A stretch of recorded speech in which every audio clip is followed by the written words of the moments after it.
Were you calling the shots, though, Mr. President, ultimately? Was the Biden administration caught off guard by this latest surge of migrants? Is it clear who's going to govern Gaza once this war is over? If it's Sunday, it's Meet the Press. Nearly a dozen hours after the eye roared ashore.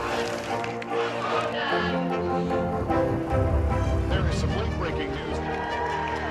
All right,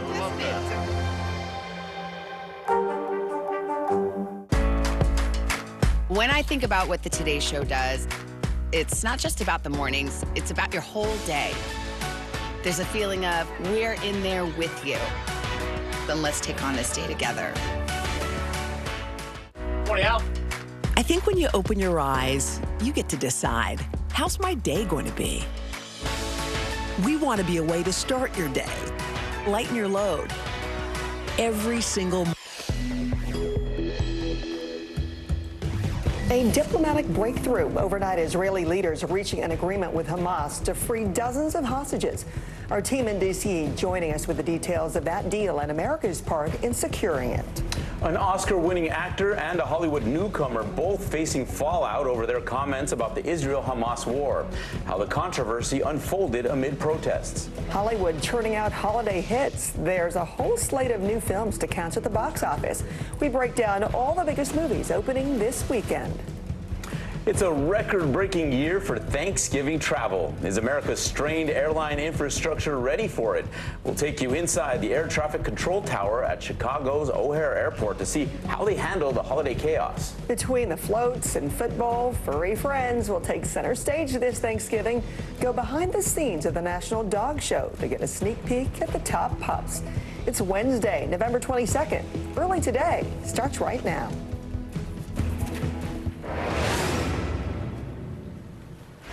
Hi there, I'm Frances Rivera. And I'm Philip Mena. Breaking news this morning, Israel and Hamas have agreed to a 4-day truce in the Gaza Strip and a limited prisoner swap. After a marathon meeting in Tel Aviv, Benjamin Netanyahu's government approved the deal early in the morning local time. For the latest, let's go to Washington, D.C. and Bree Jackson. Good morning, Bree. So what do we know about the involvement of the Biden White House in this deal? Good morning, Philip. A senior Biden administration official confirms to NBC News that the White House spent weeks working on the hostage deal. The U.S. and Israel had discussed delaying the Gaza ground invasion to make space for a potential deal, but that was apparently rejected by Israel. Talks also broke off briefly after the Israeli incursion into the Al-Shifa hospital in Gaza. Negotiations were conducted through intermediaries with messages passed from Gaza to Doha, Qatar, or Cairo and back. And we know that President Biden spoke directly with the Emir of Qatar to press for a deal. And late last night, in a written statement, Mr. Biden thanked the Emir and also the Egyptian president for their, quote, critical leadership and partnership in reaching this deal. The president said he has no higher priority than ensuring the safety of Americans held hostage around the world. Because there are up to 10 Americans being held in the Gaza Strip, this deal will likely secure the release of 3 of them, including 3-year-old Abigail Edan. She was taken after both of her parents were executed during the surprise terror attack. The deal breaks down like this. Hamas will release 50 hostages, mostly women and children, in exchange for 150 Palestinian women and children held in Israeli prisons. A pause in fighting and drone flyovers will start sometime today and continue for 4 days, and hostages would be released in stages. The truce will allow much-needed humanitarian aid to reach Gaza civilians and could be extended if Hamas decides to release more hostages. Israeli Prime Minister Netanyahu said the deal also includes Red Cross visits and medicine for the nearly 200 remaining hostages. Netanyahu called it a difficult but correct decision and stressed that fighting will resume when the deal elapses. Now, there's only one obstacle now. Israelis have 24 hours to petition the country's Supreme Court to block the release of Palestinian prisoners, but there is little chance of the High Court standing in the way at this stage. Philip, back to you. Encouraging progress this morning, Bree. Thank you. The U.S. military says it has retaliated against Iraqi militants. The Pentagon says an Iranian-backed militia fired a close-range ballistic missile at the Al-Assad air base in Iraq. The missile hit an empty building, but several U.S. service members reported minor injuries. A U.S. military gunship struck the militants' vehicle, killing several fighters. There have now been at least 65 attacks against U.S. forces in Iraq and Syria since October 17th. Defense officials say the ballistic missile used yesterday is an escalation of other recent attacks. New this morning, Hollywood stars are coming under new fire for statements on the Israel-Hamas war. On Tuesday, actress Melissa Barrera was dropped from the upcoming Scream 7. Sources tell Variety it was due to social media posts Barrera had made about the conflict that were interpreted as anti-Semitic. A spokesperson for Spyglass Media Group told Variety they have zero tolerance for anti-Semitism or the incitement of hate in any form. This comes the same day actress Susan Sarandon was dropped by United Talent Agency, also over comments she made about the war. At a pro-Palestinian rally in New York last week, Sarandon said Jewish Americans are getting a taste of what it feels like to be a Muslim in the U.S. Sarandon added at the rally that she is against anti-Semitism and Islamophobia. Now to Colorado, where Donald Trump's political future is still in question. The state Supreme Court says it will hear appeals in a case where voters are trying to keep the former president off next year's ballot. A group of voters filed a challenge arguing that Trump should be ineligible because of his efforts to overturn the 2020 election. A state judge dismissed the case last week. She decided that Trump did engage in an insurrection, but that the eligibility rules do not apply to former presidents. The state Supreme Court will start hearing appeals on December 6th. Breaking overnight, a new chapter in the leadership drama at OpenAI. The company announced early this morning that the former CEO Sam Altman will return to the position he was ousted from last Friday. Altman's firing led to an uproar from OpenAI employees, many of whom threatened to defect to Microsoft with their former chief if he was not brought back.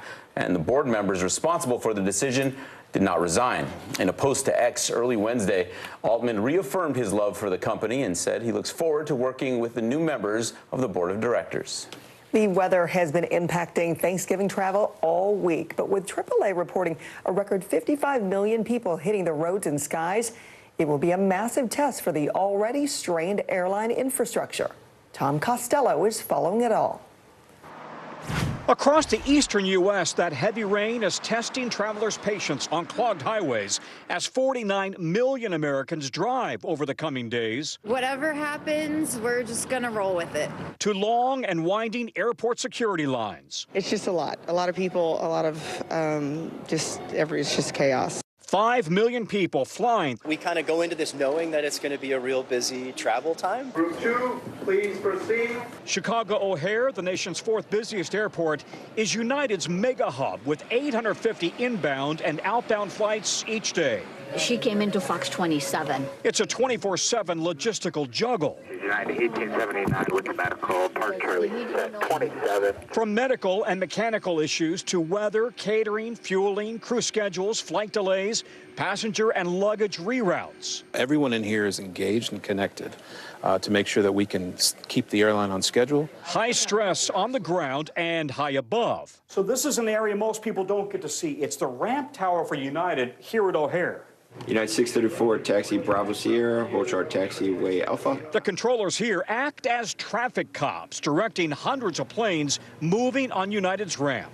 All of the ground traffic in the alleys between the Bravo and the Charlie concourses, and then departing flights are turned over to air traffic control. Skies 5364 ramp, Northport, Bravo Line 2, parking Bravo 1. This feels like a pressure cooker job up here. It can be, but usually you're too busy to notice. Dave Heisinger is the ramp tower manager. Anything from a blown tire to a broken airplane or somebody making a wrong turn can take the field from just relatively quiet to chaos. The big test comes Sunday, nearly 3 million flyers nationwide setting a new record.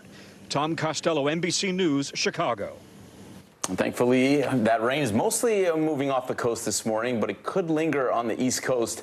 NBC meteorologist Michelle Grossman is tracking it all for us. Good morning, Michelle. Good morning, guys. Yeah, we're seeing big improvement. Not right now. We're seeing some heavy rain still falling, but it is in the process of moving on out. So we're going to see improving conditions throughout this Wednesday. Right now, looking at radar, you can see that heavy rain is still falling in spots along the I-95 corridor from New York City all the way down to Raleigh. Where you see those brighter colors, that's where we're seeing the heaviest rain. Also seeing some snow falling. We could see up to 8 inches in some spots of northern Maine. Where you see these pinks and purples, that is freezing rain and also a wintry mix. So it's a little dicey if you're traveling there this morning. And we will see that lingering into the afternoon hours there. But most of our precipitation will be moving offshore. And that's because this system is finally moving out of here. It's moving quickly. So we're going to start to see improving conditions throughout the day. Could see some lingering showers, too, along the eastern coast of the Carolinas. And then behind it, we're going to kind of pick up the winds for a bit. And we're going to stay mild for most of the day before we start to see those temperatures dropping. But as you look at rainfall totals, most of the heavier rain still falling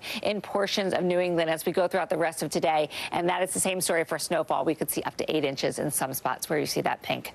That's a look at the big weather story of the day. Here's a closer look at your day ahead.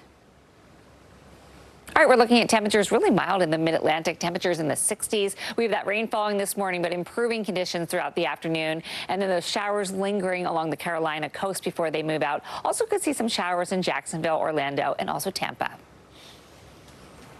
And that's your Wednesday forecast. All right, Michelle, thank you. Far above our own atmosphere, the James Webb Telescope has captured a brand new, mind-blowing picture of our universe. Check this out here. 500,000 stars captured in this one image. This is the heart of our Milky Way galaxy, a star-forming region about 300 light years away from a supermassive black hole. This comes right as NASA says its Psyche spacecraft successfully used lasers to send deep space communications to the space agency. It's a critical step to safely putting humans on Mars. Just awesomely beautiful. All right, coming up, where you can save big, fueling up for your Thanksgiving road trip. But first, why a Texas lawyer is now behind the same bars that his clients once visited. News lives in the now. Israel tonight declaring war against Hamas following the brutal surprise attack within its own borders. Now is raw. We are in the West Bank city of Ramallah.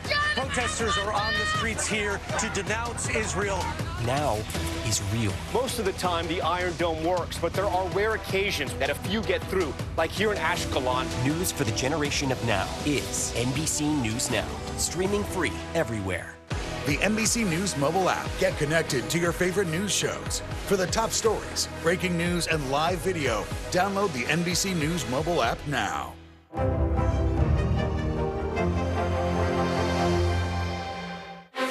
Were you calling the shots, though, Mr. President, ultimately? Was the Biden administration caught off guard by this latest surge of migrants? Is it clear who's going to govern Gaza once this war is over? If it's Sunday, it's Meet the Press.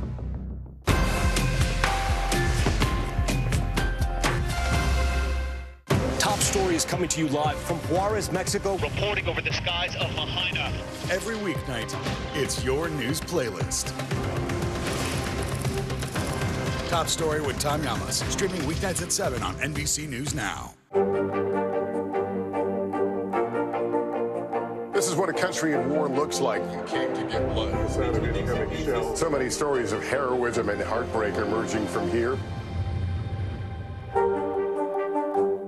The NBC News mobile app. Get connected to your favorite news shows. For the top stories, breaking news, and live video, download the NBC News mobile app now. What's the message that you're trying to get out to young people? Know what is in the drug supply. We've got important news this hour about your money. Mental health, big picture, why is it so tough right now? News for the generation of now is NBC News Now. Good evening. The essential facts are these. President Kennedy was murdered in Dallas, Texas. He was shot by a sniper hiding in a building near his parade route. He was dead within an hour. Lyndon Johnson is President of the United States. He took the oath of office in a jet airplane as he was returning from Dallas, where he went with Mr. Kennedy, coming back to Washington. 60 years ago today, President John F. Kennedy was shot and killed while riding in his motorcade through Dealey Plaza in Dallas, Texas. His death sent shockwaves around the world, spawning countless conspiracy theories around those involved, including gunman Lee Harvey Oswald. There were several ceremonies planned marking the milestone anniversary from Massachusetts to Texas. Turning now to a Texas lawyer now on the wrong side of the law. The 77-year-old was arrested for allegedly supplying inmates with illegal drugs using legal documents dipped or sprayed with narcotics to get the substances in under the radar. NBC's Priscilla Thompson has more. Arrested and booked inside the same jail where he once visited clients. Defense attorney Ronald Lewis now faces 2 felony charges and up to 10 years in prison, accused of smuggling drugs to inmates in Houston's Harris County Jail. Carry multiple sheets of paper contaminated with a substance that is now being tested to confirm whether it's indeed an illegal narcotic. Deputies say the 77-year-old was a major supplier, believed to have delivered papers laced with ecstasy, synthetic marijuana, and narcotics, disguised as legal mail and documents to inmates in exchange for money. Inmates will pay the attorney $250 to $500 to bring in the laced paper. 2 inmates died after ingesting substances Lewis brought into the jail, court documents say, and several others reported adverse side effects. These dangerous narcotics are killing people, and it needs to stop. Investigators say that from July to November, Lewis met with 14 inmates, none of whom he was representing, after which officers found more than 150 papers likely sprayed or dipped with the chemical compound. On numerous occasions, the inmates being visited by Mr. Lewis were found to have sheets of paper laced with narcotics. Court documents show Lewis admitted only to receiving payments for delivering papers. Lewis has not yet pled to the charges. His attorney tells NBC News, "We are in the process of giving a thorough investigation of the facts in this case." The Harris County Sheriff's Department launched an investigation earlier this year after an uptick in drug overdoses inside the county jail. While Lewis is the first arrest, the sheriff says there are other attorneys still under investigation and that his arrest likely won't be the last. We are not cynical or naive enough to think that this one arrest will solve our jail drug problem. And as for what's being done to address this drug issue, as the investigation continues, the sheriff's office says that they are photocopying all incoming mail and documents, and they're working to transition to a fully digital system. And it's important to know that this is one of several issues plaguing the Harris County Jail. Over the past year or so, they have failed a number of inspections for things like failure to provide medical care and lax monitoring of an inmate who died, among other violations. Oh, thanks to Priscilla for that report. Still to come, summer had Barbenheimer, Thanksgiving has Wishpolian. We break down the movies hitting theaters for the holiday weekend right after this. The fire has grown leaps and bounds. What you see behind me is typical. How you doing? Pretty bad. The NBC News mobile app. Get connected to your favorite news shows. For the top stories, breaking news, and live video, download the NBC News mobile app now. Nearly a dozen hours after the eye roared ashore. There is some late-breaking news. All right, and Morning, Al. I think when you open your eyes, you get to decide, how's my day going to be? We want to be a way to start your day, lighten your load, every single morning. Still to come on the Channel 2 News. Well, the waters are certainly receding now. Still too close to call. Lester Holt reporting from Ground Zero, as it's being referred to. It is, in fact, a taste of freedom. The Haitian people know a little something about resiliency. What's the biggest risk right now? Some of the troops who have been proud. I want to welcome you to the first presidential debate. In fact, we've been told we can't go any farther. You with some resilient folks. Let me get a hint.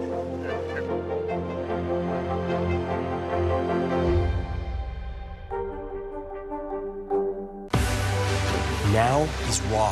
How hard is it to see it like this? Our house is no longer here, but we are here. Now is real. Let's break down what we know and then the big questions still outstanding. News for the generation of now is NBC News Now. Hey, I'm Hallie. It's good to be with you tonight.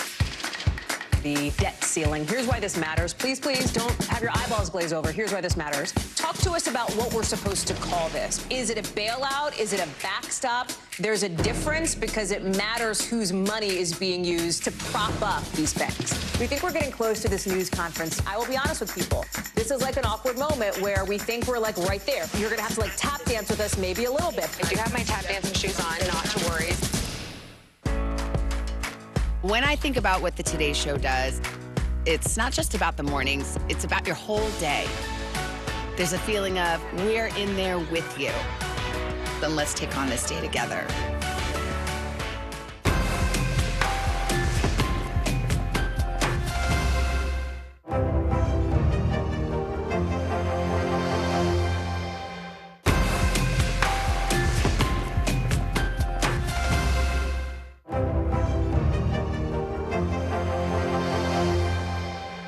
Kristen Welker hosts Meet the Press every Sunday on NBC.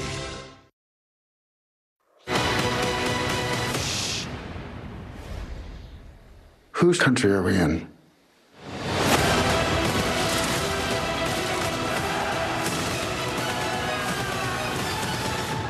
Mine.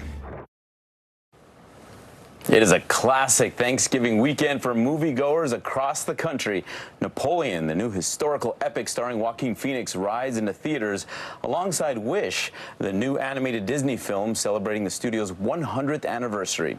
The holiday weekend also sees the nationwide expansion of awards contenders Saltburn and The Holdovers. But for me, it's Napoleon, directed by Ridley Scott. He knows how to do an epic. Yeah, we've been hearing so much about it. And for the family, it's going to be Wish because it's basically what our kids are going to be seeing on all of 2024 since it's a musical. Yeah. All right, it's time for Daniel San to meet Mr. Han. Ralph Macchio and Jackie Chan revealed Tuesday that they will be starring in a new installment of the Karate Kid series. It came as part of a video also announcing a global casting search for the title character. Macchio, of course, rose to stardom playing Daniel LaRusso in 3 Karate Kid movies in the 80s and has reprised his role through 5 seasons of the sequel series, Cobra Kai. Chan, meanwhile, played mentor to Jaden Smith in the 2010 reimagining of the franchise, which ironically focused on Kung Fu.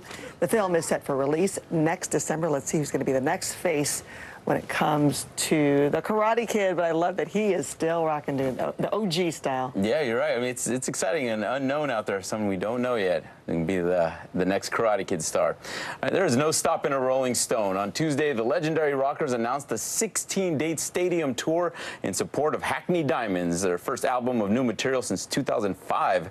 It will also mark 60 years since Mick Jagger and Keith Richards first played in the United States, a fact that's apparently not lost on those golden gods. This tour is sponsored by AARP. The tour kicks off April 28th in Houston, Texas. Tickets will go on sale December 1st. I feel like I've been saying for the last 30 years, gotta see them before they don't tour anymore. They are 80 years old, at least Mick Jagger is. This might be your chance. Yeah. It goes on sale December 1st. It's a lot of Christmas presents, maybe tickets for this concert. Good idea. Up next, millions of Americans are taking to the skies for the start of the holiday rush. But there could be some turbulence between flight attendants and airlines.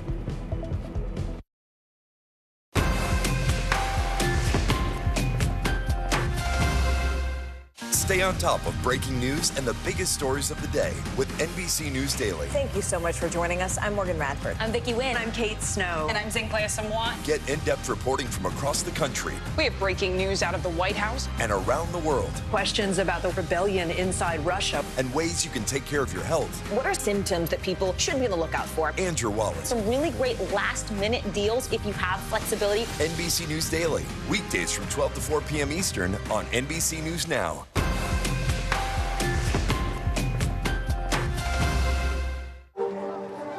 People really don't know what's going to happen. Nearly a dozen hours after the eye roared ashore.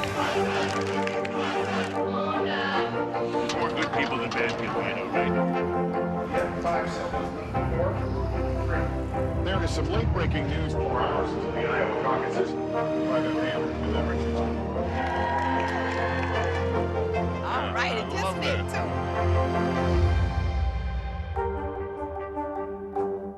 Morning, Al. I think when you open your eyes, you get to decide, how's my day going to be? We want to be a way to start your day, lighten your load, every single morning. What is going to happen now? Going back and forth because they... Go ahead. Nice to see you. Coming on the air with breaking news. We are live tonight from Juarez, Mexico. Reporting over the skies of Lahaina. Here in Florida. The time to evacuate has come and gone. You were seeing people just running for their lives? People running for their lives. We've seen this almost unbelievable power struggle. What does this mean for Ukraine? It's the battle off the field that's inspired the world. Every night, it's your news playlist. Top Story with Tom Llamas. Streaming weeknights at 7 on NBC News Now.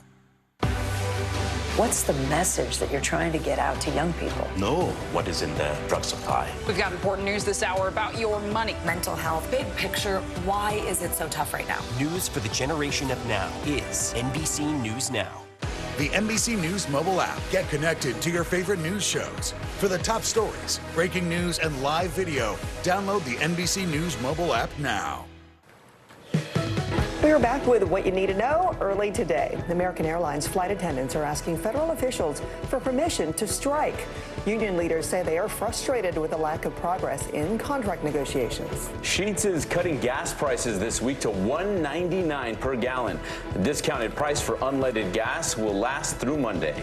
A Georgia woman accidentally left a tip on a Subway sandwich totaling more than $7,000. Vera Connor said when she put her number into the app for her loyalty points, the screen switched, turning that phone number into the tip.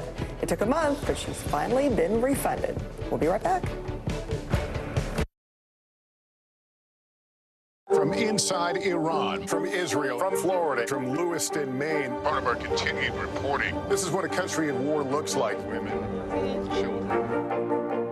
What is it like? Countless neighborhoods across the region that look just like this. Everybody good? It took for all this damage to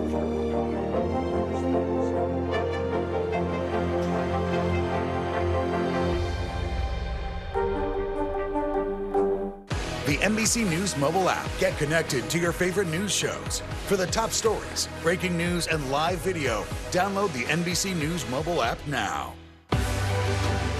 We're talking possibly 1 trillion galaxies. Yes. That is a number that is just so hard to compute. Whether it's the moon, whether it's Mars, it feels like we're on the cusp of something big.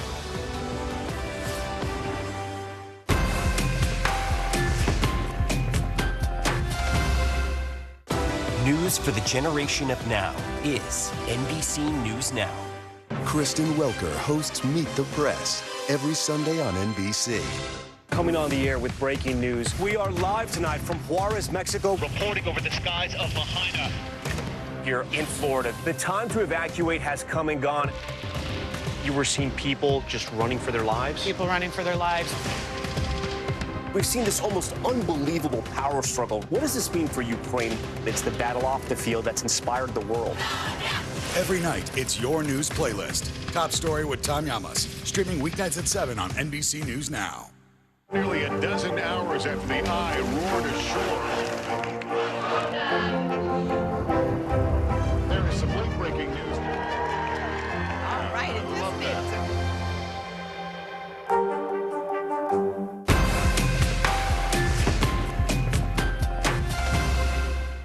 As we count down to the big event tomorrow, we meet a big sister and a little sister whose bond has taken them all the way to the biggest Thanksgiving celebration of them all. Here's Joe Fryer. They're not related by blood, but 16-year-old Sophia and her mentor Conch are most definitely a match. Oh my God. This is so cute. Paired together 4 years ago through Big Brothers Big Sisters. Before I met Conch, I would say I was really a really timid person. Being with Conch, it's honestly changed my life. Conch, what do you think when you hear that? It's all that I wanted, so it makes me very happy. Our ukuleles! They've bonded over their love of the ukulele. We wish you a Merry Christmas. This was the audition video that scored them a trip from San Jose to New York, where they're now preparing to be perched on the singing Christmas tree float at the Thanksgiving Day Parade, part of Macy's partnership with Big Brothers Big Sisters. My whole family really grew up on watching the Macy's Parade, so it's really exciting to be here. Exciting and meaningful. especially after Conch was diagnosed with breast cancer. I didn't think I would be here for many reasons, and to be here with someone in my life that I've come to see as my little sister and my really good friend, it's just amazing. How are you feeling right now? A little emotional, but yeah, I'm like so glad that I have Conch, and I'm glad that I was there for her, and I'm just so appreciative of her now. A match to be thankful for. Joe Fryer, NBC News, New York. Wow, what a story, what a journey. Looking forward to them becoming part of the great American tradition that is the Thanksgiving Day Parade. It's so great that every step they all take, everybody has a story from kind of near, far, and what it took to get here and what talents are shared. Theirs is extraordinary, too. After the parade tomorrow, the fur will fly here on NBC. Besides gratitude, Thanksgiving means turkey, football, and the National Dog Show. About 1,800 of the country's top dogs will vie for Best in Show. Co-host John O'Hurley takes us backstage to meet the competition. How are you, sweetheart? Like, a little tiny cholo. You didn't bring your hair with you today, No, did she you? didn't. We're right by the door. I was just going to say, why did they put you right by the door? And you have no clothes. Take it to the ring. Show them your best stuff today, all right?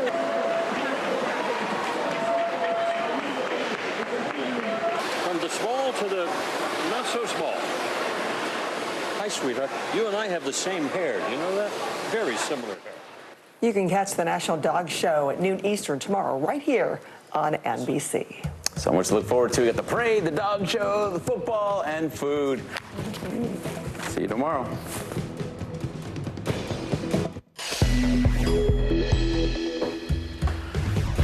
A diplomatic breakthrough overnight in the Middle East. Israel and Hamas agreeing to a ceasefire for the release of hostages. We are live with the key takeaways from the agreement, which will also allow critical aid to flow into Gaza. Drawing the line on redistricting in a key battleground state. The Wisconsin Supreme Court showdown with major implications for the 2024 election. The riverboat brawl that stunned the country heads to court. What we learned after the co-captain involved in that infamous fight pleaded not guilty. Breaking news, 2 stories sending shockwaves through Silicon Valley overnight. One CEO back in and another out. The latest twist in the OpenAI odyssey, while the founder of the world's largest crypto exchange steps down after pleading guilty to money laundering. Marching for Macy's. Meet the Florida high school band getting in a New York state of mind for tomorrow's big parade. It's Thanksgiving Eve. Early today starts right now. Good morning, I'm Philip Mena. Glad you're with us. I'm Francis Rivera. Breaking news this morning, Israel and Hamas have agreed to a 4-day truce in the Gaza Strip and a limited prisoner swap. After a marathon meeting in Tel Aviv, Benjamin Netanyahu's government approved the deal early in the morning local time. For the latest, let's go to Washington, D.C. and Bree Jackson. Good morning, Bree. What do we know about the involvement of the Biden White House in this deal? Good morning, Francis. A senior Biden administration official confirms to NBC News that the White House spent weeks working on this hostage deal. The U.S. and Israel had discussed delaying the Gaza ground invasion to make space for a potential deal, but that was apparently rejected by Israel. Talks also broke off briefly after the Israeli incursion into the Al-Shifa hospital in Gaza. Negotiations were conducted through intermediaries with messages passed from Gaza to Doha, Qatar, or Cairo and back. We know that President Biden spoke directly with the Emir of Qatar to press for a deal. And late last night, in a written statement, Mr. Biden thanked the Emir and also the Egyptian president for their, quote, critical leadership and partnership in reaching this deal. The president said he has no higher priority than ensuring the safety of Americans held hostage around the world. Now, because there are up to 10 Americans being held in the Gaza Strip, this deal will likely secure the release of 3 of them, including 3-year-old Abigail Edan. She was taken after both of her parents were executed during the surprise terror attack. The deal breaks down like this. Hamas will release 50 hostages, mostly women and children, in exchange for 150 Palestinian women and children held in Israeli prisons. A pause in fighting and drone flyovers will start sometime today and continue for 4 days, and hostages will be released in stages. The truce will also allow much-needed humanitarian aid to reach Gazan civilians and could be extended if Hamas decides to release more hostages. Israeli Prime Minister Netanyahu said the deal also includes Red Cross visits and medicine for the nearly 200 remaining hostages. Netanyahu called it a difficult but correct decision and stressed that fighting will resume when the deal elapses.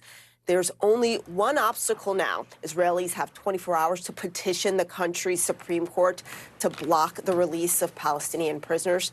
But there is little chance of the High Court standing in the way at this stage. Francis. It could be a very special Thanksgiving for the families of the Americans who might be released. Bree, thank you. Now to Colorado, where Donald Trump's political future is still in question. The state Supreme Court says it'll hear appeals in a case where voters are trying to keep the former president off next year's ballot. A group of voters filed a challenge arguing that Trump should be ineligible because of his efforts to overturn the 2020 election. A state judge last week dismissed the case. She decided that Trump did engage in an insurrection, but that the eligibility rules do not apply to former presidents. The state Supreme Court will start hearing appeals on December 6th. The Wisconsin Supreme Court has begun hearing arguments in a pivotal case that could have a major impact on the 2024 election. Attorneys for 19 Democratic voters filed a lawsuit asking the court to rule that the state's district legislative maps are unconstitutional. They want the districts redrawn by March. Experts have argued that the state's current map is one of the most gerrymandered in the country. Wisconsin is a swing state, but the current legislative map heavily favors Republicans. Abortion rights are expected to be a big part of the 2024 campaigns, and groups across many states are trying to get a head start to make sure the hot-button issue will get on the ballot. Our Dasha Burns has this report from Missouri. Weeks after Ohio voted in favor of abortion protections, activists are hoping to continue that momentum in a state with one of the strictest bans in the country. Looking at Ohio, and 18 counties that voted for Trump voted to approve abortion rights. That's not a fluke, that's a pattern.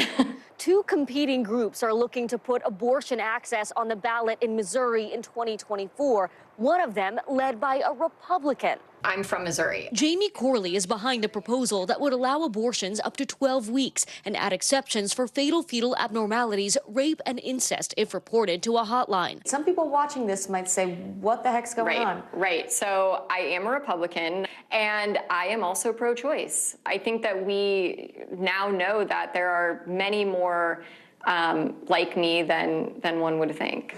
A more progressive group wants to allow abortions later in a pregnancy. Why not try for something more expansive? It goes back to what is passable today. Women are truly, their lives are at risk when they're pregnant in Missouri. We need something that can pass, and we believe that voters will support this. But she's facing opposition both from groups that want to keep the ban in place. In Missouri, we are a pro-life state, and we've been a pro-life state for 50 years. And groups that want more abortion protections, like Planned Parenthood. The idea that we would limit access at an arbitrary gestational age really does say that we aren't paying attention to what's actually the lived reality and what's happening on the ground right now. Isn't 12 weeks better than nothing? I'm going to just say no, it is not.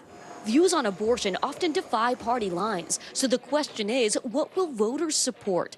Allie Rand is a conservative Catholic mom of 5. She says she never imagined she'd support abortion rights until she experienced complications while pregnant with twins. It was terrifying. It felt very like I had no options here. If something were to go wrong, what was I going to do? What did that feel like to know that in the state where you live and love? I love living in Missouri. That you had no choices. It's just a really helpless feeling. It almost makes you feel like if you chose to leave the state, that you're a criminal. Her twins were born healthy, but she says she now supports abortions up to 12 weeks. Dasha Burns, NBC News, St. Louis, Missouri. An Alabama riverboat co-captain was in court on Tuesday. Damian Pickett was seen in this video from August that drew national attention. He was attacked by boaters who refused to move their private boat out of the dock area reserved for the riverboat. Pickett has pleaded not guilty to a misdemeanor assault charge. The charge was not filed by the city. It was filed by another defendant who was among 5 charged in the brawl. In court records, Zachary Chipman says Pickett hit him first in the fight. The Montgomery police have said they consider Pickett to be a victim in this case. Tragedy strikes a remote town in Alaska. A deadly landslide killed at least 1 person in the mountainside community of Wrangell, about 200 miles south of Juneau. Officials say several other people are missing and may be trapped under the debris. The 450-foot wide wall of mud and rock also destroyed several homes.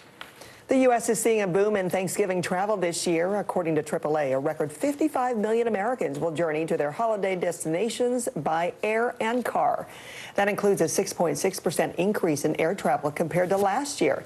Cheaper gas and low fares are fueling the surge. And Thanksgiving travel getting a bit of an early holiday miracle. The severe storms causing chaos all across the country finally moving out to sea. NBC meteorologist Michelle Grossman is tracking the last lingering spots of trouble. Morning, Michelle. Good morning, guys. Yeah, right on time. We're going to see that big system that we've been dealing with the past 2 days moving offshore. It's currently moving offshore. We have some lingering showers, though, in the northeast and also along the east coast. And that's going to linger a bit in New England, also along the Carolina coast. Most of us are going to be drying out over the next few hours, though. You can see all this moving offshore, too. Most of the heaviest rain is over the Atlantic at this point. Down to the south, though, we're looking at some heavy rain throughout portions of the Carolinas. That's where you see those brighter colors. Then on the northern end, we're looking at some wintry weather, some blue. That's where the snow is falling. Could see up to 12 inches in some spots, mainly 4 to 8 in some spots. In the northern parts of Maine, we're going to see the heaviest amounts of snow. Also seeing some freezing rain. That's going to be tough as you're traveling this morning. So that will linger there a little bit longer as we go throughout the afternoon hours. Also along the Carolina coast, it's going to take a little longer to get off the coast there. Otherwise, we're going to be improving throughout the day. We're going to see the winds picking up a bit, but drying out. So that's good news. In terms of rainfall, we're looking at the heaviest rainfall throughout this afternoon into portions of New England. That's a look at the big weather story of the day. Here's a closer look at your day ahead. All right, we're looking at temperatures pretty mild in the mid-Atlantic and northeast today. We're dealing with some lingering showers throughout the afternoon, some snow showers, too, in parts of New England, especially in Maine. Also some showers by this afternoon in portions of Florida, Orlando, 82 degrees. And that's your Wednesday forecast. Okay, thank you, Michelle.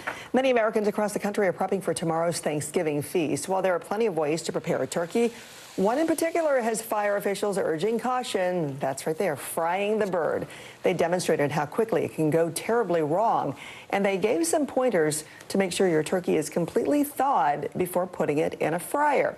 Also, don't overheat the oil, and make sure the fryer isn't near any structure that could catch fire.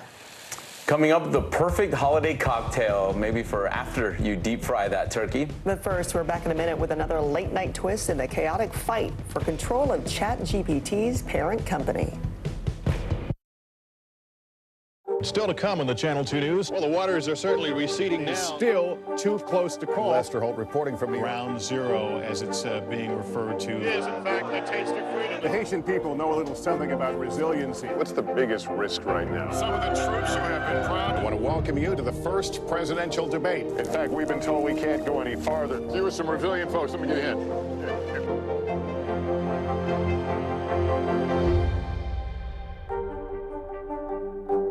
Hey, I'm Hallie. It's good to be with you tonight. The debt ceiling. Here's why this matters. Please, please don't have your eyeballs glaze over. Here's why this matters. Talk to us about what we're supposed to call this. Is it a bailout? Is it a backstop? There's a difference because it matters whose money is being used to prop up these banks. We think we're getting close to this news conference. I will be honest with people. This is like an awkward moment where we think we're like right there. You're going to have to like tap dance with us maybe a little bit. I do have my tap dancing shoes on, not to worry.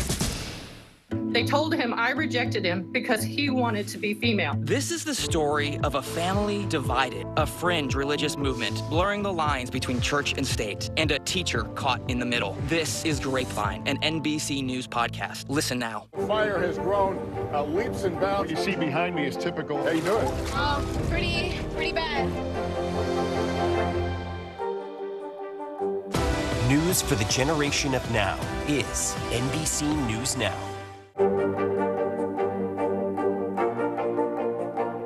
country in war looks like. You came to get blood. So many stories of heroism and heartbreak emerging from here. I think when you open your eyes, you get to decide, how's my day going to be? We want to be a way to start your day, lighten your load, every single morning.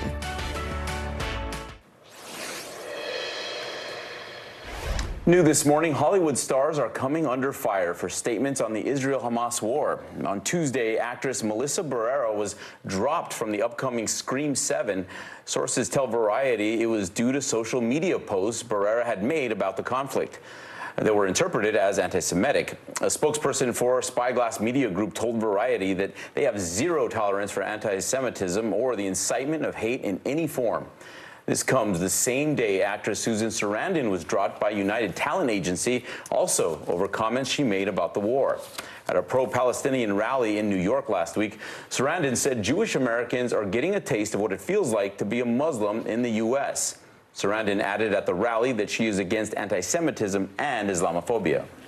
We are watching a major crypto crackdown this morning, but first, some breaking news. There is yet another twist in the CEO saga for ChatGPT's parent company. Let's turn to CNBC's Karen Cho, who has the details for us this morning. Good morning, Karen. Francis, good morning. Yes, which human is in charge of the AI startup has gripped Silicon Valley for days. Sam Altman was fired over at OpenAI. He was hired by Microsoft. Now he's been reappointed the CEO of OpenAI. So lots of twists and turns. A new initial board has also been appointed. That will include Brett Taylor as chair. You may know the name. He was the ex-chair of Twitter, also the former co-CEO of Salesforce. Along with Taylor, there is Larry Summers, the noted economist and former U.S. Treasury Secretary, and Adam D'Angelo, existing board member and the CEO of Quora. So an independent investigation will also be carried out into Altman's conduct. Elsewhere, big news in crypto world. CZ, the CEO of Binance, pleading guilty to criminal charges in a Seattle federal court, including violating anti-money laundering law. Now, CZ will step down from the world's largest currency exchange as part of a $4.3 billion settlement with U.S. authorities. It has had a ripple effect on crypto world with some selling, but bouncing back is what we're seeing now in Bitcoin price. Back to you in the studio, Francis and Philip. Okay, Karen, thank you. Still to come, we've got the perfect cocktail to prevent a food coma. Cocktail specialist Dina Sayers puts a Thanksgiving spin on the classic espresso martini. Stay tuned.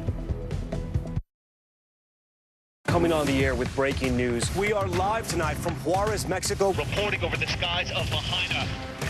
Here in Florida. The time to evacuate has come and gone. You were seeing people just running for their lives? People running for their lives. We've seen this almost unbelievable power struggle. What does this mean for Ukraine? It's the battle off the field that's inspired the world. Every night, it's your news playlist. Top Story with Tom Llamas. Streaming weeknights at 7 on NBC News Now. The fire has grown leaps and bounds. What you see behind me is typical. How you doing? Pretty bad.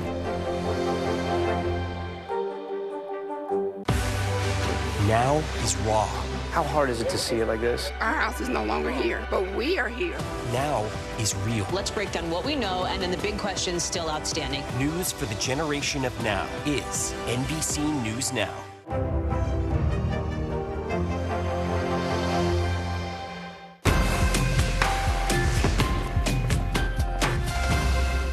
From inside Iran, from Israel, from Florida, from Lewiston, Maine, part of our continued reporting. This is what a country in war looks like. Women, children. What is it like? Countless neighborhoods across the region that look just like this. Everybody good? I get took for all this damage to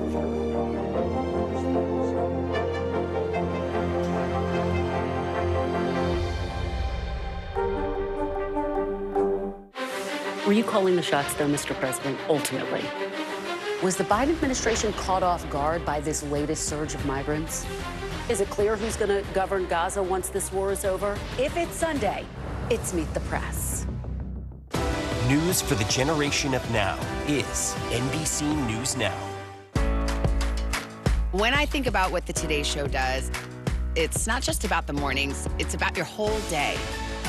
There's a feeling of we're in there with you. then let's take on this day together. Thanks for tuning in. I'm Gotti Schwartz. Here are the stories we're following tonight. Storms keep coming here in California. The U.S. government just declassified this video. A lot more stories trending like crazy on social media. A controversy pitting lawmakers against young voters. What's the state of crypto today? Is it safe for investors? We've got another mind-bending story on artificial intelligence. This is what my voice sounds like when I clone it. That wasn't me. You gotta see this. Stay tuned now. Weeknights at 8 Eastern, 5 Pacific on NBC News Now. News for the generation of now is NBC News Now. As we all know, Thanksgiving is tomorrow, so you probably got your turkey and your sides all ready for action, but what about the refreshments? And here to help is Dina Sayers, bar and beverage specialist. Dina, you've got the perfect cocktail to keep that tryptophan is going to kick in with the turkey. You got something just the right thing for us. Absolutely. You need some coffee to set that off. Yeah. This way you can not fall asleep after the meal. Okay, so let's get started. It is the A, pumpkin spice espresso martini. The best combinations for Thanksgiving. Love pumpkin spice. I think everybody does this time of year. Yes, absolutely. So yeah, that is actually a key point. So you want to have a drink that everybody is going to enjoy. It's really hard to please everybody, but we all know everybody loves pumpkin spice. Let's get right to it. All right, so I'm going to start with an American single malt. So I made this really simple. You're going to do 2 parts whiskey. You could do bourbon, rye, or like this, American single malt. And then 1 part coffee liqueur. So it's not vodka. I always thought an espresso martini had vodka in it. You can, but we're doing like the winter version. Oh, I love it. Even better. And then you're going to do 1 part fresh espresso. And you said we can also do decaf, right, if you're trying to get to bed, which is the opposite of us right here. Absolutely. And now 1 part chai honey syrup. And now this, you can make like a double chai tea. You could use decaf as well, and then do equal parts with the chai tea and honey just to balance it out. There are all kinds of secret ingredients here that I would never ever guess it's in a not dirty martini, espresso martini, a pumpkin spice one, and that's the magic sauce, and then the right? pumpkin puree. We So think 1 part of that as well. We think of pumpkin spice as kind of, you know, it's a hot drink, but I see the bowl of ice there, so we're gonna have it cold. Well, that's the beauty of this cocktail because it works well if it's frozen straight up or if it's hot as well. So you can do it based on the weather. You never know what kind of weather we're going to get these days. So all-weather drink, perfect. Yeah, if you're going to do it frozen, you just stick everything in a blender. Yeah. Frozen in the blender, or if you want it hot, you just put it in a crock pot. Oh, a crock pot. I never knew that crock pot could be used No for idea. martinis. That's a whole new approach. So creative, okay. So here I have a magic coffee salt rim. You could also use like whipped cream on the top. Yeah, what's in that? What do you have? So this is, it's like a little bit of chili, coffee, and salt. Are we going to cheers here? Ooh, yes. We're cheersing Please. more than Thanksgiving for you being here with us, Dina. Yes. Who are we cheersing to? It is my daughter's birthday in a couple days. Happy birthday, Indy Lee. Oh, and happy Love Thanksgiving you. to you. Let's give this a shot. Yeah, let's try it. Dina, thank you so much. You're welcome. As we go to break, have a drink on me. We'll be right back. I love a little pumpkin, a little tea. Perfect. A little espresso. Coming on the air with breaking news. We are live tonight from Juarez, Mexico. Reporting over the skies of Lahaina. Here in Florida. The time to evacuate has come and gone. You were seeing people just running for their lives? People running for their lives. We've seen this almost unbelievable power struggle. What does this mean for Ukraine? It's the battle off the field that's inspired the world.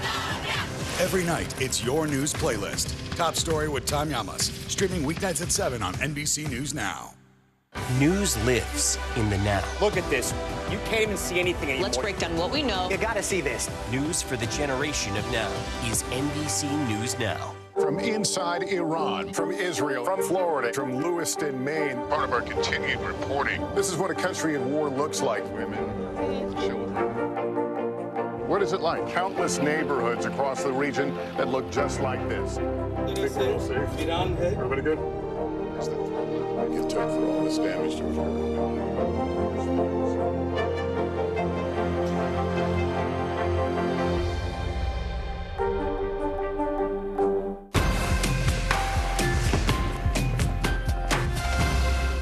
Nearly a dozen hours after the eye roared ashore,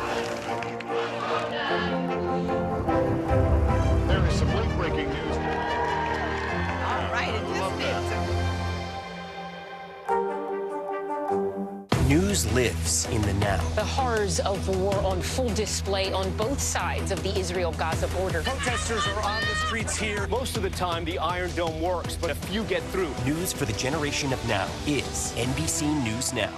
Still to come on the Channel 2 News. Well, the waters are certainly receding now. Still too close to call. Lester Holt reporting from Ground Zero, as it's being referred to. It is, in fact, a taste of freedom. The Haitian people know a little something about resiliency. What's the biggest risk right now? Some of the troops who have been proud. I want to welcome you to the first presidential debate. In fact, we've been told we can't go any farther. You with some resilient folks. Let me get a hint.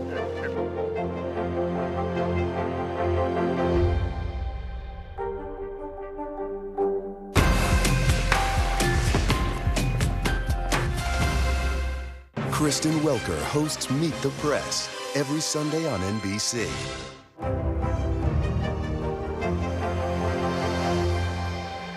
With what you need to know early today. American Airlines flight attendants are asking federal officials for permission to strike. Union leaders say they're frustrated with the lack of progress in contract negotiations. Sheetz is cutting gas prices this week to $1.99 a gallon. The discounted price for unleaded gas will last through Monday. The IRS is once again delaying the enforcement of a 2021 law that requires payment platforms like Venmo or Cash App to send tax forms to people who received more than $600 a year. The agency said in 2024 that law will be revised to a $5,000 payment threshold. A Georgia woman accidentally left a tip on a Subway sandwich totaling more than $7,000. Vera Connor said when she put her phone number into the app for her loyalty points, the screen switched, turning the number into the tip. It took a month, but she has finally been refunded. She had to fight a little bit to get it all back. And we will be right back here on Early Today.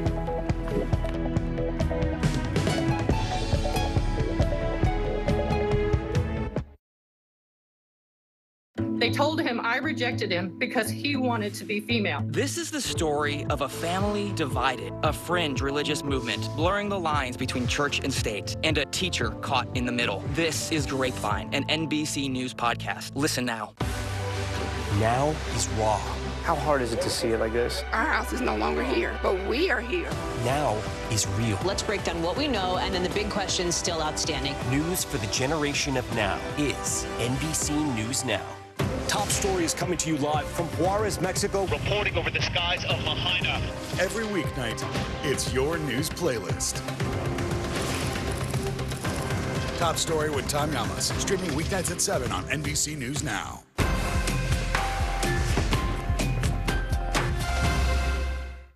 News for the generation of now is NBC News Now. This is what a country in war looks like. You came to get blood. The sound of incoming shells. So many stories of heroism and heartbreak emerging from here. Hey, I'm Hallie. It's good to be with you tonight.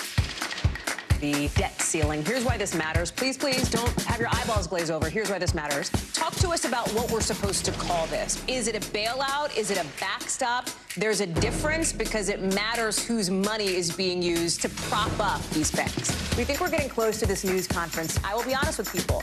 This is like an awkward moment where we think we're like right there. You're going to have to like tap dance with us maybe a little bit. I do have my tap dancing shoes on, not to worry. The fire has grown leaps and bounds. What you see behind me is typical. How you doing? Pretty bad.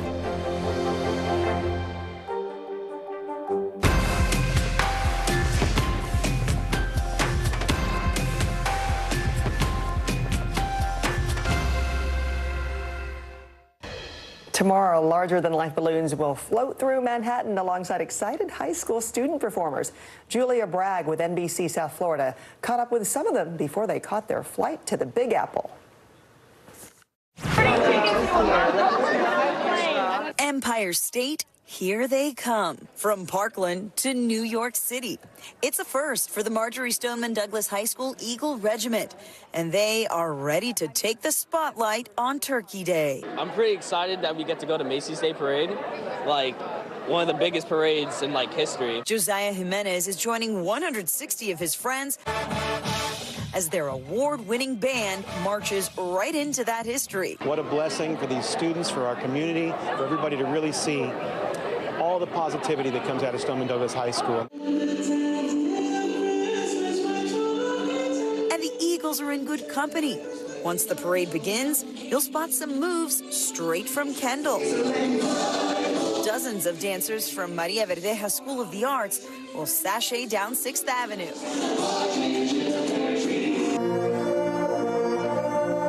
And Monroe County is representing in Manhattan, too. Marathon Middle High School band director Chuck Brooker will join 400 of his colleagues from around the country, playing the bass trombone as part of the band director's marching band.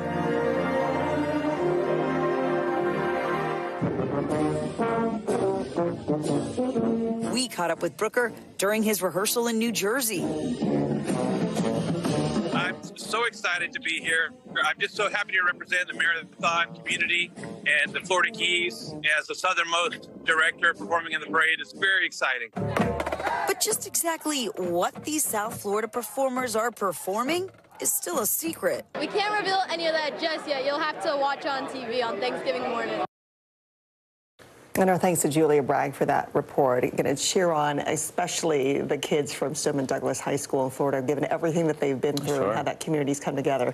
Now time for giving thanks and how they've all pulled together. Yeah, I mean, this is the moment. I mean, everyone here is looking forward to it. You wake up Thanksgiving morning ready to eat, and there's no better primer than sit down and watch the Thanksgiving Day parade. All right, now here is Al Roker with a look at what's ahead this morning.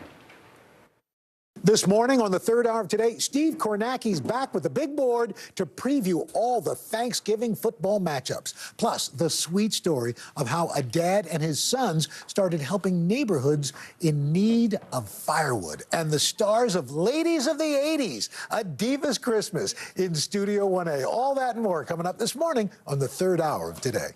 Best way to spend your pre-Thanksgiving morning. Thanks for watching. I'm Francis Rivera. And I'm Philip Mena. Have a great Wednesday.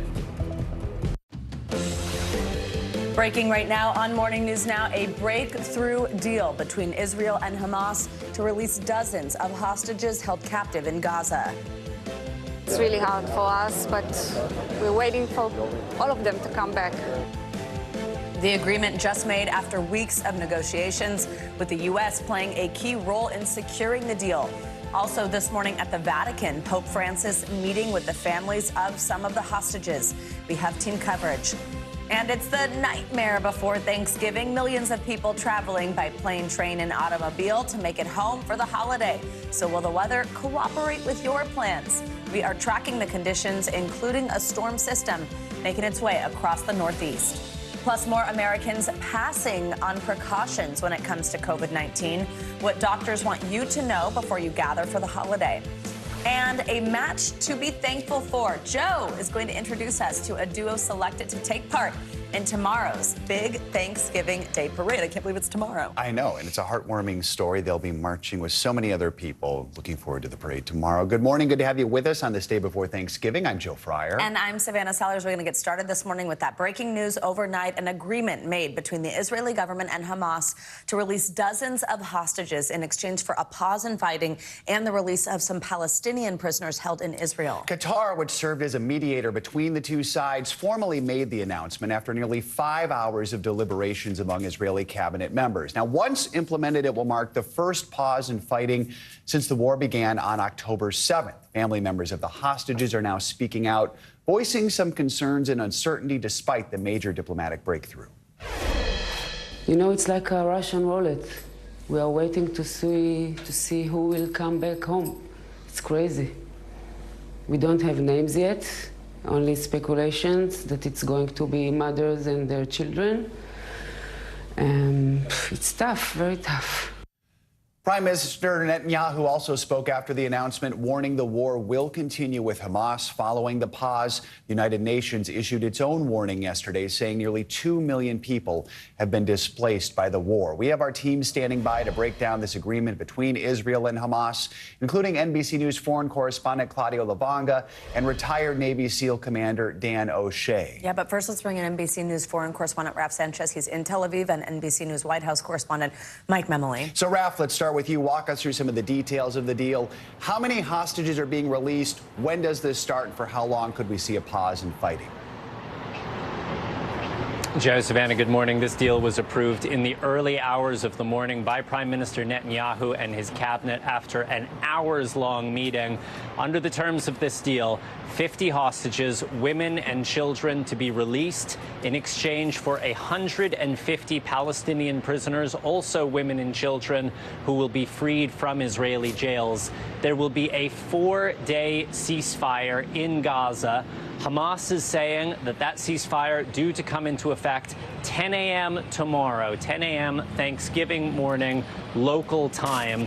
Israel also agreeing to suspend drone flights above Gaza for a certain number of hours every day.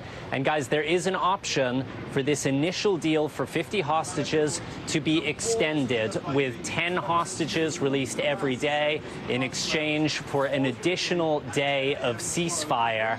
Right now, we are in a 24-hour period where Israelis have the option to go in front of the Israeli Supreme Court and appeal for the release of these Palestinian prisoners to be blocked. The Supreme Court has never blocked one of these high-stakes negotiations in the past, but we are watching to see if anyone does go to the court and tries to file an appeal to stop this.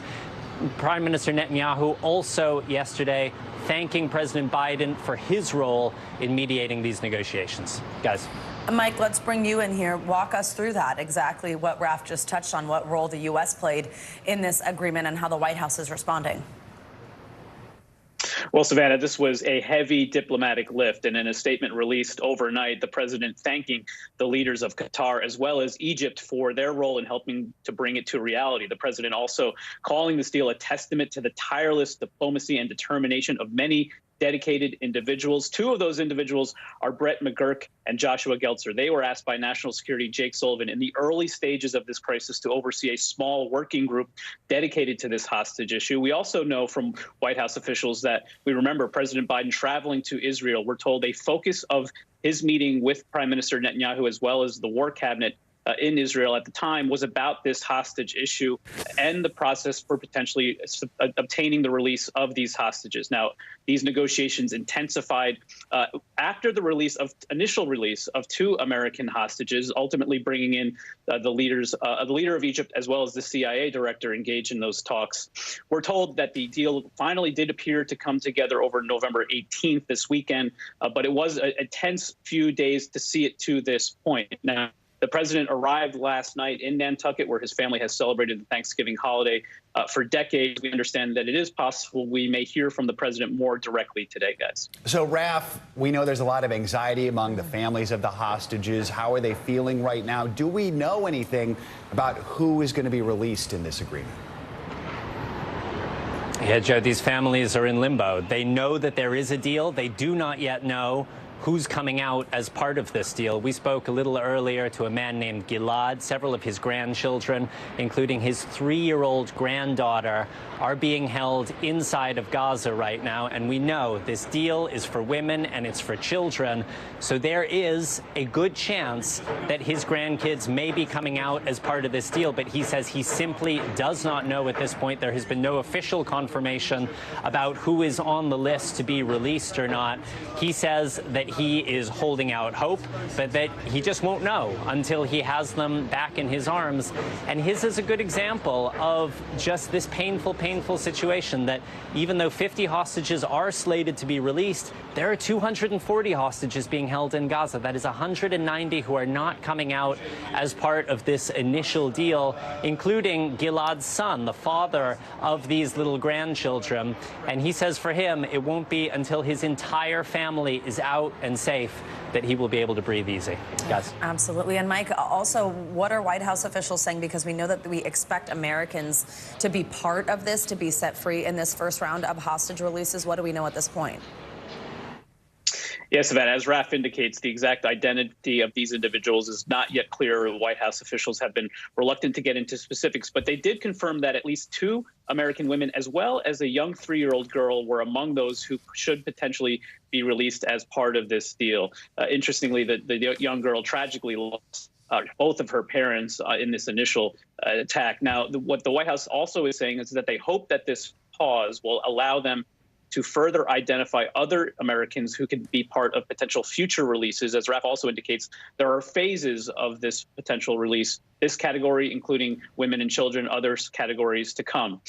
Now, it's also worth noting this young girl who we understand to be part of this deal, I mentioned she was 3 years old. Her birthday, we're told, is actually on Thursday, so a potential reason to celebrate potentially after this is released. Yeah, definitely. So, Raf, despite this deal, doesn't start till tomorrow, so the fighting does continue in Gaza.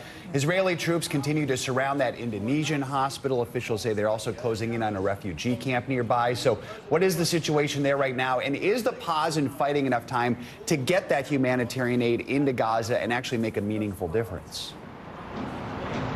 Yeah, it's a really good question, Joe, and it's one that Palestinian families inside of Gaza are asking right now. I was just speaking with a young mother in Gaza. Her name is Jumana. She says they are hopeful that for the first time in 47 days there will be an end to this bombardment, but that for them and for many families who fled their homes in Gaza City, a 4-day ceasefire doesn't mean that they'll be able to go home. And they expect, as Prime Minister Benjamin Netanyahu is saying, that the fighting will resume on the other side of this ceasefire. Now, we think that there are going to be hundreds of aid trucks that will cross over from Egypt as this ceasefire goes into play.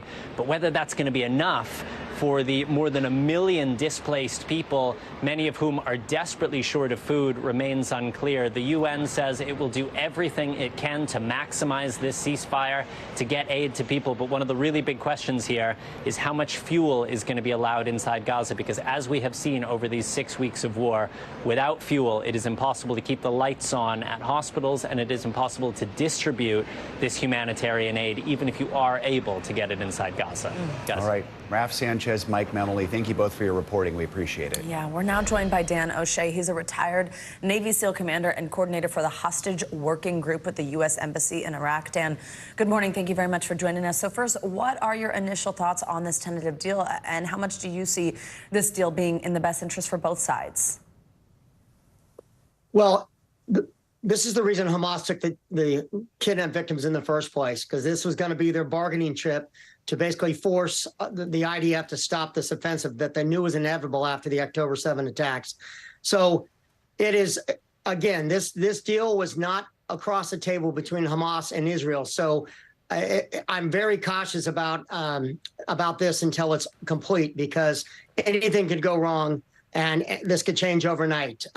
So I'm being tight-lipped on terms of my perspective. It's a positive sign, but it does change the dynamic for both Hamas and Israel, and it may become a blueprint for the future, how we get more hostages out. But it is a positive first step, and certainly a relief for these families, and for especially the American family, if they get their loved ones back, it will be a Thanksgiving like no other. It's a complicated negotiation, to put it mildly. Explain to us some of the meticulous planning that goes on behind the scenes when it comes to trying to coordinate these hostage swaps. What are some of the things that need to even be considered before these exchanges are agreed to and then carried out? Well, the devil is truly in the details, and I have been tracking this for over 20 years, and I've never seen something as complex as what we have in Gaza. First off, 240-odd hostages, 50 will be released. But what does that mean? How many more? Like, we don't know where all these hostages are being held. We don't know what condition they're in. We know there's roughly 40 kids and a number of senior elderly, many of whom are on heart medications and other medicines. So again, what is the calculus for those 50 that are chosen? That will be again. There's so many layers to this, and we'll see what happens with the ceasefire coming in tomorrow morning. I hope it goes smoothly, but anything, and especially a very tense situation like Gaza, it could turn and go pear-shaped overnight. Dan, let's say that it does continue on the path that it seems at this point, and the hostages are released in the coming days. First of all, just walk us through what it's like for them, what kind of support and treatment they're going to get and need, and then also the type of information that can be gleaned from them as there's been this ongoing search within Gaza for where these hostages have been. Well, first and foremost will be a medical check for everyone, including the young children. Everyone is going to need to be medically screened, and then a health check. I mean, the biggest issue is going to be the long-term mental health aspect of what happened in these 47 days of abject terror. And that will be an ongoing process. And once they've gotten past the medical and the health screening check, there will be questions, because obviously they want to find out how many locations they're held in, what were the conditions at the locations, and ultimately the names of all the other hostages they were held with. That will prove critical to bring about accountability. And I know part of the negotiation is that Hamas has agreed to let the Red Cross and Red Crescent come in and do inventory and health checks on the hostages. So those are positive steps. And there will be a lot of information coming out in these debriefs with those hostages. All right, Dan O'Shea, thank you very much. We appreciate your perspective this morning. At the Vatican, Pope Francis met this morning with relatives of Israelis who have been held hostage. Yeah, the Pope also met with a group of Palestinians who have family members in Gaza. The meetings came just hours after the Israeli government approved this deal with Hamas to release dozens of hostages being held there.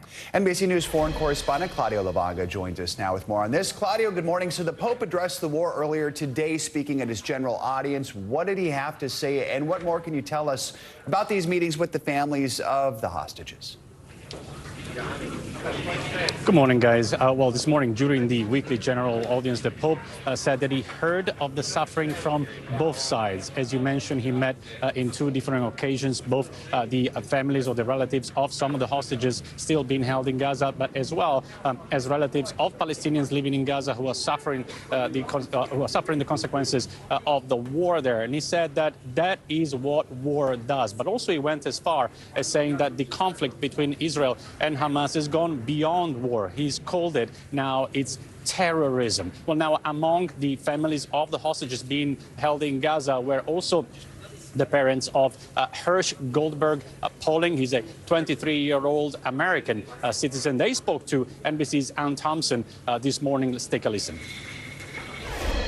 There were 12 of us in the room with him. He was very kind and compassionate and spoke to us for a few minutes before opening up to hear a few of the stories about our loved ones. Our hope very much is that order is going to come out of this. And so once those first 50 are released, they'll identify and know about the condition of the others, where they are, and we'll start to finally get some news. They also said that they are aware that their son is probably not going to be among the hostages that are expected to be released in the next hours or days, because there will be mainly women and children. But they say that this is bringing them hope, because maybe in the future more hostages will be released, including, of course, their son. Joe, Savannah? Claudio, is the aim here that these meetings with Pope Francis have any influence on the hostage situation and the war more broadly?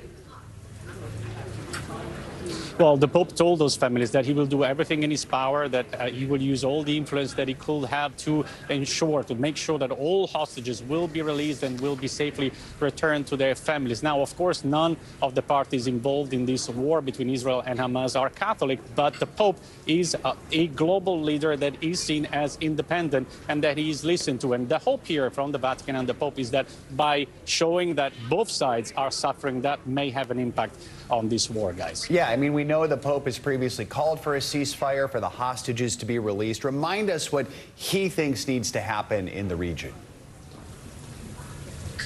Well, the Pope and the Vatican is one of those countries that has long recognized Palestine as a state, and the Pope has long called for a two-state solution, including in an interview at the beginning of November. That's the long-term solution for the Pope and the Vatican. But as you mentioned, since the start of the war, the Pope has called for the immediate release of all hostages, but also for an immediate ceasefire and access of humanitarian aid into Gaza.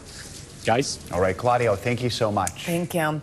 Well, as we wait the news of a possible hostage release, there's another life and death situation underway in Gaza.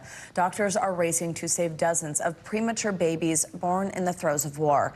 NBC's Erin McLaughlin has the story. They call him Majul, Arabic for unknown, discovered following an airstrike in Gaza City.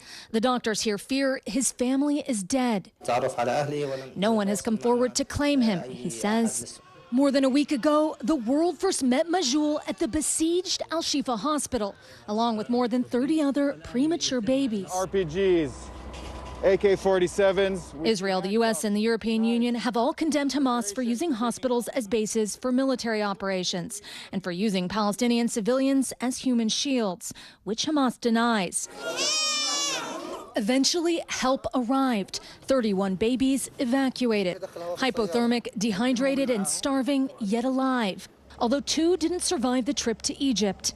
Majul stayed in Gaza as they searched for his family, along with 2 others, including little Anas Stete. If we die, we all die together, his father says. The Stete family knows what it means to be torn apart. The violence forced his family south, leaving Anas alone in Al-Shifa. For more than 40 agonizing days, they waited. We lost hope, his dad says. We thought, that's it. We're not going to see our son. But Anas Stete is going home. We found him, his grandma says. I can't describe this happiness. At least for this family. There's tears of joy and smiles in Gaza. As for Majul, if no one claims him, officials say he'll be sent to an orphanage, like so many other babies in Gaza. Erin McLaughlin, NBC News, Tel Aviv. All right, powerful report there. The Thanksgiving travel rush is now in full swing. Millions of Americans are setting off on their trips today, expected to be one of the busiest days for travel this holiday season. Drivers in the east are still battling with rain and wet roads this morning, but we can be thankful that conditions are expected to improve later today. NBC News reporter Gary Grumbach joins us now from a rest stop in Woodbridge, Virginia, with everything you need to know before you hit the road. So, Gary, that storm system moving east slowed things down yesterday. How are conditions on the roads this morning? Hey there, good morning, guys, from the Dale City rest stop here, about 45 minutes south of Washington, D.C. And yeah, it rained a ton yesterday, rained overnight, so things are really slick and wet on the roads. There's also a ton of fog in the area as well. So that's something to be concerned for if you're heading out on your Thanksgiving travels today. We also talked to our friend Andy Gross at AAA, who gave us some tips and some warnings about something I'd never even thought of before. Take a listen. The urge to drive as fast as possible. Don't do that. Wet roads, very dangerous. Try and dial it back a little bit. The roads are going to be covered with leaves. Think of wet leaves as like ice. Every bicyclist knows wet leaves are a hazard. Well, they're still a hazard when you're in your car. Just the dynamics of a leaf, water on the top, water on the bottom, can be very dangerous. So slow down when the roads are covered in wet leaves. So add wet leaves to the list of things to worry about ahead of Thanksgiving. But today is the busiest day of the Thanksgiving holiday period. We expect millions of people on the road and in the skies today. The busiest time to travel is going to be between 2 p.m. and 6 p.m. today, guys. And Gary, where are we expecting to see the worst road congestion? So as you might imagine, the metro cities, the bigger cities in this country, places like Seattle, Chicago, Los Angeles, and Washington, D.C. But there is some good news for those getting on the road. Gas prices are lower this year than they have been in several years. We're looking at an average right now of $3.28 a gallon.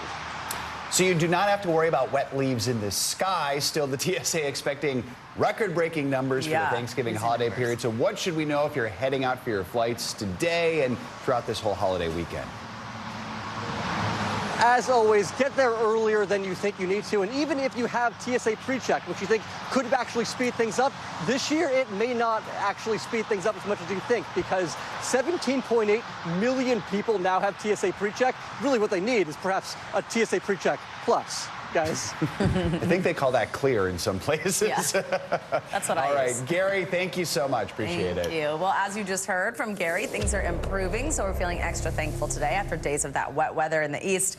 The rainy system is finally in the process of moving offshore. That could mean some nice weather, maybe a little cold while you're eating your turkey. Meteorologist Michelle Grossman's here with the holiday forecast. Michelle, good morning. Good morning, guys. So good to see you. And yes, finally, we are seeing that big storm system that we've been dealing with for days moving offshore. And we're going to start to see improving conditions, at least through the Mid-Atlantic, the Northeast. We have some lingering snow showers and showers in New England. I'll show you that. Also in the Pacific Northwest, we're seeing some wet weather in portions of Oregon and also Washington. That's going to move cross country. But look at all this dry air as we look towards the middle of the country, the Northern Plains, Central Plains, Southern Plains, and portions of the Ohio Valley. But we are still dealing with a little leftover rain, and some of it is heavy in portions of the Carolinas. That's the tail end of this cold front, so it's taking just a little bit longer to move offshore. Where you see those brighter colors, that's where we're seeing the heaviest rain falling right now. And then on the northern side of this, we're seeing some snow falling, and we could see up to 8 inches in some parts in northern Maine, New Hampshire, Vermont. We're looking at some snow as well. Where you see those pinks and purples, that's where we're seeing the freezing precipitation.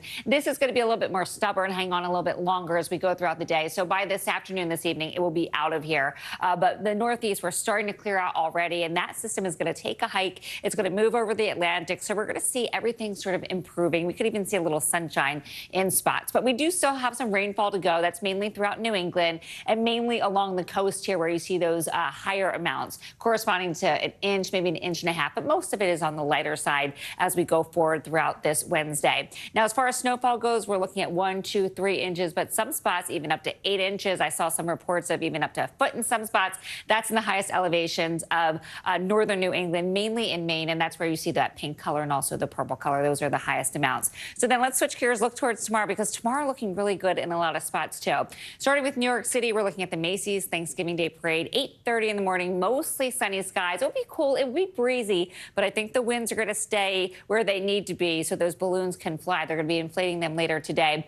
It's going to be cool, 45 degrees, but it could be much worse this time of year. Then for the rest of the country, also looking really good. The problem spot, I don't know if it's a problem, though, it's the Rockies. I think the snow needs to fall there, but we're looking at some snow falling in the Rockies. It will be heavy at times and also really blustery, cold, windy conditions there. Otherwise, looking at the West Coast, we're good. We're looking at sunshine along San Francisco, Los Angeles, looking at partly sunny skies in the Pacific Northwest. Same story in the Northern Plains, the Upper Midwest, Great Lakes, the Southern Plains. So really good conditions if you're looking for dry weather on Thanksgiving. Same story as we look towards New England. We're going to dry it out nicely. Up to 51 degrees tomorrow in Boston. We're looking at 51 in New York City. That could be much cooler too. And then temperatures 59 degrees in Charlotte. So that is Thanksgiving Day. Now, as we look towards the weekend outlook, we're looking towards Friday. Not a big deal either if you're headed back from your Thanksgiving Day festivities. Still dealing with that big storm system in the Rockies, the highest elevations of the Rockies, where we're going to see heavy snow once again. The winds will be blowing as well. So that's going to be tricky travel, but really dry conditions once again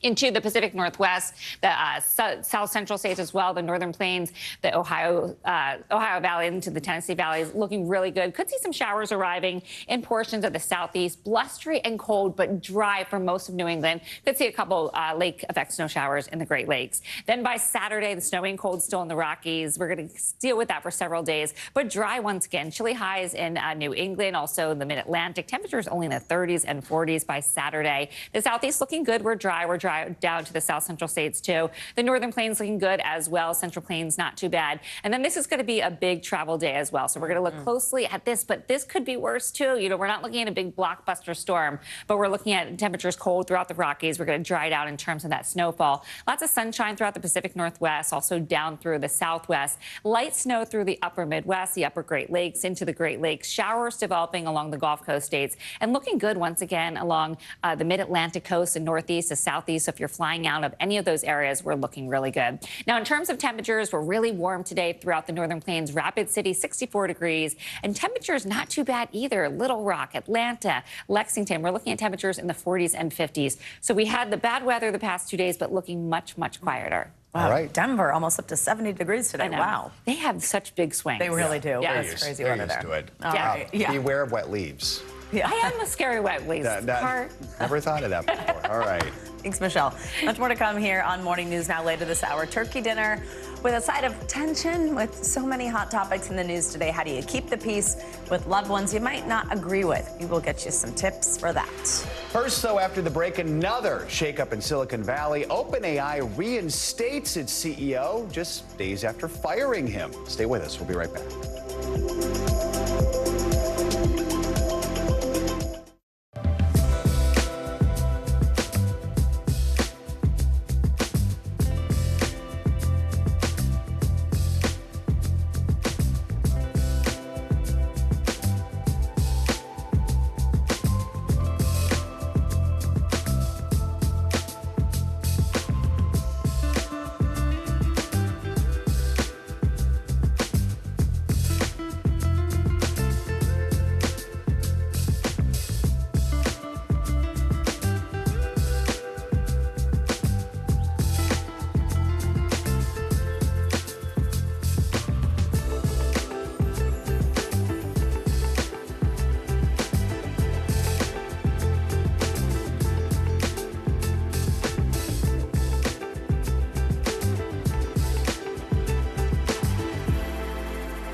news lives in the now. The horrors of war on full display on both sides of the Israel-Gaza border. Protesters are on the streets here. Most of the time, the Iron Dome works, but a few get through. News for the generation of now is NBC News Now. Fire has grown leaps and bounds. What you see behind me is typical. How you doing? Pretty bad. News for the generation of now is NBC News Now. Welcome back. In a dramatic Silicon Valley boardroom twist, OpenAI has reinstated Sam Altman as CEO. Altman returns from Microsoft just days after a majority of OpenAI's more than 700 employees threatened to quit the company en masse following the board's shocking decision to kick Altman out of the company that he helped build. Altman posted on social media last night. He said, quote, "I love OpenAI, and everything I've done over the past few days has been in service of keeping this team and its mission together." Altman added that he looks forward to building a strong partnership with Microsoft going forward. He'll do that with the help of a new board at OpenAI, which replaces the board that ousted him on Friday. Well, it may be the season of giving for most of us, but for scammers, it's the season of taking. As scams become more complex, NBC News correspondent Noah Pransky found out what you need to watch out for. Avoiding shopping scams used to be so simple. Watch out for pickpocketers. Don't send money online to strangers. If an email looks fake, it probably is. But in 2023, the scams are a lot more sophisticated than you may have realized. These are organized criminal gangs, often located overseas, who are very savvy at what they do. John Brio with the National Consumer League has been tracking really convincing websites, product reviews, shipping alerts, all fake. Basically, these aren't the same old Nigerian email scams. Just ask a former Nigerian scammer. It is getting so sophisticated now. They are becoming smarter every day. Chris Maxwell, zooming in from the middle of the night in Nigeria, is a reformed scammer now consulting for the site socialcatfish.com. He says scammers aren't just looking for a quick payday these days. They want a gift that keeps on giving. Just one of your major passwords, since so many of us reuse them across multiple accounts. Once you have access to the password, you have access to their social security number, you have access to their driver's license, you have access to their credit cards, you have access to their bank account. Very easy to do a lot of damage with information like that.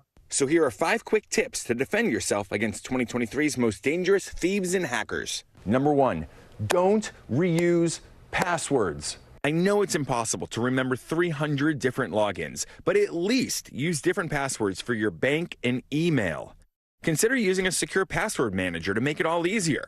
And always use 2-factor authentication for those really important accounts. Number 2, look out for shipping scams. Get an email or text about a delayed delivery? Don't click, don't respond, don't call the number. To avoid a trap, get your updates from the retailer or the shipper's sites. Tip number 3, you may think I'm nuts here, but update your software. About 4 in 10 Americans hammer that remind me later button when prompted to patch up vulnerabilities, and it's music to hackers' ears. Well, this is me, reminding you later. Update your phone and your software. Tip number 4, pay with a credit card. They have much better protections than most of the new digital payments scammers prefer. Bitcoin, gift card, Cash App, PayPal, Venmo, Zelle. If they ask you to pay a risky way, run away. You pay the safest way. That's with a credit card for most people. And tip number 5, beware of really convincing online websites you've never heard of. Even Black Friday deals have their limits. Listen to your gut. If it looks too good to be true, it probably is.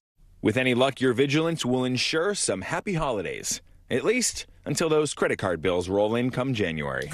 That's true. Wow, packed with good information. Our thanks to Noah Pransky for those tips. Coming up, new developments in the battle over abortion rights in America. When we return, we're going to take you to Missouri for a controversial ruling that could impact the 2024 election. Plus, new research answering the age-old question, why not? Why you might want to skip out on that second glass of red tomorrow. You're watching Morning News Now.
Thanks for tuning in. I'm Gotti Schwartz. Here are the stories we're following tonight. Storms keep coming here in California. The U.S. government just declassified this video.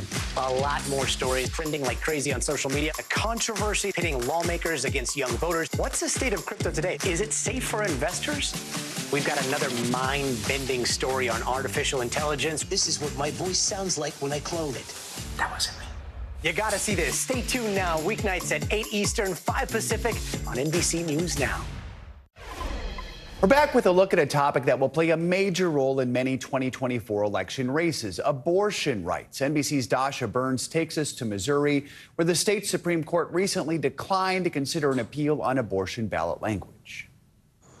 Weeks after Ohio voted in favor of abortion protections, activists are hoping to continue that momentum in a state with one of the strictest bans in the country. Looking at Ohio, and 18 counties that voted for Trump voted to approve abortion rights. That's not a fluke, that's a pattern. Two competing groups are looking to put abortion access on the ballot in Missouri in 2024, one of them led by a Republican. I'm from Missouri. Jamie Corley is behind a proposal that would allow abortions up to 12 weeks and add exceptions for fatal fetal abnormalities, rape, and incest if reported to a hotline. Some people watching this might say, what the heck's going on? Right. So I am a Republican, and I am also pro-choice. I think that we now know that there are many more like me than one would think. A more progressive group wants to allow abortions later in a pregnancy. Why not try for something more expansive? It goes back to what is passable today. Women are truly, their lives are at risk when they're pregnant in Missouri. We need something that can pass, and we believe that voters will support this. But she's facing opposition both from groups that want to keep the ban in place. In Missouri, we are a pro-life state, and we've been a pro-life state for 50 years. And groups that want more abortion protections, like Planned Parenthood. The idea that we would limit access at an arbitrary gestational age really does say that we aren't paying attention to what's actually the lived reality and what's happening on the ground right now. Isn't 12 weeks better than nothing? I'm going to just say no, it is not. Views on abortion often defy party lines. So the question is, what will voters support? Allie Rand is a conservative Catholic mom of 5. She says she never imagined she'd support abortion rights until she experienced complications while pregnant with twins. It was terrifying. It felt very like I had no options here. If something were to go wrong, what was I going to do? What did that feel like to know that in the state where you live and love? I love living in Missouri. That you had no choices. It's just a really helpless feeling. Almost makes you feel like if you chose to leave the state, that you're a criminal. Her twins were born healthy, but she says she now supports abortions up to 12 weeks. Dasha Burns, NBC News, St. Louis, Missouri. Well, now it is time for your weekly medical checkup. From red wine headaches to staying safe them. while traveling, this week we're going to talk about all the ways to stay healthy this Thanksgiving. That's right. NBC News medical contributor Dr. Natalie Azar is here on set with more. Good morning. Good morning to you both. Let's start on COVID. So there's this new national poll. It's by what's called KFF COVID-19 Vaccine Monitor. It's finding that most Americans both don't really seem that worried about getting COVID and also that they don't plan to get the booster. I know. What do we think about this? And especially what should we remember as we are about to gather? It's getting colder. We're going to be indoors. Yeah, I mean, I think generally in this country, there's been this sort of feeling that we don't want to worry about COVID anymore. And this, look at these polling results. Only 1 in 5 have gotten the booster. And of those who haven't, a third say they probably won't get it. But what was interesting was that Black and Hispanic individuals were more likely to have gotten the booster than Caucasian individuals. So you can think about that for a little bit. Look, my doctor's orders are very straightforward. We are still recommending a COVID shot, an updated booster. Everybody over the age 6 months and older is eligible for both COVID and flu shots. And I always like to put a plug in there for the flu shot too, because it's not just COVID that we're worrying about.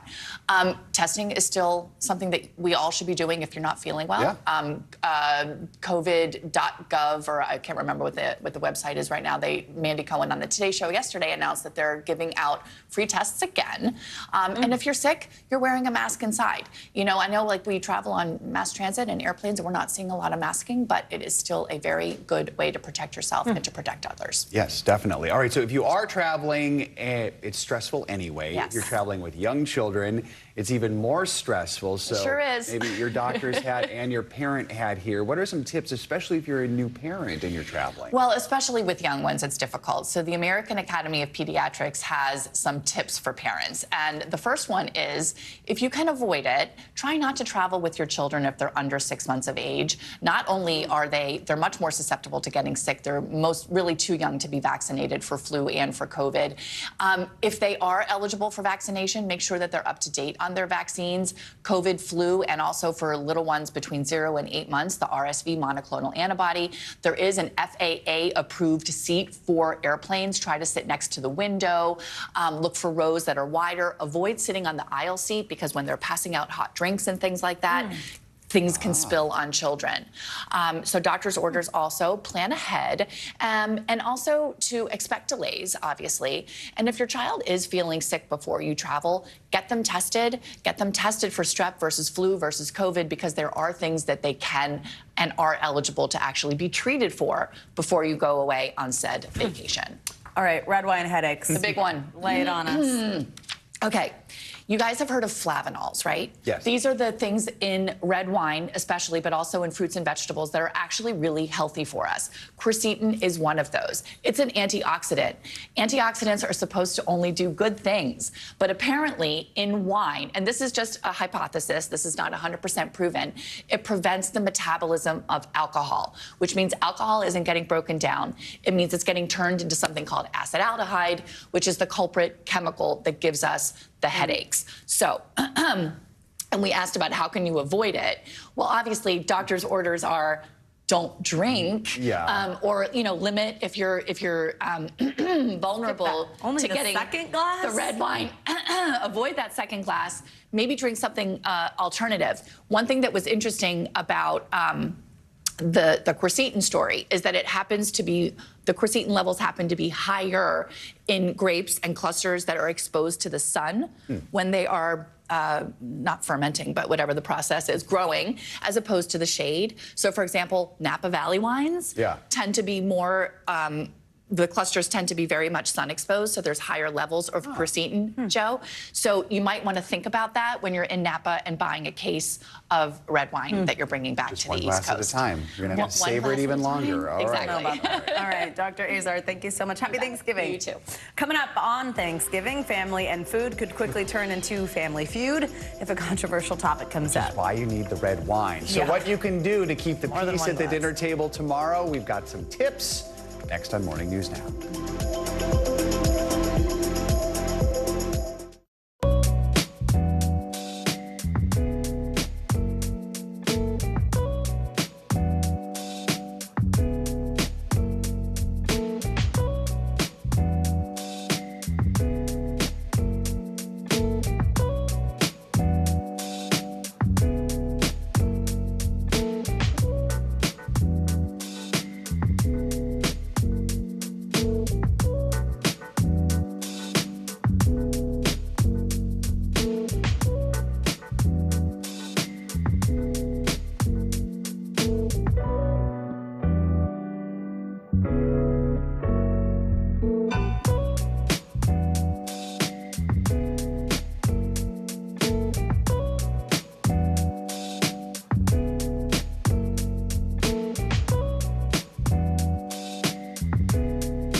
news lives in the now. Israel tonight declaring war against Hamas following the brutal surprise attack within its own borders. Now is raw. We are in the West Bank city of Ramallah. Protesters are on the streets here to denounce Israel. Now is real. Most of the time, the Iron Dome works, but there are rare occasions that a few get through, like here in Ashkelon. News for the generation of now is NBC News Now, streaming free everywhere. We are back with financial headlines for you, starting with what the Federal Reserve officials said at their most recent meeting. CNBC's Silvana Henao has that and other money news. Silvana, good morning. Good morning, Joe. Good morning, Savannah. Yeah, so the Federal Reserve is in no hurry to cut interest rates, especially as inflation remains well above their goal. Minutes from this month's Fed meeting show members still worry prices could be stubborn or even move higher, and more action may be needed. Wall Street traders are betting the Fed is done with hiking rates and are pricing in cuts starting as soon as March. They believe the Fed will cut rates by about 1% by the end of next year. Warren Buffett says Berkshire Hathaway has the right CEO to succeed him. In a letter, Buffett says at 93, he feels good, but realizes he is, quote, playing in extra innings. Buffett, the world's fifth richest person, is gradually giving away nearly all the fortune he built at Berkshire, which he has run since 1965. Since 2006, he has donated nearly $52 billion in Berkshire stock to family-run charities and the Gates Foundation. ChatGPT's new voice feature is now available to everyone for free. Users can tap the headphones icon to talk with ChatGPT in the mobile app and get an audible response. OpenAI first rolled out the ability to prompt the chatbot with your voice and images in September, but that was just for paying customers. A demo in OpenAI's announcement jokes about the boardroom drama at the company this past week, with someone asking, quote, "It's been a long night for the team and we're hungry. How many 16-inch pizzas should I order for 778 people?" That's the total number of employees at the company, guys. I can go for pizza. Good to see they have a sense of humor. Savannah, thank you. So with Thanksgiving less than 24 hours away, families around the country are preparing for the big meal. That's right, but with so many polarizing topics in the news, gathering around the table can also bring a lot of stress. That's why we're joined by licensed marriage and family therapist Dr. George James. Good to have you with us. So between the Israel-Hamas war, inflation, politics, and an impending election, there are a lot of potentially fraught topics that may pop up at the Thanksgiving table. So what are the best steps we can take before the big meal to try and mitigate any tense encounters, stop them, prevent them? What should we do? Good morning, Joe and Savannah. Yes, this can be a really hard time for lots of people. And so one of the things I want people to do ahead of time is to have a pre-game strategy. That might mean you might need to talk about what guidelines or what topics, what are we going to do before we even get to the table? If you can, maybe have some of those conversations early, but you want to think about what is the right moment. But you want to have a plan and a strategy, because if you don't have a plan, it can get really messy really quick. So, people might think, I got that one family member that just can't let it go, gotta push the envelope. So if it is just inevitable that thorny topics are gonna come up, what is the best way to deal with it? If you're hosting, one of the things I would want you to do is maybe have a set of topics that you want to talk about or that you want the family to discuss. So even if someone else brings up a topic, you can redirect if necessary, or you can engage it in the way that you would like. Also, you want to be able to model that behavior. Don't get tense or argumentative. Try to have a conversation, and also be aware of how much alcohol you have on the table, because that might increase how intense those conversations get. And you might have a headache. Exactly. If it's red wine, you might get a headache. Or the conversation. So if there is just no avoiding those hot button issues, no matter how hard you try, is there a way to turn that into a productive conversation over dinner, after dinner? Yeah, I think that it's also great to have these conversations because you can engage and learn more from each other. I would want people to lead with respect. Also to know that it's okay to have your opinion and perspective, but this is not the time to try to convert your family members. Also, it's okay if it gets to a place for you to say, I need to excuse myself from the table or from this moment. And also try to share resources with each other, and also be aware of what is happening in terms of the young folks that's there. What is it that you want them to know?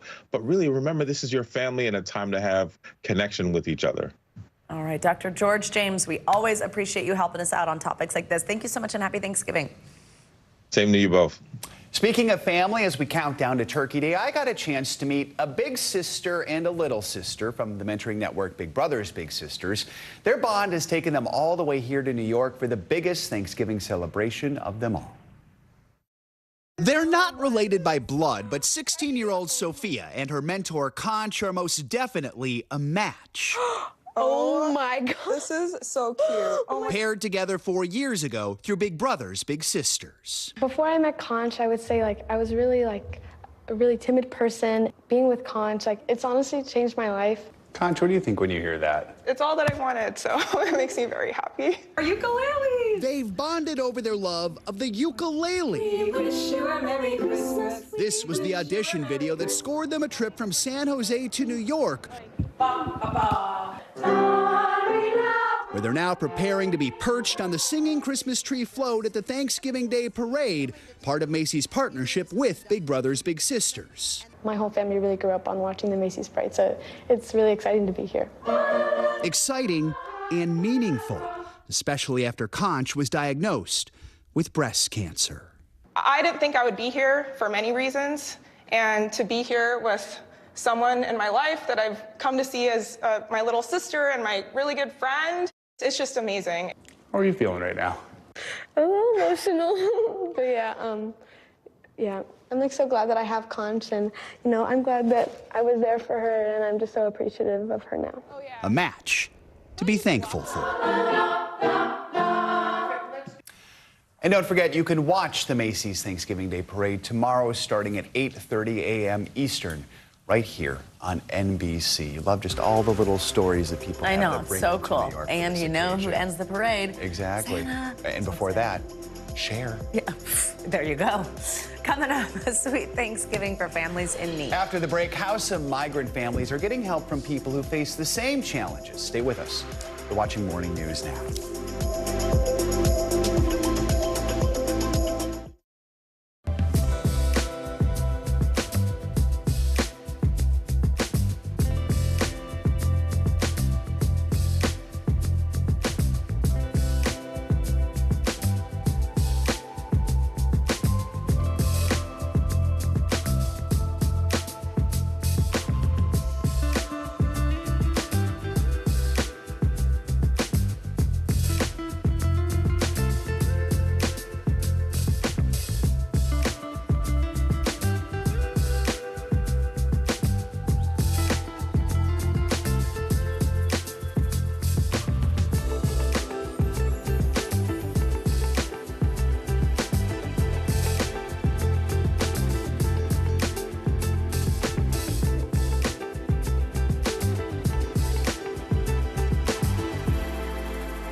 Hey, I'm Hallie. It's good to be with you tonight. The debt ceiling. Here's why this matters. Please, please don't have your eyeballs glaze over. Here's why this matters. Talk to us about what we're supposed to call this. Is it a bailout? Is it a backstop? There's a difference because it matters whose money is being used to prop up these banks. We think we're getting close to this news conference. I will be honest with people. This is like an awkward moment where we think we're right there. You're going to have to tap dance with us maybe a little bit. I do have my tap dancing shoes on, not to worry. From inside Iran, from Israel, from Florida, from Lewiston, Maine. Part of our continued reporting. This is what a country in war looks like. Women, children. What is it like? Countless neighborhoods across the region that look just like this. Everybody good? Get took for all this damage to it.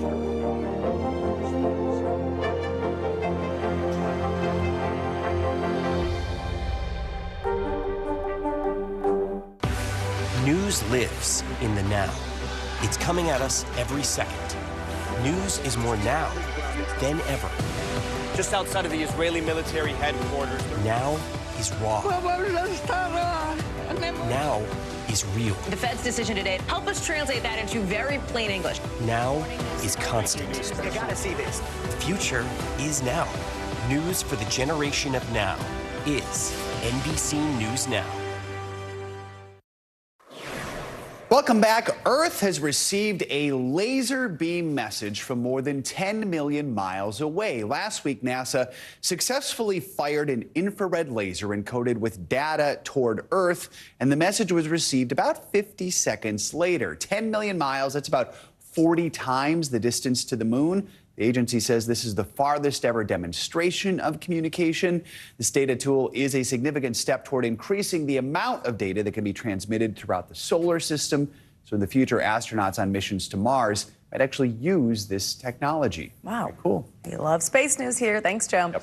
Well, we end this hour with some thanks and a whole lot of giving right here in New York. Migrant families, many who had to flee their own homes, are now getting the chance to help others facing the same challenging circumstances, and they're doing it through baking. NBC News correspondent George Solis has this story. Deliveries don't come more special than this. Inside each box, a baked flurry of flavor crafted with care. Some 500 pumpkin and apple pies, not just made in any kitchen, but in this New York City school cafeteria, going to feed the less fortunate this Thanksgiving week. And many of the bakers have never celebrated Thanksgiving before or had these types of pie themselves. So esto es nuevo para usted totalmente. Totalmente, ¿no? Yeah. Totally new for him, this whole concept of Thanksgiving. They are from migrant families from across the globe who have fled untold horrors, and in some cases know what it's like to end up in the city shelter system while seeking asylum. Like Darwin Reyes, who says he and his 7-year-old son Santiago escaped being kidnapped and tortured by militants in his native Colombia. ¿Qué significa eso para usted? What does it mean to be helping other families in similar situations today during Pi Day? Bueno, realmente estas tradiciones son nuevas para nosotros. Pi Day represents to give thanks and to have this culmination of families in similar situations all united under one roof to do something that means so much to so many people. I'm a big believer that our services need to be individualized. The group behind the Pi Day event, Project Russo, a nonprofit who's been providing full-scope legal services to nearly 1,000 migrants and their families. You know, we always ask that question, is this our fight to fight? And this was immediately obvious that this is our fight to fight. Lately, its work has shifted to address the estimated 120,000 migrants that have arrived in the city this year alone. And when we think about it, Thanksgiving started as welcoming a stranger to America, wasn't it? So it's very much the same spirit.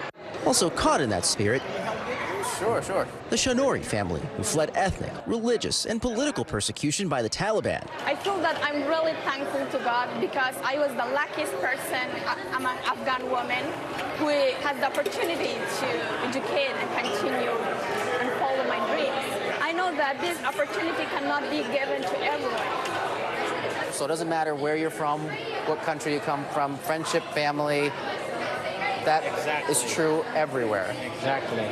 Especially for the immigrants, that U.S. is the land of dreams, the land of opportunities. Families who have had to rebuild their own lives, now hoping to help others do the same, even if it's one pie at a time. How incredible. Our thanks to George Solis for that report. What a delicious way to give back. Absolutely. And now I'm about pie. I'm literally thinking about pie right now. There you but go. I'm always thinking about pie. That'll do it for this hour of Morning News Now. The news continues right now. Stay with us.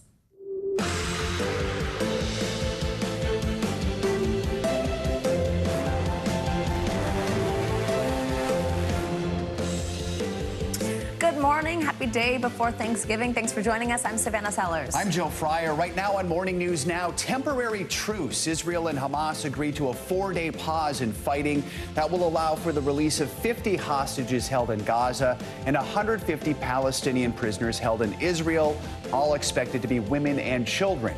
Despite the deal, Israel says it will press on with the war and continue to attack Gaza after the pause. We've got all the reaction to that truce and what comes next. Also this morning, record crowds are expected to head to airports and take to the highways as millions of Americans gear up for the Thanksgiving holiday. But bad weather could hamper those travel plans. What you need to know to make sure your journey goes smoothly and safely. Well, many of us will be enjoying a Thanksgiving turkey dinner tomorrow. Others may not be so fortunate. A new report reveals an alarming rise in food insecurity. We'll take a look at what's behind this worrying trend. Plus, if you're planning to head to the movies this weekend, we have got just the ticket. The historical drama Napoleon is among our top picks to check out in this week's Can't Miss list. Our friend Darren Karp will join us a little later. We're actually going to have multiple can't miss lists for you this week. This is a nice little one before a holiday. Can't miss lists. Yeah, exactly. All right. We begin this hour with new developments in the hostage negotiations between the Israeli government and Hamas. Yeah, Israel has agreed to pause fighting for 4 days and to release dozens of Palestinians held in prisons in Israel. In exchange, Hamas is set to release dozens of hostages that were taken on October 7th. Global leaders are calling the deal a major breakthrough at a time when the situation in Gaza could not be more dire. NBC News chief international correspondent Keir Simmons joins us now from Tel Aviv with all the latest details here. Hi, Keir, good morning. Savannah, good morning to you. A pause in the fighting for Thanksgiving morning. Hamas saying in the past few hours that the pause will begin at 10 a.m. tomorrow. The Israeli government keeping the Biden administration waiting with 9 hours of tense talks before finally making that announcement. And then President Biden welcoming it in a statement saying the First Lady Jill and I have been keeping all those held hostage and their loved ones close to our hearts. Coming home, around 50 of the women and children taken in the October 7th terror attacks. 3 Americans are expected to be released in the first group, a senior administration official says, including 3-year-old Abigail Moridan, her family hoping she'll be home for her birthday on Friday. She's turning 4, and to just imagine that she comes home and is with her family is our light right now in such a very dark and terribly horrific period. Here in Israel, urgent phone calls to families. The mother of 21-year-old Mia Sham, last seen in a Hamas propaganda video almost 5 weeks ago, praying she'll soon see her daughter in person. How are you feeling this morning, Karen? Shaking since the moment I woke up. It's like a Russian roulette. We are waiting to see who will come back home. President Biden thanking mediators in Qatar and Egypt and Israel's Prime Minister, who pushed through the deal in a tense government meeting where he insisted a brief truce would not end the war. And just yesterday, fierce fighting. 250 airstrikes, Israel says, ahead of the initial 4-day humanitarian pause starting tomorrow. In exchange for 50 hostages, 150 Palestinian prisoners, including some women and teenagers, will be released by Israel. The Red Cross will be given access to the hostages still held, while humanitarian aid will get to the people of Gaza, 300 to 400 trucks a day, and fuel. The biggest diplomatic breakthrough since 1,200 were murdered on October 7th, and according to the Hamas-run health ministry, more than 14,000 killed in Gaza. And this morning, so many hostage families hoping the agreement holds. Have you allowed yourself to think about what you might say to her the first time you see her? I don't think I will speak. I will just hold her and hug her, and I just want to hold her. And according to a list, Savannah, that we have just seen in the past few hours of the Palestinians who will be released, they are mainly men accused or convicted of various offences, including throwing stones all the way through to terror offences like attempted murder or making explosives. Meanwhile, if this deal holds, Savannah, then there will maybe further days of pauses, and for each day, 10 more hostages would be released, Savannah. All right, Keir Simmons, thank you very much for your reporting here.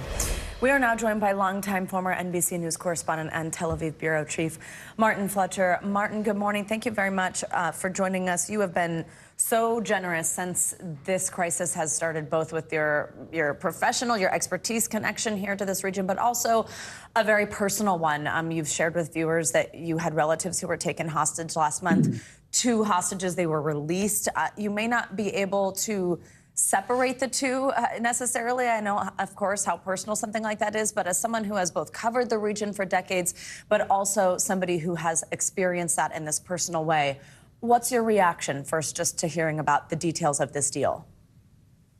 Well, joy. I mean, you know, we're going to have about 50 people at least, hopefully, if it holds, returning to their families. So this is a time of joy. But, you know, Israel is becoming like a manic depressive country. It's a mix of joy and also sorrow, because so many families will not get their loved ones back. But as you know, you mentioned my personal side of it. We have still, my family still has 7 hostages in Gaza, and hopefully there will be some of them will be among the people freed. You know, we have a 3-year-old Yael, an 8-year-old Nave, a 12-year-old Noam. And so we're hoping they will be among the children being released, and we have women among the hostages too. So, you know, everybody's just holding their breath, crossing their fingers, hoping that our family members come home. And again, as always, emphasizing that 50 is only a small number compared to the 190 hostages, roughly, who will still be somewhere inside some tunnel underneath Gaza with their hands probably tied behind their back. Who knows? So, yeah, joy, but also still not a reason to celebrate because of the bigger picture. I mean, Savannah, it's like, you know, how do you celebrate when you know what else is happening to other people at the same time? But certainly within the families of the people who are going to be receiving their loved ones, it's going to be a very, very bitter but sweet occasion. And so striking when you read off the ages of the people who are still being held hostage, Martin. Absolutely. Do you see this deal? Could it be a major turning point in the war, or could it just be that after the pause, things resume as they were before? Well, look, Joe, realistically, you know, this is a very, very significant moment, but it's also a very limited moment. Hamas knows the value of the hostages. They're not going to release them all quickly. Israel has said that the maximum pause they're going to allow is 10 days, after which the war will continue. So, yes, there's a reason to have a great hope now for this pause from 4 days that potentially could become 10 days. But it's just this pause and the exchange of hostages for Palestinian prisoners is just a first step. It's the beginning of a very long road. The Hamas has said they're not going to be releasing, for instance, the Israeli soldiers, male and female, and also probably Israeli men of fighting age. They could be hostages for a very long time, So this is a significant step, but a very limited one too. Martin, these hostages who hopefully are to be released, similar to your family members that have been thus far, are going to have stories to tell, of course, about how they were treated, what they went through, where they were kept, who they were kept with. What kind of impact do you think that's going to have on what happens next, and how important is that type of information to the ongoing conflict? Well, first of all, they will all be debriefed by the Israeli military and secret services, so that they'll give as much information that can be helpful in finding the rest of the hostages and, in fact, in prosecuting the war. So there's that.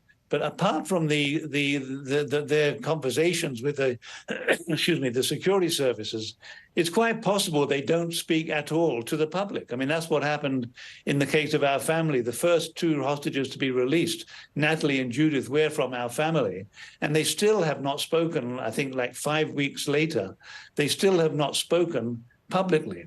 In fact, I haven't spoken to them, and nobody I know has spoken to them. They're only speaking to the immediate family closest to them. So they're traumatized. We don't know what they went through, and it's going to be the same with these hostages that are being released. There's going to be great joy. There's going to be great, no doubt at some point there'll be a great video of the hostages being released and the joy maybe of them meeting their families. But probably in terms of the public, they'll then go silent because they've got a lot of trauma to deal with. And I don't think we can even imagine what it's like for these people now coming home. You know, what they've been through is just unmentionable and unimaginable.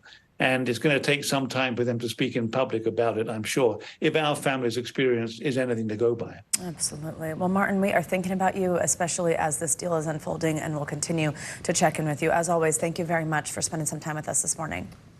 Thanks, Savannah, Joe. Thank you, Martin. Hours after the deal between Israel and Hamas was reached, Pope Francis met with the family members of Israeli hostages and spoke about the conflict during his general audience. NBC's Ann Thompson has the latest from Vatican City. This is a day of fast-moving developments in Israel, Gaza, and here in Vatican City as the world waits for what appears to be an imminent hostage release. This morning, Pope Francis met with families from both sides of this conflict, including an American couple living in Jerusalem whose son was taken captive. This morning, hope finally on the horizon for some hostage families. A deal reached for around 50 of the women and children taken in the October 7th terror attacks to be released. 3 Americans are expected to be part of the group, including 3-year-old Abigail Moore Edon, according to a senior administration official. And hundreds of families hoping it leads to freedom for more hostages, including Americans Rachel Goldberg and John Poland, whose son Hirsch was taken. We're just parents praying that our son comes out. We're so happy for the 50 who are getting out. It gives us hope that more are going to follow. This morning, Rachel met Pope Francis on a mission of hope. He really shared in our heartbreak, and it was a very validating and beautiful moment. The number of days her son Hirsch has been held hostage on a piece of masking tape on her chest. I actually said to him, you know, my heart was taken 47 days ago. 23-year-old Hirsch lost part of his left arm when a grenade exploded in a crowded bomb shelter where he sought refuge from the Hamas attack. And I quickly showed him the video of Hirsch getting loaded onto the pickup truck with his arm amputated. How did the Pope react to that? He put his hand on his heart and he spoke in Italian, saying, "His heart is with me." This meeting designed to bring the world's focus to their plight. U.S. Ambassador to the Holy See, Joe Donnelly, was instrumental in making it happen. Pope Francis, before maybe anybody else, when he speaks, the whole world is listening. Rachel and John have not heard from Hirsch since. They don't know if he is in pain, if he has had proper medical care. They don't know if he is alive. We'll talk to whoever we have to talk to. We'll go wherever we have to go to make that happen. Now, the Pope also met with a group of Palestinian families. At his general audience, he said that both sides are suffering. And he said that this has gone way beyond war. He called this terrorism. The Pope prayed for both the Israelis and Palestinians and also prayed that peace would come at last. I'm Ann Thompson in Rome. Now back to you. Right, Ann, thank you. Well, back here at home, the big holiday rush is underway. Whether you're driving or flying to your Thanksgiving destination, you can expect big crowds throughout the day. NBC News correspondent Tom Costello is at Reagan National Airport. Tom, how's it looking so far? How busy are we? I know what you're going to say. You're going to say, it doesn't look that bad behind you, Tom. It looks kind of bad. But take a look at the video that I shot this morning, just less than an hour ago. We had incredible lines here at Reagan National Airport. In fact, they stretched for 30 minutes or so all the way down to the parking garage. They brought in the canines, the dogs, to help move the people through the TSA checkpoints. It is very, very busy. We've got delays like this right now across the country, 460 delays, 40 flight cancellations. Why? We had so much rain on the East Coast that slowed things down last night, massive delays and cancellations. That continues to ripple through the system today. The good news is we've got pretty good weather right now, and so they should be able to catch up. At the moment, though, the New York City airports and Boston and Washington Reagan are playing catch-up. They're kind of behind at the moment. In the meantime, if you're going to be hitting the roads, the worst time to drive is coming up in just a few hours. Get moving, America. The clock is ticking. The nation's airports and roads already filling up for the Turkey Day getaway. We are anticipating a smooth ride. On Tuesday, heavy rain slowed things down. Today, a better forecast. The best time to drive today, now till 11 a.m. The worst times, 2 to 6 p.m., when traffic will be 11% heavier than normal. Not everyone hates the traffic. I like traveling on Thanksgiving a lot. But in the nation's airports, I wish I would have left yesterday or the day before. 2.6 million air travelers slowly snaked through checkpoints on Tuesday. Even more expected today. In Phoenix and L.A., airport food workers have been on strike. We need these jobs. We don't want to be replaced with AI and robots. Meanwhile, Southwest pilots and American flight attendants are threatening to strike, but not for several weeks, if at all. United 1348 ran push approved 10 on. At Chicago O'Hare, where United is the biggest carrier, it's a full-court press. United is trusting you guys with their aircraft worth tens of millions of dollars and their passengers, hundreds of them at a time. Yep. That's a big responsibility. Yeah, when I train people, I always tell people to pretend like your family is on that plane. Lots of families this time of year. In the terminal, United's Agents on Demand are the latest innovation. This is Esther, Agent on Demand. How can I help today? Passengers just click the QR code for a video connection. I'm leaving at 2 p.m. to Washington. I'd love to go closer to 5 p.m. Is that possible? Yes, perfect. I have a flight at 5:16 if you like that flight. People like to see people. It's like kind of like that human nature and human touch. So we still provide that without having to stand in line. No one likes a line, especially in a weather delay. Yeah, so we're going to be watching the weather very closely. Pretty good at the moment. We've recovered from yesterday, but then we've got weather problems into the weekend. And oh, by the way, guess what happens on Sunday? Nearly 3 million people are going to be flying, an all-time record, and we are expecting rain and snow. So, you know, to use a cliche, you guys pack your patience and your teddy bears. Back to you. There you go. I'm not flying, but can't wait to drive my parents to the airport Sunday. On Sunday? Oh, be prepared for them to come back. There you go. Right. All right. Tom Costello, thank you very much. All right, let's get a closer look at those weather conditions Tom just mentioned with meteorologist Michelle Grossman. Yes, it's time for your Morning News Now Thanksgiving edition weather. Hi, Michelle. Good morning. Hi there, guys. Good morning. Yeah, we are looking at that residual delays on the East Coast, as Tom mentioned, because we had all that rain that came through last night. It was heavy rain, and we still have a bit of heavy rain, but that storm system is finally moving offshore. We dealt with it for 2 days. But look at this map. We are pretty quiet in terms of weather. No big blockbuster storms moving through right now. We do have some wet weather in the Pacific Northwest. We have some rain falling. That's where you see the green. We have some wintry weather as well. That's where you see the blue and the pinks. And then pretty clear throughout the middle of the country. It's the East Coast that we're watching. We've been dealing with this storm system for the past couple of days, and we're seeing the lingering effects. The roadways are still really wet out there. We do have some lingering showers, some snow showers in portions of New England. So that's where you see the blue, and we could see quite a bit of snow there, even up to 8 inches in some spots. And that's going to linger throughout the afternoon hours. We have some freezing precipitation there too. And then we have some heavy rain on the tail end of this cold front. This is the last part that's going to move through. Where you see those brighter colors, that's where we're seeing the heaviest rain falling right now. So that system's going to move on its way today. That's good news. We're going to continue to dry out. We may even see a little sunshine breaking through in portions of the Mid-Atlantic, the Northeast. That's the good news. It's going to take a little longer, though, in parts of New England, because we're going to hold on to that precipitation a little longer. We're going to add on some rain totals there. We could see up to 1 inch in some spots, maybe 1.5 inches. That's right along the coast there in portions of New England. And I mentioned those snow totals could see up to 8 inches in some spots. That's where you see those pinks and purples, and that's in the highest elevations of northern Maine. Now for tomorrow, looking really good for the parade. Temperatures will be chilly. You need your jackets and scarves and gloves, 45 degrees, but we've been colder, and we're looking at mostly sunny skies. It'll be breezy, but I don't think too windy that it will impact any of the inflatables. So we're looking towards the rest of Thanksgiving. Pretty good. We're looking very, very quiet. Heavy snow in portions of the Rockies, guys.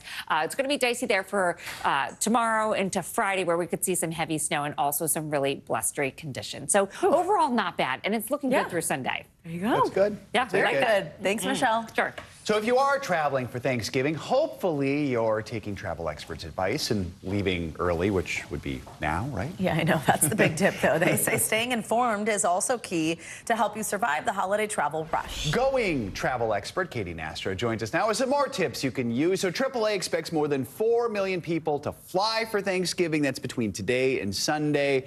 Today being one of the busiest, Sunday being the busiest. So what can air travelers do to make their time between check-in and departure as smooth as possible?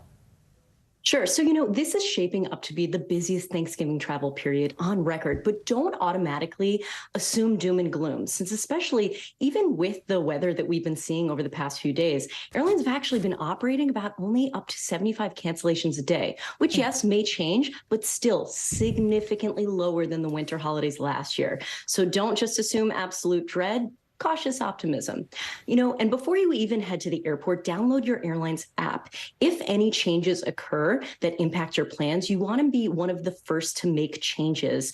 And a lot of the apps have a self-service already built in. It's a first come first serve when it comes to rebooking, as well as a lot of check-in process can already be done within the app, with your phone before even getting to the airport, so you can bypass kiosks and desks if you aren't checking a bag. So I think everyone was so scarred from last year and how there was the Southwest meltdown, but then also so much the lost luggage thing came kind of out of nowhere as a regular concern for flying. What should you do in trying to locate your luggage, make it as simple as possible and avoid losing it? Sure. Obvious piece of advice, don't check a bag. But hey, I overpack. Sometimes it's unavoidable. You travel with families. You need stuff. Best piece of advice, yes, use one of those tiles or an Apple AirTag, but take another step before you close up your bag and give it to the baggage check-in. Take some photos of the contents. So if you do need to make a claim, you have evidence of the exact contents so you can write all of it down and be exactly sure what you are missing. And while it doesn't happen often, try to take off any stickers from your last flight, since those are used as backup barcodes, and if that original tag gets ripped off. So you just want to minimize any risks of your bag getting lost. And then if it does, you have those photos to equip yourself if it does. Very quickly, let's talk about driving. We heard you should avoid 2 to 6 p.m. today. Anything else? Yeah, first and foremost, if you can, check or try to fill up at the gas pumps. 30% cheaper than we saw last Thanksgiving. So it's a great time to fill up, but try to do it a day before or, super early in the morning, just to avoid any more time that you are spending on the road. Head out before 11 if possible. All right, Katie Nastro, appreciate the tips. Thank you so much. Happy Thanksgiving. Well, coming up today marks 60 years since the assassination of JFK. We're going to look back at the moment that stunned the world and visit a new exhibition that's giving us some new insights into the somber anniversary.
They told him I rejected him because he wanted to be female. This is the story of a family divided, a fringe religious movement blurring the lines between church and state, and a teacher caught in the middle. This is Grapevine, an NBC News podcast. Listen now. News lives in the now. The front lines are still very active. This is like quicksand, and officials say an entire town is cut off. This close to actually understand why people had to jump in the ocean. News for the generation of now is NBC News Now.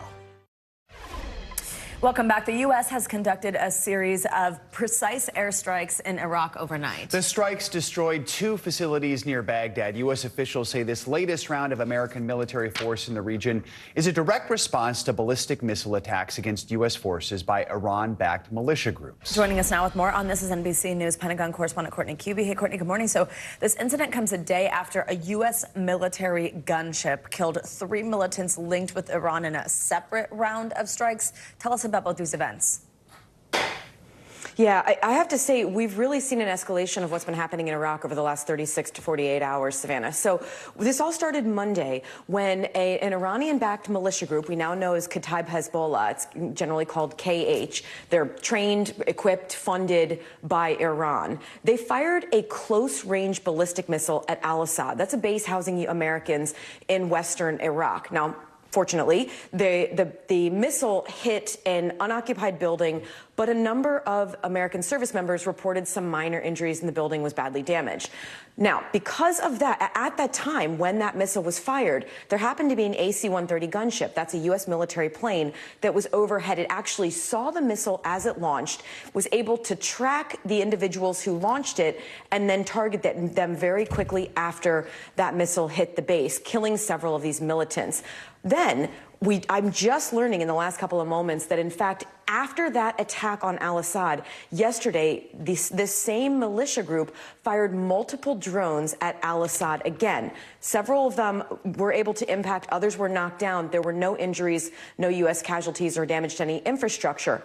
But after that, late last night, the U.S. military targeting again. Using some fighter aircraft and precision-guided munitions, the U.S. struck 2 targets south of Baghdad. They were places where there was command and control for KH and then also an operations center. Now, why this is significant is, number one, the fact that these strikes have occurred in Iraq. It's the first time since this uptick in attacks on U.S. bases in Iraq and Syria that we've seen the U.S. actually target and strike back inside Iraq. Next, what we've also learned is, for the first time, these seem to be the U.S. targeting individuals. So whereas in Syria, they were going after facilities, there were cases where there were individuals present, but the AC-130 gunship yesterday specifically targeted a vehicle, knowing individuals, knowing that some of these militants were inside. The reality is we have seen this situation escalate over the last couple of days, Joe and Savannah. Yeah, and Courtney, as you've reported, we've seen this recent increase in U.S. military action in the region. Does this mean anything for America's involvement in the Israel-Hamas war? Yeah, it's an excellent question, Joe. Despite the fact that the U.S. officials at the Pentagon want to say this has nothing to do with Israel, the reality is none of this happens in a vacuum. And we hadn't seen these sorts of tit-for-tat attacks and strikes since March of this year. They really started up again on October 17th.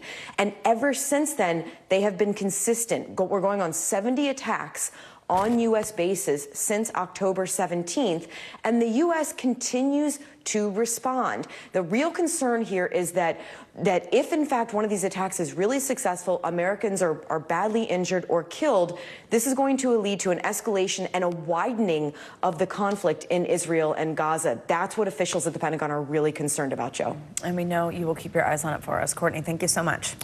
60 years ago today, President John F. Kennedy was assassinated. It was a moment that brought the nation to its knees in collective mourning. Now, decades later, there are still so many unanswered questions about that fateful day in Dallas. NBC News correspondent Morgan Chesky is at Dealey Plaza, where many still come to pay their respects. Morgan, good morning. Joe, that's right. So many people have been coming here to remember that fateful day. And you can read all the books, watch all the movies, but it's not until you stand here in Dealey Plaza that you feel the sheer weight of what took place.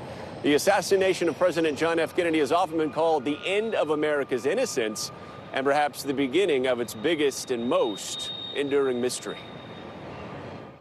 60 years after the fateful day in Dallas, the words still stun. President Kennedy died at approximately 1 o'clock Central Standard Time.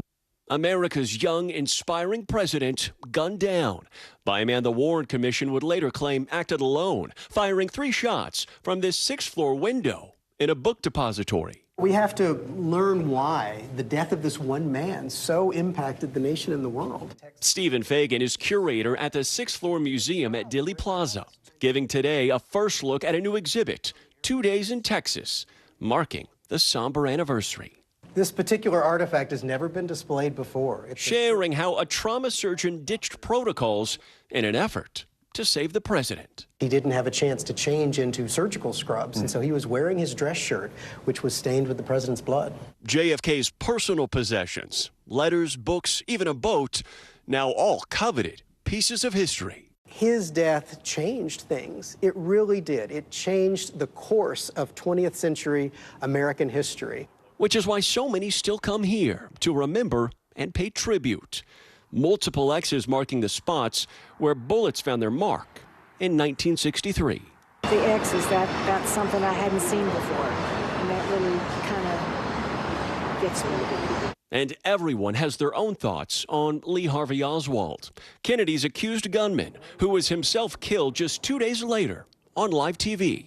Do you think Lee Harvey Oswald acted alone? No, I don't. Oh my gosh. The older I get, the more I believe he did not. I think there was probably a conspiracy.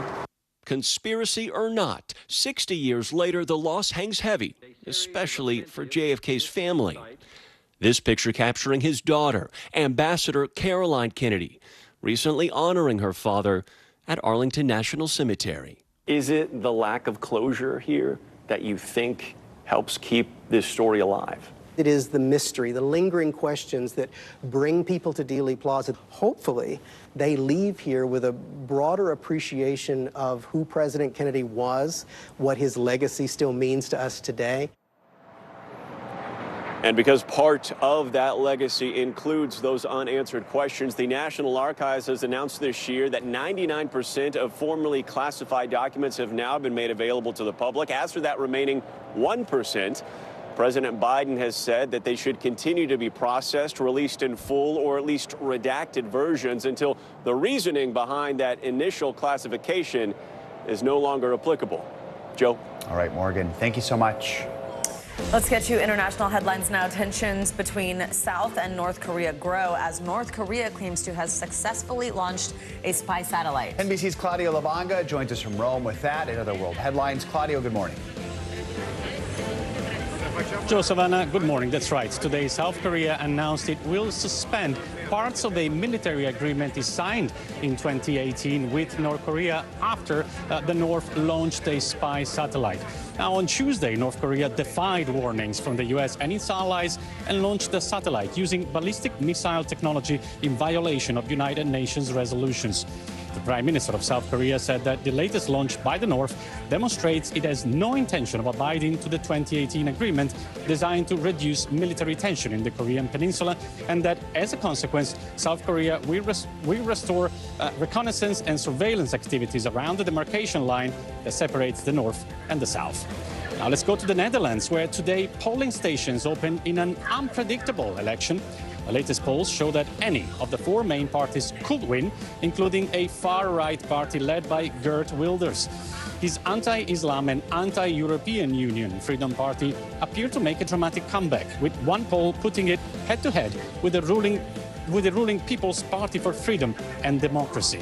Other runner-ups are the Labour Green Alliance, led by Frans Timmermans, and a new party of centrist outsider Pieter Omtzigt. And let's end this tour of the world in London, where King Charles III hosted the president of South Korea and his wife at Buckingham Palace Tuesday. South Korean president is on a 3-day state visit to the UK aimed at strengthening trade and defense ties between the two countries. Among the 170 guests invited to the glittering banquet hosted by the King and Queen Camilla were members of the K-pop girl group Blackpink, who the King praised for their role, and I quote, in bringing the message of environmental sustainability to a global audience. Joe, Savannah. I do like Blackpink. Yeah. You know who's a huge Blackpink fan? My mom. There you go. Who knew? All right. Claudio Lubanga, thank you very much. So is the king, apparently. Yes, right. Coming up, as many of us prepare to sit down for Thanksgiving dinner, millions of others are not so lucky. Yeah, we're going to take a look at a new report that's revealing a rise in food insecurity. We'll bring you the details of that up next.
When I think about what the Today Show does, it's not just about the mornings, it's about your whole day.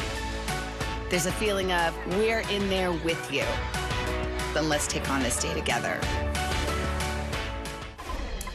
We're back with a look at an issue that's affecting so many families in the U.S., and that's food insecurity. The U.S. Department of Agriculture says a family is considered food insecure when their ability to acquire adequate food is limited by a lack of money and other resources. And according to a report from the USDA released just last month, 17 million households qualified as that food insecure in 2022. That's up from 13.5 million households in 2021, a big jump. Joining us now for more on this is Carlos Rodriguez. He is the Chief Policy and Operations Officer for City Harvest. That's New York's first and largest food rescue organization. Carlos, thank you for joining us. So first of all, just help us understand why we're seeing this rise in food insecurity, especially after the pandemic.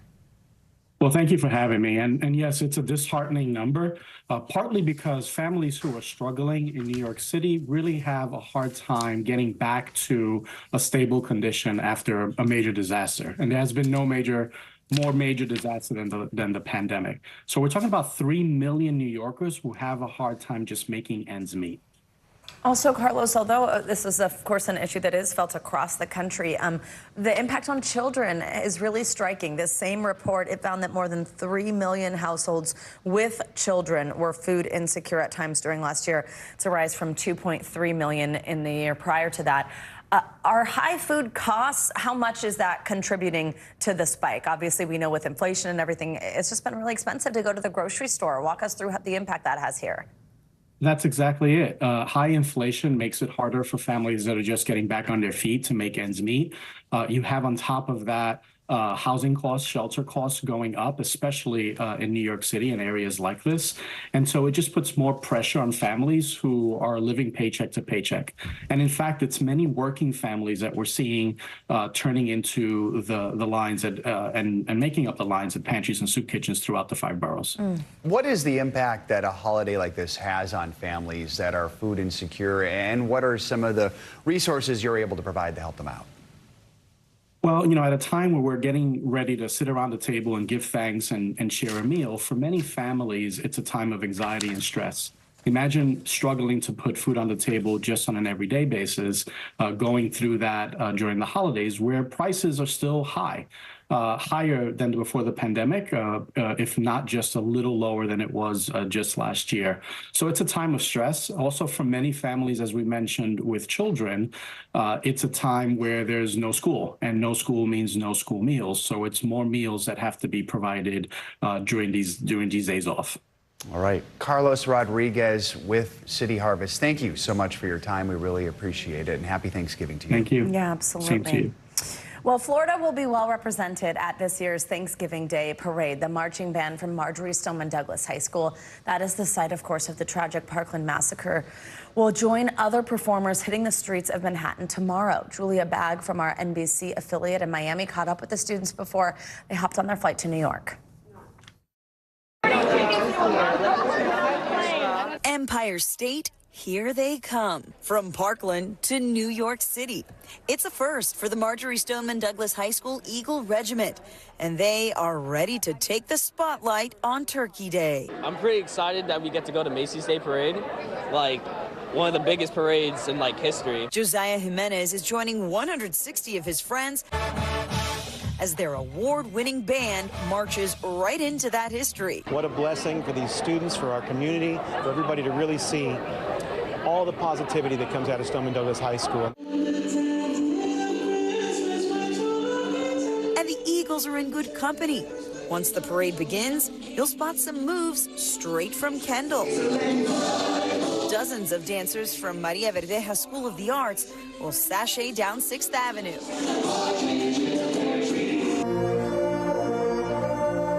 And Monroe County is representing in Manhattan, too.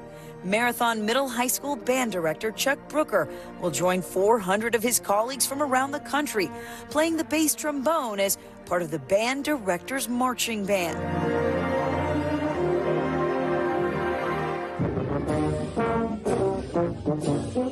We caught up with Brooker during his rehearsal in New Jersey.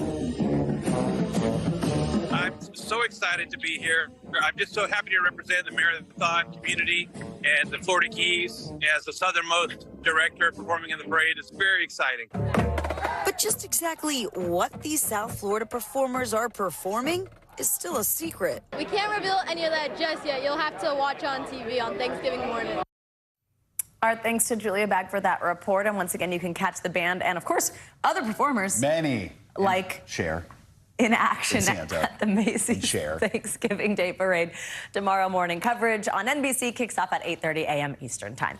Well, coming up, get ready for Turkey Carving 101. Yeah, you've cooked the bird, you pulled it out of the oven, but just how do you carve that perfect turkey? Well, we have got an expert on hand to slice through the do's and the don'ts. There he is. Stay we can't with us. wait. That's next.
Still to come on the Channel 2 News. Well, the waters are certainly receding now. Still too close to call. Lester Holt reporting from New York. Ground zero, as it's being referred to. It is, in fact, the taste of freedom. The Haitian people know a little something about resiliency. What's the biggest risk right now? Some of the troops who have been proud. I want to welcome you to the first presidential debate. In fact, we've been told we can't go any farther. You were some resilient folks. Let me get a hint.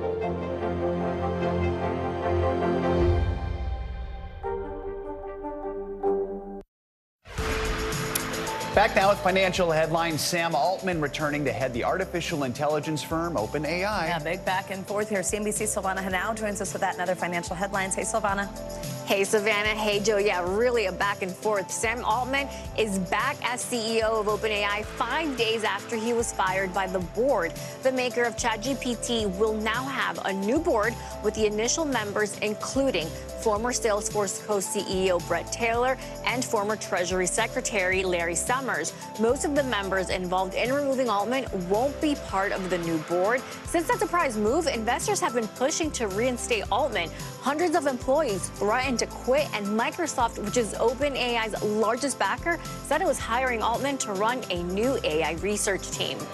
Tesla is rolling out a new congestion fee system for its more than 50,000 supercharging stations worldwide. The company hopes this will free up traffic. The fees are intended to prevent people from fully charging their vehicle at the busiest stations. It will only kick in when stations are busy and your battery is over 90%. Drivers will be able to see where congestion fees apply on their vehicle's touchscreen, and the cost is set at $1 per minute. And the FCC is proposing rules to ban cable and satellite companies from charging early termination fees if you decide to cut the cord. They would also require companies to provide customers with a prorated credit or rebate for the remaining days in a billing cycle after they cancel. The rules are part of the Biden administration's efforts to eliminate excessive junk fees. President Biden saying companies shouldn't lock you into services you don't want. How about that, guys? All right, there you go. Good news for us consumers. Savannah Henao, thanks so much. You got it. Well, of course, on Thanksgiving, if you've got the job of hosting this year, there's a question that has surely crossed your mind. Mine, because I'm hosting. How to carve a turkey. So if you have not figured out the best course of action, you are in luck. Today, we're going to be learning the best way to carve the holiday bird so that you can just wow your guests. Yeah, and then maybe my answer won't have to be ask my dad. Joining us now to share his expertise is Paul Kelly. He's a turkey farmer and the managing director of Kelly Bronze Turkeys. Paul, good morning. So here's what else you are, though. You are the record holder for fastest time to carve a turkey, which is amazing. So first of all, just tell us about that honor and just how fast it is that you carved a turkey. Okay, yeah, well, it's the Guinness World Record that I hold, and I set it in 2008, and I did a 15-pound turkey into 15 equal servings, all with white meat and dark meat, all plated up with gravy in 3 minutes, 41 seconds, I think it was. With gravy? Wow. What? I don't believe you. That's amazing. All right, so with that, we're not going for speed. We're going for less frustration, I think, with this Thanksgiving. What are the right ways and the wrong ways to carve the turkey? What should people know even before they begin? Well, I think, first of all, you want to take the turkey out of the oven and let it rest for at least half an hour before carving it. Then the bird is cool enough, and it takes 2 or 3 hours for the bird to go too cold. So let it get cool so you can actually handle it. And then what we do is we break it down to its primals, which means just taking the wing off, taking the leg off, and then taking the breast off. And once you've removed the meat and those bits off the bird, then you start to carve it to prepare it for the plate. And if you do it that way, you will get between 20 and 30% more servings, rather than just kind of the bird's there and you just start attacking it with a knife and a cut. Yeah, okay, don't do that. Got it. Don't do that, don't attack it. Okay, so if it's your first time either carving or even just cooking the turkey, like start from there. Tell us what we should keep in mind when we're even cooking it. For the cooking, I think the first thing is you need a meat thermometer, right? Because time is purely a guideline. People have these cooking instructions that says 2 or 3 hours. They pop it now. Time is purely a guideline, and ovens vary so much in temperature, different ovens. And of course, it also depends on how cold the bird is from the fridge when you're putting it into the oven. So the only sure way of telling whether your turkey is cooked to the right temperature is by using a meat thermometer. And of course, turkey is not a very forgiving meat. So if you take it over the top, it doesn't. It goes downhill very quickly. And I think that's a huge problem with turkey. Most people just cook it once a year and they think, it is cooked, it looks cooked. I've followed the guidelines, but let's give it another half an hour just to be safe. Of course, that's a disaster because you kind of cremate the turkey rather than cook it. So you really do need to get yourself a meat thermometer. If you're getting a cheaper turkey, brining it is a good idea because they're harvested at such a young age, they don't have any natural fat. So putting it in the brine is a good idea because that's put moisture back into the meat. If you get a mature bird like a Kelly Bronze, it has all its own fat marbling. So it doesn't need any help in that respect. The other thing is I always say keep it simple. You can make cooking your turkey as complicated as you want. You can stuff it with all sorts of things. And, cooking it in these big vats of peanut oil, that's a nightmare safety-wise. But you can make it complicated. But if you just do good roast turkey, using a meat thermometer, cooked to the right temperature, 150, it'd be brilliant. Oh, my God. And let's not let it go downhill fast or turn into a disaster. Exactly. Paul, you're scaring me. Okay, I think before we let you go, we got to see a little slicing, right? You have your knife ready. You can do a little carving for us. We good to go? Yeah, we're good to go. Okay, we take the wing off. There we go. There we go. And then we take the leg off. And you can, if you go onto our website, it shows you all the, there's full instructions on how to carve. And then you see you could start to carve the breast now. I've taken the wing and the leg off, but I'm going to take the whole of the breast off. Oh, okay. Using a really sharp knife, and that's important. A sharp knife, and a sharp knife is a safe knife. If it's sharp, you don't apply pressure and you don't run the risk of slipping. So that's good advice. Take that breast off. This part right there would have taken me 15 minutes, so. So I've taken half off, and then you see, you've got the leg, you've got the breast. Peel the skin off. This is the magic bit. That skin, you put that in a baking tray, season it with salt, and also the skin from the leg, peel that off, and put that in the tray, season it with salt, pop it back in the oven, and then about 20 minutes later, you have beautiful turkey crackling. Oh, but now we've got that breast off. Heard of that. And then carve lovely slices of turkey meat.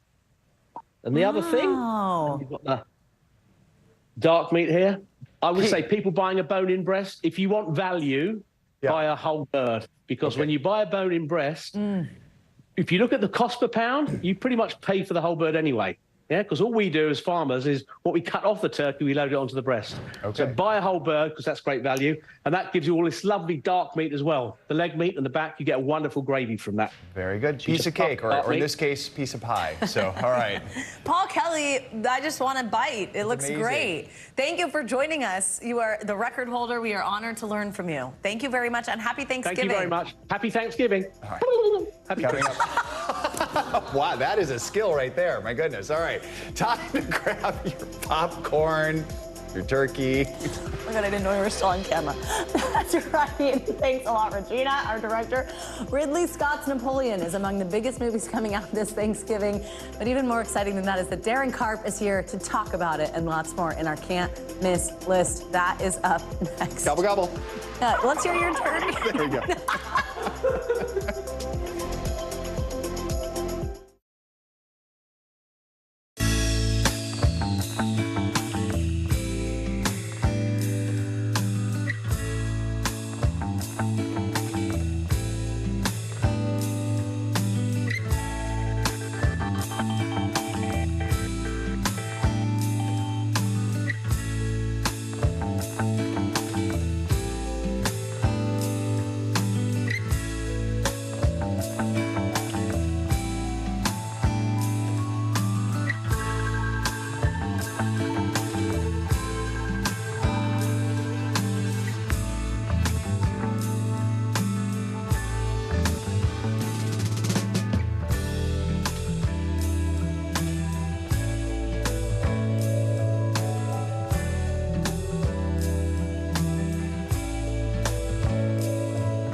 Coming on the air with breaking news. We are live tonight from Juarez, Mexico, reporting over the skies of Lahaina here in Florida. The time to evacuate has come and gone.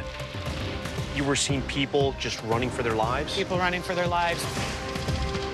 We've seen this almost unbelievable power struggle. What does this mean for Ukraine? It's the battle off the field that's inspired the world. Every night, it's your news playlist. Top Story with Tom Llamas. Streaming weeknights at 7 on NBC News Now. Still to come on the Channel 2 News. Well, the waters are certainly receding now. Still too close to call. Lester Holt reporting from the Ground Zero, as it's being referred to. It is, in fact, the taste of freedom. The Haitian people know a little something about resiliency. What's the biggest risk right now? Some of the troops who have been proud. I want to welcome you to the first presidential debate. In fact, we've been told we can't go any farther. Here are some resilient folks. Let me give you a hint.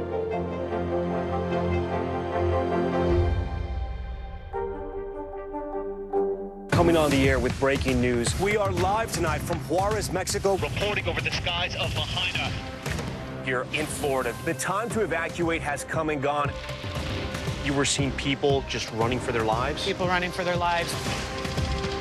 We've seen this almost unbelievable power struggle. What does this mean for Ukraine? It's the battle off the field that's inspired the world. Every night, it's your news playlist. Top Story with Tom Llamas. Streaming weeknights at 7 on NBC News Now.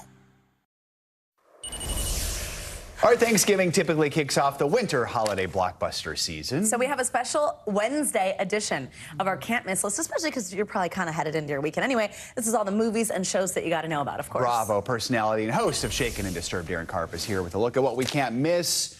Theaters, 3 very different movies coming out Yes. this extended holiday weekend. You know I cover a cadre of movies here, from everything from Trolls to Squid Games. This is what I'm bringing you guys. Exactly, and Napoleon is the one that I think a lot of people are looking at, right? Yes, this is the new big movie from Ridley Scott. Obviously, he brought us Gladiator, so we're expecting big scenes, big cinema. There's a lot of controversy actually coming out about this movie. Joaquin Phoenix, as you can see there, plays Napoleon.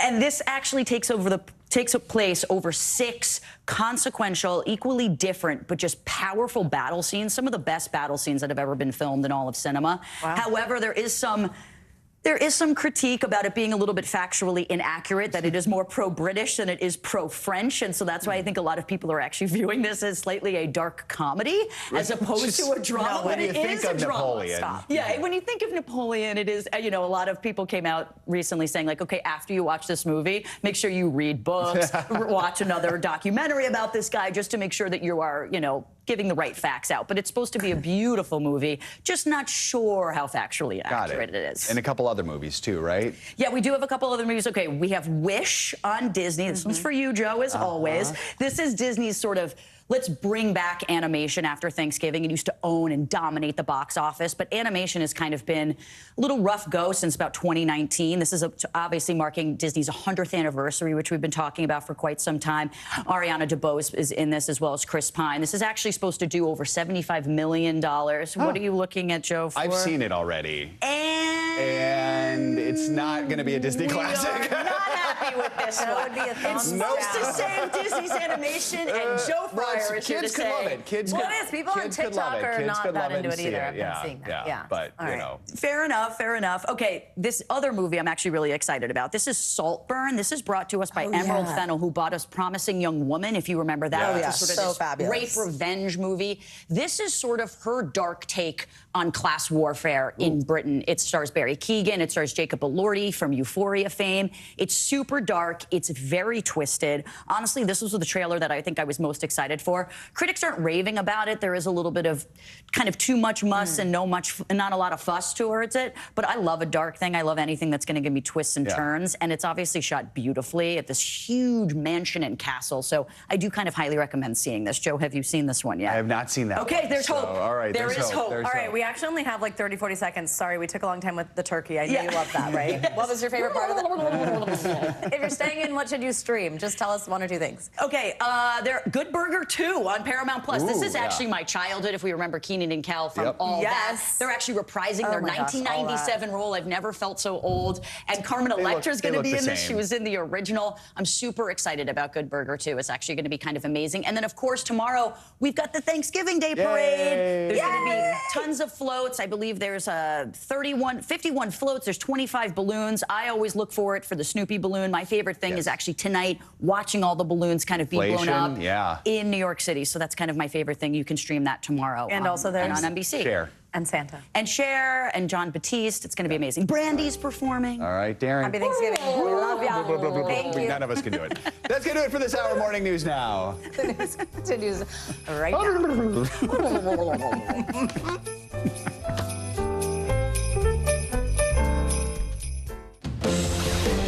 Breaking right now on Morning News Now, a breakthrough deal between Israel and Hamas to release dozens of hostages held captive in Gaza. It's really hard for us, but we're waiting for all of them to come back. The agreement just made after weeks of negotiations, with the U.S. playing a key role in securing the deal. Also this morning at the Vatican, Pope Francis meeting with the families of some of the hostages. We have team coverage. And it's the nightmare before Thanksgiving. Millions of people traveling by plane, train, and automobile to make it home for the holiday. So will the weather cooperate with your plans? We are tracking the conditions, including a storm system making its way across the Northeast. Plus, more Americans passing on precautions when it comes to COVID-19. What doctors want you to know before you gather for the holiday. And a match to be thankful for. Joe is going to introduce us to a duo selected to take part in tomorrow's big Thanksgiving Day Parade. I can't believe it's tomorrow. I know, and it's a heartwarming story. They'll be marching with so many other people. Looking forward to the parade tomorrow. Good morning. Good to have you with us on this day before Thanksgiving. I'm Joe Fryer. And I'm Savannah Sellers. We're going to get started this morning with that breaking news overnight. An agreement made between the Israeli government and Hamas to release dozens of hostages in exchange for a pause in fighting and the release of some Palestinian prisoners held in Israel. Qatar, which served as a mediator between the two sides, formally made the announcement after nearly 5 hours of deliberations among Israeli cabinet members. Now, once implemented, it will mark the first pause in fighting since the war began on October 7th. Family members of the hostages are now speaking out, voicing some concerns and uncertainty despite the major diplomatic breakthrough. You know, it's like a Russian roulette. We are waiting to see who will come back home. It's crazy. We don't have names yet. Only speculations that it's going to be mothers and their children. It's tough, very tough. Prime Minister Netanyahu also spoke after the announcement, warning the war will continue with Hamas following the pause. The United Nations issued its own warning yesterday, saying nearly 2 million people have been displaced by the war. We have our team standing by to break down this agreement between Israel and Hamas, including NBC News foreign correspondent Claudio Lavanga and retired Navy SEAL Commander Dan O'Shea. Yeah, but first let's bring in NBC News foreign correspondent Raf Sanchez. He's in Tel Aviv, and NBC News White House correspondent Mike Memoli. So, Raf, let's start with you. Walk us through some of the details of the deal. How many hostages are being released? When does this start? And for how long could we see a pause in fighting? Joe, Savannah, good morning. This deal was approved in the early hours of the morning by Prime Minister Netanyahu and his cabinet after an hours-long meeting. Under the terms of this deal, 50 hostages, women and children, to be released in exchange for 150 Palestinian prisoners, also women and children, who will be freed from Israeli jails. There will be a 4-day ceasefire in Gaza. Hamas is saying that ceasefire due to come into effect 10 a.m. tomorrow, 10 a.m. Thanksgiving morning, local time. Israel also agreeing to suspend drone flights above Gaza for a certain number of hours every day.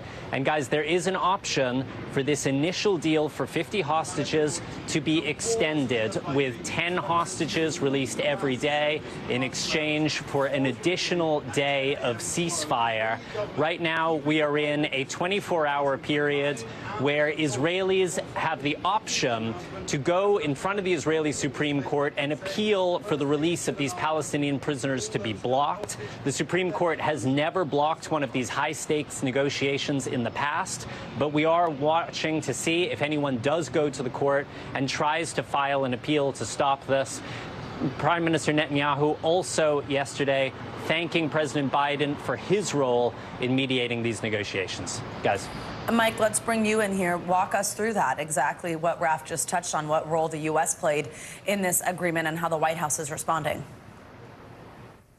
Well, Savannah, this was a heavy diplomatic lift, and in a statement released overnight, the president thanking the leaders of Qatar as well as Egypt for their role in helping to bring it to reality. The president also calling this deal a testament to the tireless diplomacy and determination of many dedicated individuals. Two of those individuals are Brett McGurk and Joshua Geltzer. They were asked by National Security Jake Sullivan in the early stages of this crisis to oversee a small working group dedicated to this hostage issue. We also know from White House officials that we remember President Biden traveling to Israel. We're told a focus of his meeting with Prime Minister Netanyahu as well as the war cabinet in Israel at the time was about this hostage issue and the process for potentially obtaining the release of these hostages. Now, these negotiations intensified after the initial release of 2 American hostages, ultimately bringing in the leader of Egypt as well as the CIA director engaged in those talks. We're told that the deal finally did appear to come together over November 18th this weekend, but it was a tense few days to see it to this point. Now, the president arrived last night in Nantucket, where his family has celebrated the Thanksgiving holiday for decades. We understand that it is possible we may hear from the president more directly today, guys. So, Raf, we know there's a lot of anxiety among the families of the hostages. How are they feeling right now? Do we know anything about who is going to be released in this agreement? Yeah, Joe, these families are in limbo. They know that there is a deal. They do not yet know who's coming out as part of this deal. We spoke a little earlier to a man named Gilad. Several of his grandchildren, including his 3-year-old granddaughter, are being held inside of Gaza right now. And we know this deal is for women and it's for children. So there is a good chance that his grandkids may be coming out as part of this deal. But he says he simply does not know at this point. There has been no official confirmation about who is on the list to be released or not. He says that he is holding out hope, but that he just won't know until he has them back in his arms. And his is a good example of just this painful situation that even though 50 hostages are slated to be released, there are 240 hostages being held in Gaza. That is 190 who are not coming out as part of this initial deal, including Gilad's son, the father of these little grandchildren. And he says for him, it won't be until his entire family is out and safe that he will be able to breathe easy. Guys. Absolutely. And Mike, also, what are White House officials saying? Because we know that we expect Americans to be part of this, to be set free in this first round of hostage releases. What do we know at this point? Yes, Savannah, as Raf indicates, the exact identity of these individuals is not yet clear. White House officials have been reluctant to get into specifics, but they did confirm that at least 2 American women, as well as a young 3-year-old girl, were among those who should potentially be released as part of this deal. Interestingly, the young girl tragically lost both of her parents in this initial attack. Now, what the White House also is saying is that they hope that this pause will allow them to further identify other Americans who could be part of potential future releases. As Raf also indicates, there are phases of this potential release, this category including women and children, other categories to come. Now, it's also worth noting this young girl who we understand to be part of this deal, I mentioned she was 3 years old. Her birthday, we're told, is actually on Thursday, so a potential reason to celebrate potentially after this is released. Oh, wow. Yeah, definitely. So, Raf, despite this deal, doesn't start till tomorrow, so the fighting does continue in Gaza. Israeli troops continue to surround that Indonesian hospital. Officials say they're also closing in on a refugee camp nearby. So what is the situation there right now? And is the pause in fighting enough time to get that humanitarian aid into Gaza and actually make a meaningful difference?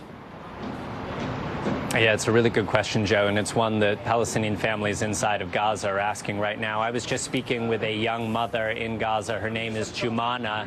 She says they are hopeful that for the first time in 47 days there will be an end to this bombardment, but that for them and for many families who fled their homes in Gaza City, a 4-day ceasefire doesn't mean that they'll be able to go home. And they expect, as Prime Minister Benjamin Netanyahu is saying, that the fighting will resume on the other side of this ceasefire. Now, we think that there are going to be hundreds of aid trucks that will cross over from Egypt as this ceasefire goes into play. But whether that's going to be enough for the more than 1 million displaced people, many of whom are desperately short of food, remains unclear. The UN says it will do everything it can to maximize this ceasefire, to get aid to people. But one of the really big questions here is how much fuel is going to be allowed inside Gaza, because as we have seen over these 6 weeks of war, without fuel, it is impossible to keep the lights on at hospitals, and it is impossible to distribute this humanitarian aid, even if you are able to get it inside Gaza. All right. Raf Sanchez, Mike Memoli, thank you both for your reporting. We appreciate it. Yeah, we're now joined by Dan O'Shea. He's a retired Navy SEAL commander and coordinator for the Hostage Working Group at the U.S. Embassy in Iraq. Dan, good morning. Thank you very much for joining us. So first, what are your initial thoughts on this tentative deal, and how much do you see this deal being in the best interest for both sides? Well, this is the reason Hamas took the kidnapped victims in the first place, because this was going to be their bargaining chip to basically force the IDF to stop this offensive that they knew was inevitable after the October 7 attacks. So it is, again, this deal was not across the table between Hamas and Israel. So I'm very cautious about this until it's complete, because anything could go wrong and this could change overnight. So I'm being tight-lipped on terms of my perspective. It's a positive sign, but it does change the dynamic for both Hamas and Israel, and it may become a blueprint for the future, how we get more hostages out. But it is a positive first step, and certainly a relief for these families, and for especially the American family, if they get their loved ones back, it will be a Thanksgiving like no other.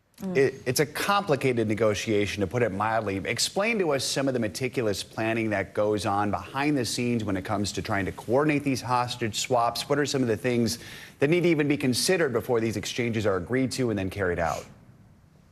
Well, the devil is truly in the details, and I have been tracking this for over 20 years, and I've never seen something as complex as what we have in Gaza. First off, 240 odd hostages, 50 will be released.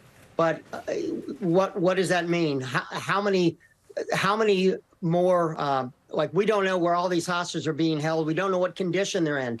We know there's roughly 40 kids and a number of senior elderly, many of whom are on heart medications and other medicines. So again, what is the calculus for those 50 that are chosen? That will be, again, there's so many layers to this, and we'll see what happens with the ceasefire coming in tomorrow morning. I hope it goes smoothly, but anything, and especially a situation, a very tense situation like Gaza, it could turn and go pear-shaped overnight. Dan, let's say that it does continue on the path that it seems at this point, and the hostages are released in the coming days. First of all, just walk us through what it's like for them, what kind of support and treatment they're going to get and need, and then also the type of information that can be gleaned from them as there's been this ongoing search within Gaza for where these hostages have been. Well, first and foremost would be a medical check for everyone, including the young children. Everyone is going to need to be medically screened. And then a health check. I mean, the biggest issue is going to be the long-term mental health aspect of what happened in these 47 days of abject terror.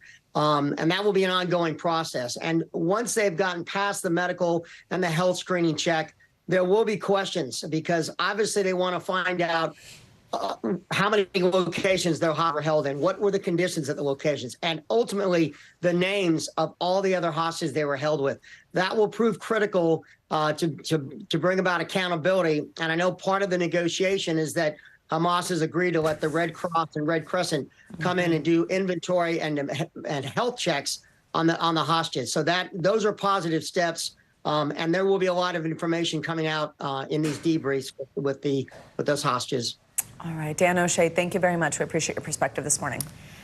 At the Vatican, Pope Francis met this morning with relatives of Israelis who have been held hostage. Yeah, the Pope also met with a group of Palestinians who have family members in Gaza. The meetings came just hours after the Israeli government approved this deal with Hamas to release dozens of hostages being held there. NBC News foreign correspondent Claudio Lavaga joins us now with more on this. Claudio, good morning. So the Pope addressed the war earlier today, speaking at his general audience. What did he have to say, and what more can you tell us about these meetings with the families of the hostages? Good morning, guys. Well, this morning during the weekly general audience, the Pope said that he heard of the suffering from both sides. As you mentioned, he met in two different occasions, both the families or the relatives of some of the hostages still being held in Gaza, but as well as relatives of Palestinians living in Gaza who are suffering the consequences of the war there. And he said that that is what war does. But also he went as far as saying that the conflict between Israel and Hamas has gone beyond war. He's called it now it's terrorism. Well, now among the families of the hostages being held in Gaza were also the parents of Hirsch Goldberg Pauling. He's a 23-year-old American citizen. They spoke to NBC's Ann Thompson this morning. Let's take a listen. There were 12 of us in the room with him. He was very kind and compassionate and spoke to us for a few minutes before opening up to hear a few of the stories about our loved ones. Our hope very much is that order is going to come out of this. And so once those first 50 are released, they'll identify and know about the condition of the others, where they are, and we'll start to finally get some news. They also said that they are aware that their son is probably not going to be among the hostages that are expected to be released in the next hours or days, because there will be mainly women and children. But they say that this is bringing them hope, because maybe in the future more hostages will be released, including, of course, their son. Joe, Savannah? Claudio, is the aim here that these meetings with Pope Francis have any influence on the hostage situation and the war more broadly?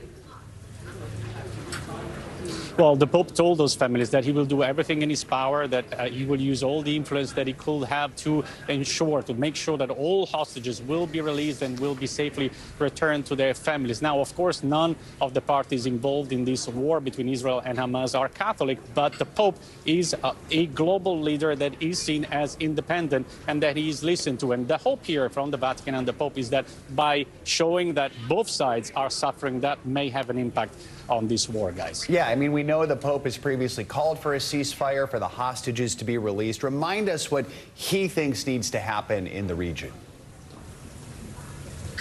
Well, the Pope and the Vatican is one of those countries that has long recognized Palestine as a state, and the Pope has long called for a two-state solution, including in an interview at the beginning of November. That's the long-term solution for the Pope and the Vatican. But as you mentioned, since the start of the war, the Pope has called for the immediate release of all hostages, but also for an immediate ceasefire and access of humanitarian aid into Gaza. Guys? All right, Claudio, thank you so much. Thank you. Well, as we wait the news of a possible hostage release, there's another life and death situation underway in Gaza. Doctors are racing to save dozens of premature babies born in the throes of war. NBC's Erin McLaughlin has the story. They call him Majul, Arabic for unknown, discovered following an airstrike in Gaza City. The doctors here fear his family is dead. No one has come forward to claim him, he says. More than a week ago, the world first met Majul at the besieged Al-Shifa hospital, along with more than 30 other premature babies. RPGs. AK-47s. Israel, the U.S., and the European Union have all condemned Hamas for using hospitals as bases for military operations and for using Palestinian civilians as human shields, which Hamas denies. Eventually, help arrived. 31 babies evacuated. Hypothermic, dehydrated, and starving, yet alive. Although 2 didn't survive the trip to Egypt. Majul stayed in Gaza as they searched for his family, along with 2 others, including little Anas Stete. If we die, we all die together, his father says. The Stete family knows what it means to be torn apart. The violence forced his family south, leaving Anas alone in Al-Shifa. For more than 40 agonizing days, they waited. We lost hope, his dad says. We thought that's it. We're not going to see our son. But Anastasia is going home. We found him, his grandma says. I can't describe this happiness.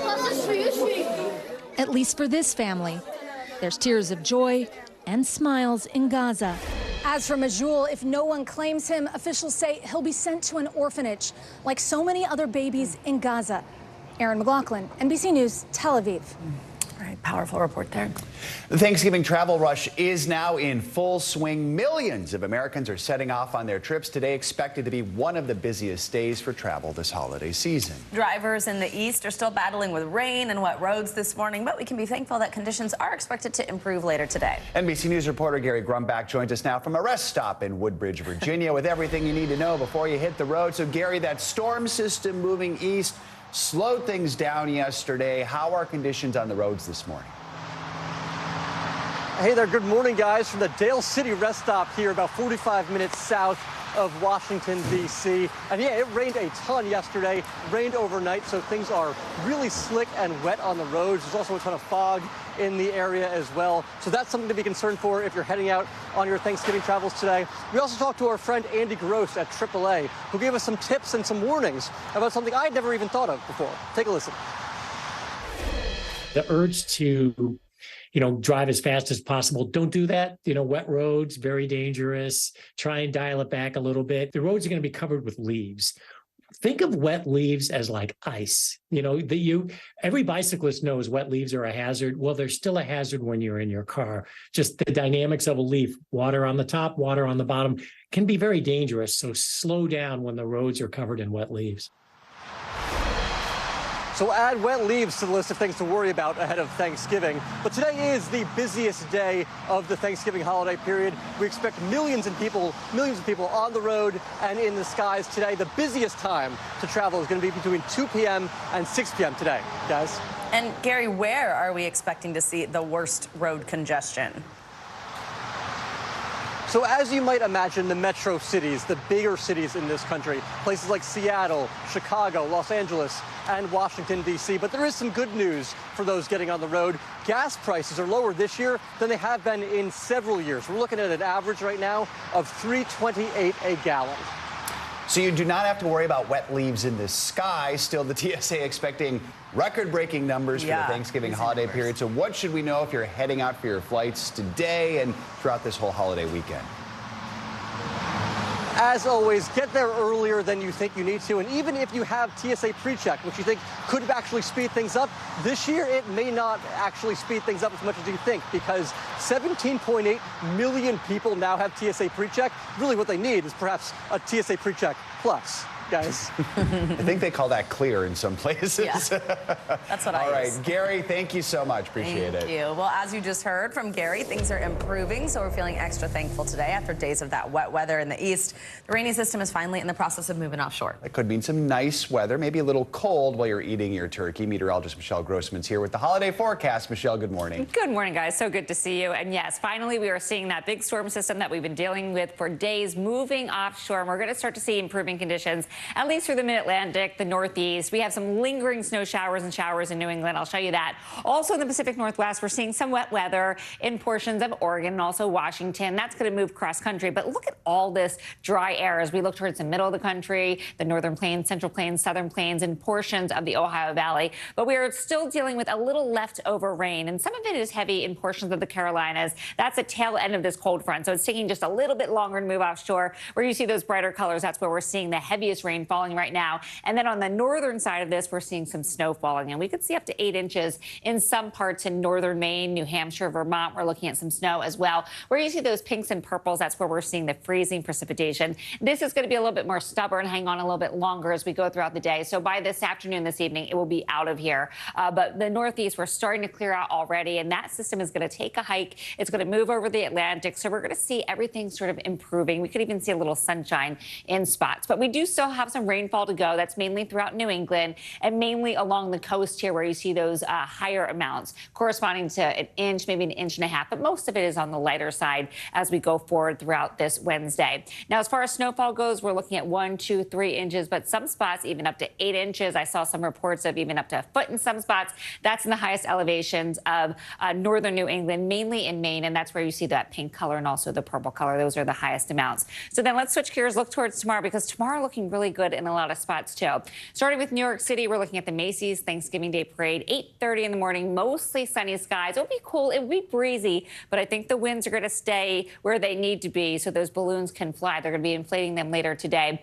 It's going to be cool, 45 degrees, but it could be much worse this time of year. Then for the rest of the country, also looking really good. The problem spot, I don't know if it's a problem, though, it's the Rockies. I think the snow needs to fall there, but we're looking at some snow falling in the Rockies. It will be heavy at times and also really blustery, cold, windy conditions there. Otherwise, looking at the West Coast, we're good. We're looking at sunshine along San Francisco, Los Angeles, looking at partly sunny skies in the Pacific Northwest. Same story in the Northern Plains, the Upper Midwest, Great Lakes, the Southern Plains. So really good conditions if you're looking for dry weather on Thanksgiving. Same story as we look towards New England. We're going to dry it out nicely. Up to 51 degrees tomorrow in Boston. We're looking at 51 in New York City. That could be much cooler too. And then temperatures 59 degrees in Charlotte. So that is Thanksgiving Day. Now, as we look towards the weekend outlook, we're looking towards Friday. Not a big deal either if you're headed back from your Thanksgiving Day festivities. Still dealing with that big storm system in the Rockies, the highest elevations of the Rockies, where we're going to see heavy snow once again. The winds will be blowing as well. So that's going to be tricky travel, but really dry conditions once again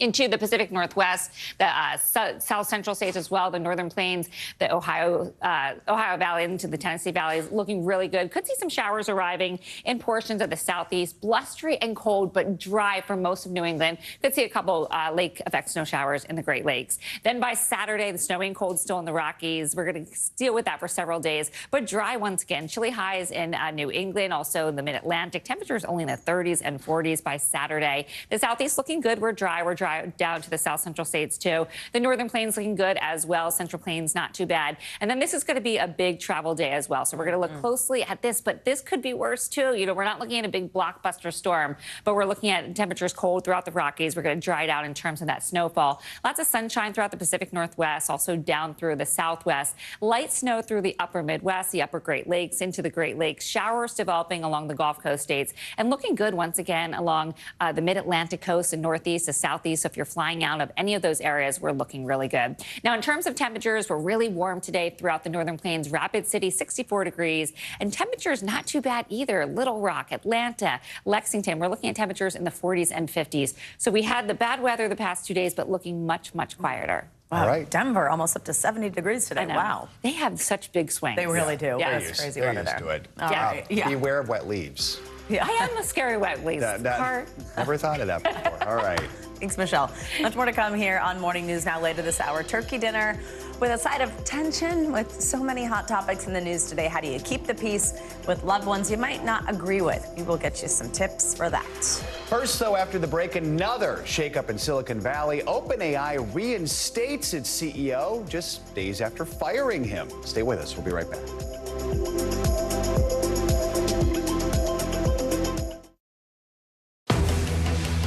News lives in the now. Israel tonight declaring war against Hamas following the brutal surprise attack within its own borders. Now is raw.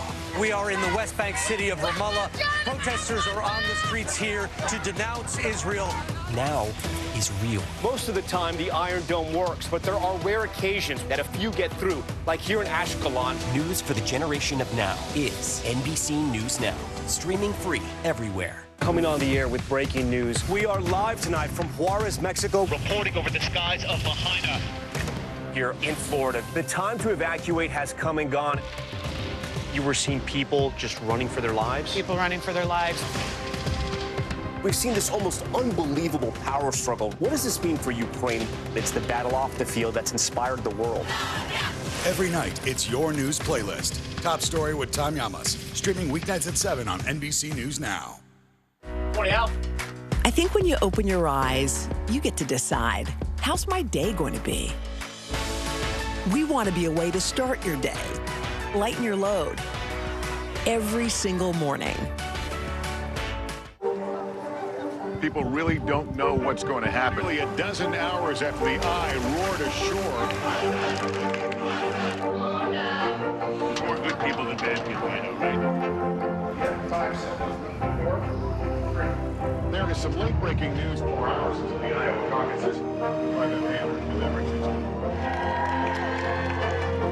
All right, it just did too.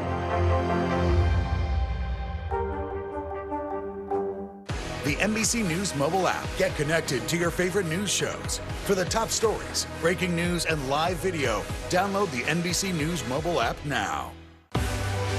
Now is raw. How hard is it to see it like this? Our house is no longer here, but we are here. Now is real. Let's break down what we know and then the big questions still outstanding. News for the generation of now is NBC News Now. Hey, I'm Hallie. It's good to be with you tonight. The debt ceiling. Here's why this matters. Please, please don't have your eyeballs glaze over. Here's why this matters. Talk to us about what we're supposed to call this. Is it a bailout? Is it a backstop? There's a difference because it matters whose money is being used to prop up these banks. We think we're getting close to this news conference. I will be honest with people. This is like an awkward moment where we think we're like right there. You're going to have to like tap dance with us maybe a little bit. I do have my tap dancing shoes on, not to worry. Morning, Al. I think when you open your eyes, you get to decide, how's my day going to be? We want to be a way to start your day, lighten your load, every single morning.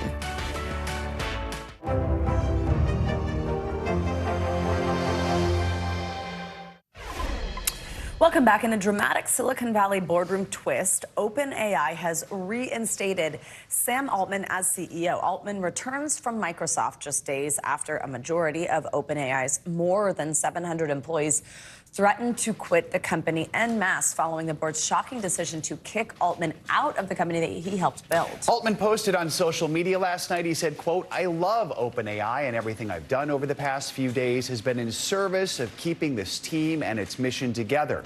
Altman added that he looks forward to building a strong partnership with Microsoft going forward. He'll do that with the help of a new board at OpenAI, which replaces the board that ousted him on Friday.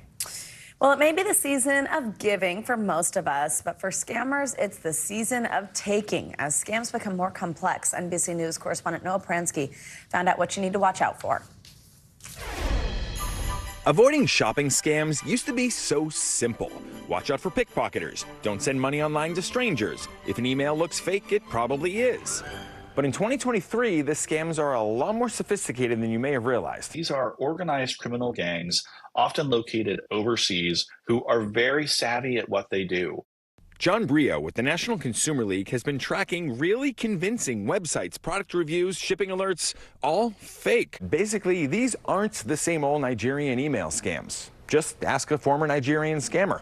It is getting so sophisticated now. They are becoming smarter every day. Chris Maxwell, zooming in from the middle of the night in Nigeria, is a reformed scammer now consulting for the site socialcatfish.com. He says scammers aren't just looking for a quick payday these days. They want a gift that keeps on giving. Just one of your major passwords, since so many of us reuse them across multiple accounts. Once you have access to the password, you have access to their social security number, you have access to their driver's license, you have access to their credit cards, you have access to their bank account. Very easy to do a lot of damage with information like that. So here are 5 quick tips to defend yourself against 2023's most dangerous thieves and hackers. Number 1, don't reuse passwords. I know it's impossible to remember 300 different logins, but at least use different passwords for your bank and email. Consider using a secure password manager to make it all easier. And always use 2-factor authentication for those really important accounts. Number 2, look out for shipping scams. Get an email or text about a delayed delivery?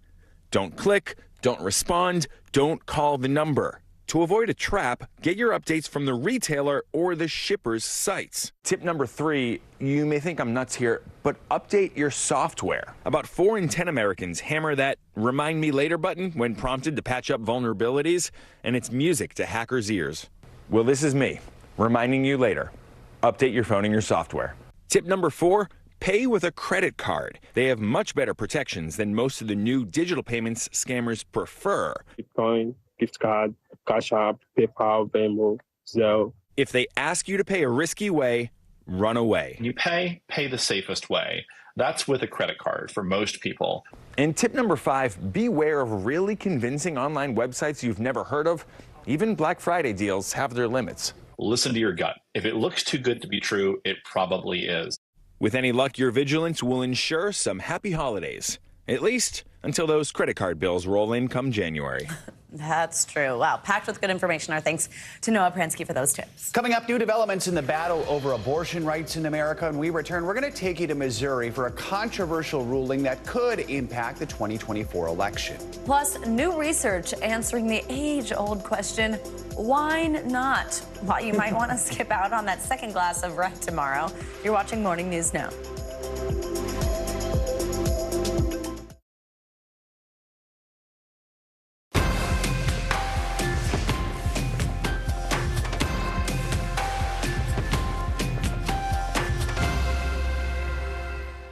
Kristen Welker hosts Meet the Press every Sunday on NBC. Still to come on the Channel 2 News. Well, the waters are certainly receding now. Still too close to call. Lester Holt reporting from the Ground Zero, as it's being referred to. It is, in fact, a taste of freedom. The Haitian people know a little something about resiliency. What's the biggest risk right now? Some of the troops who have been proud. I want to welcome you to the first presidential debate. In fact, we've been told we can't go any farther. You with some resilient folks. Let me get a hint.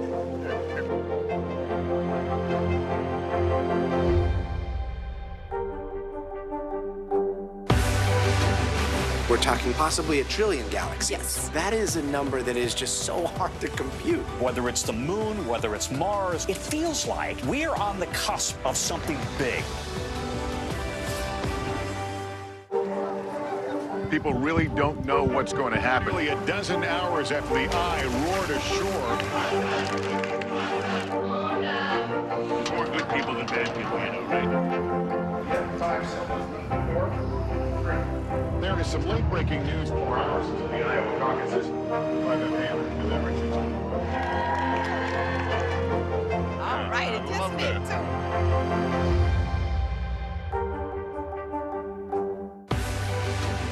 We're talking possibly a trillion galaxies. Yes. That is a number that is just so hard to compute. Whether it's the moon, whether it's Mars, it feels like we're on the cusp of something big.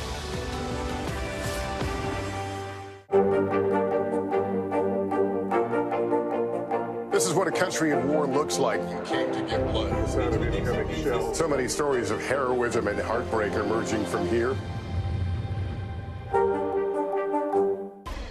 We're back with a look at a topic that will play a major role in many 2024 election races, abortion rights. NBC's Dasha Burns takes us to Missouri, where the state Supreme Court recently declined to consider an appeal on abortion ballot language.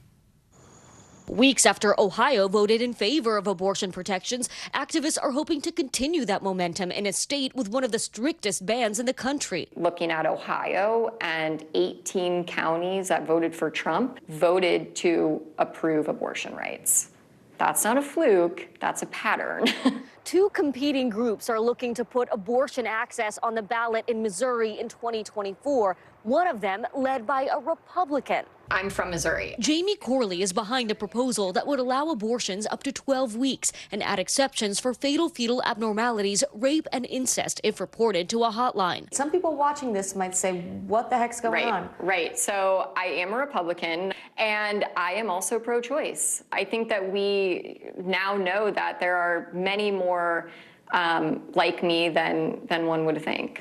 A more progressive group wants to allow abortions later in a pregnancy. Why not try for something more expansive? It goes back to what is passable today. Women are truly, their lives are at risk when they're pregnant in Missouri. We need something that can pass, and we believe that voters will support this. But she's facing opposition both from groups that want to keep the ban in place. In Missouri, we are a pro-life state, and we've been a pro-life state for 50 years. And groups that want more abortion protections, like Planned Parenthood. The idea that we would limit access at an arbitrary gestational age really does say that we aren't paying attention to what's actually the lived reality and what's happening on the ground right now. Isn't 12 weeks better than nothing? I'm going to just say no, it is not.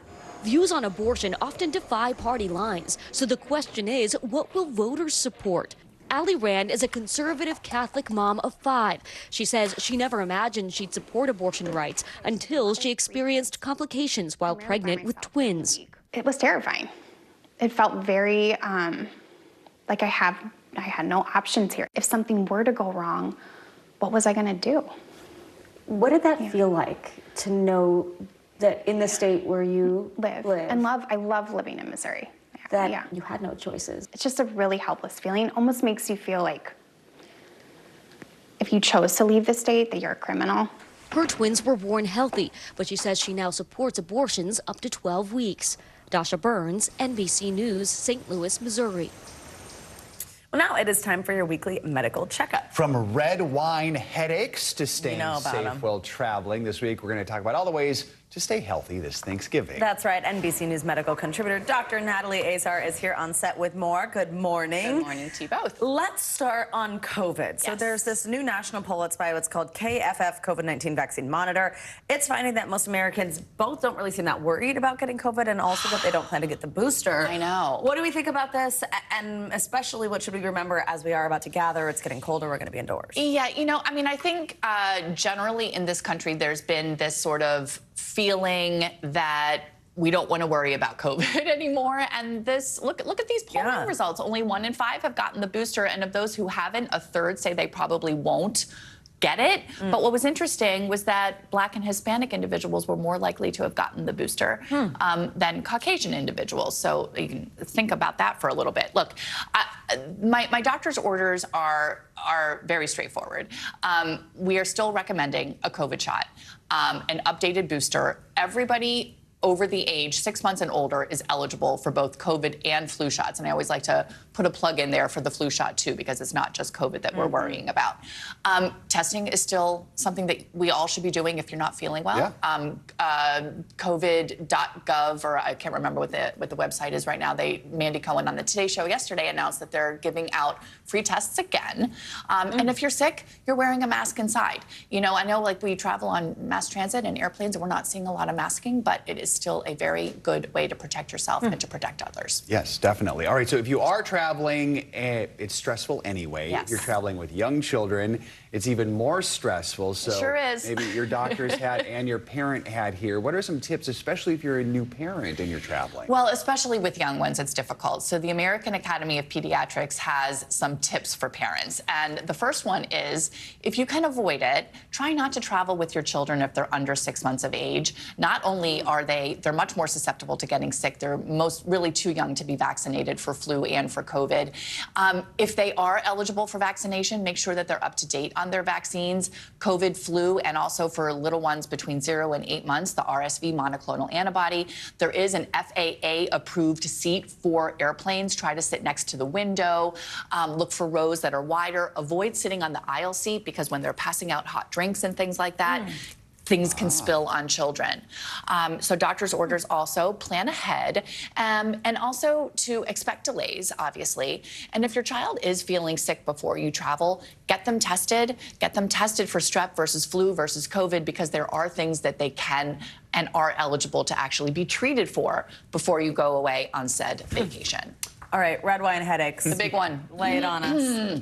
Okay. You guys have heard of flavanols, right? Yes. These are the things in red wine, especially, but also in fruits and vegetables that are actually really healthy for us. Quercetin is one of those. It's an antioxidant. Antioxidants are supposed to only do good things, but apparently in wine, and this is just a hypothesis, this is not 100% proven, it prevents the metabolism of alcohol, which means alcohol isn't getting broken down. It means it's getting turned into something called acetaldehyde, which is the culprit chemical that gives us the headaches. So, and we asked about how can you avoid it? Well, obviously, doctor's orders are don't drink, or limit if you're vulnerable Only to the getting second glass? the red wine. Avoid that second glass. Maybe drink something alternative. One thing that was interesting about the quercetin story is that the quercetin levels happen to be higher in grapes and clusters that are exposed to the sun when they are not fermenting, but whatever the process is, growing, as opposed to the shade. So, for example, Napa Valley wines tend to be more the clusters tend to be very much sun exposed, so there's higher levels of quercetin, Joe. So you might want to think about that when you're in Napa and buying a case of red wine that you're bringing back to the East Coast. One glass at a time. You're going to have to savor it even longer. All right. Exactly. All right, Dr. Azar, thank you so much. Happy Thanksgiving. You too. Coming up on Thanksgiving, family and food could quickly turn into family feud if a controversial topic comes up. That's why you need the red wine. So what you can do to keep the peace at the dinner table tomorrow, we've got some tips next on Morning News Now. News lives in the now. The front lines are still very active. This is like quicksand, and officials say an entire town is cut off. This close to actually understand why people had to jump in the ocean. News for the generation of now is NBC News Now. What is going to happen now? Going back and forth because they... Oh, yeah, this is it, right?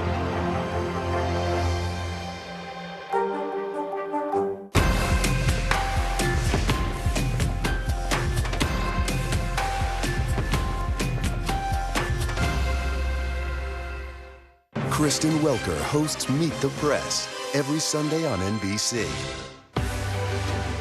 We're talking possibly 1 trillion galaxies. Yes. That is a number that is just so hard to compute. Whether it's the moon, whether it's Mars, it feels like we're on the cusp of something big.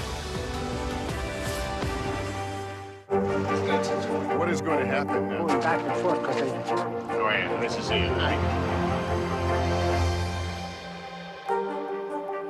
Coming on the air with breaking news. We are live tonight from Juarez, Mexico. Reporting over the skies of Lahaina. Here in Florida. The time to evacuate has come and gone. You were seeing people just running for their lives? People running for their lives. We've seen this almost unbelievable power struggle. What does this mean for Ukraine? It's the battle off the field that's inspired the world. Every night, it's your news playlist. Top Story with Tom Llamas. Streaming weeknights at 7 on NBC News Now. News lives in the now. The front lines are still very active. This is like quicksand, and officials say an entire town is cut off. This close to actually understand why people had to jump in the ocean. News for the generation of now is NBC News Now. From inside Iran, from Israel, from Florida, from Lewiston, Maine. Part of our continued reporting. This is what a country in war looks like. Women, children. What is it like? Countless neighborhoods across the region that look just like this. Everybody good? It took for all this damage to occur.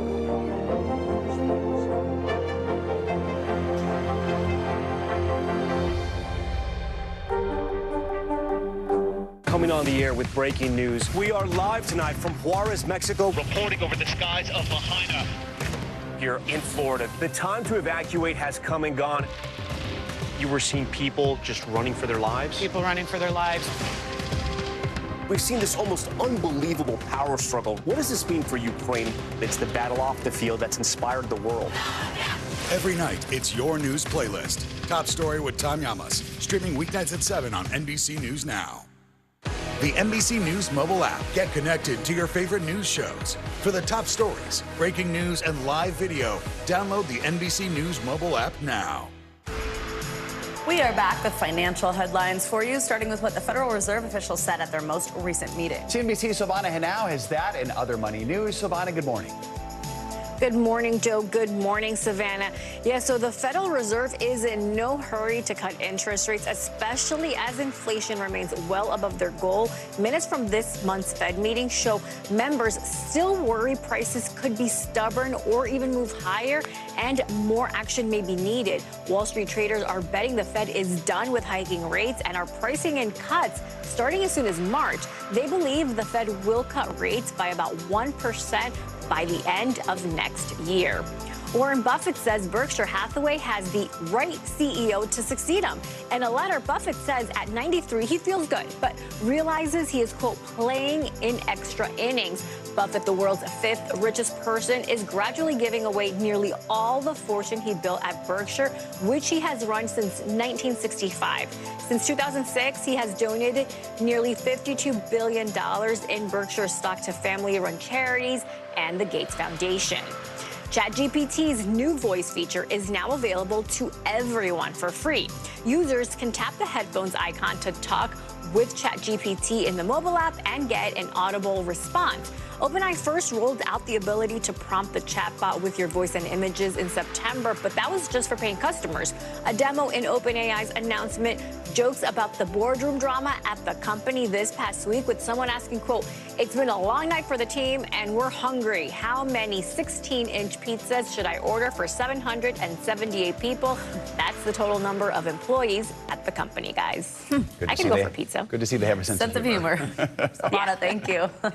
So with Thanksgiving less than 24 hours away, families around the country are preparing for the big meal. That's right, but with so many polarizing topics in the news, gathering around the table can also bring a lot of stress. That's why we're joined by licensed marriage and family therapist Dr. George James. Good to have you with us. So between the Israel-Hamas war, inflation, politics, and an impending election, there are a lot of potentially fraught topics that may pop up at the Thanksgiving table. So what are the best steps we can take before the big meal to try and mitigate any tense encounters, stop them, prevent them? What should we do?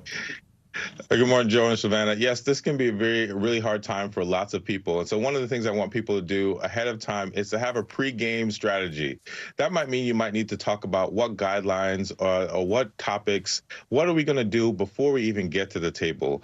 If you can, maybe have some of those conversations early, but you want to think about what is the right moment. But you want to have a plan and a strategy, because if you don't have a plan, it can get really messy really quick. So, you know, people might think, you know, I got that one family member that just can't let it go, gotta push the envelope. So if it is just inevitable that thorny topics are gonna come up, what is the best way to deal with it? If you're hosting, one of the things I would want you to do is maybe have a set of topics that you want to talk about or that you want the family to discuss. So even if someone else brings up a topic, you can redirect if necessary, or you can engage it in the way that you would like. Also, you want to be able to model that behavior. Don't get tense or argumentative. Try to have a conversation, and also be aware of how much alcohol you have on the table, because that might increase how intense those conversations get. And you might have a headache. Exactly. If it's red wine, you might get a headache. Or the conversation. So if there is just no avoiding those hot button issues, no matter how hard you try, is there a way to turn that into a productive conversation over dinner, after dinner? Yeah, I think that it's also great to have these conversations because you can engage and learn more from each other. I would want people to lead with respect. Also to know that it's okay to have your opinion and perspective, but this is not the time to try to convert your family members. Also, it's okay if it gets to a place for you to say, I need to excuse myself from the table or from this moment. And also try to share resources with each other, and also be aware of what is happening in terms of the young folks that's there. What is it that you want them to know? But really remember, this is your family and a time to have connection with each other. All right, Dr. George James, we always appreciate you helping us out on topics like this. Thank you so much, and happy Thanksgiving. Same to you both. Speaking of family, as we count down to Turkey Day, I got a chance to meet a big sister and a little sister from the mentoring network Big Brothers Big Sisters. Their bond has taken them all the way here to New York for the biggest Thanksgiving celebration of them all. They're not related by blood, but 16-year-old Sophia and her mentor Conch are most definitely a match. Oh my God. This is so cute. Paired together 4 years ago through Big Brothers Big Sisters. Before I met Conch, I would say I was really a really timid person. Being with Conch, it's honestly changed my life. Conch, what do you think when you hear that? It's all that I wanted, so it makes me very happy. Our ukulele! They've bonded over their love of the ukulele. We wish you a Merry Christmas. This was the audition video that scored them a trip from San Jose to New York, where they're now preparing to be perched on the singing Christmas tree float at the Thanksgiving Day parade, part of Macy's partnership with Big Brothers Big Sisters. My whole family really grew up on watching the Macy's Parade, so it's really exciting to be here. Exciting and meaningful, especially after Conch was diagnosed with breast cancer. I didn't think I would be here for many reasons, and to be here with someone in my life that I've come to see as my little sister and my really good friend, it's just amazing. How are you feeling right now? A little emotional, but yeah. I'm so glad that I have Conch, and I'm glad that I was there for her, and I'm just so appreciative of her now. A match to be thankful for. And don't forget, you can watch the Macy's Thanksgiving Day Parade tomorrow starting at 8:30 a.m. Eastern right here on NBC. You love just all the little stories that people have. I know, that it's bring so them to cool. New York for And this you know occasion. who ends the parade? Exactly. Santa. And before that, Cher. Yeah, there you go. Coming up, a sweet Thanksgiving for families in need. After the break, how some migrant families are getting help from people who face the same challenges. Stay with us. You're watching Morning News Now.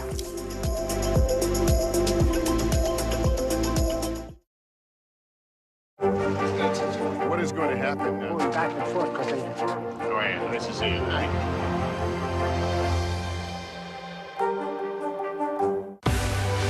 Now is raw.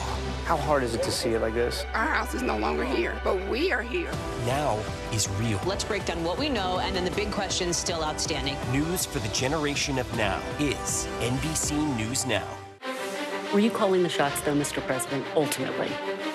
Was the Biden administration caught off guard by this latest surge of migrants? Is it clear who's going to govern Gaza once this war is over? If it's Sunday, it's Meet the Press. People really don't know what's going to happen. Nearly a dozen hours after the eye roared ashore. More good people than bad people, you know, right? There is some late-breaking news 4 hours into the Iowa caucuses. All right, it just me too.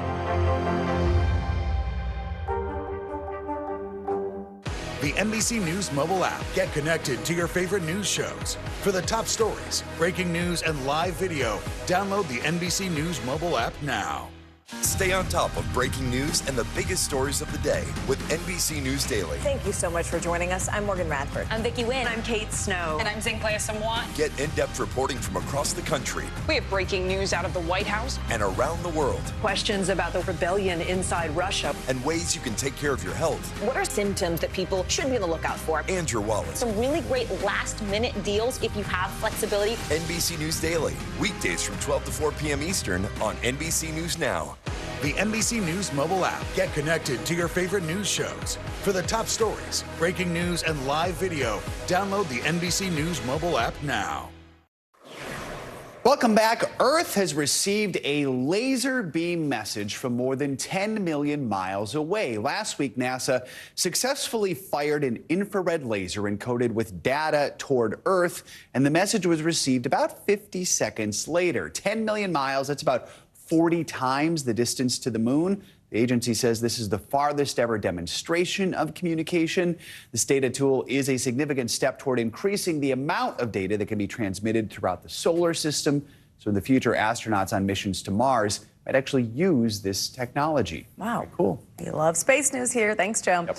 Well, we end this hour with some thanks and a whole lot of giving right here in New York. Migrant families, many who had to flee their own homes, are now getting the chance to help others facing the same challenging circumstances, and they're doing it through baking. NBC News correspondent George Solis has this story. Deliveries don't come more special than this. Inside each box, a baked flurry of flavor crafted with care. Some 500 pumpkin and apple pies, not just made in any kitchen, but in this New York City school cafeteria, going to feed the less fortunate this Thanksgiving week. And many of the bakers have never celebrated Thanksgiving before or had these types of pie themselves. So esto es nuevo para usted totalmente. Totalmente, ¿no? Yeah. Totally new for him, this whole concept of Thanksgiving. They are from migrant families from across the globe who have fled untold horrors, and in some cases know what it's like to end up in the city shelter system while seeking asylum. Like Darwin Reyes, who says he and his 7-year-old son Santiago escaped being kidnapped and tortured by militants in his native Colombia. ¿Qué significa eso para usted? What does it mean to be helping other families in similar situations today during Pi Day? Bueno, realmente estas tradiciones son nuevas para nosotros. Pi Day represents to give thanks and to have this culmination of families in similar situations all united under one roof to do something that means so much to so many people. I'm a big believer that our services need to be individualized. The group behind the Pi Day event, Project Russo, a nonprofit who's been providing full-scope legal services to nearly 1,000 migrants and their families. You know, we always ask that question, is this our fight to fight? And this was immediately obvious that this is our fight to fight. Lately, its work has shifted to address the estimated 120,000 migrants that have arrived in the city this year alone. And when we think about it, Thanksgiving started as welcoming a stranger to America, wasn't it? So it's very much the same spirit. Also caught in that spirit, Sure. the Shanori family, who fled ethnic, religious, and political persecution by the Taliban. I feel that I'm really thankful to God because I was the luckiest person among Afghan women who has the opportunity to educate and continue and follow my dreams. I know that this opportunity cannot be given to everyone. So it doesn't matter where you're from, what country you come from, friendship, family, that is true everywhere. Exactly. Especially for the immigrants, that U.S. is the land of dreams, the land of opportunities. Families who have had to rebuild their own lives, now hoping to help others do the same, even if it's one pie at a time. How incredible. Our thanks to George Solis for that report. What a delicious way to give back. Absolutely. And now I'm about pie. I'm literally thinking about pie right now. There you go. I'm always thinking about pie. That'll do it for this hour of Morning News Now. The news continues right now. Stay with us.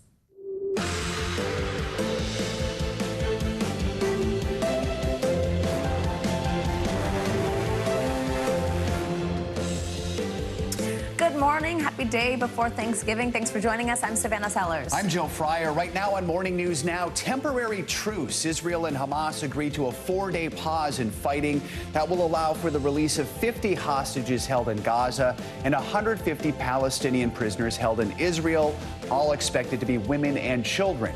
Despite the deal, Israel says it will press on with the war and continue to attack Gaza after the pause. We've got all the reaction to that truce and what comes next. Also this morning, record crowds are expected to head to airports and take to the highways as millions of Americans gear up for the Thanksgiving holiday. But bad weather could hamper those travel plans. What you need to know to make sure your journey goes smoothly and safely. Well, many of us will be enjoying a Thanksgiving turkey dinner tomorrow. Others may not be so fortunate. A new report reveals an alarming rise in food insecurity. We'll take a look at what's behind this worrying trend.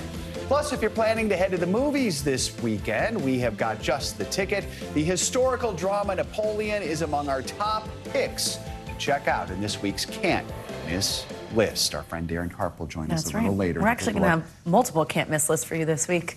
This is a nice little one before a holiday. Can't miss lists. Yeah, exactly. All right. We begin this hour with new developments in the hostage negotiations between the Israeli government and Hamas. Yeah, Israel has agreed to pause fighting for 4 days and to release dozens of Palestinians held in prisons in Israel.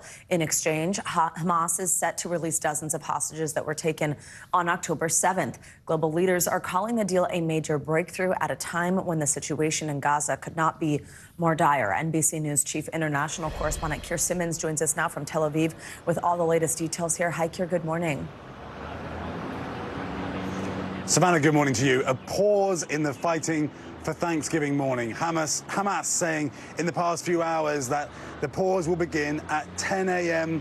tomorrow. The Israeli government keeping the Biden administration waiting with 9 hours of tense talks before finally making that announcement. And then President Biden welcoming it in a statement saying the First Lady Jill and I have been keeping all those held hostage and their loved ones close to our hearts. Coming home, around 50 of the women and children taken in the October 7th terror attacks. 3 Americans are expected to be released in the first group, a senior administration official says, including 3-year-old Abigail Moridan, her family hoping she'll be home for her birthday on Friday. She's turning 4, and to just imagine that she comes home and is with her family is our light right now. In such a very dark and terribly horrific period. Here in Israel, urgent phone calls to families. The mother of 21-year-old Mia Sham, last seen in a Hamas propaganda video almost 5 weeks ago, praying she'll soon see her daughter in person. How are you feeling this morning, Karen? Shaking since the moment I woke up. It's like a Russian roulette. We are waiting to see who will come back home. President Biden thanking mediators in Qatar and Egypt and Israel's Prime Minister. who pushed through the deal in a tense government meeting where he insisted a brief truce would not end the war. And just yesterday, fierce fighting. 250 airstrikes, Israel says, ahead of the initial 4-day humanitarian pause starting tomorrow. In exchange for 50 hostages, 150 Palestinian prisoners, including some women and teenagers, will be released by Israel. The Red Cross will be given access to the hostages still held, while humanitarian aid will get to the people of Gaza, 300 to 400 trucks a day, and fuel. The biggest diplomatic breakthrough since 1,200 were murdered on October 7th, and according to the Hamas-run health ministry, more than 14,000 killed in Gaza. And this morning, so many hostage families hoping the agreement holds. Have you allowed yourself to think about what you might say to her if the first time you see her? I don't think I will speak. I will just hold her and hug her, and I just want to hold her.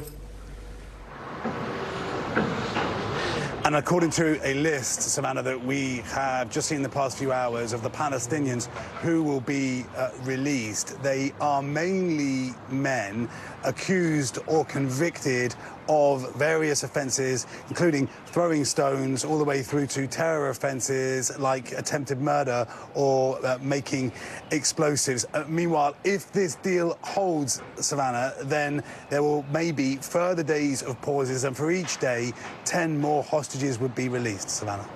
All right, Keir Simmons, thank you very much for your reporting here.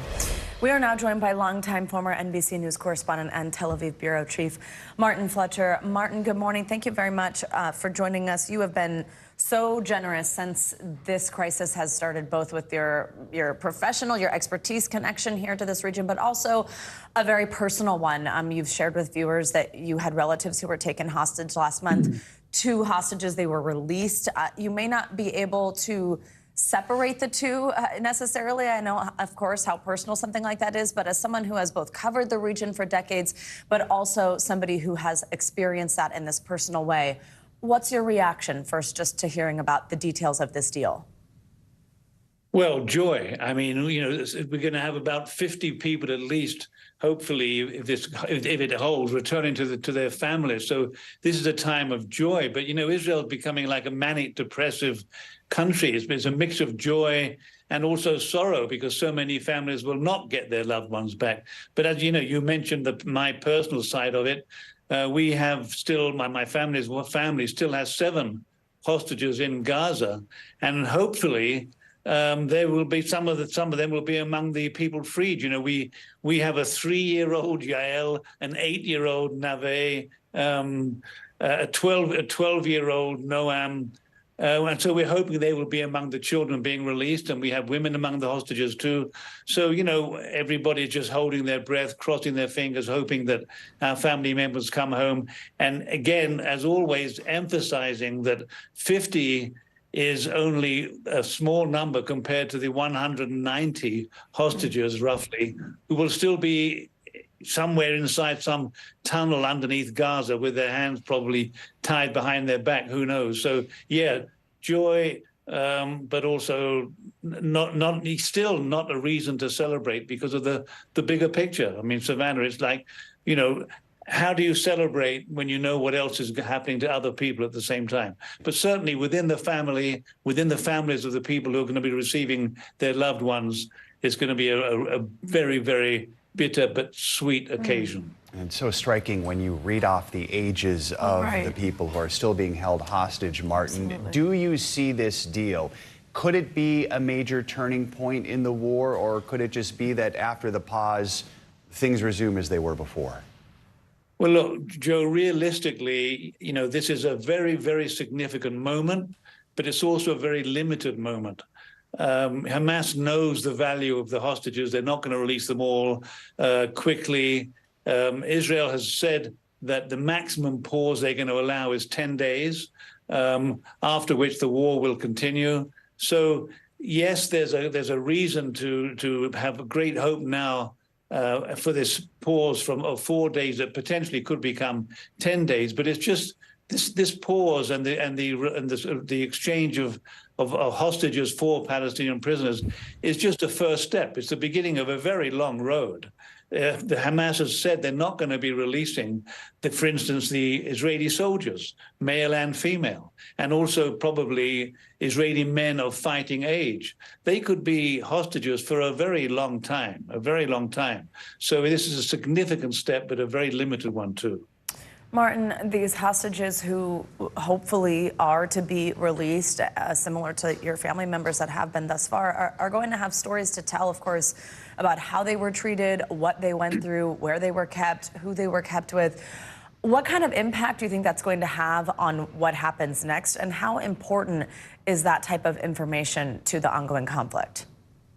Well, first of all, they will all be debriefed by the Israeli military and secret services, so that they'll give as much information that can be helpful in finding the rest of the hostages and, in fact, in prosecuting the war. So there's that. But apart from their conversations with the the security services, it's quite possible they don't speak at all to the public. I mean, that's what happened in the case of our family. The first two hostages to be released, Natalie and Judith, were from our family, and they still have not spoken. I think like 5 weeks later, they still have not spoken publicly.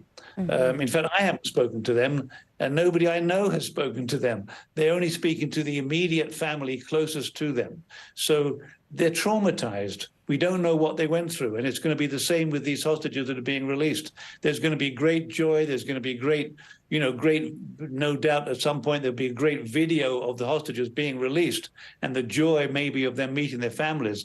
But probably in terms of the public, they'll then go silent because they've got a lot of trauma to deal with. And I don't think we can even imagine what it's like for these people now coming home. What they've been through is just unmentionable and unimaginable. And it's going to take some time for them to speak in public about it, I'm sure, if our family's experience is anything to go by. Absolutely. Well, Martin, we are thinking about you, especially as this deal is unfolding, and we'll continue to check in with you. As always, thank you very much for spending some time with us this morning. Thanks, Savannah, Joe. Thank you, Martin. Hours after the deal between Israel and Hamas was reached, Pope Francis met with the family members of Israeli hostages and spoke about the conflict during his general audience. NBC's Ann Thompson has the latest from Vatican City. This is a day of fast-moving developments in Israel, Gaza, and here in Vatican City as the world waits for what appears to be an imminent hostage release. This morning, Pope Francis met with families from both sides of this conflict, including an American couple living in Jerusalem whose son was taken captive. This morning, hope finally on the horizon for some hostage families. A deal reached for around 50 of the women and children taken in the October 7th terror attacks to be released. 3 Americans are expected to be part of the group, including 3-year-old Abigail Moore Edon, according to a senior administration official. And hundreds of families hoping it leads to freedom for more hostages, including Americans Rachel Goldberg and John Poland, whose son Hirsch was taken. We're just parents praying that our son comes out. We're so happy for the 50 who are getting out. It gives us hope that more are going to follow. This morning, Rachel met Pope Francis on a mission of hope. He really shared in our heartbreak, and it was a very validating and beautiful moment. The number of days her son Hirsch has been held hostage on a piece of masking tape on her chest. I actually said to him, my heart was taken 47 days ago. 23-year-old Hirsch lost part of his left arm when a grenade exploded in a crowded bomb shelter where he sought refuge from the Hamas attack. And I quickly showed him the video of Hirsch getting loaded onto the pickup truck with his arm amputated. How did the Pope react to that? He put his hand on his heart and he spoke in Italian, saying, "His heart is with me." This meeting designed to bring the world's focus to their plight. U.S. Ambassador to the Holy See, Joe Donnelly, was instrumental in making it happen. Pope Francis, before maybe anybody else, when he speaks, the whole world is listening. Rachel and John have not heard from Hirsch since. They don't know if he is in pain, if he has had proper medical care. They don't know if he is alive. We'll talk to whoever we have to talk to. We'll go wherever we have to go to make that happen. Now, the Pope also met with a group of Palestinian families. At his general audience, he said that both sides are suffering. And he said that this has gone way beyond war. He called this terrorism. The Pope prayed for both the Israelis and Palestinians and also prayed that peace would come at last. I'm Ann Thompson in Rome. Now back to you. Right, Ann, thank you. Well, back here at home, the big holiday rush is underway. Whether you're driving or flying to your Thanksgiving destination, you can expect big crowds throughout the day. NBC News correspondent Tom Costello is at Reagan National Airport. Tom, how's it looking so far? How busy are we?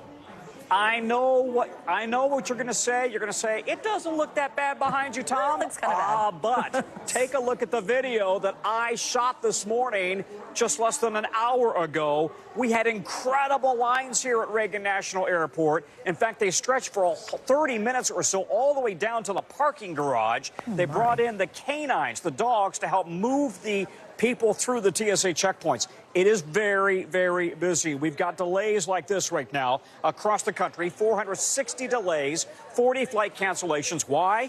We had so much rain on the East Coast that slowed things down last night. Massive delays and cancellations. That continues to ripple through the system today. The good news is we've got pretty good weather right now, and so they should be able to catch up.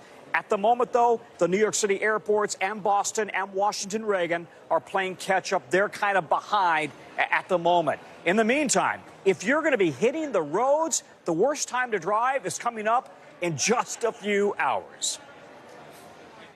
Get moving, America. The clock is ticking. The nation's airports and roads already filling up for the Turkey Day getaway. We are anticipating a smooth ride. On Tuesday, heavy rain slowed things down. Today, a better forecast. The best time to drive today, now till 11 a.m.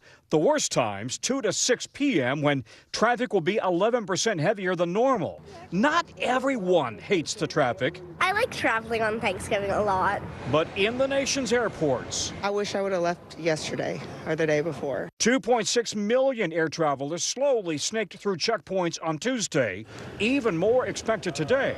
In Phoenix and L.A., airport food workers have been on strike. We need these jobs. We don't want to be replaced with AI and robots. Meanwhile, Southwest pilots and American flight attendants are threatening to strike, but not for several weeks, if at all. United 1348 ran push approved 10 or 10. At Chicago O'Hare, where United is the biggest carrier, it's a full court press. United is trusting you guys with their aircraft worth tens of millions of dollars and their passengers, hundreds of them at a time. Yep. That's a big responsibility. Yeah, when I train people, I always tell people to pretend like your family is on that plane. Lots of families this time of year. In the terminal, United's Agents on Demand are the latest innovation. This is Esther, Agent on Demand. How can I help today? Passengers just click the QR code for a video connection. I'm leaving at 2 p.m. to Washington. I'd love to go closer to 5 p.m. Is that possible? Yes, perfect. I have a flight at 5:16 if you like that flight. People like to see people. It's like kind of like that human nature and human touch. So we still provide that without having to stand in line. No one likes a line, especially in a weather delay. Yeah, so we're going to be watching the weather very closely. Pretty good at the moment. We've recovered from yesterday, but then we've got weather problems into the weekend. And oh, by the way, guess what happens on Sunday? Nearly 3 million people are going to be flying, an all-time record, and we are expecting rain and snow. So, you know, to use a cliche, you guys pack your patience and your teddy bears. Back to you. There you go. I'm not flying, but can't wait to drive my parents to the airport Sunday. On Sunday? Oh, be prepared for them to come back. There you go. Right. All right. Tom Costello, thank you very much. All right, let's get a closer look at those weather conditions Tom just mentioned with meteorologist Michelle Grossman. Yes, it's time for your morning news now. Thanksgiving edition weather. Hi, Michelle. Good morning. Hi there, guys. Good morning. Yeah, we are looking at that residual delays on the East Coast, as Tom mentioned, because we had all that rain that came through last night. It was heavy rain, and we still have a bit of heavy rain, but that storm system is finally moving offshore. We dealt with it for 2 days.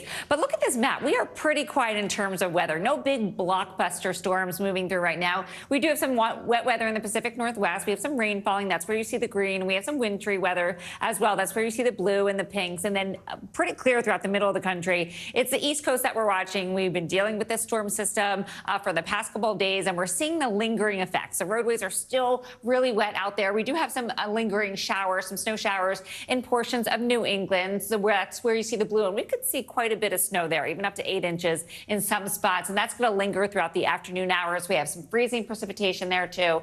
And then we have some heavy rain on the tail end of this cold front. This is the last part that's going to move through. Where you see those brighter colors, that's where we're seeing the heaviest rain falling right now. So that system's going to move on its way today. That's good news. We're going to continue to dry out. We may even see a little sunshine breaking through in portions of the mid-Atlantic, the Northeast. That's the good news. It's going to take a little longer, though, in parts of New England because we're going to hold on to that precipitation a little longer. We're going to add on some rain totals there. We could see up to an inch in some spots, maybe an inch and a half. That's right along the coast there in portions of New England. And I mentioned those snow totals could see up to 8 inches in some spots. That's where you see those pinks and purples, and that's in the highest elevations of northern Maine. Now, for tomorrow, looking really good for the parade. Temperatures will be chilly. You need your jackets and scarves and gloves, 45 degrees, but we've been colder, and we're looking at mostly sunny skies. It'll be breezy, but I don't think too windy that it will impact any of the inflatables. So we're looking towards the rest of Thanksgiving. Pretty good. We're looking very, very quiet. Heavy snow in portions of the Rockies, guys.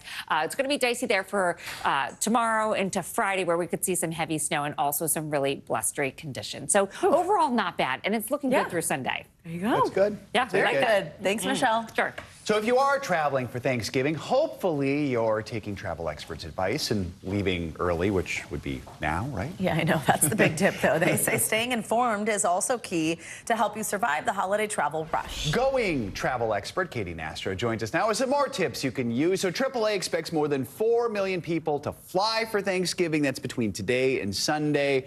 Today being one of the busiest, Sunday being the busiest. So what can air travelers do to make their time between check-in and departure as smooth as possible? Sure. So, this is shaping up to be the busiest Thanksgiving travel period on record, but don't automatically assume doom and gloom, since especially even with the weather that we've been seeing over the past few days, airlines have actually been operating about only up to 75 cancellations a day, which, yes, may change, but still significantly lower than the winter holidays last year. So don't just assume absolute dread. Cautious optimism. And before you even head to the airport, download your airline's app. If any changes occur that impact your plans, you want to be one of the first to make changes. And a lot of the apps have a self-service already built in. It's a first come first serve when it comes to rebooking, as well as a lot of check-in process can already be done within the app, with your phone before even getting to the airport, so you can bypass kiosks and desks if you aren't checking a bag. So I think everyone was so scarred from last year and how there was the Southwest meltdown, but then also so much the lost luggage thing came kind of out of nowhere as a regular concern for flying. What should you do in trying to locate your luggage? Make it as simple as possible and avoid losing it. Sure. Obvious piece of advice, don't check a bag. But hey, I overpack. Sometimes it's unavoidable. You travel with families. You need stuff. Best piece of advice, yes, use one of those tiles or an Apple AirTag, but take another step before you close up your bag and give it to the baggage check-in. Take some photos of the contents. So if you do need to make a claim, you have evidence of the exact contents before, so you can write all of it down and be exactly sure what you are missing. And while it doesn't happen often, try to take off any stickers from your last flight, since those are used as backup barcodes, and if that original tag gets ripped off. So you just want to minimize any risks of your bag getting lost. And then if it does, you have those photos to equip yourself if it does. Very quickly, let's talk about driving. We heard you should avoid 2 to 6 p.m. today. Anything else? Yeah, first and foremost, if you can, check or try to fill up at the gas pumps. 30% cheaper than we saw last Thanksgiving. So it's a great time to fill up, but try to do it a day before or, super early in the morning, just to avoid any more time that you are spending on the road. Head out before 11 if possible. All right. Katie Nastro, appreciate the tips. Thank you so much. Happy Thanksgiving. Well, coming up today marks 60 years since the assassination of JFK. We're going to look back at the moment that stunned the world and visit a new exhibition that's giving us some new insights into the somber anniversary. News for the generation of now is NBC News Now. Nearly a dozen hours after the eye roared ashore. There is some late-breaking news. All right, it is it. Were you calling the shots, though, Mr. President, ultimately? Was the Biden administration caught off guard by this latest surge of migrants? Is it clear who's going to govern Gaza once this war is over? If it's Sunday, it's Meet the Press. When I think about what the Today Show does, it's not just about the mornings, it's about your whole day. There's a feeling of we're in there with you. Then let's take on this day together. News lives in the now. The front lines are still very active. This is like quicksand, and officials say an entire town is cut off. This close to actually understand why people had to jump in the ocean. News for the generation of now is NBC News Now. People really don't know what's going to happen. Nearly a dozen hours after the eye roared ashore. More good people than bad people, I know, right? Yeah, 5 seconds. 4, 3. There is some late-breaking news 4 hours into the Iowa caucuses by the Hampton deliberations. All right, it just made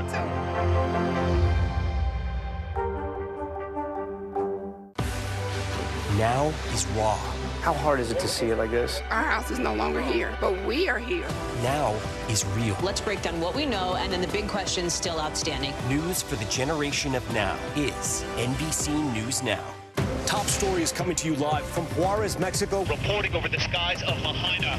Every weeknight, it's your news playlist. Top Story with Tom Llamas, streaming weeknights at 7 on NBC News Now. They told him I rejected him because he wanted to be female. This is the story of a family divided, a fringe religious movement blurring the lines between church and state, and a teacher caught in the middle. This is Grapevine, an NBC News podcast. Listen now. Nearly a dozen hours after the eye roared ashore. There is some late-breaking news. All right, it just made Were you calling the shots, though, Mr. President, ultimately? Was the Biden administration caught off guard by this latest surge of migrants? Is it clear who's going to govern Gaza once this war is over? If it's Sunday, it's Meet the Press. News lives in the now. Look at this. You can't even see anything anymore. Let's break down what we know. You gotta see this. News for the generation of now is NBC News Now. Welcome back. The U.S. has conducted a series of precise airstrikes in Iraq overnight. The strikes destroyed 2 facilities near Baghdad. U.S. officials say this latest round of American military force in the region is a direct response to ballistic missile attacks against U.S. forces by Iran-backed militia groups. Joining us now with more on this is NBC News Pentagon correspondent Courtney Cubie. Hey, Courtney, good morning. So this incident comes a day after a U.S. military gunship killed 3 militants linked with Iran in a separate round of strikes. Tell us about both these events.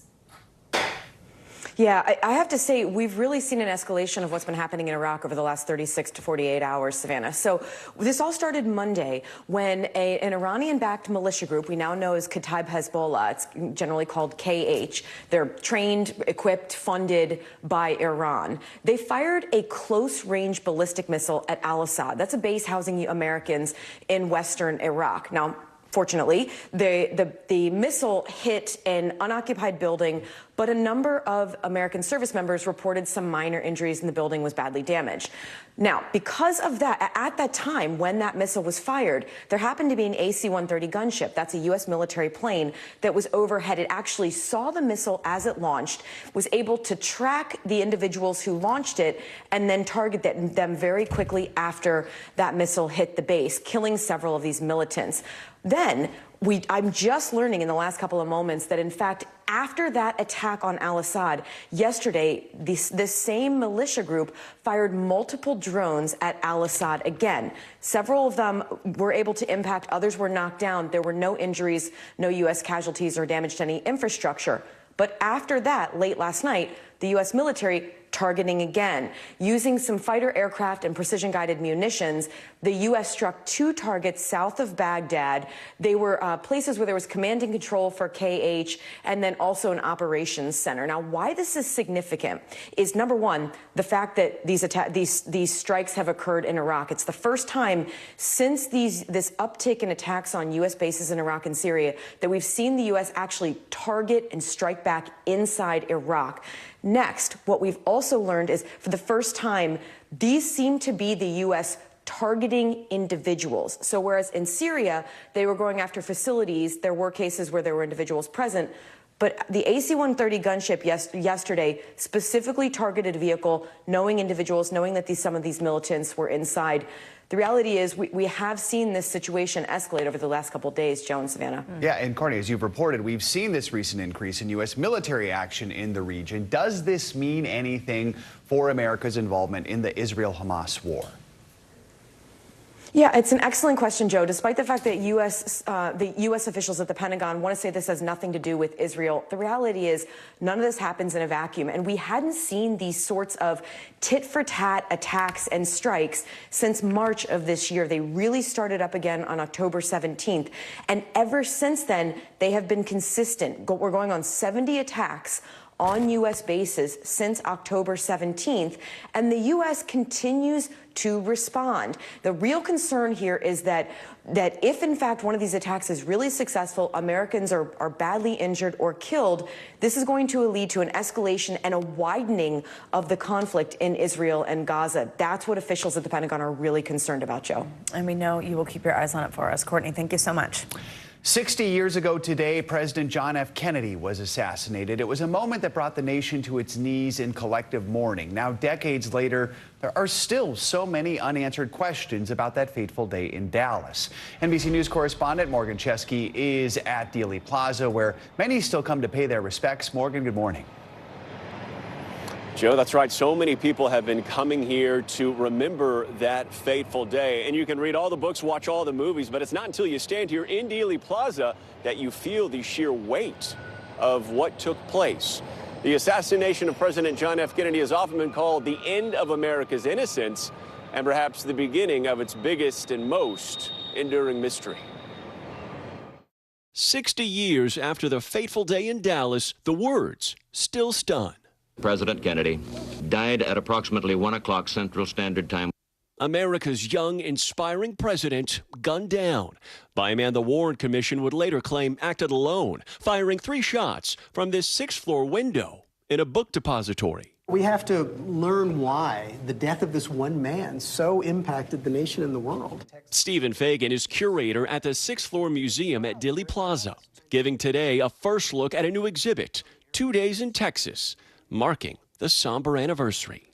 This particular artifact has never been displayed before. Sharing how a trauma surgeon ditched protocols in an effort to save the president. He didn't have a chance to change into surgical scrubs, and so he was wearing his dress shirt, which was stained with the president's blood. JFK's personal possessions, letters, books, even a boat, now all coveted pieces of history. His death changed things. It really did. It changed the course of 20th century American history. Which is why so many still come here to remember and pay tribute. Multiple X's marking the spots where bullets found their mark in 1963.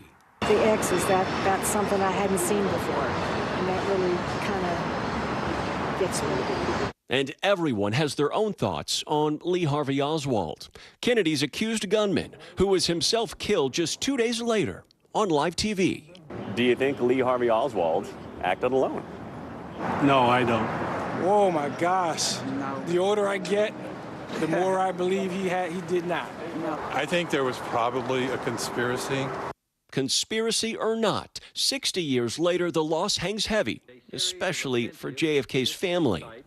This picture capturing his daughter, Ambassador Caroline Kennedy, recently honoring her father at Arlington National Cemetery. Is it the lack of closure here that you think helps keep this story alive? It is the mystery, the lingering questions that bring people to Dealey Plaza. Hopefully, they leave here with a broader appreciation of who President Kennedy was, what his legacy still means to us today. And because part of that legacy includes those unanswered questions, the National Archives has announced this year that 99% of formerly classified documents have now been made available to the public. As for that remaining 1%, President Biden has said that they should continue to be processed, released in full, or at least redacted versions until the reasoning behind that initial classification is no longer applicable. Joe? All right, Morgan, thank you so much. Let's get you international headlines now. Tensions between South and North Korea grow as North Korea claims to have successfully launched a spy satellite. NBC's Claudio Lavanga joins us from Rome with that and other world headlines. Claudio, good morning. Joe, Savannah, good morning. That's right. Today, South Korea announced it will suspend parts of a military agreement it signed in 2018 with North Korea after the North launched a spy satellite. Now, on Tuesday, North Korea defied warnings from the U.S. and its allies and launched the satellite using ballistic missile technology in violation of United Nations resolutions. The Prime Minister of South Korea said that the latest launch by the North demonstrates it has no intention of abiding to the 2018 agreement designed to reduce military tension in the Korean peninsula, and that as a consequence, South Korea will restore reconnaissance and surveillance activities around the demarcation line that separates the North and the South. Now let's go to the Netherlands, where today polling stations opened in an unpredictable election. The latest polls show that any of the four main parties could win, including a far-right party led by Geert Wilders. His anti-Islam and anti-European Union Freedom Party appear to make a dramatic comeback, with one poll putting it head-to-head with the ruling People's Party for Freedom and Democracy. Other runner-ups are the Labour Green Alliance, led by Frans Timmermans, and a new party of centrist outsider Pieter Omtzigt. And let's end this tour of the world in London, where King Charles III hosted the president of South Korea and his wife at Buckingham Palace Tuesday. South Korean president is on a 3-day state visit to the UK aimed at strengthening trade and defense ties between the two countries. Among the 170 guests invited to the glittering banquet hosted by the King and Queen Camilla were members of the K-pop girl group Blackpink, who the King praised for their role, and I quote, in bringing the message of environmental sustainability to a global audience. Joe, Savannah? I do like Blackpink. Yeah. You know who's a huge Blackpink fan? My mom. There you go. Who knew? All right. Claudio Lavanga, thank you very much. So is the King, apparently. Yes, right. Coming up, as many of us prepare to sit down for Thanksgiving dinner, millions of others are not so lucky. Yeah, we're going to take a look at a new report that's revealing a rise in food insecurity. We'll bring you the details of that up next.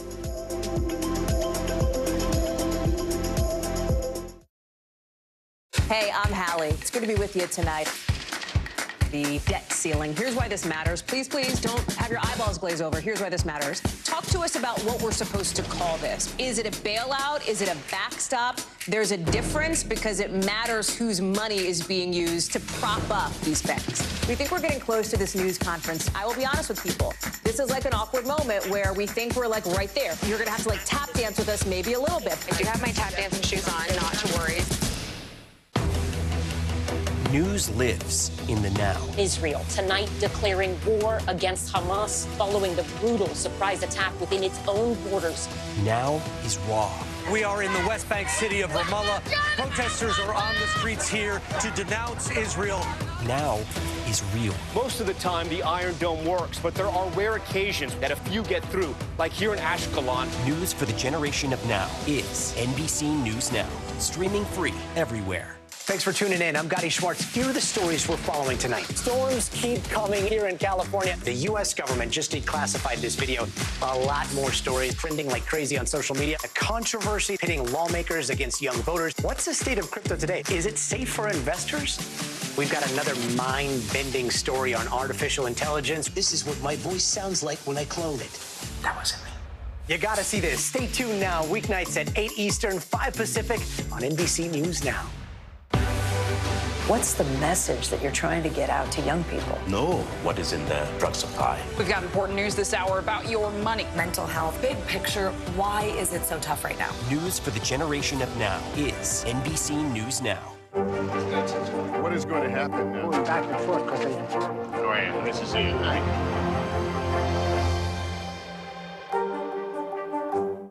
News for the generation of now is NBC News Now. We're back with a look at an issue that's affecting so many families in the U.S., and that's food insecurity. The U.S. Department of Agriculture says a family is considered food insecure when their ability to acquire adequate food is limited by a lack of money and other resources. And according to a report from the USDA released just last month, 17 million households qualified as that food insecure in 2022. That's up from 13.5 million households in 2021, a big jump. Joining us now for more on this is Carlos Rodriguez. He is the Chief Policy and Operations Officer for City Harvest. That's New York's first and largest food rescue organization. Carlos, thank you for joining us. So first of all, just help us understand why we're seeing this rise in food insecurity, especially after the pandemic. Well, thank you for having me. And yes, it's a disheartening number, partly because families who are struggling in New York City really have a hard time getting back to a stable condition after a major disaster. And there has been no more major disaster than the pandemic. So we're talking about 3 million New Yorkers who have a hard time just making ends meet. Also, Carlos, although this is, of course, an issue that is felt across the country, the impact on children is really striking. This same report, it found that more than 3 million households with children were food insecure at times during last year. It's a rise from 2.3 million in the year prior to that. Are high food costs, how much is that contributing to the spike? Obviously, we know with inflation and everything, it's just been really expensive to go to the grocery store. Walk us through the impact that has here. That's exactly it. High inflation makes it harder for families that are just getting back on their feet to make ends meet. You have on top of that housing costs, shelter costs going up, especially in New York City and areas like this. And so it just puts more pressure on families who are living paycheck to paycheck. And in fact, it's many working families that we're seeing turning into the lines and making up the lines at pantries and soup kitchens throughout the 5 boroughs. What is the impact that a holiday like this has on families that are food insecure, and what are some of the resources you're able to provide to help them out? Well, you know, at a time where we're getting ready to sit around the table and give thanks and share a meal, for many families, it's a time of anxiety and stress. Imagine struggling to put food on the table just on an everyday basis, going through that during the holidays where prices are still high. Higher than before the pandemic, if not just a little lower than it was just last year. So it's a time of stress. Also, for many families, as we mentioned, with children, it's a time where there's no school, and no school means no school meals. So it's more meals that have to be provided during these days off. All right. Carlos Rodriguez with City Harvest, thank you so much for your time. We really appreciate it, and happy Thanksgiving to you. Thank you. Yeah, absolutely. Same to you. Well, Florida will be well represented at this year's Thanksgiving Day parade. The marching band from Marjorie Stoneman Douglas High School, that is the site, of course, of the tragic Parkland massacre, will join other performers hitting the streets of Manhattan tomorrow. Julia Bagg from our NBC affiliate in Miami caught up with the students before they hopped on their flight to New York. Empire State, here they come, from Parkland to New York City. It's a first for the Marjorie Stoneman Douglas High School Eagle Regiment, and they are ready to take the spotlight on Turkey Day. I'm pretty excited that we get to go to Macy's Day Parade, like one of the biggest parades in history. Josiah Jimenez is joining 160 of his friends as their award-winning band marches right into that history. What a blessing for these students, for our community, for everybody to really see all the positivity that comes out of Stoneman Douglas High School. And the Eagles are in good company. Once the parade begins, you'll spot some moves straight from Kendall. Dozens of dancers from Maria Verdeja School of the Arts will sashay down 6th Avenue.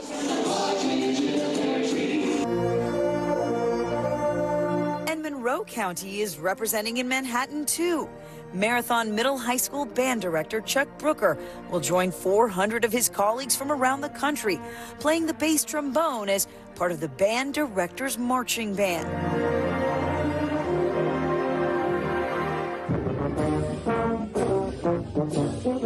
We caught up with Brooker during his rehearsal in New Jersey. I'm so excited to be here. I'm just so happy to represent the marathon community and the Florida Keys as the southernmost director performing in the parade. It's very exciting. But just exactly what these South Florida performers are performing is still a secret. We can't reveal any of that just yet. You'll have to watch on TV on Thanksgiving morning. All right, thanks to Julia Bagg for that report. And once again, you can catch the band and, of course, other performers. Many. Like Cher. In action at the Macy's Thanksgiving Day Parade tomorrow morning. Coverage on NBC kicks off at 8:30 a.m. Eastern Time. Well, coming up, get ready for Turkey Carving 101. Yeah, you've cooked the bird, you pulled it out of the oven, but just how do you carve that perfect turkey? Well, we have got an expert on hand to slice through the do's and the don'ts. There he is. We can't wait. That's next. News lives in the now. The horrors of war on full display on both sides of the Israel-Gaza border. Protesters are on the streets here. Most of the time, the Iron Dome works, but a few get through. News for the generation of now is NBC News Now.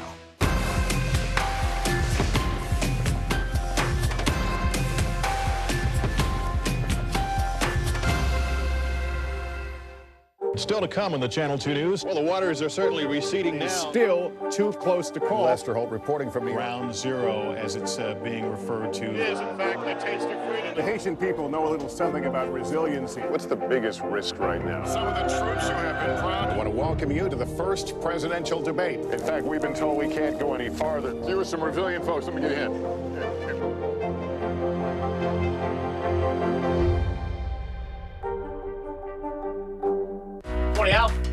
I think when you open your eyes, you get to decide, how's my day going to be? We want to be a way to start your day, lighten your load, every single morning. Were you calling the shots, though, Mr. President, ultimately? Was the Biden administration caught off guard by this latest surge of migrants? Is it clear who's going to govern Gaza once this war is over? If it's Sunday, it's Meet the Press.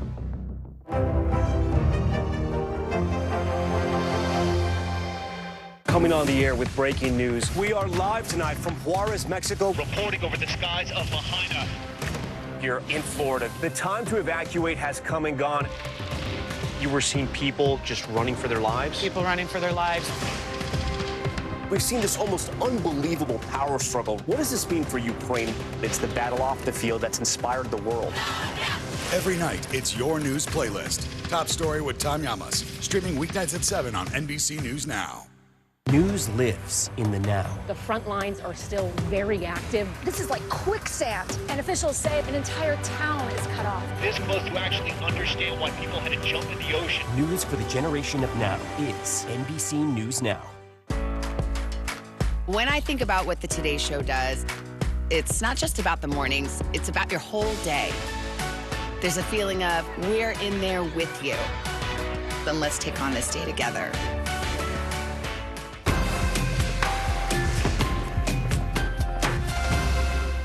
Fire has grown leaps and bounds. What you see behind me is typical. How you doing?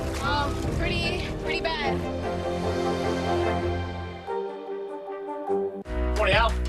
I think when you open your eyes, you get to decide, how's my day going to be? We want to be a way to start your day, lighten your load, every single morning. Back now with financial headlines. Sam Altman returning to head the artificial intelligence firm OpenAI. Yeah, big back and forth here. CNBC's Silvana Henao joins us with that and other financial headlines. Hey, Silvana. Hey, Savannah. Hey, Joe. Yeah, really a back and forth. Sam Altman is back as CEO of OpenAI 5 days after he was fired by the board. The maker of ChatGPT will now have a new board with the initial members including former Salesforce co-CEO Bret Taylor and former Treasury Secretary Larry Summers. Most of the members involved in removing Altman won't be part of the new board. Since that surprise move, investors have been pushing to reinstate Altman. Hundreds of employees threatened to quit, and Microsoft, which is OpenAI's largest backer, said it was hiring Altman to run a new AI research team. Tesla is rolling out a new congestion fee system for its more than 50,000 supercharging stations worldwide. The company hopes this will free up traffic. The fees are intended to prevent people from fully charging their vehicle at the busiest stations. It will only kick in when stations are busy and your battery is over 90%. Drivers will be able to see where congestion fees apply on their vehicle's touchscreen, and the cost is set at $1 per minute.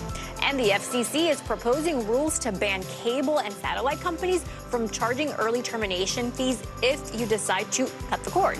They would also require companies to provide customers with a prorated credit or rebate for the remaining days in a billing cycle after they cancel. The rules are part of the Biden administration's efforts to eliminate excessive junk fees.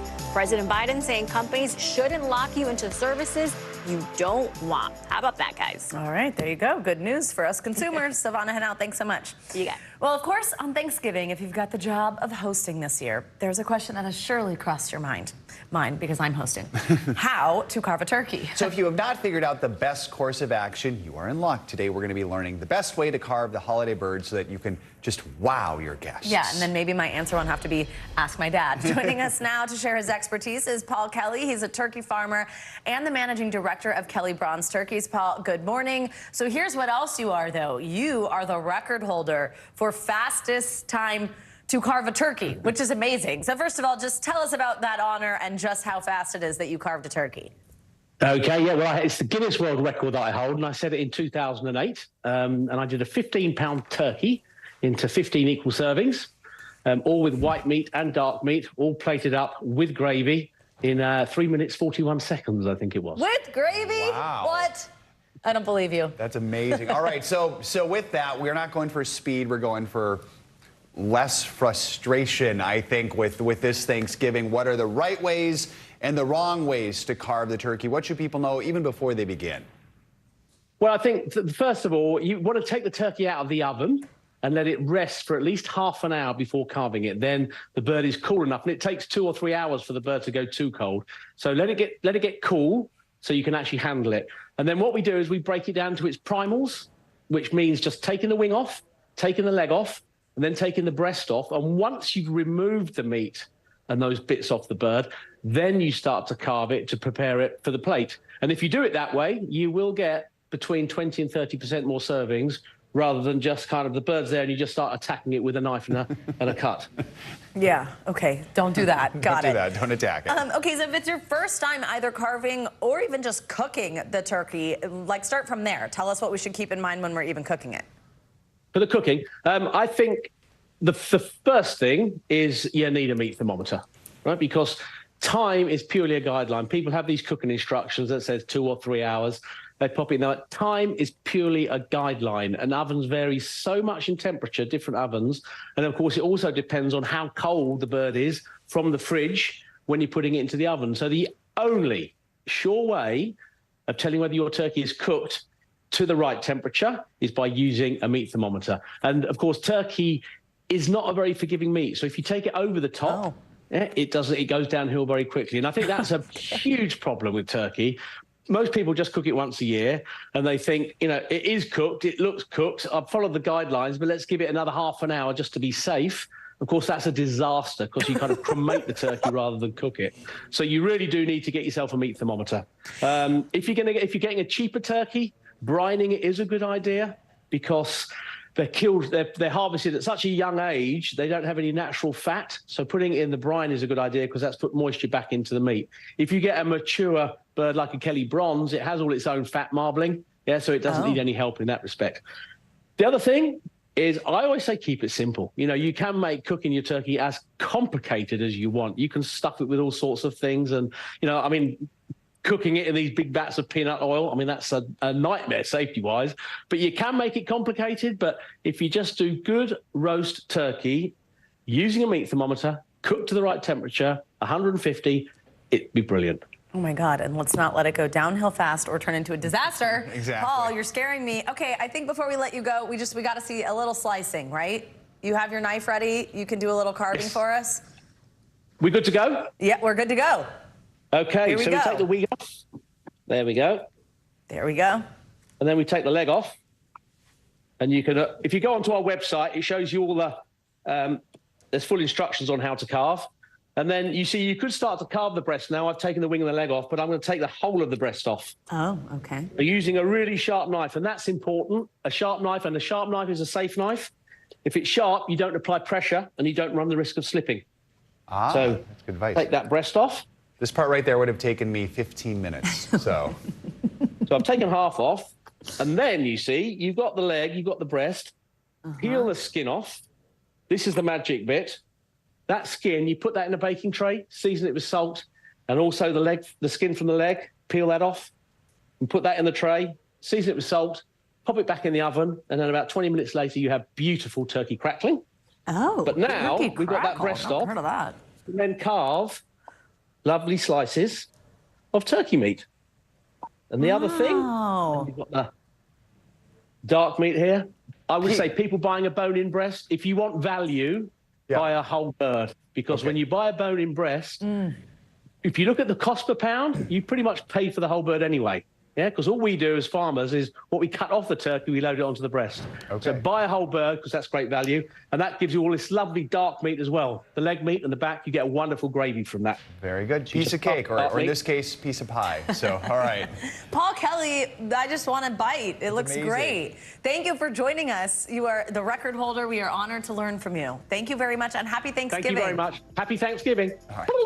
Happy Wow, that is a skill right there. My goodness. All right.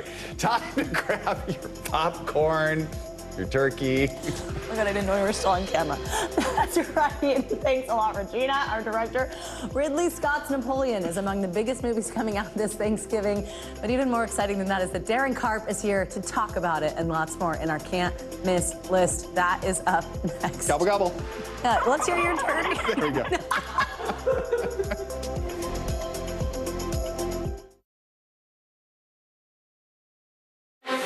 Were you calling the shots, though, Mr. President, ultimately?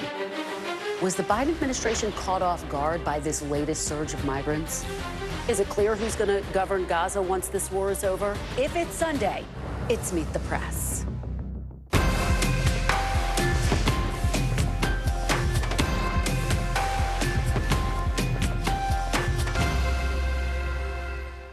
Kristen Welker hosts Meet the Press every Sunday on NBC. From inside Iran, from Israel, from Florida, from Lewiston, Maine. Part of our continued reporting. This is what a country at war looks like. Women, children. What is it like? Countless neighborhoods across the region that look just like this. Everybody good? Get took for all this damage to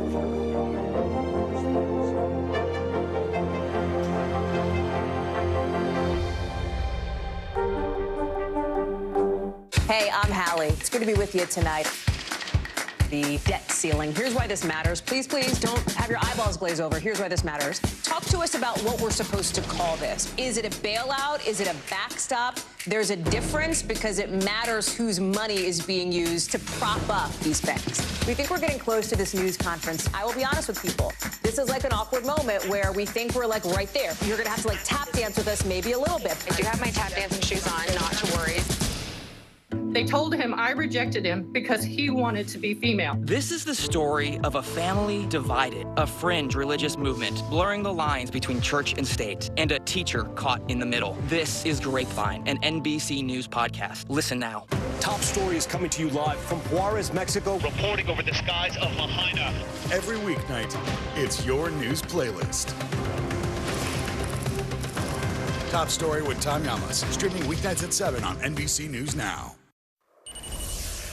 All right, Thanksgiving typically kicks off the winter holiday blockbuster season. So we have a special Wednesday edition of our can't miss list, especially because you're probably kind of headed into your weekend anyway. This is all the movies and shows that you got to know about, of course. Bravo personality and host of Shaken and Disturbed, Darren Karp, is here with a look at what we can't miss.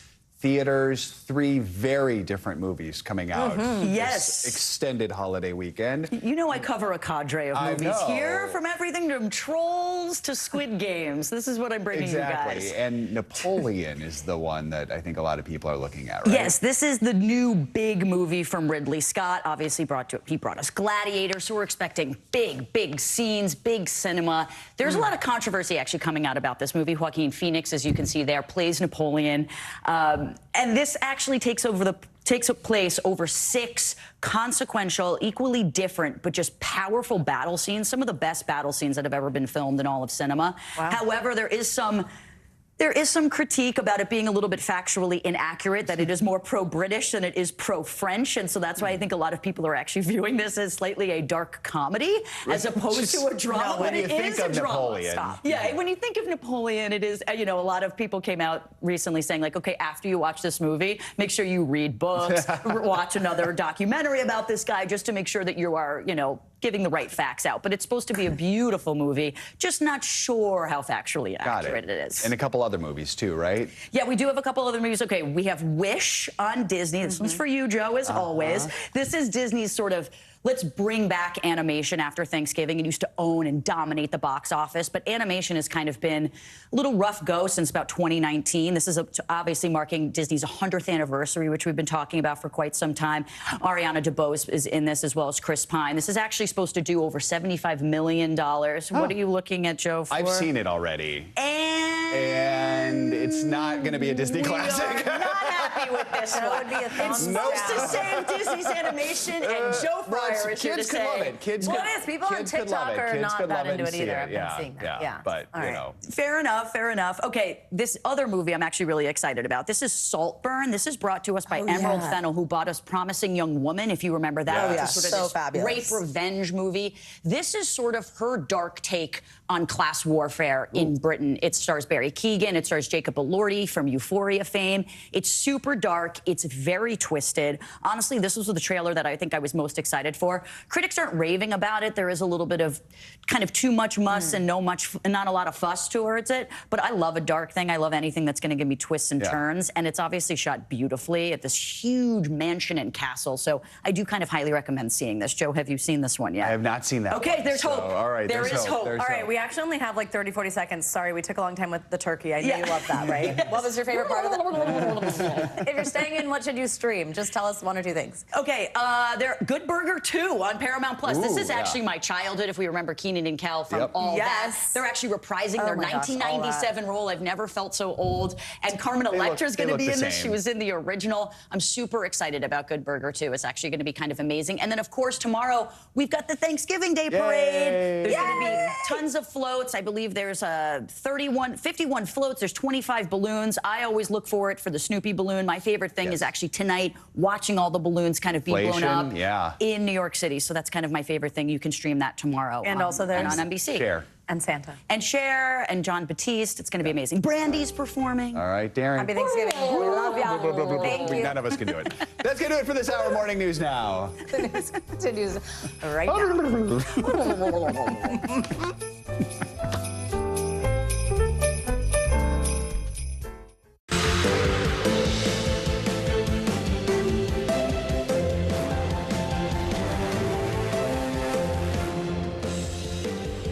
Good morning. Happy day before Thanksgiving. Thanks for joining us. I'm Savannah Sellers. I'm Joe Fryer. Right now on Morning News Now, temporary truce. Israel and Hamas agreed to a 4-day pause in fighting that will allow for the release of 50 hostages held in Gaza and 150 Palestinian prisoners held in Israel, all expected to be women and children.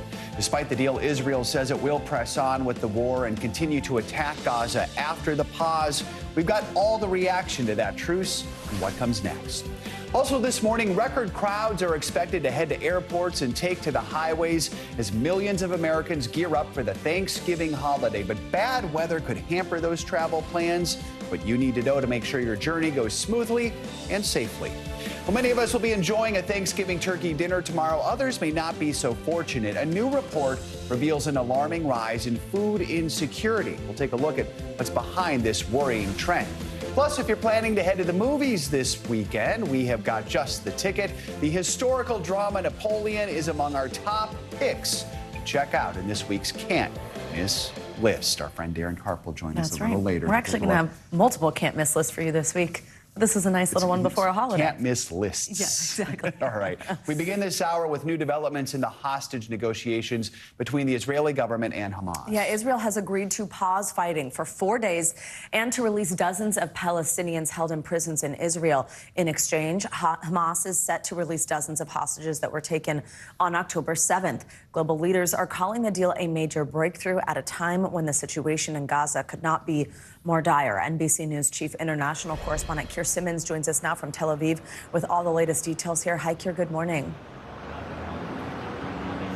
Savannah, good morning to you. A pause in the fighting for Thanksgiving morning. Hamas saying in the past few hours that the pause will begin at 10 a.m.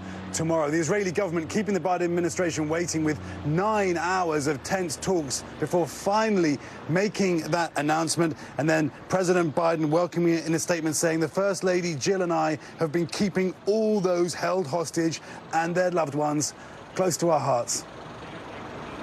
Coming home Around 50 of the women and children taken in the October 7th terror attacks. 3 Americans are expected to be released in the first group, a senior administration official says, including 3-year-old Abigail Moridan, her family hoping she'll be home for her birthday on Friday. She's turning 4, and to just imagine that she comes home and is with her family is our light right now in such a very dark and terribly horrific period. Here in Israel, urgent phone calls to families. The mother of 21-year-old Mia Sham, last seen in a Hamas propaganda video almost 5 weeks ago, praying she'll soon see her daughter in person. How are you feeling this morning, Karen? Shaking since the moment I woke up. You know, it's like a Russian roulette. We are waiting to see who will come back home.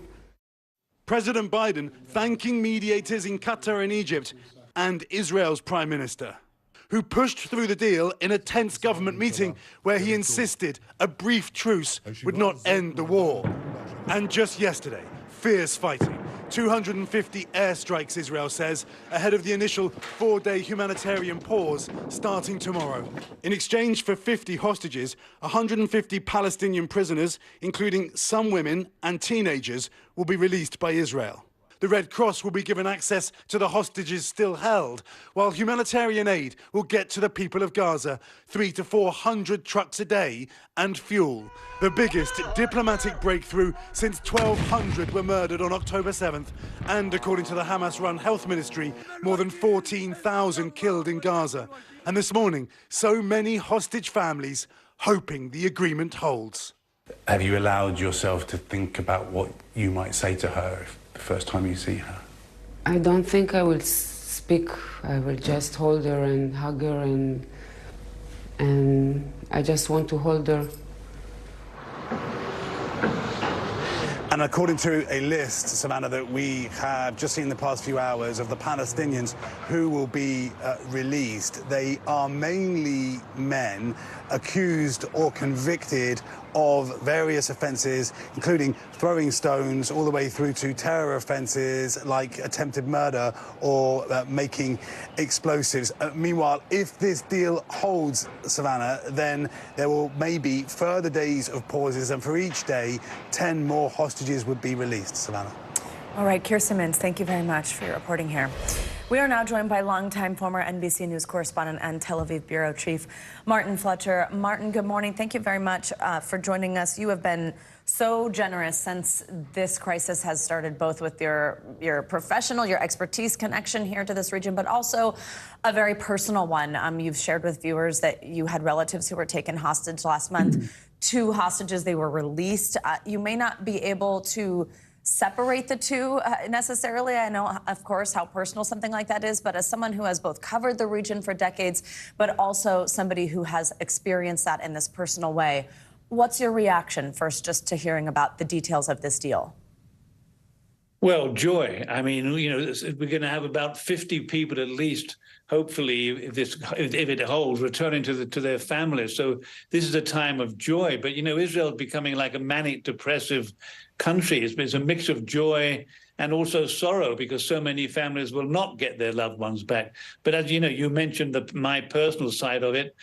We have still, my family still has 7 hostages in Gaza, and hopefully there will be some of them will be among the people freed. You know, we have a 3-year-old Yael, an 8-year-old Nave, a 12-year-old Noam.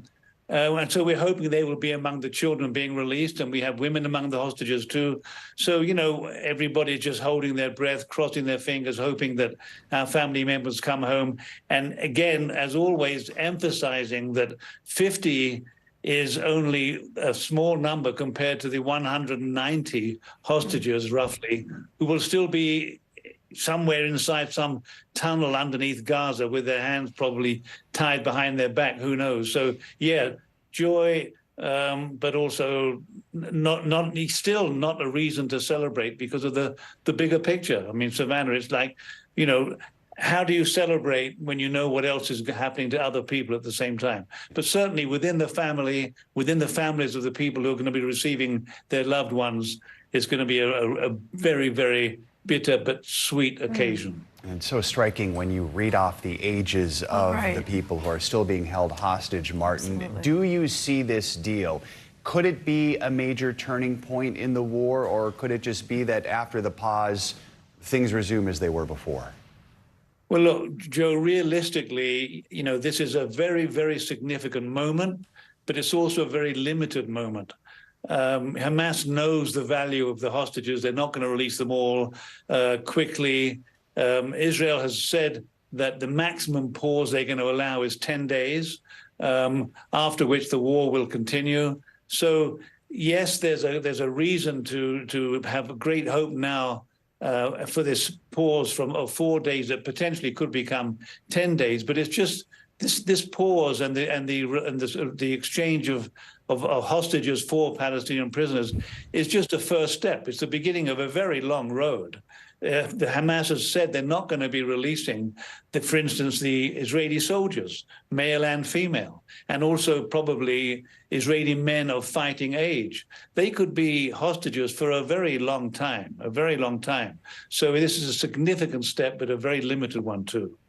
Martin, these hostages who hopefully are to be released, similar to your family members that have been thus far, are going to have stories to tell, of course, about how they were treated, what they went through, where they were kept, who they were kept with. What kind of impact do you think that's going to have on what happens next, and how important is that type of information to the ongoing conflict? Well, first of all, they will all be debriefed by the Israeli military and secret services, so that they'll give as much information that can be helpful in finding the rest of the hostages and, in fact, in prosecuting the war. So there's that. But apart from their conversations with the security services, it's quite possible they don't speak at all to the public. I mean, that's what happened in the case of our family. The first two hostages to be released, Natalie and Judith, were from our family, and they still have not spoken. I think like 5 weeks later, they still have not spoken publicly. In fact, I haven't spoken to them, and nobody I know has spoken to them. They're only speaking to the immediate family closest to them. So they're traumatized. We don't know what they went through, and it's going to be the same with these hostages that are being released. There's going to be great joy. There's going to be great, no doubt at some point there'll be a great video of the hostages being released and the joy maybe of them meeting their families. But probably in terms of the public, they'll then go silent because they've got a lot of trauma to deal with. And I don't think we can even imagine what it's like for these people now coming home. What they've been through is just unmentionable and unimaginable. And it's going to take some time for them to speak in public about it, I'm sure, if our family's experience is anything to go by. Absolutely. Well, Martin, we are thinking about you, especially as this deal is unfolding, and we'll continue to check in with you. As always, thank you very much for spending some time with us this morning. Thanks, Savannah, Joe. Thank you, Martin. Hours after the deal between Israel and Hamas was reached, Pope Francis met with the family members of Israeli hostages and spoke about the conflict during his general audience. NBC's Ann Thompson has the latest from Vatican City. This is a day of fast-moving developments in Israel, Gaza, and here in Vatican City as the world waits for what appears to be an imminent hostage release. This morning, Pope Francis met with families from both sides of this conflict, including an American couple living in Jerusalem whose son was taken captive. This morning, hope finally on the horizon for some hostage families. A deal reached for around 50 of the women and children taken in the October 7th terror attacks to be released. 3 Americans are expected to be part of the group, including 3-year-old Abigail Moore Edon, according to a senior administration official. And hundreds of families hoping it leads to freedom for more hostages, including Americans Rachel Goldberg and John Poland, whose son Hirsch was taken. We're just parents praying that our son comes out. We're so happy for the 50 who are getting out. It gives us hope that more are going to follow. This morning, Rachel met Pope Francis on a mission of hope. He really shared in our heartbreak, and it was a very validating and beautiful moment. The number of days her son Hirsch has been held hostage on a piece of masking tape on her chest. I actually said to him, you know, my heart was taken 47 days ago. 23-year-old Hirsch lost part of his left arm when a grenade exploded in a crowded bomb shelter where he sought refuge from the Hamas attack. And I quickly showed him the video of Hirsch getting loaded onto the pickup truck with his arm amputated. How did the Pope react to that? He put his hand on his heart and he spoke in Italian, saying, "His heart is with me." This meeting designed to bring the world's focus to their plight. U.S. Ambassador to the Holy See, Joe Donnelly, was instrumental in making it happen. Pope Francis, before maybe anybody else, when he speaks, the whole world is listening. Rachel and John have not heard from Hirsch since. They don't know if he is in pain, if he has had proper medical care. They don't know if he is alive. We'll talk to whoever we have to talk to. We'll go wherever we have to go to make that happen. Now, the Pope also met with a group of Palestinian families. At his general audience, he said that both sides are suffering. And he said that this has gone way beyond war. He called this terrorism. The Pope prayed for both the Israelis and Palestinians and also prayed that peace would come at last. I'm Ann Thompson in Rome. Now back to you. Right, Ann, thank you. Well, back here at home, the big holiday rush is underway. Whether you're driving or flying to your Thanksgiving destination, you can expect big crowds throughout the day. NBC News correspondent Tom Costello is at Reagan National Airport. Tom, how's it looking so far? How busy are we? I know what you're going to say. You're going to say, it doesn't look that bad behind you, Tom. It looks kind of bad. But take a look at the video that I shot this morning, just less than an hour ago. We had incredible lines here at Reagan National Airport. In fact, they stretched for 30 minutes or so all the way down to the parking garage. They brought in the canines, the dogs, to help move the people through the TSA checkpoints. It is very, very busy. We've got delays like this right now across the country, 460 delays, 40 flight cancellations. Why? We had so much rain on the East Coast that slowed things down last night. Massive delays and cancellations. That continues to ripple through the system today. The good news is we've got pretty good weather right now, and so they should be able to catch up. At the moment, though, the New York City airports and Boston and Washington Reagan are playing catch up. They're kind of behind at the moment. In the meantime, if you're going to be hitting the roads, the worst time to drive is coming up in just a few hours.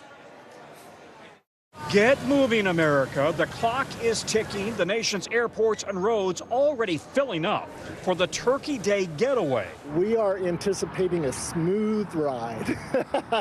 On Tuesday, heavy rain slowed things down. Today, a better forecast. The best time to drive today, now till 11 a.m. The worst times, 2 to 6 p.m., when traffic will be 11% heavier than normal. Not everyone hates the traffic. I like traveling on Thanksgiving a lot. But in the nation's airports, I wish I would have left yesterday or the day before. 2.6 million air travelers slowly snaked through checkpoints on Tuesday. Even more expected today. In Phoenix and L.A., airport food workers have been on strike. We need these jobs. We don't want to be replaced with AI and robots. Meanwhile, Southwest pilots and American flight attendants are threatening to strike, but not for several weeks, if at all. United 1348 ran push approved 10 or. At Chicago O'Hare, where United is the biggest carrier, it's a full-court press. United is trusting you guys with their aircraft worth tens of millions of dollars and their passengers, hundreds of them at a time. Yep. That's a big responsibility. Yeah, when I train people, I always tell people to pretend like your family is on that plane. Lots of families this time of year. In the terminal, United's Agents on Demand are the latest innovation. This is Esther, Agent on Demand. How can I help today? Passengers just click the QR code for a video connection. I'm leaving at 2 p.m. to Washington. I'd love to go closer to 5 p.m. Is that possible? Yes, perfect. I have a flight at 5:16 if you like that flight. People like to see people. It's like kind of like that human nature and human touch. So we still provide that without having to stand in line. No one likes a line, especially in a weather delay. Yeah, so we're going to be watching the weather very closely. Pretty good at the moment. We've recovered from yesterday, but then we've got weather problems into the weekend. And oh, by the way, guess what happens on Sunday? Nearly 3 million people are going to be flying, an all-time record, and we are expecting rain and snow. So, you know, to use a cliche, you guys pack your patience and your teddy bears. Back to you. There you go. I'm not flying, but can't wait to drive my parents to the airport Sunday. On Sunday? Oh, be prepared for them to come back. There you go. Right. All right. Tom Costello, thank you very much. All right, let's get a closer look at those weather conditions Tom just mentioned with meteorologist Michelle Grossman. Yes, it's time for your Morning News Now Thanksgiving edition weather. Hi, Michelle. Good morning. Hi there, guys. Good morning. Yeah, we are looking at that residual delays on the East Coast, as Tom mentioned, because we had all that rain that came through last night. It was heavy rain, and we still have a bit of heavy rain, but that storm system is finally moving offshore. We dealt with it for 2 days. But look at this map. We are pretty quiet in terms of weather. No big blockbuster storms moving through right now. We do have some wet weather in the Pacific Northwest. We have some rain falling. That's where you see the green. We have some wintry weather as well. That's where you see the blue and the pinks. And then pretty clear throughout the middle of the country. It's the East Coast that we're watching. We've been dealing with this storm system for the past couple of days, and we're seeing the lingering effects. The roadways are still really wet out there. We do have some lingering showers, some snow showers in portions of New England. So that's where you see the blue, and we could see quite a bit of snow there, even up to 8 inches in some spots. And that's going to linger throughout the afternoon hours. We have some freezing precipitation there too. And then we have some heavy rain on the tail end of this cold front. This is the last part that's going to move through. Where you see those brighter colors, that's where we're seeing the heaviest rain falling right now. So that system's going to move on its way today. That's good news. We're going to continue to dry out. We may even see a little sunshine breaking through in portions of the Mid-Atlantic, the Northeast. That's the good news. It's going to take a little longer, though, in parts of New England, because we're going to hold on to that precipitation a little longer. We're going to add on some rain totals there. We could see up to 1 inch in some spots, maybe 1.5 inches. That's right along the coast there in portions of New England. And I mentioned those snow totals could see up to 8 inches in some spots. That's where you see those pinks and purples, and that's in the highest elevations of northern Maine. Now for tomorrow, looking really good for the parade. Temperatures will be chilly. You need your jackets and scarves and gloves, 45 degrees, but we've been colder, and we're looking at mostly sunny skies. It'll be breezy, but I don't think too windy that it will impact any of the inflatables. So we're looking towards the rest of Thanksgiving. Pretty good. We're looking very, very quiet. Heavy snow in portions of the Rockies, guys. It's going to be dicey there for tomorrow into Friday, where we could see some heavy snow and also some really blustery conditions. So overall, not bad. And it's looking good through Sunday. There you go. That's good. Yeah, we like good. Thanks, Michelle. Sure. So if you are traveling for Thanksgiving, hopefully you're taking travel experts' advice and leaving early, which would be now, right? Yeah, I know. That's the big tip, though. They say staying informed is also key to help you survive the holiday travel rush. Going travel expert Katie Nastro joins us now with some more tips you can use. So AAA expects more than 4 million people to fly for Thanksgiving. That's between today and Sunday. Today being one of the busiest, Sunday being the busiest. So what can air travelers do to make their time between check-in and departure as smooth as possible? Sure. So, this is shaping up to be the busiest Thanksgiving travel period on record, but don't automatically assume doom and gloom, since especially even with the weather that we've been seeing over the past few days, airlines have actually been operating about only up to 75 cancellations a day, which, yes, may change, but still significantly lower than the winter holidays last year. So don't just assume absolute dread. Cautious optimism. And before you even head to the airport, download your airline's app. If any changes occur that impact your plans, you want to be one of the first to make changes. And a lot of the apps have a self-service already built in. It's a first come, first serve when it comes to rebooking, as well as a lot of check-in process can already be done within the app, with your phone before even getting to the airport, so you can bypass kiosks and desks if you aren't checking a bag. So I think everyone was so scarred from last year and how there was the Southwest meltdown, but then also so much the lost luggage thing came kind of out of nowhere as a regular concern for flying. What should you do in trying to locate your luggage? Make it as simple as possible and avoid losing it. Sure. Obvious piece of advice, don't check a bag. But hey, I overpack. Sometimes it's unavoidable. You travel with families. You need stuff. Best piece of advice, yes, use one of those tiles or an Apple AirTag, but take another step before you close up your bag and give it to the baggage check-in.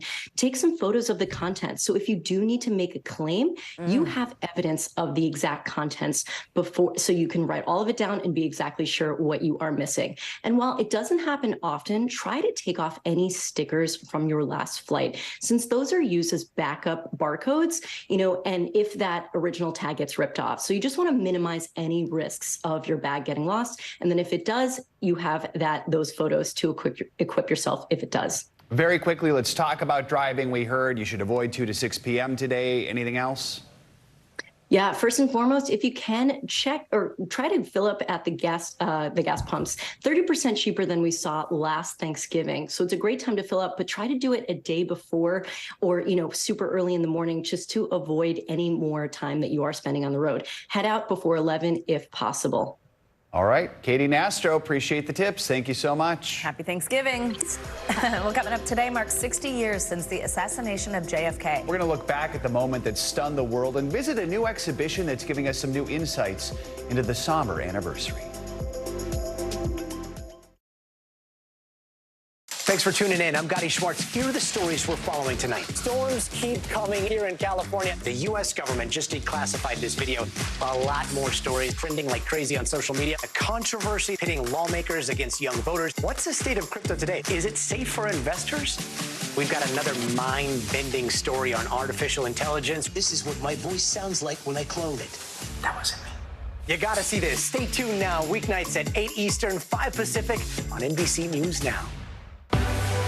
What's the message that you're trying to get out to young people? Know what is in the drug supply. We've got important news this hour about your money. Mental health, big picture, why is it so tough right now? News for the generation of now is NBC News Now.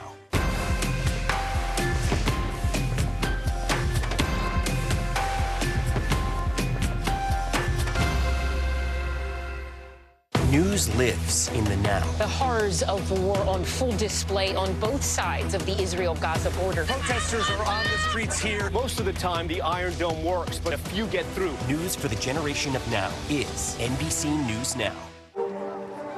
People really don't know what's going to happen. Nearly a dozen hours after the eye roared ashore. More good people than bad people, right? 5 seconds. 4. There is some late-breaking news 4 hours into the Iowa caucuses. By the hand delivered. All right, it just made it too.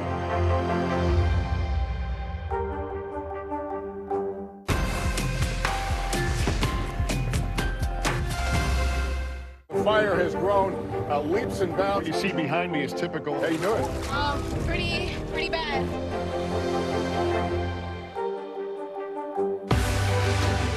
We're talking possibly a trillion galaxies. Yes. That is a number that is just so hard to compute. Whether it's the moon, whether it's Mars, it feels like we're on the cusp of something big.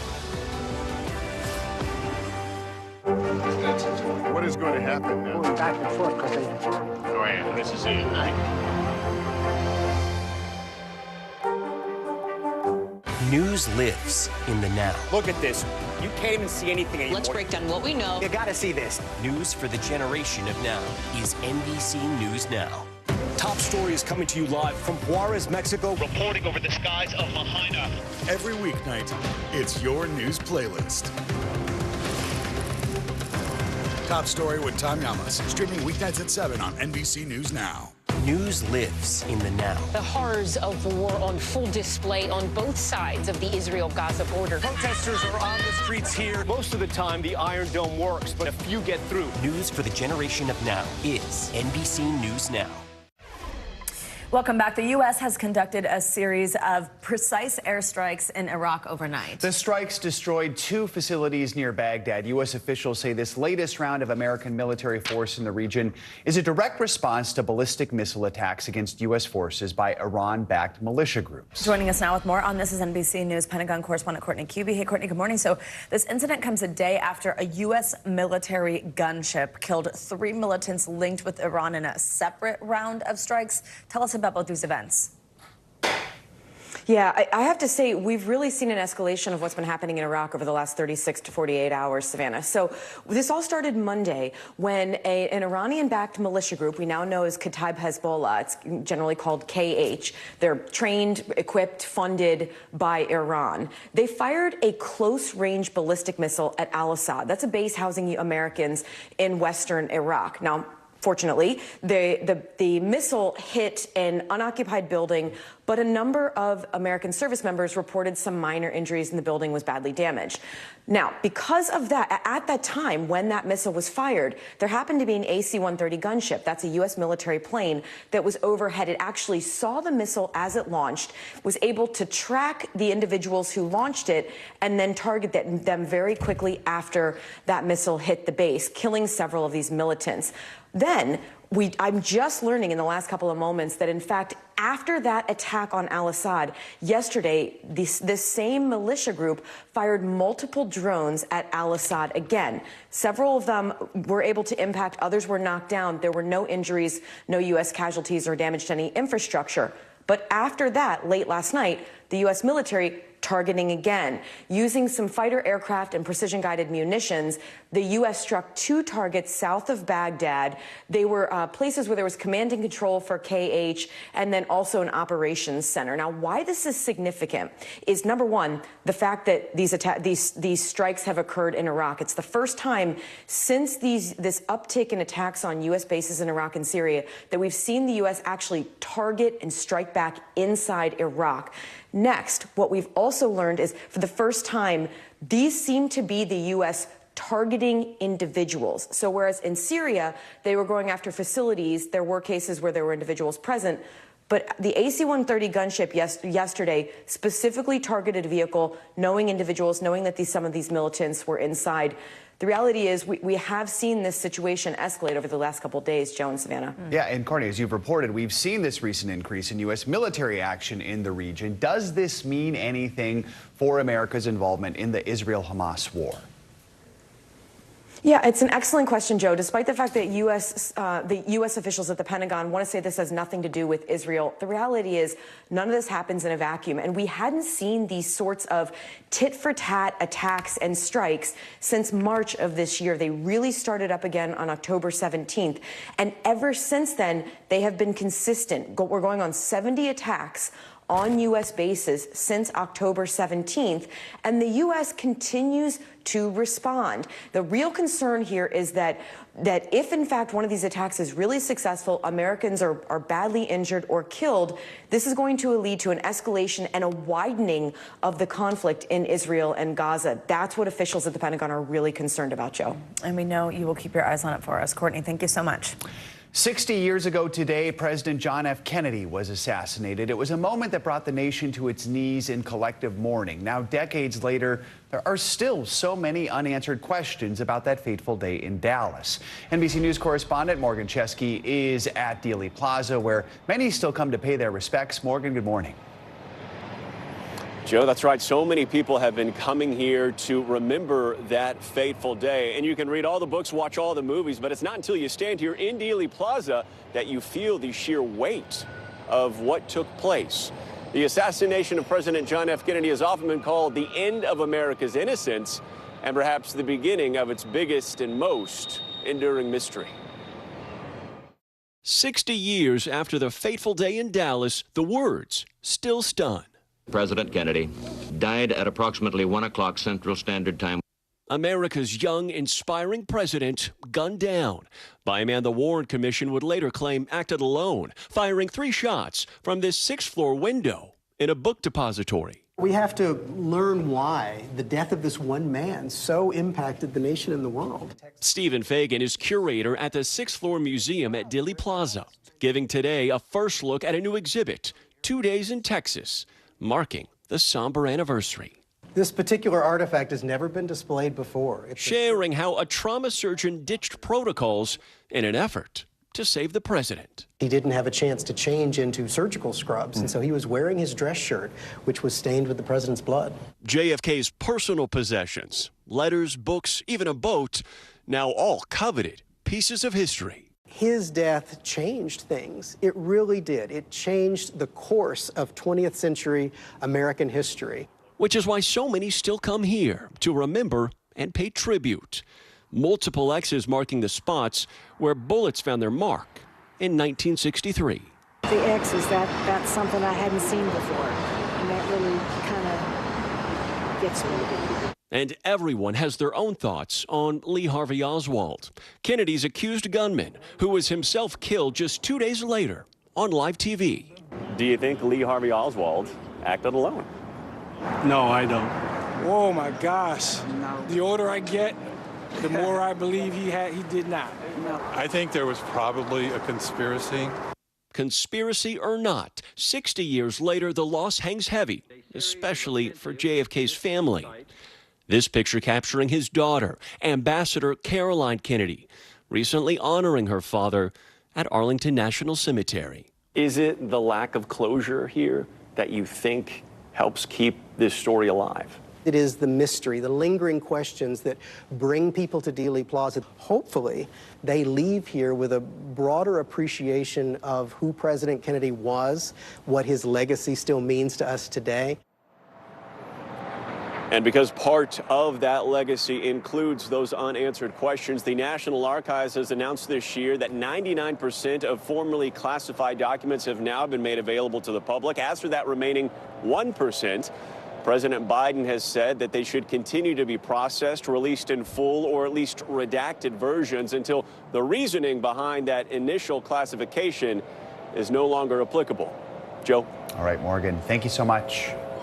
Let's get you international headlines now. Tensions between South and North Korea grow as North Korea claims to have successfully launched a spy satellite. NBC's Claudio Lavanga joins us from Rome with that and other world headlines. Claudio, good morning. Joe, Savannah, good morning. That's right. Today, South Korea announced it will suspend parts of a military agreement it signed in 2018 with North Korea after the North launched a spy satellite. Now, on Tuesday, North Korea defied warnings from the U.S. and its allies and launched the satellite using ballistic missile technology in violation of United Nations resolutions. The Prime Minister of South Korea said that the latest launch by the North demonstrates it has no intention of abiding to the 2018 agreement designed to reduce military tension in the Korean peninsula, and that as a consequence, South Korea will restore reconnaissance and surveillance activities around the demarcation line that separates the North and the South. Now let's go to the Netherlands, where today polling stations opened in an unpredictable election. The latest polls show that any of the four main parties could win, including a far-right party led by Geert Wilders. His anti-Islam and anti-European Union Freedom Party appear to make a dramatic comeback, with one poll putting it head-to-head with the ruling People's Party for Freedom and Democracy. Other runner-ups are the Labour Green Alliance, led by Frans Timmermans, and a new party of centrist outsider Pieter Omtzigt. And let's end this tour of the world in London, where King Charles III hosted the president of South Korea and his wife at Buckingham Palace Tuesday. South Korean president is on a 3-day state visit to the UK aimed at strengthening trade and defense ties between the two countries. Among the 170 guests invited to the glittering banquet hosted by the King and Queen Camilla were members of the K-pop girl group Blackpink, who the King praised for their role, and I quote, in bringing the message of environmental sustainability to a global audience. Joe, Savannah? I do like Blackpink. Yeah. You know who's a huge Blackpink fan? My mom. There you go. Who knew? All right. Claudio Lavanga, thank you very much. So is the king, apparently. Yes, right. Coming up, as many of us prepare to sit down for Thanksgiving dinner, millions of others are not so lucky. Yeah, we're going to take a look at a new report that's revealing a rise in food insecurity. We'll bring you the details of that up next.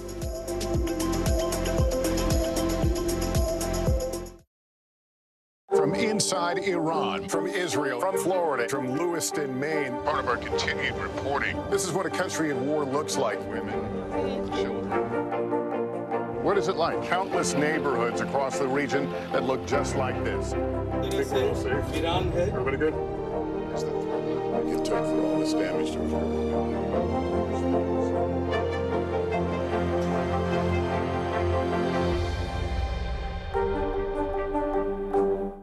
Story is coming to you live from Juarez, Mexico. Reporting over the skies of Lahaina. Every weeknight, it's your news playlist. Top Story with Tom Llamas, streaming weeknights at 7 on NBC News Now. What is going to happen now? Going back and forth because Go ahead. This is it, right?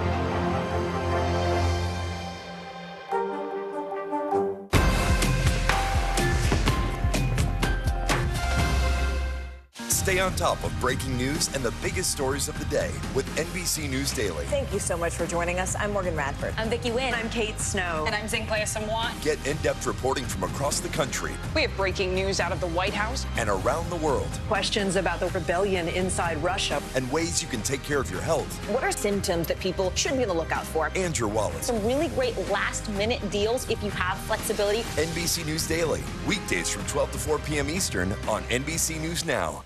Morning, Al. I think when you open your eyes, you get to decide, how's my day going to be? We want to be a way to start your day, lighten your load, every single morning. Nearly a dozen hours after the eye roared ashore.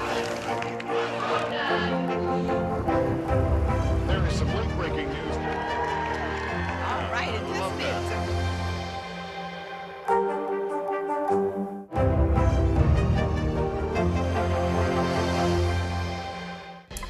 We're back with a look at an issue that's affecting so many families in the U.S., and that's food insecurity. The U.S. Department of Agriculture says a family is considered food insecure when their ability to acquire adequate food is limited by a lack of money and other resources. And according to a report from the USDA released just last month, 17 million households qualified as that food insecure in 2022. That's up from 13.5 million households in 2021, a big jump. Joining us now for more on this is Carlos Rodriguez. He is the Chief Policy and Operations Officer for City Harvest. That's New York's first and largest food rescue organization. Carlos, thank you for joining us. So first of all, just help us understand why we're seeing this rise in food insecurity, especially after the pandemic.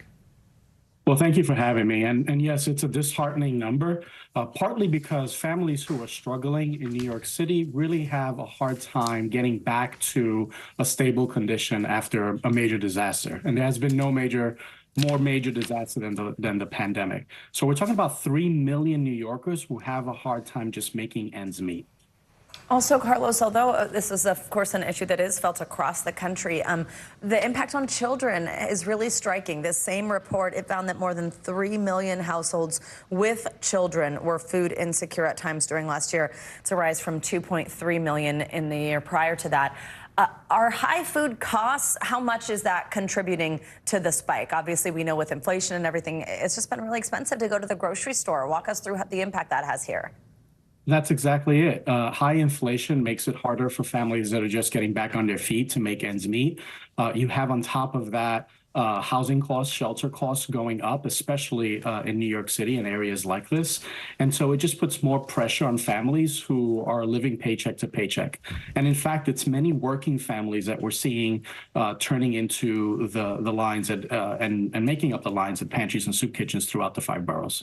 What is the impact that a holiday like this has on families that are food insecure, and what are some of the resources you're able to provide to help them out?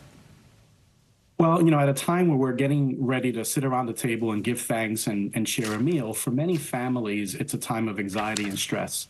Imagine struggling to put food on the table just on an everyday basis, going through that during the holidays where prices are still high, higher than before the pandemic, if not just a little lower than it was just last year.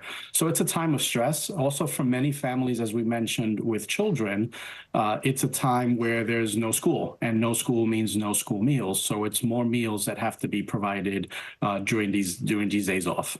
All right. Carlos Rodriguez with City Harvest, thank you so much for your time. We really appreciate it, and happy Thanksgiving to you. Thank you. Yeah, absolutely. Same to you.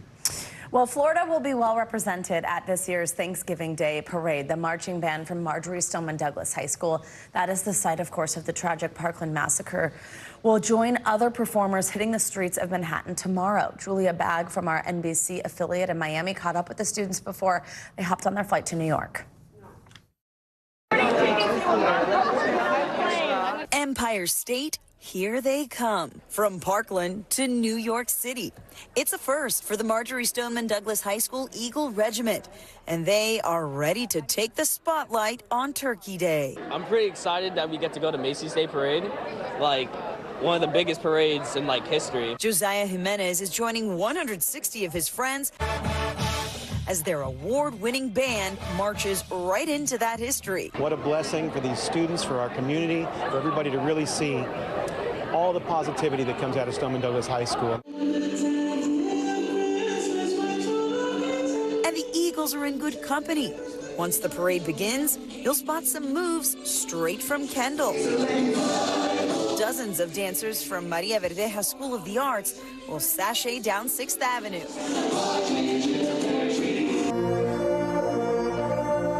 And Monroe County is representing in Manhattan, too. Marathon Middle High School band director Chuck Brooker will join 400 of his colleagues from around the country, playing the bass trombone as part of the band director's marching band.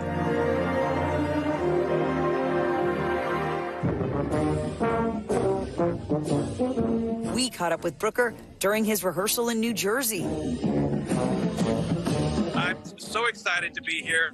I'm just so happy to represent the marathon community and the Florida Keys as the southernmost director performing in the parade. It's very exciting. But just exactly what these South Florida performers are performing is still a secret. We can't reveal any of that just yet. You'll have to watch on TV on Thanksgiving morning.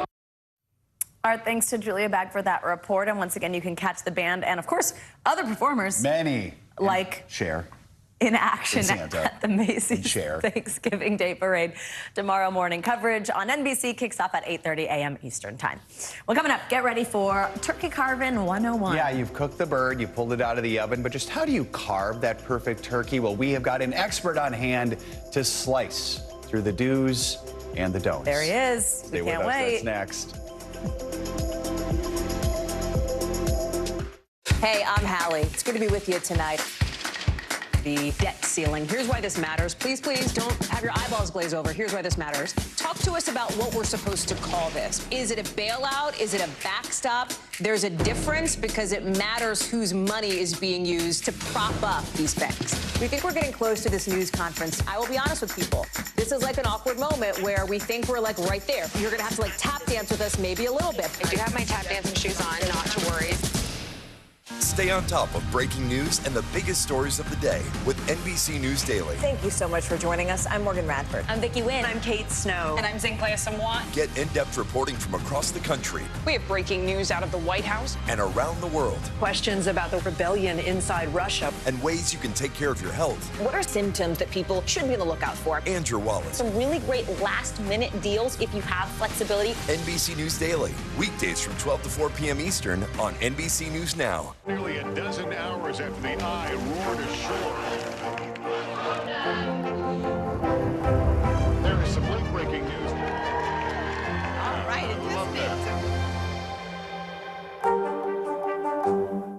News for the generation of now is NBC News Now. Hey, I'm Hallie. It's good to be with you tonight.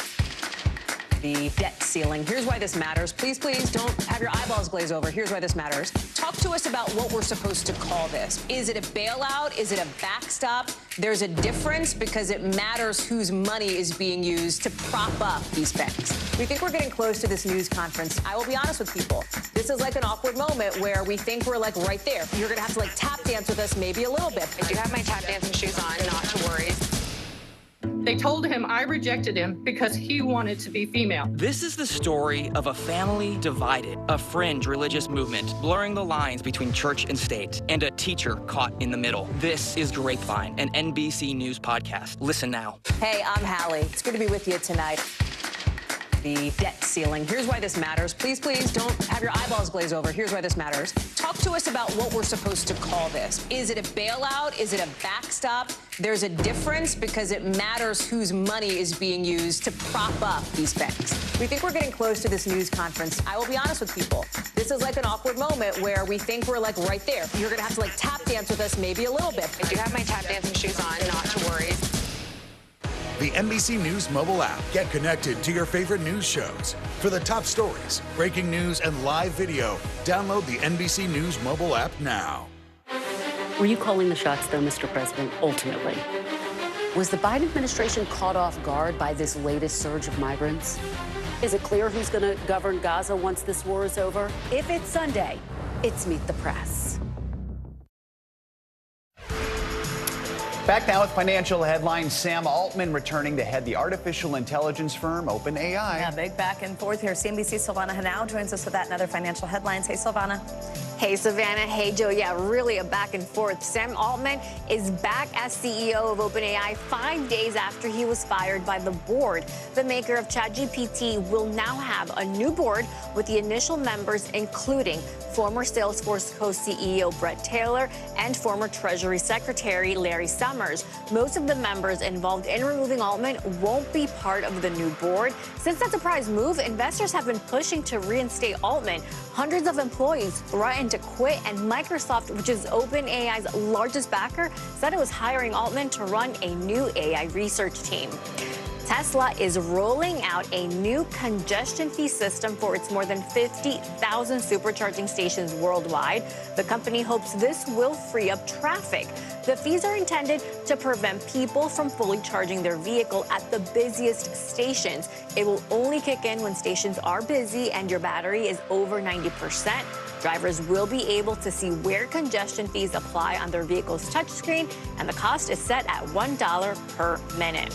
And the FCC is proposing rules to ban cable and satellite companies from charging early termination fees if you decide to cut the cord. They would also require companies to provide customers with a prorated credit or rebate for the remaining days in a billing cycle after they cancel. The rules are part of the Biden administration's efforts to eliminate excessive junk fees. President Biden saying companies shouldn't lock you into services you don't want. How about that, guys? All right, there you go. Good news for us consumers. Savannah Henao, thanks so much. You got it. Well, of course, on Thanksgiving, if you've got the job of hosting this year, there's a question that has surely crossed your mind. Mine, because I'm hosting. How to carve a turkey. So if you have not figured out the best course of action, you are in luck. Today, we're going to be learning the best way to carve the holiday bird so that you can just wow your guests. Yeah, and then maybe my answer won't have to be ask my dad. Joining us now to share his expertise is Paul Kelly. He's a turkey farmer and the managing director of Kelly Bronze Turkeys. Paul, good morning. So here's what else you are, though. You are the record holder for fastest time to carve a turkey, which is amazing. So first of all, just tell us about that honor and just how fast it is that you carved a turkey.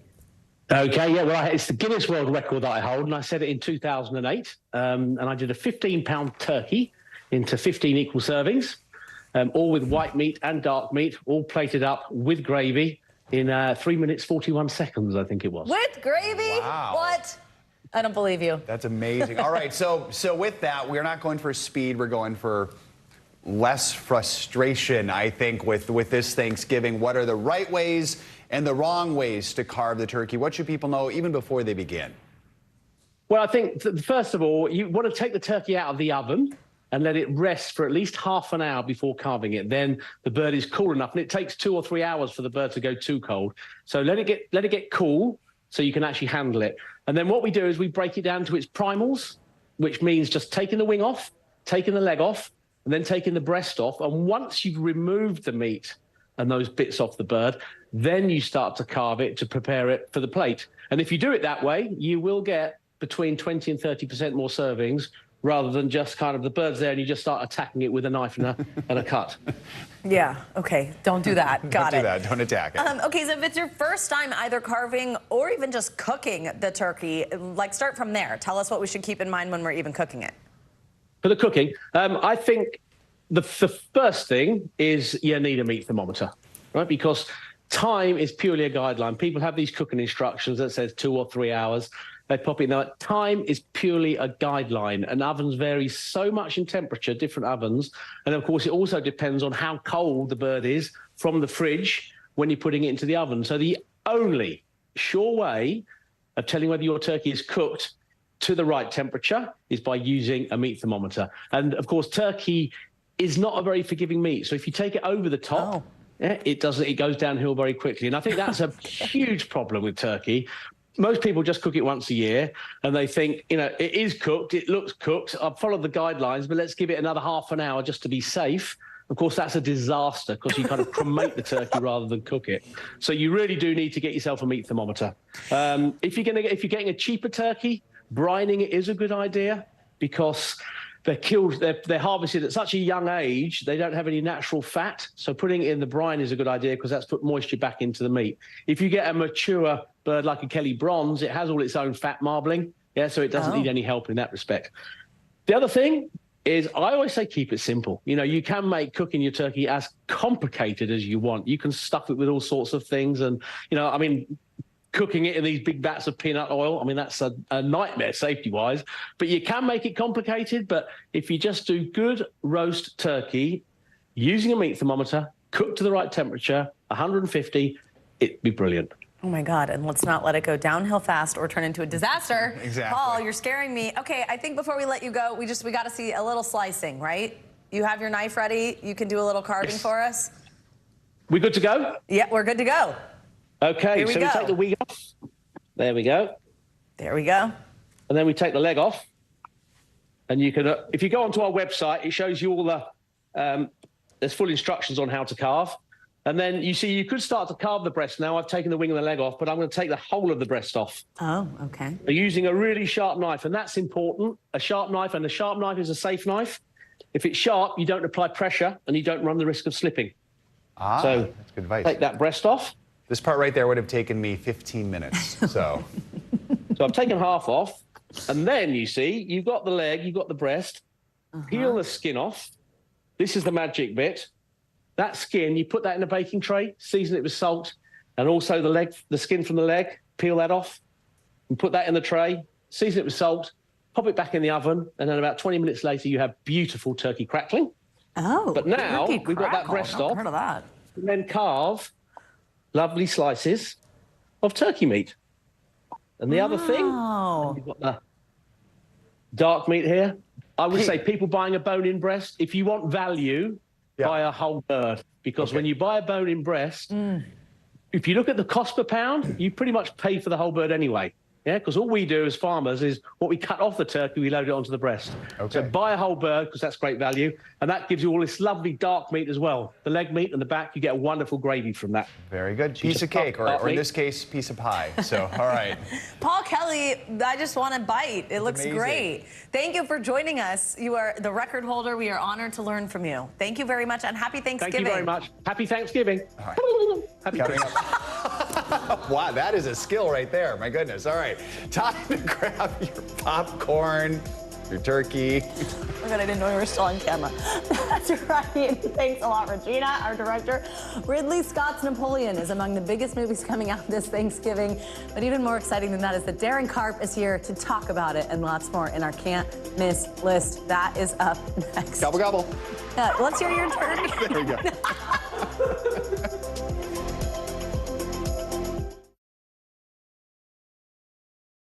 Stay on top of breaking news and the biggest stories of the day with NBC News Daily. Thank you so much for joining us. I'm Morgan Radford. I'm Vicki Wynn. I'm Kate Snow. And I'm Zinklea Samwat. Get in-depth reporting from across the country. We have breaking news out of the White House and around the world. Questions about the rebellion inside Russia. And ways you can take care of your health. What are symptoms that people should be on the lookout for? And your wallet. Some really great last-minute deals if you have flexibility. NBC News Daily. Weekdays from 12 to 4 p.m. Eastern on NBC News Now.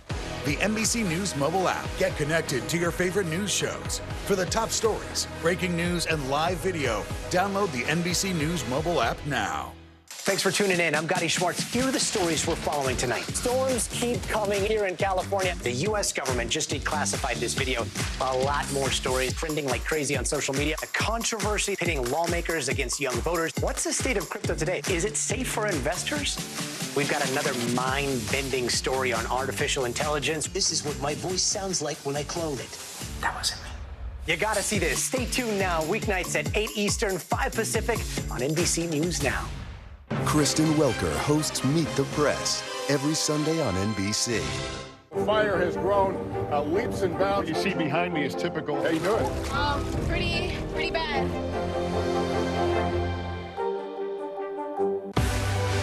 Now is raw. How hard is it to see it like this? Our house is no longer here, but we are here. Now is real. Let's break down what we know and then the big questions still outstanding. News for the generation of now is NBC News Now. Morning, Al. I think when you open your eyes, you get to decide, how's my day going to be? We want to be a way to start your day, lighten your load, every single morning.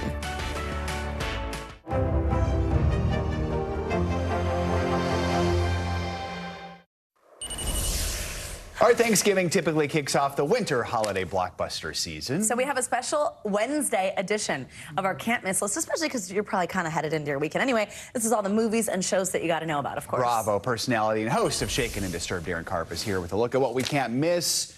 Theaters, 3 very different movies coming out. Yes. This extended holiday weekend. You know I cover a cadre of movies here, from everything from Trolls to Squid Games. This is what I'm bringing you guys. Exactly, and Napoleon is the one that I think a lot of people are looking at, right? Yes, this is the new big movie from Ridley Scott. Obviously, he brought us Gladiator, so we're expecting big scenes, big cinema. There's a lot of controversy actually coming out about this movie. Joaquin Phoenix, as you can see there, plays Napoleon.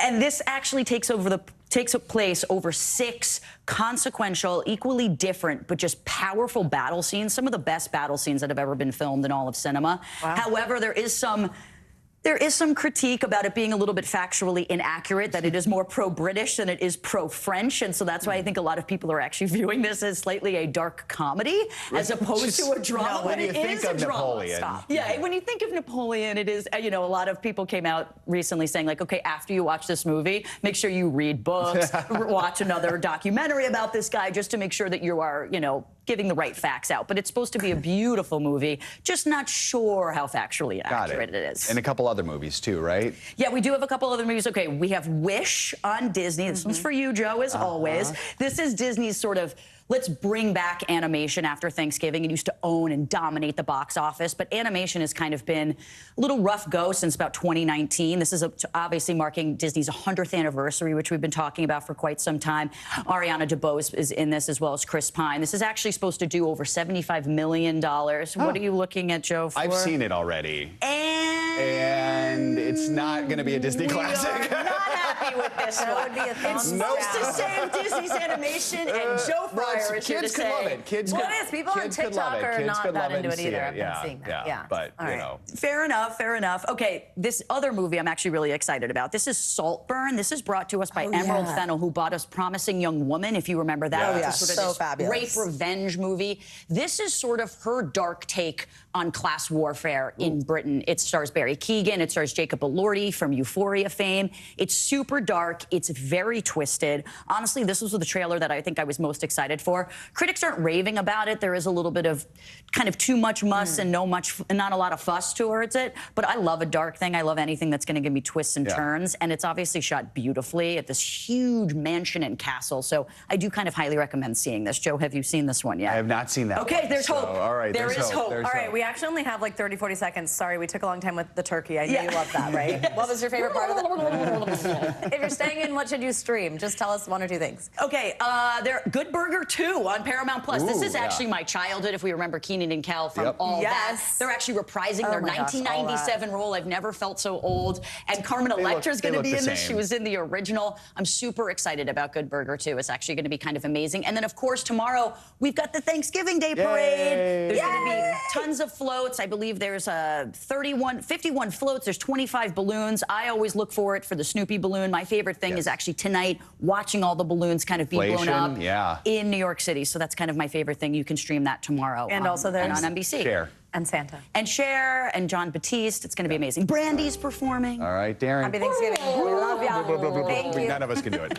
That's going to do it for this hour Morning News Now. The news continues right now.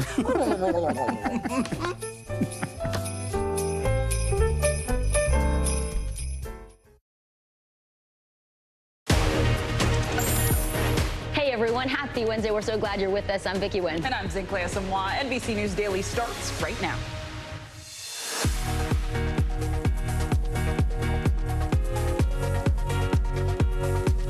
Today is Wednesday, November 22nd. Crucial ceasefire. The Israeli government announced it has greenlit a deal with Hamas to swap Palestinian prisoners for dozens of hostages. When these handoffs could take place and what it means for all of the fighting. Holiday deals. Binge watching has become more expensive than ever since streaming services are struggling with slowed growth and increased competition.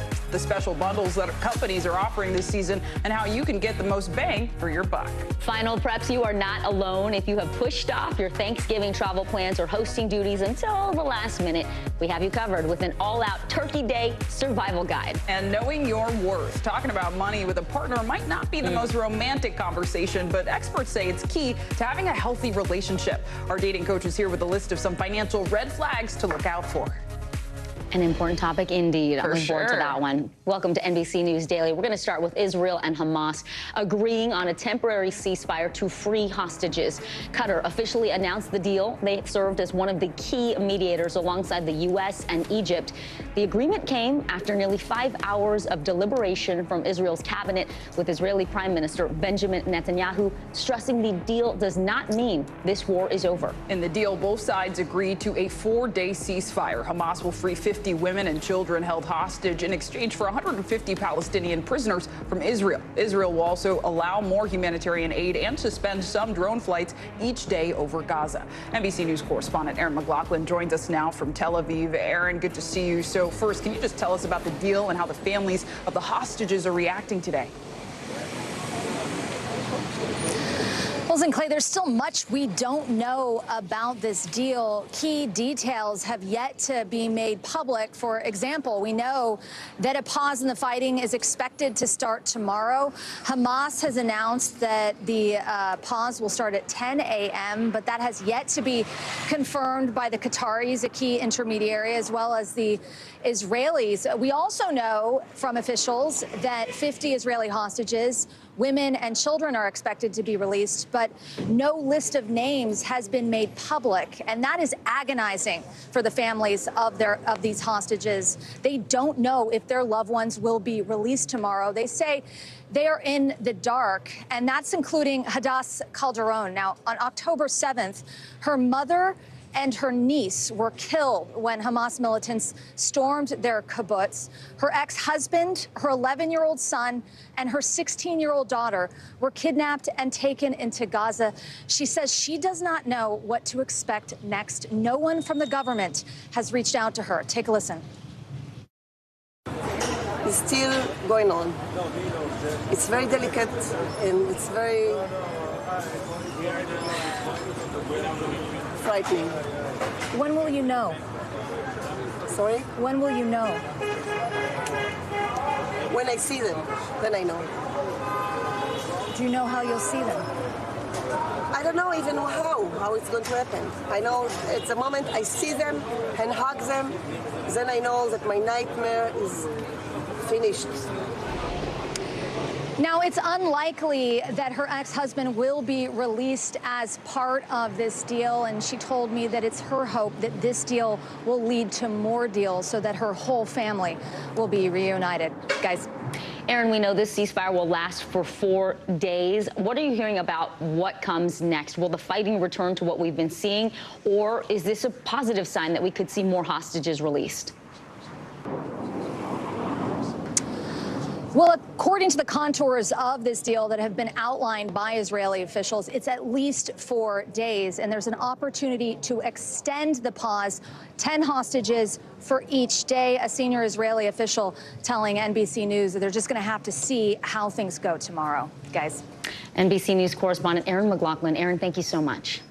Well, Vicki, here in the U.S., the Thanksgiving holiday travel rush is officially in full swing. Last night, a major storm battered the East Coast and threatened plans for millions of people flying or driving home. That weather system is now on its way out, but it is causing major travel headaches for airline passengers. More than 1,000 flights have either been delayed or canceled today. This all comes during a record-breaking holiday travel period. The TSA expecting to screen nearly 3 million people today. AAA says air travel is up 2.6% from 2022, and overall, this is the highest number of Thanksgiving airline travelers since 2005. NBC News correspondent Tremaine Lee joins us now from Newark Liberty International Airport in New Jersey. Tremaine, I see some people behind you. It looks a little busy. How's it been at the airport all morning? What are you seeing? And are travelers having any issues?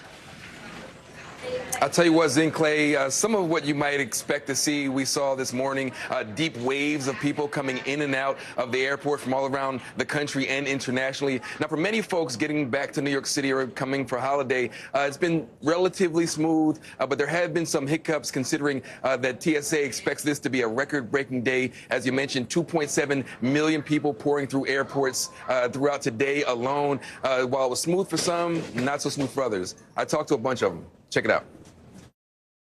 Not as crazy as I thought it would be. Yeah, no, we thought it would be way busier, and it's been pretty easy getting through. How are things going so far?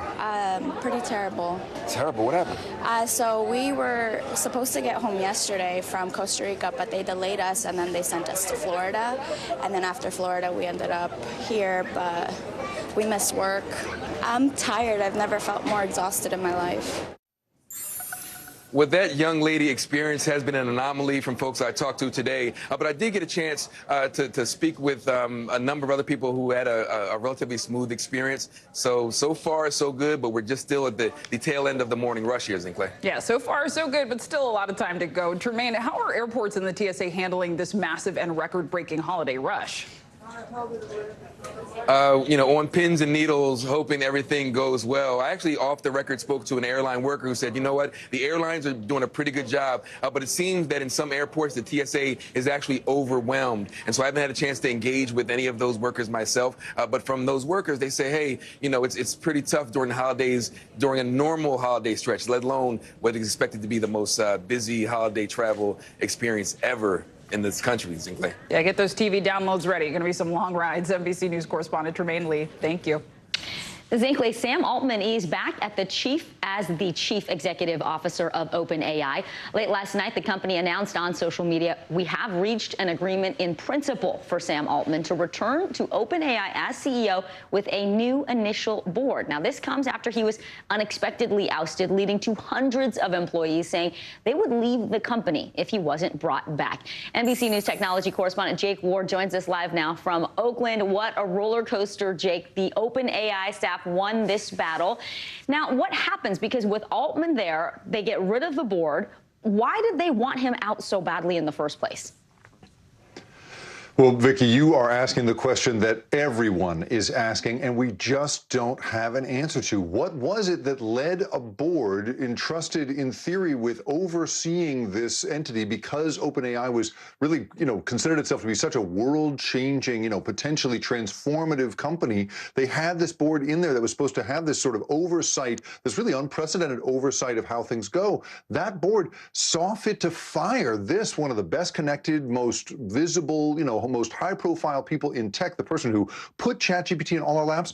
We don't know why they fired him. They put out this vague statement on Fridays talking about how he wasn't consistently candid and they had lost confidence in him. Then all of this drama over the weekend, and now he's back in the position. Two of the board members who had him fired are gone, and he's back in charge, and we still don't know why, Vicki. Will OpenAI be back in business as usual? And we know that Microsoft extended this offer to Altman, right, to come and lead one of their AI teams. What happens to that deal? Well, so what's incredible about people in tech, right, is that they very much chew gum and walk at the same time. At the same time that all of this drama was going on, they were still releasing new products over the weekend. They put out a new voice-to-text feature, even made a joke by asking it, how many pizzas does it take to feed 779 people in an all-nighter, making a joke basically about everybody being up all night and all signing this demand that the board resign and come back. So they're still, cooking because, right, this is a multi-billion-dollar company that's still making money in the way that it wants to. And then you, of course, have this Microsoft partnership. Satya Nadella was poised to take Sam Altman and Greg Brockman, the former president of OpenAI. Those two, of course, now will go back to the partnership. But Microsoft, has this $13 billion investment in OpenAI. They still remain the biggest investor. They're still going to be shoulder to shoulder with them for the foreseeable future, Vicki. All right. NBC News technology correspondent Jake Ward, good to see you. Happy Thanksgiving, friend. It's time now for our CNBC Money Minute. An early start to the winter sale season may lower Black Friday savings this year. The National Retail Federation says it expects discounts to increase 4%. That's lower than the more than 5% rise we saw just last year. CNBC Tech Check anchor Deirdre Bosa joins us now. So, Deirdre, with so many retailers rolling out their biggest deals weeks ago for early Black Friday, some are calling this Gray Friday. Why are we seeing this change in the sale season? Good morning, Vicki and Zinkley. Well, retailers are staggering sales throughout the holiday season to keep people spending more right up until Christmas. Shopping in November and December can make up around 20% of retailers' full-year sales. For buyers looking to get the best deal, the top bargains are said to include clothing, shoes, and some gadgets like TVs and iPhones. Meanwhile, mortgage demand hit a 6-week high as interest rates slowly drop. Applications for a mortgage increased 4% week to week, and applications to refinance a home loan increased 2% for the week. And finally, Tesla is hoping to free up traffic by rolling out a new congestion fee system for its more than 50,000 supercharging stations worldwide. The system will add a $1 fee per minute to drivers charging their cars at busy stations. When their battery is over 90%, drivers will be able to see where congestion fees apply on their vehicle's touch screen. Pretty good incentive, guys. Just charge people $1 a minute for every minute they go over. Yeah, that'll get you on time. Money will get people moving. Yeah. CNBC Tech Check anchor Deirdre Bosa, thank you. Coming up, Thanksgiving is all about food, family, and finds. We have all the tips you'll need to know as you prepare for the busiest 5-day shopping stretch of the year. You are watching NBC News Daily.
After the eye roared ashore.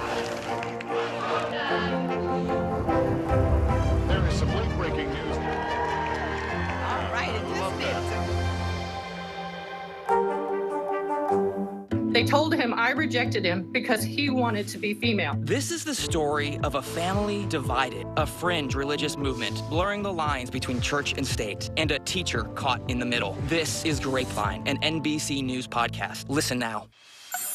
It's no secret it's been a tough holiday season for streaming services. They're dealing with slowing growth, an oversaturated market, and the aftermath of the strikes. Companies hiked up prices by an average of 23% in October alone, and now they're offering holiday discounts to try and lock in subscribers that are otherwise being pushed toward lower cost options. CNBC senior media and tech correspondent Julia Borston joins us now. So Julia, tell us about some of these deals and bundles that streaming services are now offering.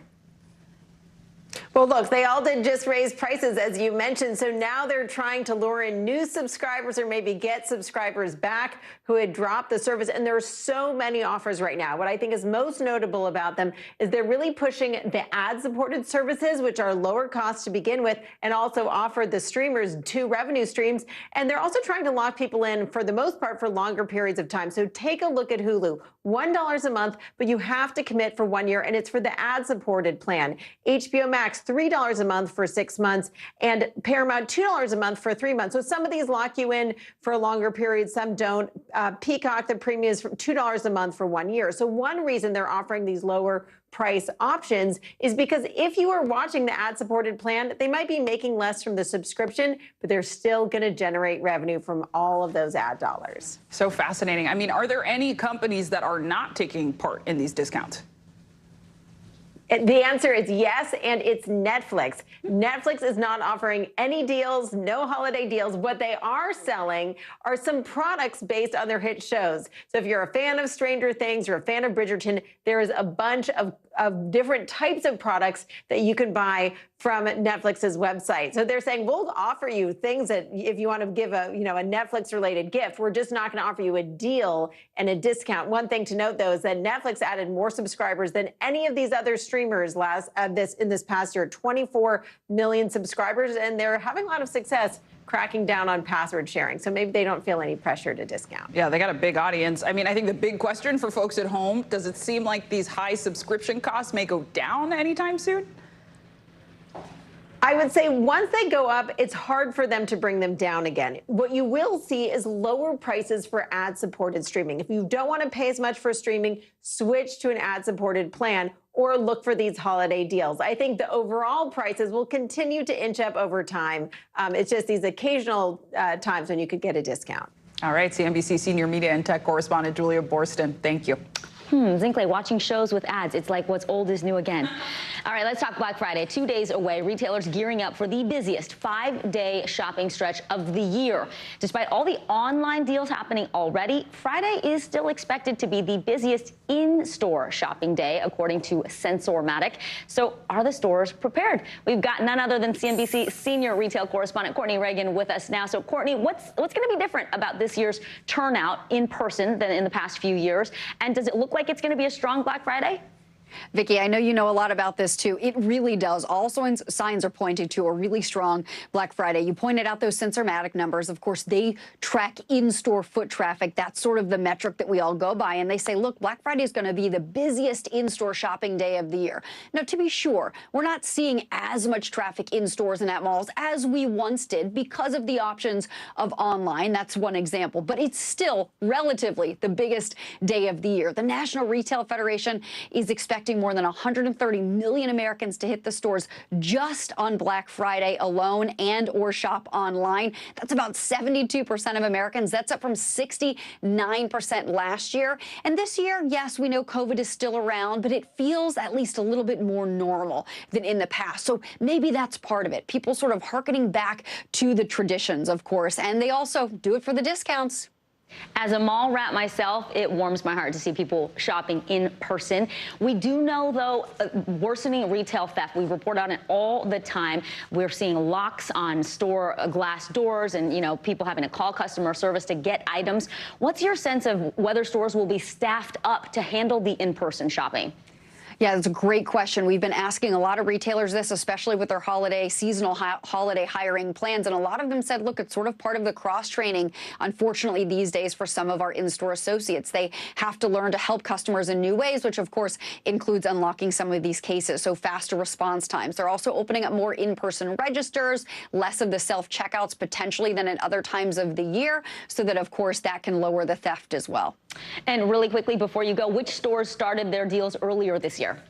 So many of them. Just take a look online. Amazon, Walmart, Target, Black Friday, Macy's, Old Navy, Gap, Anthropologie. I mean, so many of them are already available now. They will be available, almost the same identical deals in store as online. So if you don't really have the chutzpah to get out to the stores, it's okay. just relax on your couch and sign online. We like that, too. All right, CNBC senior retail reporter Courtney Reagan, have a great Thanksgiving. Thank you. I'll relax on my couch. Well, later this hour, Thanksgiving is only 12 hours away. And if you're still trying to get it together, we've got the cooking and cleaning hacks you need to know to make the holiday a big hit. Don't go anywhere. You're watching NBC News Daily.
Hey, I'm Hallie. It's good to be with you tonight. The debt ceiling. Here's why this matters. Please, please don't have your eyeballs glaze over. Here's why this matters. Talk to us about what we're supposed to call this. Is it a bailout? Is it a backstop? There's a difference because it matters whose money is being used to prop up these banks. We think we're getting close to this news conference. I will be honest with people. This is like an awkward moment where we think we're like right there. You're going to have to like tap dance with us maybe a little bit. I do have my tap dancing shoes on, not to worry. In New York City, migrant families new to the U.S. are getting into the Thanksgiving spirit for the first time. They are helping the less fortunate by baking pies to feed the hungry. Here's NBC News correspondent George Solis on how the city's newest residents are giving back. Deliveries don't come more special than this. Inside each box, a baked flurry of flavor crafted with care. Some 500 pumpkin and apple pies, not just made in any kitchen, but in this New York City school cafeteria, going to feed the less fortunate this Thanksgiving week. And many of the bakers have never celebrated Thanksgiving before or had these types of pie themselves. So esto es nuevo para usted totalmente. Totalmente, no? Yeah. Totally new for him, this whole concept of Thanksgiving. They are from migrant families from across the globe who have fled untold horrors, and in some cases know what it's like to end up in the city shelter system while seeking asylum. Like Darwin Reyes, who says he and his 7-year-old son Santiago escaped being kidnapped and tortured by militants in his native Colombia. ¿Qué significa eso para usted? What does it mean to be helping other families in similar situations today during Pi Day? Bueno, realmente esas tradiciones son nuevas para nosotros. Pi Day represents to give thanks and to have this culmination of families in similar situations all united under one roof to do something that means so much to so many people. I'm a big believer that our services need to be individualized. The group behind the Pi Day event, Project Russo, a nonprofit who's been providing full-scope legal services to nearly 1,000 migrants and their families. You know, we always ask that question, is this our fight to fight? And this was immediately obvious that this is our fight to fight. Also caught in that spirit, Sure. the Shanori family, who fled ethnic, religious, and political persecution by the Taliban. I feel that I'm really thankful to God because I was the luckiest person among Afghan women who has the opportunity to educate and continue and follow my dreams. I know that that this opportunity cannot be given to everyone. So it doesn't matter where you're from, what country you come from, friendship, family, that is true everywhere. Exactly. Especially for the immigrants, that U.S. is the land of dreams, the land of opportunities. Families who have had to rebuild their own lives now hoping to help others do the same, even if it's one pie at a time. George Solis, NBC News. George, thank you. We're now seeing the first video of trapped tunnel workers in India. The 41 construction workers are stuck in a tunnel that collapsed over a week ago. NBC News correspondent Ellison Barber has the latest details on this life-saving mission. A glimmer of hope for the 41 construction workers trapped in a collapsed tunnel 3 miles into the Indian Himalayan mountains. Authorities releasing heart-wrenching footage of their first visual contact with the men after more than a week of grueling rescue efforts. About a dozen people can be seen throughout the footage. And an official can be heard telling the men, "We will reach you all soon. Don't worry." According to a government spokesperson, food has been delivered to the trapped workers through a small pipe constructed by rescuers, and oxygen is being delivered through a second one. Heavy machinery and international teams have been brought to the remote area to help construct a larger pipe that would be wide enough for the workers to crawl out.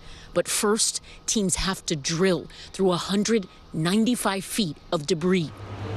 On Friday, operations stopped after a machine broke down and rescuers feared the entire tunnel could collapse. This is still an extremely dangerous environment, so we're making it safe for the rescuers in there as well. This area, Uttarakhand, is known for its Hindu temples and has recently seen constant construction in order to accommodate the spike of pilgrims and tourists. The tunnel that collapsed is part of a federal project hoping to connect Hindu pilgrimage sites. But now some experts warn the continuous projects could be taking an environmental toll on the region. What changes need to be made to make sure something like this doesn't happen again? All the construction activity must pass through international standard of safety. We must re-account climate change into the process of planning and management. As of Tuesday, rescuers seem optimistic and say they expect a breakthrough within the next 2 days. This man's brother is one of the workers trapped. He says he is feeling more relieved and confident his loved one will make it to safety. Ellison Barber, NBC News. Well, we're all thinking of them. Thanks for being with us. You are watching NBC News Daily. Don't go anywhere.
Thanks for tuning in. I'm Gotti Schwartz. Here are the stories we're following tonight. Storms keep coming here in California. The U.S. government just declassified this video. A lot more stories trending like crazy on social media. A controversy pitting lawmakers against young voters. What's the state of crypto today? Is it safe for investors? We've got another mind-bending story on artificial intelligence. This is what my voice sounds like when I clone it. That wasn't me. You gotta see this. Stay tuned now, weeknights at 8 Eastern, 5 Pacific on NBC News Now.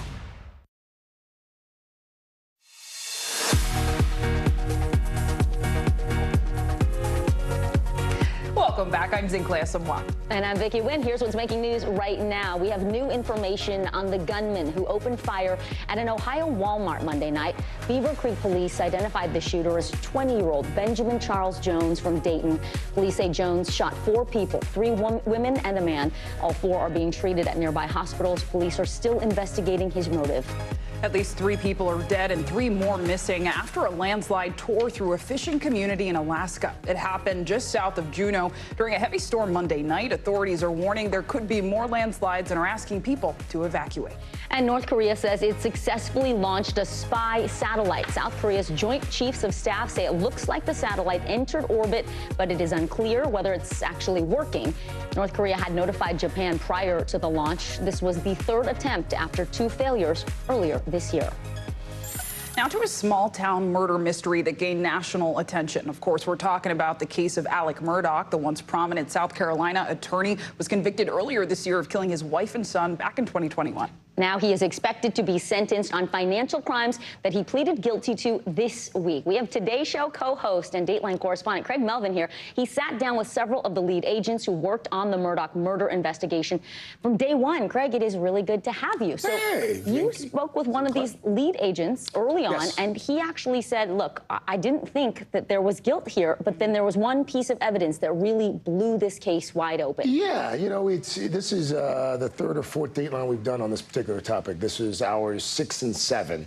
So the challenge was to find folks that we haven't spoken yet, perhaps evidence that we had not revealed yet, but we wanted to find some new way to tell this story. And so from the very beginning, we had been trying to get the investigators who were very close to the story from the very beginning to talk to us, and they wouldn't. Yeah. And they wouldn't because, you know, the case was at trial and there was the appeal. And so we finally got them to agree to talk to us, including the lead investigator, a fellow named David Owen. David Owen just so happened to be on call that night, and he was the guy that got the call to head out to the farm, the 1,700-acre sprawling farm where wife Maggie and son Paul had been found shot. And of course, we now know that it was Alec Murdaugh who shot and killed him. But that was not the case that night. That night, if you recall, the story was he had found his wife and son brutally murdered by perhaps one, maybe multiple people. So this is what David Owen was going on. This is what the entire team of investigators were going on for several months until one key piece of evidence, shall we say, presented itself. This is what David Owen said about that. I listened to it 3 to 4 times to make sure I was hearing, because I was in disbelief at the time. I immediately got on the phone to David Owen. I was really excited. Why? Because I can prove that Alec was lying to me. Did you know in that moment that the case had been blown wide open? Oh, yes. So not to give away too much, because obviously we want folks to watch the special on Peacock right now, but the piece of evidence, folks who follow the trial closely, they know it was this Snapchat video. All along, Alec Murdaugh had said he wasn't there at the dog kennels when his wife and son were killed. And all of a sudden, this video emerges where it becomes glaringly obvious to folks who know his voice that he was in the background. So it was through that piece of evidence that investigators were able to create this timeline and this treasure trove of digital data that really sealed his fate, shall we say. And Craig, of course, now we've heard from Murdaugh's team. They're trying to get this murder conviction overturned, citing jury tampering. What do we know about that and what comes next? So that's the biggest outstanding piece of the case right now. His 2 attorneys, a guy named Jim Griffin, a guy named Dick Harpootlian, they have petitioned the state Supreme Court not to overturn the verdict, but to give Alec Murdaugh a new trial based on this jury tampering. And essentially the claim is that the clerk of court at the time,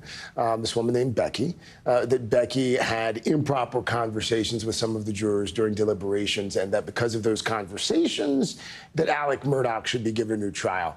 They heard arguments a week ago. They heard arguments on Friday with regard to that, so we're awaiting a decision on the case. Meanwhile, though, he's already been charged and convicted. He pled to a bevy of various financial crimes. So the likelihood that he ever gets out of prison is slim to none. But there is a chance, although slim to none, that he does get a new trial with regard to the double murder conviction. Yeah, a case that certainly has captured national attention. Craig Melvin, thank you so much. Thank you. Happy Thanksgiving Eve to both of you. Happy Thanksgiving to you as well. I rarely get to see you like this. I know, it is great to see you. And you can watch more of the Murdaugh murders inside the investigation now on Peacock or on NBC.com/Dateline. All new episodes of Dateline air Thursdays at 10 p.m. Eastern and Fridays at 9 p.m. Eastern right here on NBC. All right, well, coming up, abortion rights. They are expected to play a major role in the 2024 election. And now groups in at least 9 states are looking to put the issue on the ballot. NBC News correspondent Dasha Burns went to Ruby Red, Missouri to speak with activists there. Weeks after Ohio voted in favor of abortion protections, activists are hoping to continue that momentum in a state with one of the strictest bans in the country. Looking at Ohio, and 18 counties that voted for Trump voted to approve abortion rights. That's not a fluke, that's a pattern. 2 competing groups are looking to put abortion access on the ballot in Missouri in 2024, one of them led by a Republican. I'm from Missouri. Jamie Corley is behind a proposal that would allow abortions up to 12 weeks and add exceptions for fatal fetal abnormalities, rape, and incest if reported to a hotline. Some people watching this might say, what the heck's going on? Right. So I am a Republican, and I am also pro-choice. I think that we now know that there are many more like me than one would think. A more progressive group wants to allow abortions later in a pregnancy. Why not try for something more expansive? It goes back to what is passable today. Women are truly, their lives are at risk when they're pregnant in Missouri. We need something that can pass, and we believe that voters will support this. But she's facing opposition both from groups that want to keep the ban in place. In Missouri, we are a pro-life state, and we've been a pro-life state for 50 years. And groups that want more abortion protections, like Planned Parenthood. The idea that we would limit access at an arbitrary gestational age really does say that we aren't paying attention to what's actually the lived reality and what's happening on the ground right now. Isn't 12 weeks better than nothing? I'm going to just say no, it is not. Views on abortion often defy party lines, so the question is, what will voters support?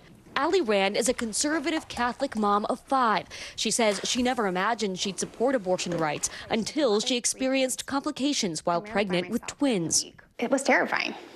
It felt very like I had no options here. If something were to go wrong, what was I going to do?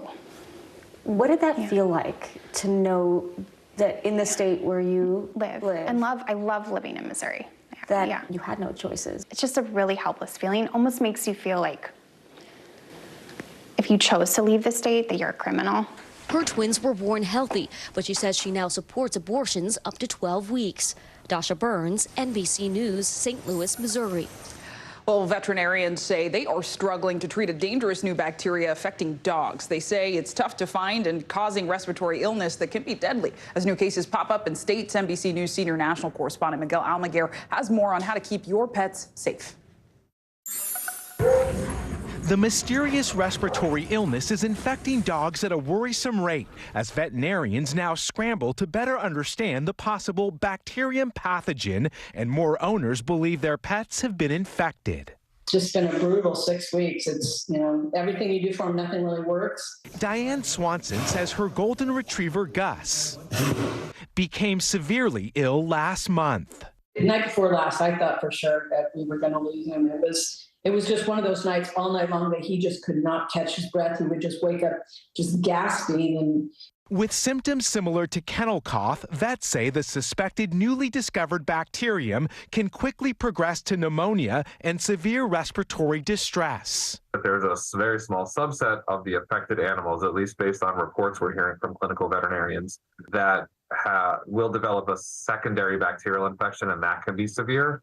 With a growing number of cases being reported across the country, it's feared the bacteria is spread where dogs congregate, like kennels, doggy daycare facilities, or dog parks. It's like COVID for dogs. Symptoms include a cough, fever, or intermittent loss of appetite. Experts say the best way to protect your pup is to limit their exposure to other dogs for now, and to make sure they're up to date on their vaccines, especially for respiratory illnesses. Miguel Almaguer, NBC News. Well, if you haven't noticed, Thanksgiving Day starts in less than 12 hours. And for those of you who may have waited until the last minute to travel, cook, or clean, we got you covered. If you're hitting the road today, experts say wait until tonight, preferably after 6 p.m. or early tomorrow morning to avoid that traffic. Also, be wary of drunk drivers and be prepared for emergencies. Our very own Vicki Wynn is here with some last-minute tips to help us get ready for our holiday gathering. So, Vicki, we got drivers covered, but for people who are flying to their destinations, what do they need to know? Zinkley, today is expected to be the busiest day for our nation's airports. 4.7 million people predicted to travel between today and Sunday. The number one thing TSA says slows everybody down is when folks bring things on that they're not supposed to through that little conveyor belt. So just remember, if it's spreadable, spillable, or sprayable, you can't have more than 3.4 ounces. Here are some of the things you can bring on, though. You are allowed to bring gifts on. Just keep them unwrapped in case an officer needs to check out what's in the package.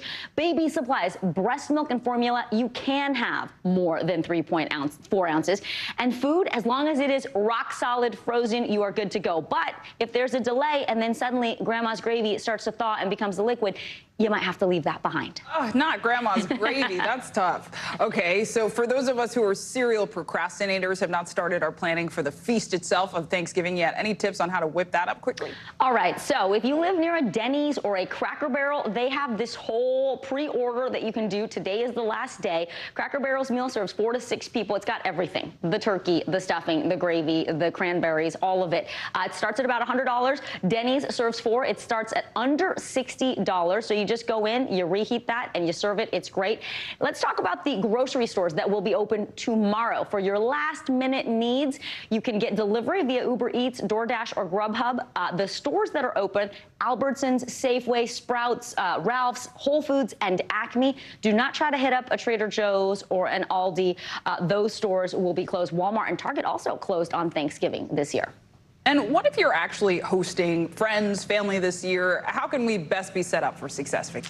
Yeah, Zinkley, so anytime you get a bunch of people together, as you plan to have tomorrow for your nightcap invitation, just have your stain removers, your stain treatments on hand. Sometimes it gets messy, so a stain stick for any kind of stains on the clothes.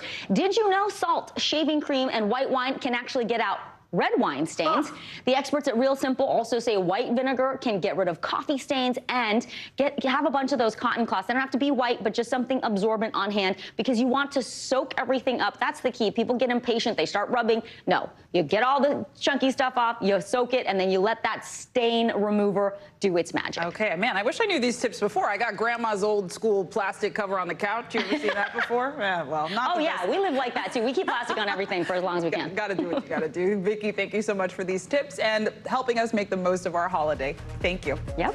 Well, up next, the red flags to watch out for when talking finances with your partner. How to start those conversations and reset your intentions ahead of 2024. More NBC News Daily after this.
Were you calling the shots, though, Mr. President, ultimately? Was the Biden administration caught off guard by this latest surge of migrants? Is it clear who's going to govern Gaza once this war is over? If it's Sunday, it's Meet the Press. As we gear up for the holidays, many people are thinking about their goals and intentions for the new year. For more than a third of Americans, improving their finances is at the top of the list for 2024. This is according to a one-poll Forbes health study. And when it comes to talking money with a partner, some people are a little less enthusiastic. Bankrate says roughly 25% of people keep their money separate from their significant other, but those conversations are crucial for a healthy relationship. Dating coach and founder of A Little Nudge, Erica Etten, is here to help us with these potentially uncomfortable conversations. Thank you so much for being with us, Erica. Thank you for having me. Yeah, there are a lot of uncomfortable conversations, but the thing that makes a relationship work, and I'm sure you can agree, is communication. Oh, definitely. I want to say, though, a lot of people think they need to bring up these serious topics on a first date. Please don't. Oh, okay. When do you suggest? Once you know you're going to get serious with someone, if you're thinking about commingling money, you're going to actually learn a lot more in their behavior over time than you are asking them a question, out of context on a first date. You'll see how they tip. You'll see how they talk about money. You'll see if they spend outside their means, and really pay attention to that, even sometimes more than asking a direct question. Yeah, pay attention to the behaviors, what you do, not what you say. I love that, exactly. Erica. And you mentioned spending beyond one's means. That seems like a red flag. What are some key red flags that you want people to zero in on? Again, how people necessarily tip or treat wait staff, how they are they spending money on an extravagant vacation but not spending money on things that they need on a day-to-day basis. So really take a look at those things, not in a I'm prying into your life type way, but in an observing way. And then again, if you're going to spend a significant amount of time with this person and might consider putting your money together, really make sure you're on the same page. I mean, money, sex, those are the two things that generally make or break relationships. Yeah, and I mean, you've been a dating coach for more than a decade, so you've seen it all, I imagine. If someone is starting a new relationship, typically you have the butterflies, but then maybe you start noticing some red flags, beige flags. What's maybe something that's a serious red flag versus something that you may just not like? I would think of a red flag more as how it relates to you. I know the term red flag is, I think, overused today for many things, but think of a red flag on, does that impact my relationship with this person? Does this person make me feel validated? Does this person listen to me? Do I feel like this person respects me? These are the things that might be red flags. Where they choose to eat, what they choose to do. I know there are lists going around on where I won't go on a first date. I think those might be a difference of opinion, but is that truly a red flag? Interesting. Okay. So Bumble just released its 2024 dating trends predictions. Really interesting. Some of the big standouts, look, cross-generational dating, people rejecting traditional dating timelines, and people really focusing on emotional intimacy in a partner. Walk us through some of those findings and what stands out to you. I love that people are more forthcoming that they're going to therapy now. You're seeing that more and more in online dating profiles, and I think that's what the study is getting to.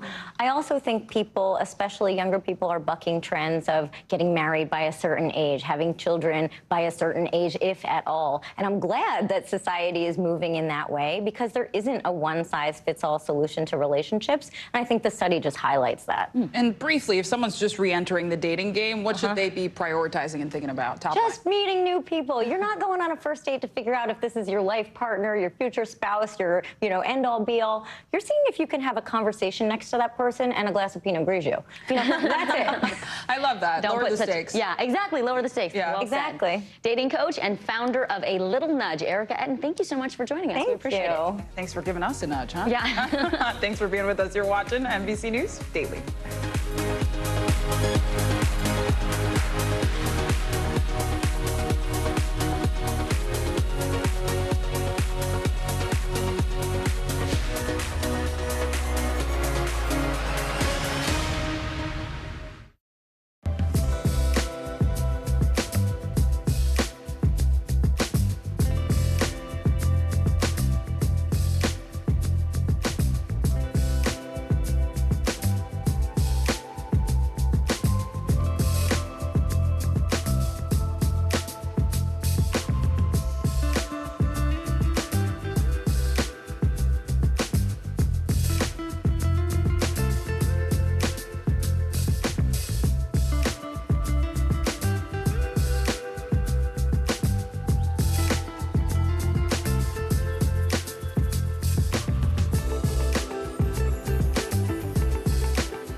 people really don't know what's going to happen. Nearly a dozen hours after the eye roared ashore.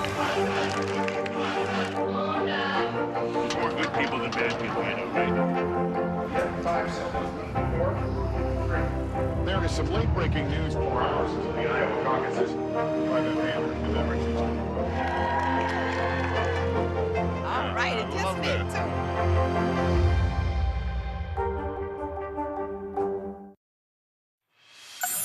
This Thanksgiving, one little girl's family is thanking the University of Alabama's women's softball team for its support during her battle with a rare form of cancer. Today, co-host Dylan Dreyer shows us how the team kept her spirits up throughout her treatment. All she wants to do is play with her siblings, her friends, her cousins, every day. Duke and Allison Daigle's youngest child, Madeline, was only 6 years old when her life was turned upside down. Late November, December of 2022, Madeline started running low-grade fevers and had blood in her urine, pretty consistent. We went to a pediatrician. It was something that, of course, was alarming to us. She was being treated for a UTI. I really did feel like there was more going on. Allison's intuition was right. After more examination, a surprising medical result. Madeline on March 9th was diagnosed with kidney cancer and had a tumor sitting right there on her kidney and a few spots in her lungs as well. 5 days later, we were sitting at St. Jude's in Memphis. Doctors at St. Jude Children's Research Hospital got to work right away. First thing we needed to do was figure out which type of kidney tumor this was. So we pretty quickly scheduled Madeline to get a biopsy. When I found out it was rhabdoid tumor, I really had to figure out how we were going to treat Madeline. It's a more difficult tumor to study and often a more difficult tumor to treat. Dr. Dylan Gretz came up with a plan. First, chemotherapy to shrink the tumor. Her oncologist walked in on that Tuesday after 6 weeks of chemo, just looked at us and had the biggest smile on her face. Madeline's tumor in her kidney had reduced to around 40%, and her 3 to 4 spots on her lung were down to 1. Surgeons were then able to remove Madeline's kidney and any remaining tumor. Love you. And in between continued chemo and radiation, a happy distraction. Duke's friend Allison Habits, in her final season as associate head softball coach at the University of Alabama in Tuscaloosa, told players about Madeline. Betty, we're praying for you. She got the whole Alabama team involved, and they started sending videos to Madeline. Hey, Maddie! I just want to say I'm so proud of you for putting up the damn you. Alabama at that time started making their run through the SEC tournament into the College World Series. And Alabama did a great thing, but within a week, when the players started sending Madeline videos, it reversed. Madeline was inspiring their softball team to make a run. We are gonna win tonight. We'll tie. Hey, Madeline, we're out here warming up for our game, and we're just thinking about you. Especially touched by Madeline was player Ashley Prangy, whose jersey Madeline wore while in the hospital. She asked the young patient to design her cleats. Then Madeline got a shout out on TV. Your cleats really inspired Ashley last night as she hit those 2 home runs. After the team played in the SEC tournament in Arkansas, Coach Allison called me and said, Duke, we want to get in a car in Fayetteville and drive to Memphis to see Madeline. She brought a blank pair of shoes with her, and Ashley colored one while Madeline colored the other. Hey, hey, hey, you're down with radiation. In June, Madeline returned home. She's 7 now, and Coach Allison has arranged for her to toss the first pitch at a local Louisiana softball game. Just seeing a child who is battling for her life, it just really puts things in perspective. I'm proud and honored to be a part of her journey. As a surprise, Ashley drops in to support her. How are you? Can I have a hug? She's touched more lives than I think she realizes, mine included. For the family, this is the time of thanks and giving that they've prayed for.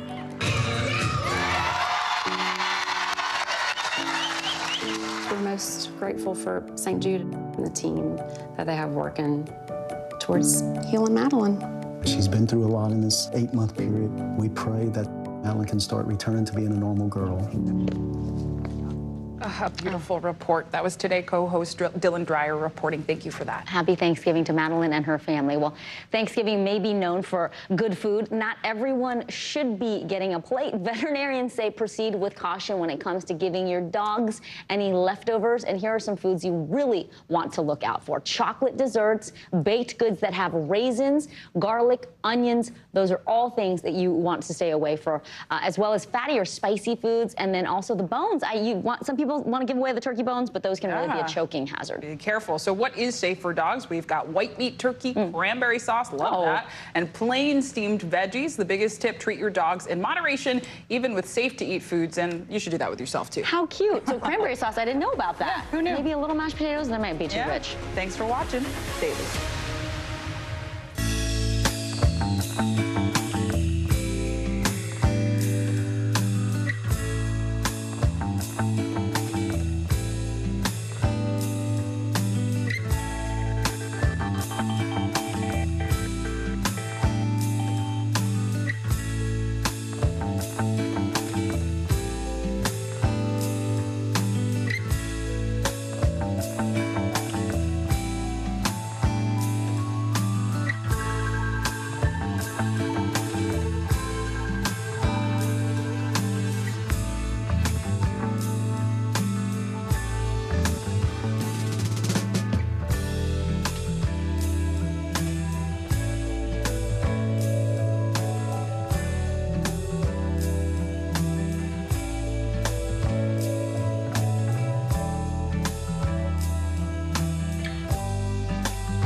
Stay on top of breaking news and the biggest stories of the day with NBC News Daily. Thank you so much for joining us. I'm Morgan Radford. I'm Vicki Wynn. I'm Kate Snow. And I'm Zinklea Samwat. Get in-depth reporting from across the country. We have breaking news out of the White House and around the world. Questions about the rebellion inside Russia. And ways you can take care of your health. What are symptoms that people should be on the lookout for? And your wallet. Some really great last-minute deals if you have flexibility. NBC News Daily. Weekdays from 12 to 4 p.m. Eastern on NBC News Now.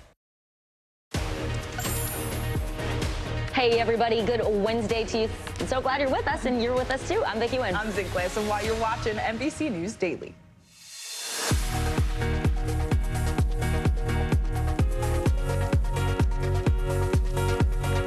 Today is Wednesday, November 22nd. Major deal. Israel is reportedly getting ready to receive dozens of hostages from Hamas in exchange for Palestinian prisoners. What we know about the high-stakes swap that also includes a pause in the war.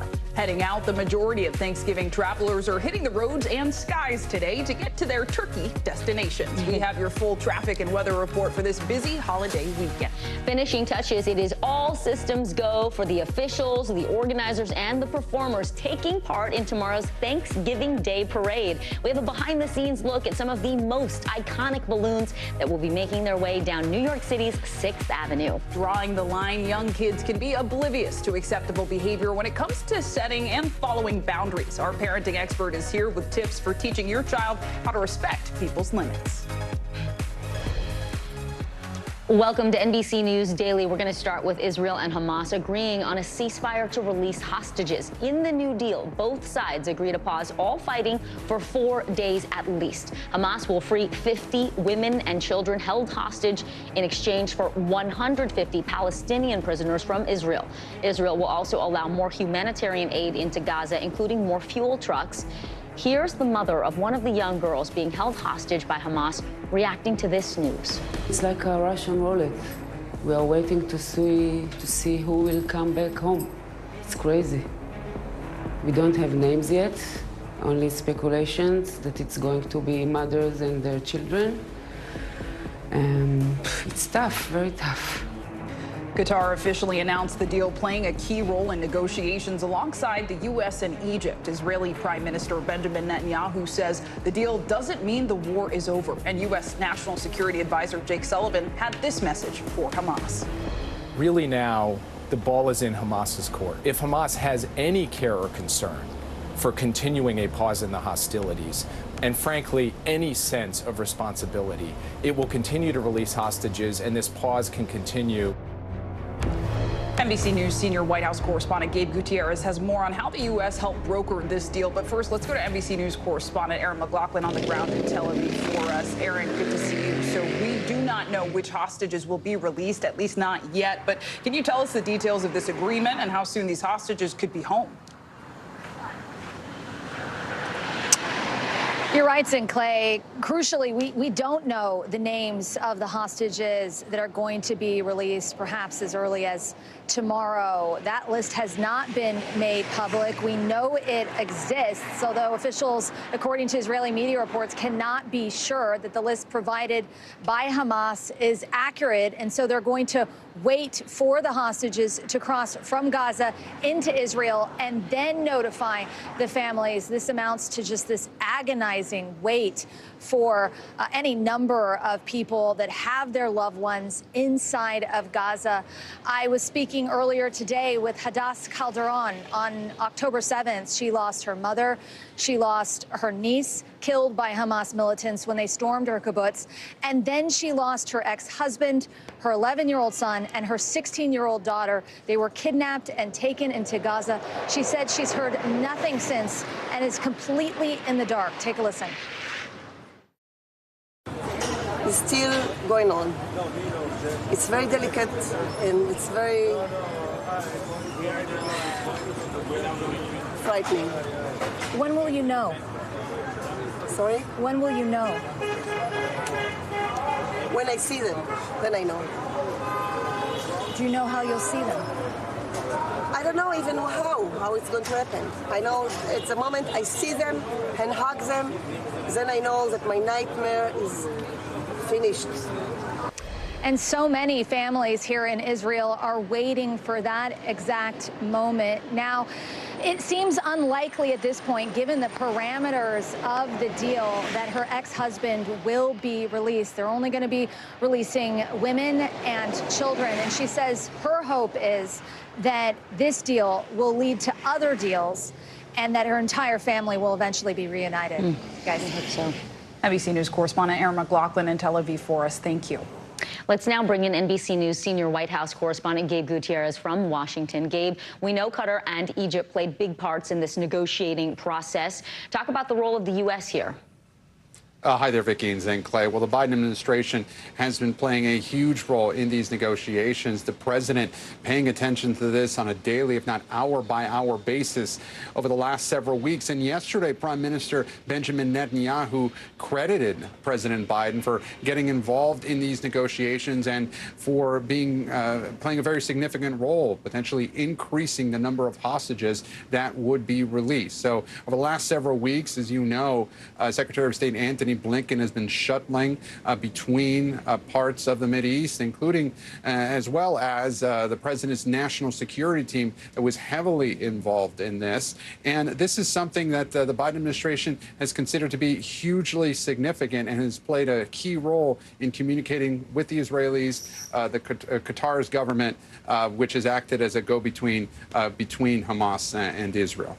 And Gabe, notably, some Americans could actually be in this first group of hostages released by Hamas. Tell us about that when it comes to this negotiation. Yeah, that's right, Zane Clay. So you heard Aaron said that we don't have the official names of that first batch of hostages, but according to a senior administration official, 3 Americans are expected to be in that first batch, with the caveat that until they're safely in the arms of their loved ones outside of Gaza, we can't know for sure. But 3 Americans are expected to be in that first batch. That includes 2 women and a 3-year-old girl. We've been hearing about her. Her name is Abigail. She's just 3 years old, expected to turn 4 in the next couple of days. And I've been speaking with her family as well. They are waiting with bated breath. They were very thankful to hear news of this deal, and they're hopeful that she may be in their arms very shortly.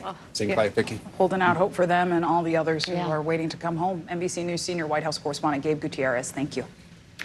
Well, Sam Altman is back as the chief executive of OpenAI. Late last night, the company announced on social media, we have reached an agreement in principle for Sam Altman to return to OpenAI as CEO with a new initial board. This comes after he was unexpectedly ousted, leading to hundreds of employees saying they would leave the company if he was not brought back. NBC News technology correspondent Jake Ward joins us now. So, Jake, this has been a roller coaster. The OpenAI staff appears to have won this battle, but it is a bit of a Game of Thrones scenario now, right? Because Altman is back. He was offered another job by Microsoft, but what does this mean for those board members at OpenAI who ultimately ousted him when it appears he was actually well loved by his staff?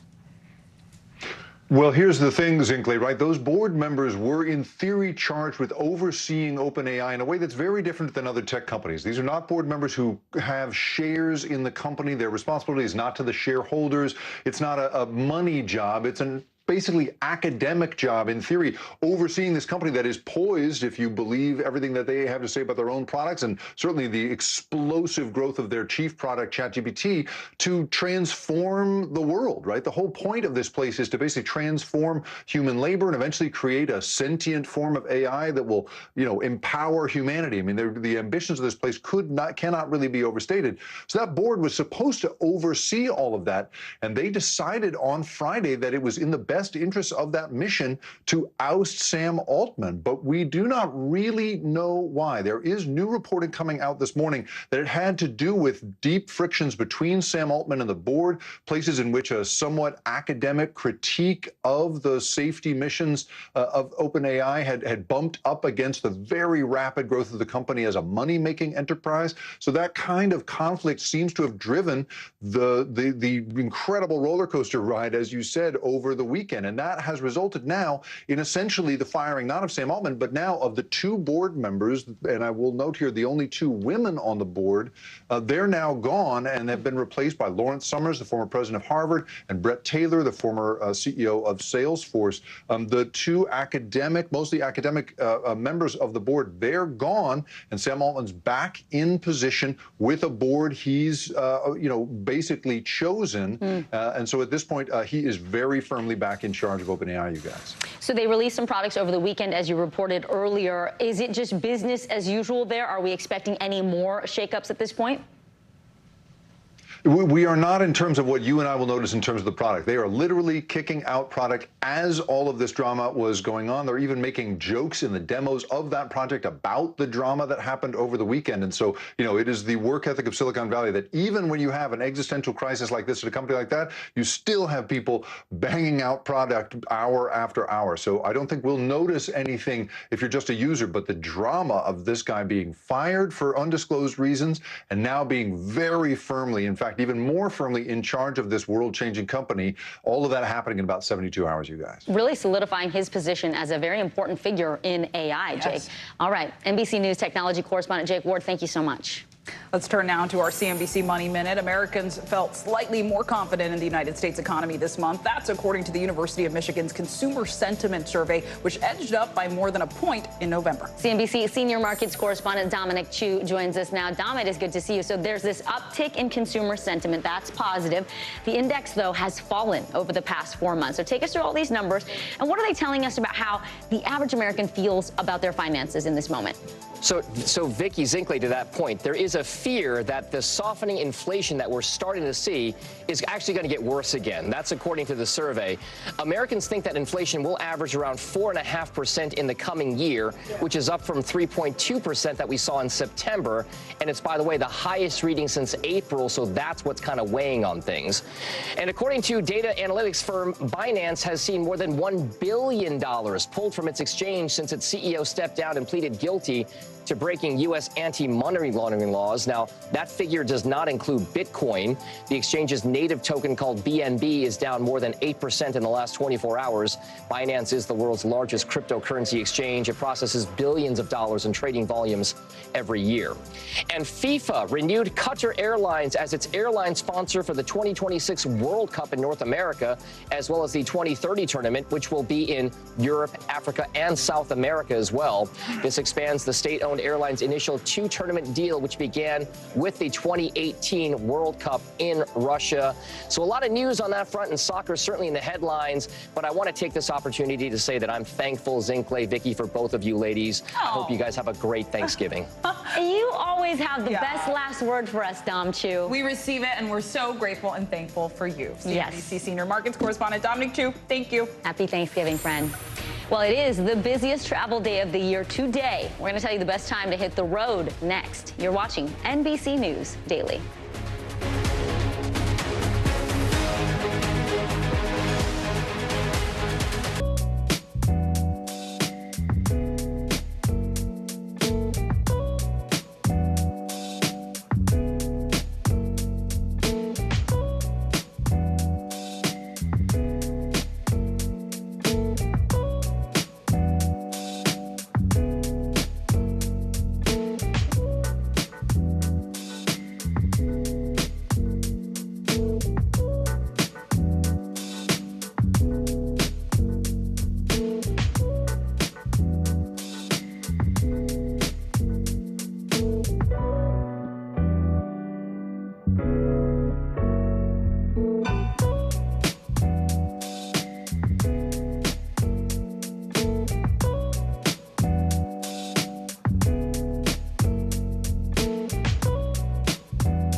I think when you open your eyes, you get to decide, how's my day going to be?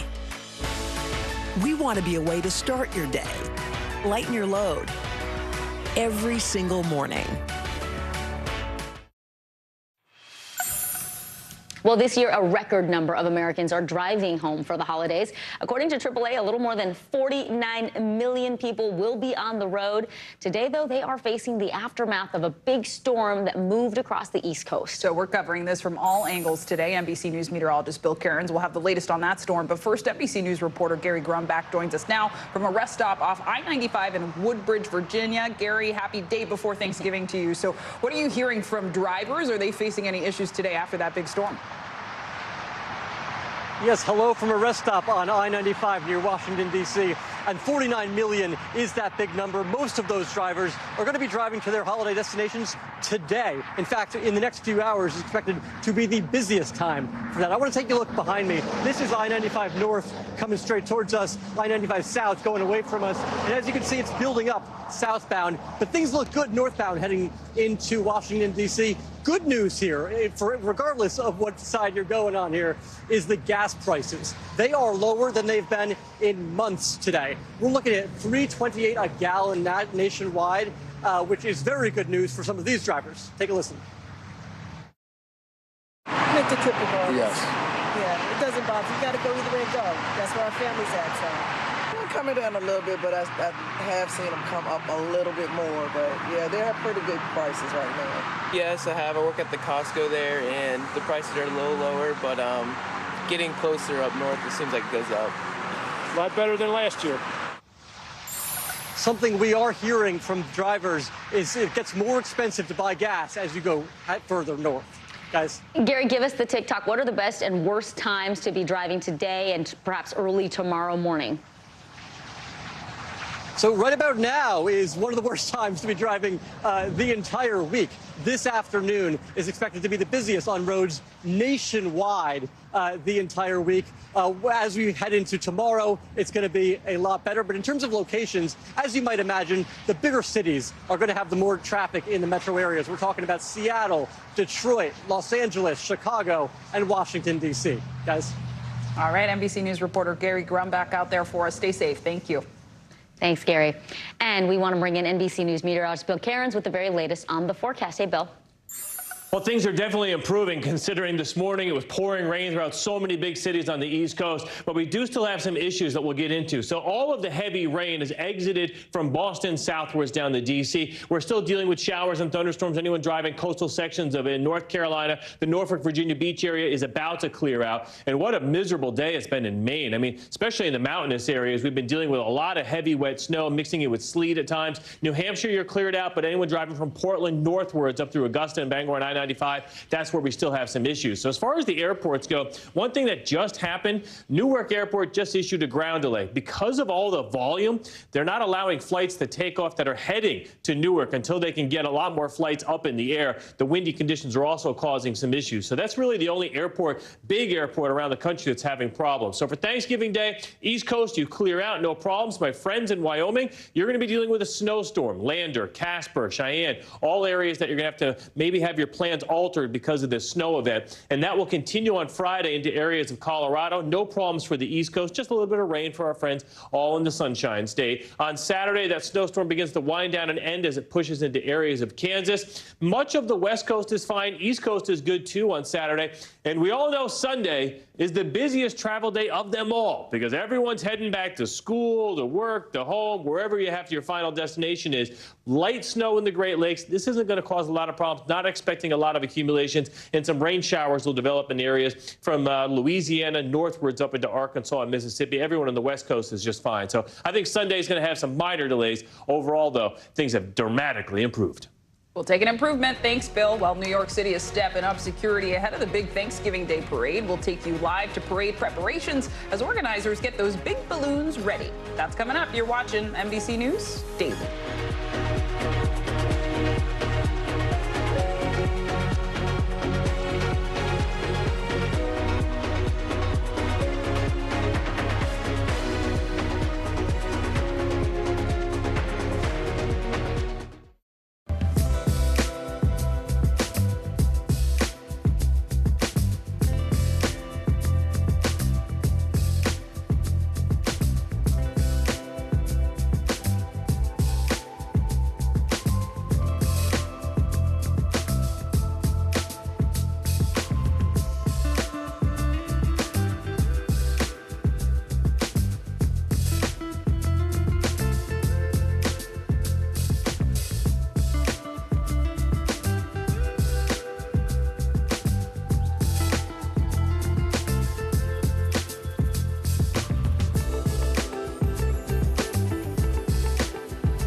Stories coming to you live from Juarez, Mexico. Reporting over the skies of Lahaina. Every weeknight, it's your news playlist. Top Story with Tom Llamas, streaming weeknights at 7 on NBC News Now. The NBC News mobile app. Get connected to your favorite news shows. For the top stories, breaking news, and live video, download the NBC News mobile app now.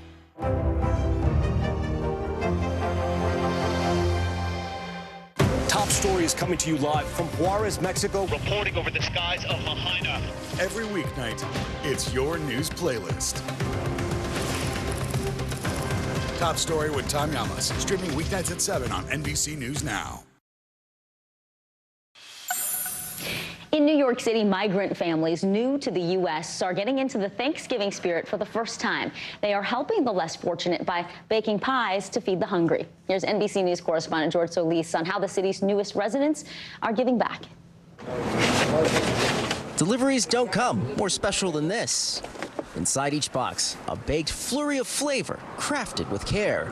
Some 500 pumpkin and apple pies, not just made in any kitchen, but in this New York City school cafeteria, going to feed the less fortunate this Thanksgiving week. And many of the bakers have never celebrated Thanksgiving before or had these types of pie themselves. So esto es nuevo para usted totalmente. Totalmente, ¿no? Yeah. Totally new for him, this whole concept of Thanksgiving. They are from migrant families from across the globe who have fled untold horrors, and in some cases know what it's like to end up in the city shelter system while seeking asylum. Like Darwin Reyes, who says he and his 7-year-old son Santiago escaped being kidnapped and tortured by militants in his native Colombia. ¿Qué significa eso para usted? What does it mean to be helping other families in similar situations today during Pi Day? Bueno, realmente esas tradiciones son nuevas para nosotros. Pi Day represents to give thanks and to have this culmination of families in similar situations all united under one roof to do something that means so much to so many people. I'm a big believer that our services need to be individualized. The group behind the Pi Day event, Project Russo, a nonprofit who's been providing full-scope legal services to nearly 1,000 migrants and their families. You know, we always ask that question, is this our fight to fight? And this was immediately obvious that this is our fight to fight. Also caught in that spirit, Sure. the Shanori family, who fled ethnic, religious, and political persecution by the Taliban. I feel that I'm really thankful to God because I was the luckiest person among Afghan women who has the opportunity to educate and continue and follow my dreams. I know that this opportunity cannot be given to everyone. So it doesn't matter where you're from, what country you come from, friendship, family, that is true everywhere. Exactly. Especially for the immigrants, the U.S. is the land of dreams, the land of opportunities. Families who have had to rebuild their own lives, now hoping to help others do the same, even if it's one pie at a time. George Solis, NBC News. George, thank you. We're now seeing the first video of trapped tunnel workers in India. The 41 construction workers are stuck in a tunnel that collapsed over a week ago. NBC News correspondent Ellison Barber has the latest details on this life-saving mission. A glimmer of hope for the 41 construction workers trapped in a collapsed tunnel 3 miles into the Indian Himalayan mountains. Authorities releasing heart-wrenching footage of their first visual contact with the men after more than a week of grueling rescue efforts. About a dozen people can be seen throughout the footage. And an official can be heard telling the men, "We will reach you all soon. Don't worry." According to a government spokesperson, food has been delivered to the trapped workers through a small pipe constructed by rescuers, and oxygen is being delivered through a second one. Heavy machinery and international teams have been brought to the remote area to help construct a larger pipe that would be wide enough for the workers to crawl out. But first, teams have to drill through 195 feet of debris. On Friday, operations stopped after a machine broke down and rescuers feared the entire tunnel could collapse. This is still an extremely dangerous environment, so we're making it safe for the rescuers in there as well. This area, Uttarakhand is known for its Hindu temples and has recently seen constant construction in order to accommodate the spike of pilgrims and tourists. The tunnel that collapsed is part of a federal project hoping to connect Hindu pilgrimage sites. But now some experts warn the continuous projects could be taking an environmental toll on the region. What changes need to be made to make sure something like this doesn't happen again? All the construction activity must pass through international standard of safety. We must re-account climate change into the process of planning and management. As of Tuesday, rescuers seem optimistic and say they expect a breakthrough within the next 2 days. This man's brother is one of the workers trapped. He says he is feeling more relieved and confident his loved one will make it to safety. Ellison Barber, NBC News. Well, we're all thinking of them. Thanks for being with us. You are watching NBC News Daily. Don't go anywhere.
Hey, I'm Hallie. It's good to be with you tonight. The debt ceiling. Here's why this matters. Please, please don't have your eyeballs glaze over. Here's why this matters. Talk to us about what we're supposed to call this. Is it a bailout? Is it a backstop? There's a difference because it matters whose money is being used to prop up these banks. We think we're getting close to this news conference. I will be honest with people. This is like an awkward moment where we think we're like right there. You're going to have to like tap dance with us maybe a little bit. I do have my tap dancing shoes on, not to worry.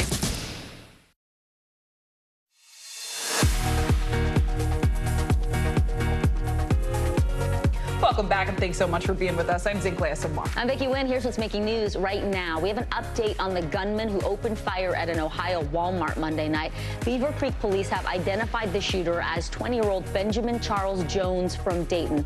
Police say Jones shot 4 people, 3 women and a man, and all 4 are being treated at nearby hospitals. Authorities are still investigating the motive.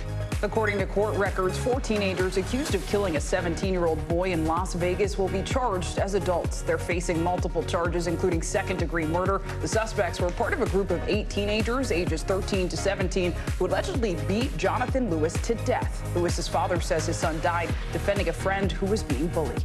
A former State Department employee who worked for the Obama administration is facing backlash after he was caught on camera harassing a halal cart vendor in New York City. Several videos posted to X show Stuart Seldowitz making repeated comments to the vendor of the Q halal cart, often located on the Upper East Side of Manhattan. The videos show him returning to the cart over several days and refusing to leave each time. The posted video shows Seldowitz accusing the vendor of supporting terrorism and being a terrorist. Seldowitz told our NBC New York station that the video doesn't show the full conversation and that he was reacting to the vendor expressing support for Hamas. Abortion rights supporters in at least 9 states are pushing to put the issue directly into the hands of voters in 2024. NBC News correspondent Dasha Burns spoke with activists in Deep Red, Missouri, about their efforts to get abortion on the ballot. Weeks after Ohio voted in favor of abortion protections, activists are hoping to continue that momentum in a state with one of the strictest bans in the country. Looking at Ohio, and 18 counties that voted for Trump voted to approve abortion rights. That's not a fluke, that's a pattern. 2 competing groups are looking to put abortion access on the ballot in Missouri in 2024, one of them led by a Republican. I'm from Missouri. Jamie Corley is behind a proposal that would allow abortions up to 12 weeks and add exceptions for fatal fetal abnormalities, rape, and incest if reported to a hotline. Some people watching this might say, what the heck's going on? Right. So I am a Republican, and I am also pro-choice. I think that we now know that there are many more like me than one would think. A more progressive group wants to allow abortions later in a pregnancy. Why not try for something more expansive? It goes back to what is passable today. Women are truly, their lives are at risk when they're pregnant in Missouri. We need something that can pass, and we believe that voters will support this. But she's facing opposition both from groups that want to keep the ban in place. In Missouri, we are a pro-life state, and we've been a pro-life state for 50 years. And groups that want more abortion protections, like Planned Parenthood. The idea that we would limit access at an arbitrary gestational age really does say that we aren't paying attention to what's actually the lived reality and what's happening on the ground right now. Isn't 12 weeks better than nothing? I'm going to just say no, it is not. Views on abortion often defy party lines. So the question is, what will voters support? Allie Rand is a conservative Catholic mom of 5. She says she never imagined she'd support abortion rights until she experienced complications while pregnant with twins. It was terrifying. It felt very like I had no options here. If something were to go wrong, what was I going to do? What did that feel like to know that in the state where you live and love? I love living in Missouri. That you had no choices. It's just a really helpless feeling. Almost makes you feel like if you chose to leave the state, that you're a criminal. Her twins were born healthy, but she says she now supports abortions up to 12 weeks. Dasha, a fascinating conversation. Dasha Burns with us now. So how are abortion rights opponents reacting to this and working to keep these issues off the ballot? Well, there are a couple of ways here. Number one, abortion rights opponents say that they are fully united, and they point to some of the lack of unity so far among the abortion rights movement as one of the challenges that they are going to face getting this thing on the ballot. They're also going to be putting out their own messaging, right? And there's another piece here, which we've seen across all of these states, is what is the language that actually goes on the ballot. And the Secretary of State in Missouri was fighting to put language on the ballot that said things like, quote, are you in favor of dangerous and unregulated abortions until live birth? That was what he was pushing. Now, that has been going through the courts. A lower court knocked that down. He appealed to the Missouri Supreme Court, which just struck that down. They said, we're not going to take this case, which means the lower ruling stands, and that language is not going to be on the ballot. But you see, all of this matters, right, when you're putting such a critical issue up to voters. Oh, the words definitely matter. For sure. Dasha Burns with the latest for us. Thank you so much. Thank you, Dasha. A 77-year-old lawyer is facing felony charges after allegedly smuggling illegal drugs into a Texas jail. An investigator with the Harris County Sheriff's Office says the lawyer was passing paper to inmates that was laced with drugs, including ecstasy and synthetic marijuana. NBC News correspondent Priscilla Thompson describes how the attorney found himself on the wrong side of the law. Arrested and booked inside the same jail where he once visited clients. Defense attorney Ronald Lewis now faces 2 felony charges and up to 10 years in prison, accused of smuggling drugs to inmates in Houston's Harris County Jail. carry multiple sheets of paper contaminated with a substance that is now being tested to confirm whether it's indeed an illegal narcotic. Deputies say the 77-year-old was a major supplier, believed to have delivered papers laced with ecstasy, synthetic marijuana, and narcotics, disguised as legal mail and documents to inmates in exchange for money.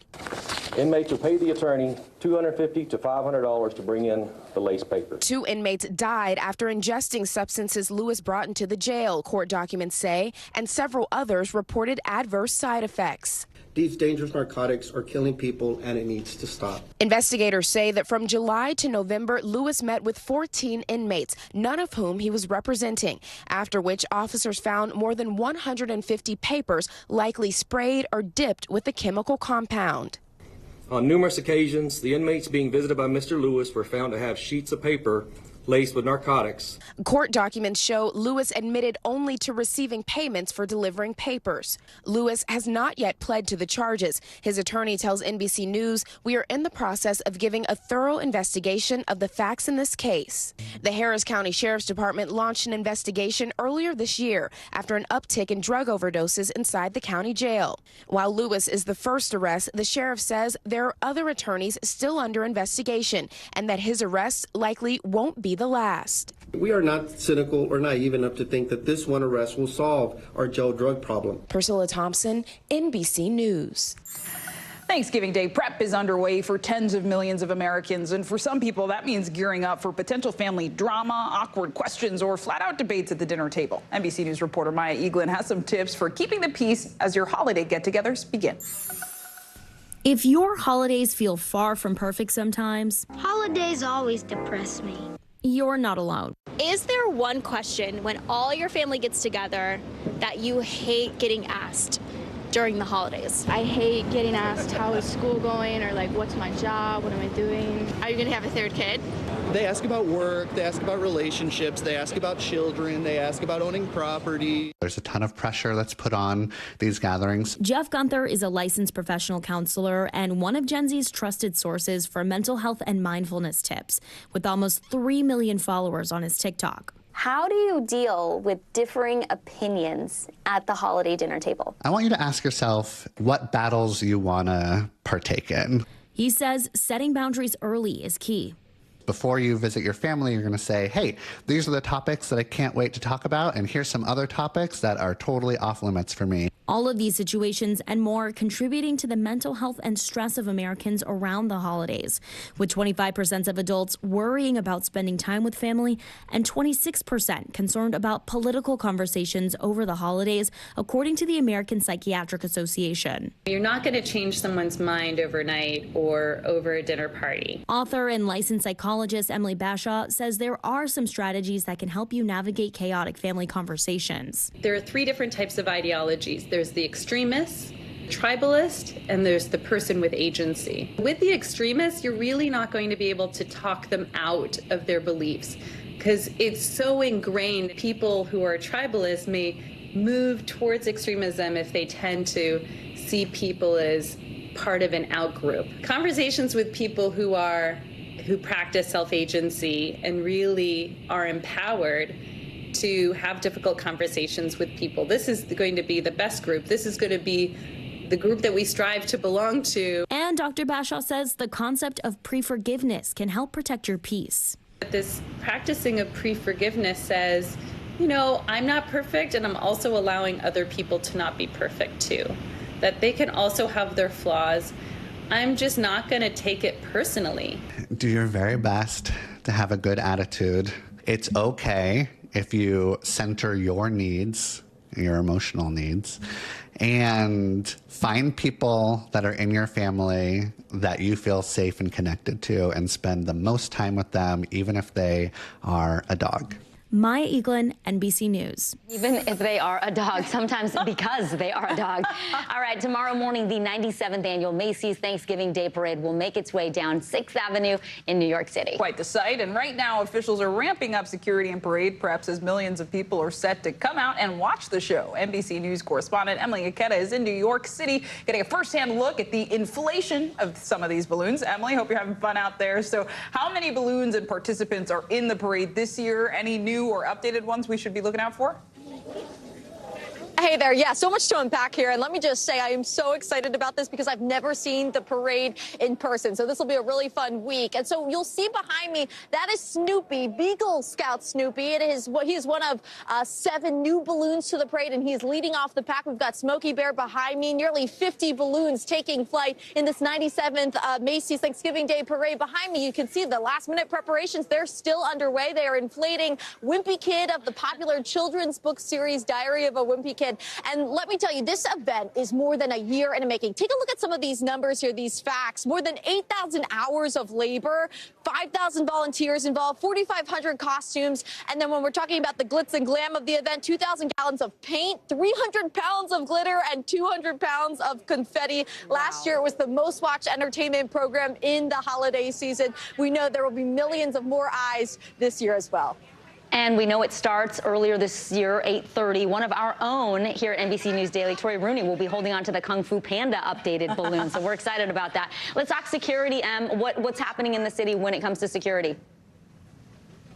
Well, obviously, it is a chief concern to make sure that this goes off without any mishaps. We are operating according to authorities. The governor acknowledging that this is a heightened security environment right now in light of the Israel-Hamas war. So they are ramping up and continuing to increase security presence. Just about anywhere you look around here, you're going to see police, you're going to see barricades up. And they say it is the highest level of coordination between local police, state police, and the FBI. Here's more from the Department of Homeland Security.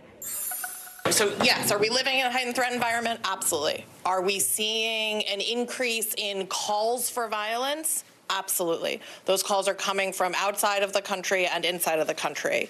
But there are no credible threats to the parade or to New York at this time. And keep in mind, authorities say here in New York, there's been a more than 400% increase in anti-Muslim and anti-Semitic online rhetoric. And so that's also leading to some of the concern. But again, they are underscoring there are no credible threats to this parade. They're just encouraging people to exercise extra levels of vigilance. Yeah. But of course, in for a safe and fun holiday. Yeah, we want to keep it safe. We want to keep it fun. And of course, the parade is renowned for getting some big name performers every single year. So what artists are going to be singing and performing tomorrow? Oh my gosh, the biggest names you can imagine. We're talking Grammy winner Jon Batiste. We're talking Cher. A personal favorite of mine. I'm so excited to see the Rockettes. There are marching bands. It's going to be full of so much energy and fun tomorrow morning. So fun, and you have such a great perch. I've actually heard people saying watching the balloons being inflated is really a cool experience. So thank you for bringing that to us, Emily Ikeda. And remember, you can watch the 97th annual Macy's Thanksgiving Day Parade right here on NBC or Peacock tomorrow morning starting at 8:30 Eastern. Set those alarm clocks. Set the alarms, and in the meantime, more NBC News Daily right after this.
for tuning in. I'm Gotti Schwartz. Here are the stories we're following tonight. Storms keep coming here in California. The U.S. government just declassified this video.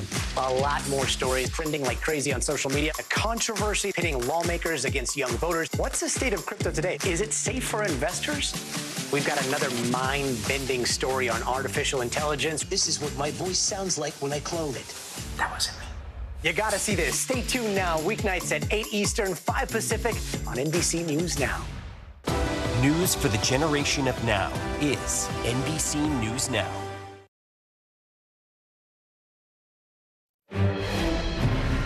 Thanks so much for watching NBC News Daily. We're back with some breaking news near Niagara Falls. Yeah, the FBI right now is investigating reports of a car that exploded at the Rainbow Bridge. That's a border crossing between the United States and Canada. The details are limited at this hour, but we do have a correspondent there. NBC News correspondent Kathy Park is on her way there. We're hoping that she will be able to join us shortly with the details on what she knows in terms of what happened during this explosion at the Rainbow Bridge. That's right. In the interim, we have been told that Governor Kathy Hochul of New York has been briefed on the situation that occurred at the Rainbow Bridge in Buffalo, New York. She said, quote, "At my direction, the New York State Police is actively working with the FBI Joint Terrorism Task Force." Here to dig in more is NBC's Kathy Park. Kathy, I understand we have you now. Can you give us the latest on just what you know? Yeah, so we should point out, obviously, that this is still very much a fluid situation. But from our understanding, what's being reported so far, this happened just before noon today. Once again, as you mentioned, on the Rainbow Bridge. And this connects Niagara Falls, New York, to the Canadian side. And officials are saying that a vehicle was coming into the U.S. Once again, we have multiple agencies on the ground now or en route. The governor of New York, Kathy Hochul, once again released a statement saying in part that the New York State Police is actively working with the FBI Joint Terrorism Task Force to monitor all points of entry to New York. She personally is traveling to Buffalo to meet with law enforcement and emergency responders and will be updating New Yorkers once more information becomes available. But once again, some video that witnesses were able to capture on the ground, it looked like there was smoke and an explosion at the entry point, as typically when vehicles are coming into the U.S. and Canada. But once again, the FBI is saying that they're investigating a vehicle explosion at the Rainbow Bridge, and they're coordinating at the local, state, and federal levels at this point. Once again, pointing out that this is a fluid situation. This happened just before noon today. We know there is a lot of law enforcement presence on the ground. It's unclear who was in the vehicle, who was behind the wheel at this time, if the area is being placed on a lockdown, still to be determined. But obviously, as you can see, things are still very fluid. You just saw a local station there just kind of getting on the ground, but it looks like there are folks still kind of walking around in that area, but still, once again, a large law enforcement presence. Kathy, do you know if anyone was hurt, or if we know anybody was in the car? No, that information, still a lot of questions at this point. We don't know who is in that vehicle, it was possibly registered to, but we know it just happened, as typically when cars are entering the U.S. side from Canada. Well, NBC News correspondent Kathy Park with the latest on that explosion near Niagara Falls. We'll bring you much more later. You're watching Daily.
Top Story is coming to you live from Juarez, Mexico, reporting over the skies of Lahaina.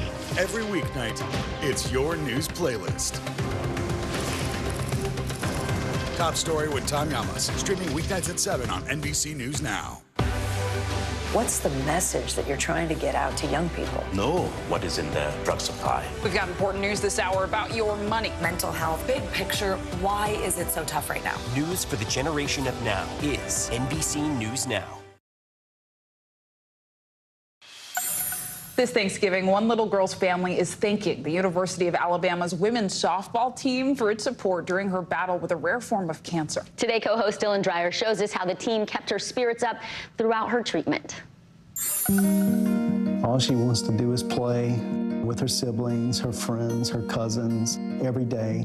Duke and Allison Daigle's youngest child, Madeline, was only 6 years old when her life was turned upside down. Late November, December of 2022, Madeline started running low-grade fevers and had blood in her urine, pretty consistent. We went to a pediatrician. It was something that, of course, was alarming to us. She was being treated for a UTI. I really did feel like there was more going on. Allison's intuition was right. After more examination, a surprising medical result. Madeline on March 9th was diagnosed with kidney cancer and had a tumor sitting right there on her kidney and a few spots in her lungs as well. 5 days later, we were sitting at St. Jude's in Memphis. Doctors at St. Jude Children's Research Hospital got to work right away. First thing we needed to do was figure out which type of kidney tumor this was. So we pretty quickly scheduled Madeline to get a biopsy. When I found out it was rhabdoid tumor, I really had to figure out how we were going to treat Madeline. It's a more difficult tumor to study and often a more difficult tumor to treat. Dr. Dylan Gretz came up with a plan. First, chemotherapy to shrink the tumor. Her oncologist walked in on that Tuesday after 6 weeks of chemo, just looked at us and had the biggest smile on her face. Madeline's tumor in her kidney had reduced to around 40%, and her 3 to 4 spots on her lung were down to 1. Surgeons were then able to remove Madeline's kidney and any remaining tumor. Love you. And in between continued chemo and radiation, a happy distraction. Duke's friend Allison Habits, in her final season as associate head softball coach at the University of Alabama in Tuscaloosa, told players about Madeline. Betty, we're praying for you. She got the whole Alabama team involved, and they started sending videos to Madeline. Hey, Maddie! I just want to say I'm so proud of you for putting up the damn you. Alabama at that time started making their run through the SEC tournament into the College World Series. And Alabama did a great thing, but within a week, when the players started sending Madeline videos, it reversed. Madeline was inspiring their softball team to make a run. We are gonna win tonight. We'll tie. Hey Madeline, we're out here warming up for our game and we're just thinking about you. Especially touched by Madeline was player Ashley Prangy, whose jersey Madeline wore while in the hospital. She asked the young patient to design her cleats. Then Madeline got a shout out on TV. Your cleats really inspired Ashley last night as she hit those 2 home runs. After the team played in the SEC tournament in Arkansas, Coach Allison called me and said, Duke, we want to get in a car in Fayetteville and drive to Memphis to see Madeline. She brought a blank pair of shoes with her, and Ashley colored one while Madeline colored the other. Hey, hey, hey, we're down with radiation. In June, Madeline returned home. She's 7 now, and Coach Allison has arranged for her to toss the first pitch at a local Louisiana softball game. Just seeing a child who is battling for her life, it just really puts things in perspective. I'm proud and honored to be a part of her journey. As a surprise, Ashley drops in to support her. How are you? Can I have a hug? She's touched more lives than I think she realizes, mine included. For the family, this is the time of thanks and giving that they've prayed for.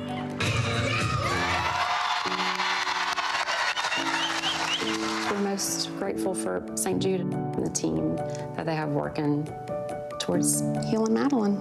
She's been through a lot in this 8-month period. We pray that Madeline can start returning to being a normal girl. A beautiful report. That was Today co-host Dylan Dreyer reporting. Thank you for that. Happy Thanksgiving to Madeline and her family. Well, Thanksgiving may be known for good food. Not everyone should be getting a plate. Veterinarians say proceed with caution when it comes to giving your dogs any leftovers. And here are some foods you really want to look out for. Chocolate desserts, baked goods that have raisins, garlic, onions. Those are all things that you want to stay away from, as well as fatty or spicy foods. And then also the bones.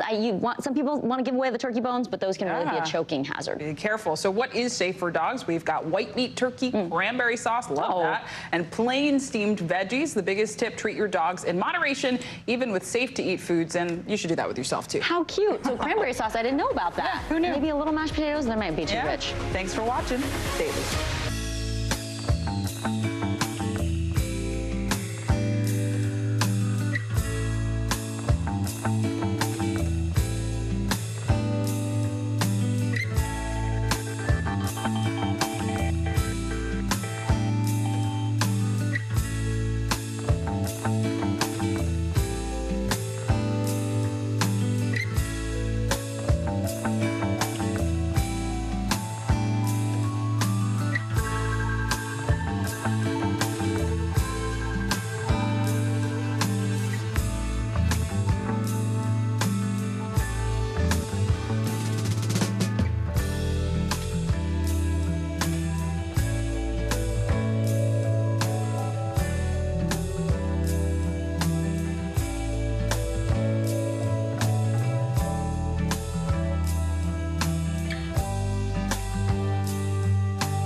Thanks for tuning in. I'm Gotti Schwartz. Here are the stories we're following tonight. Storms keep coming here in California. The U.S. government just declassified this video. A lot more stories trending like crazy on social media. A controversy pitting lawmakers against young voters. What's the state of crypto today? Is it safe for investors? We've got another mind-bending story on artificial intelligence. This is what my voice sounds like when I clone it.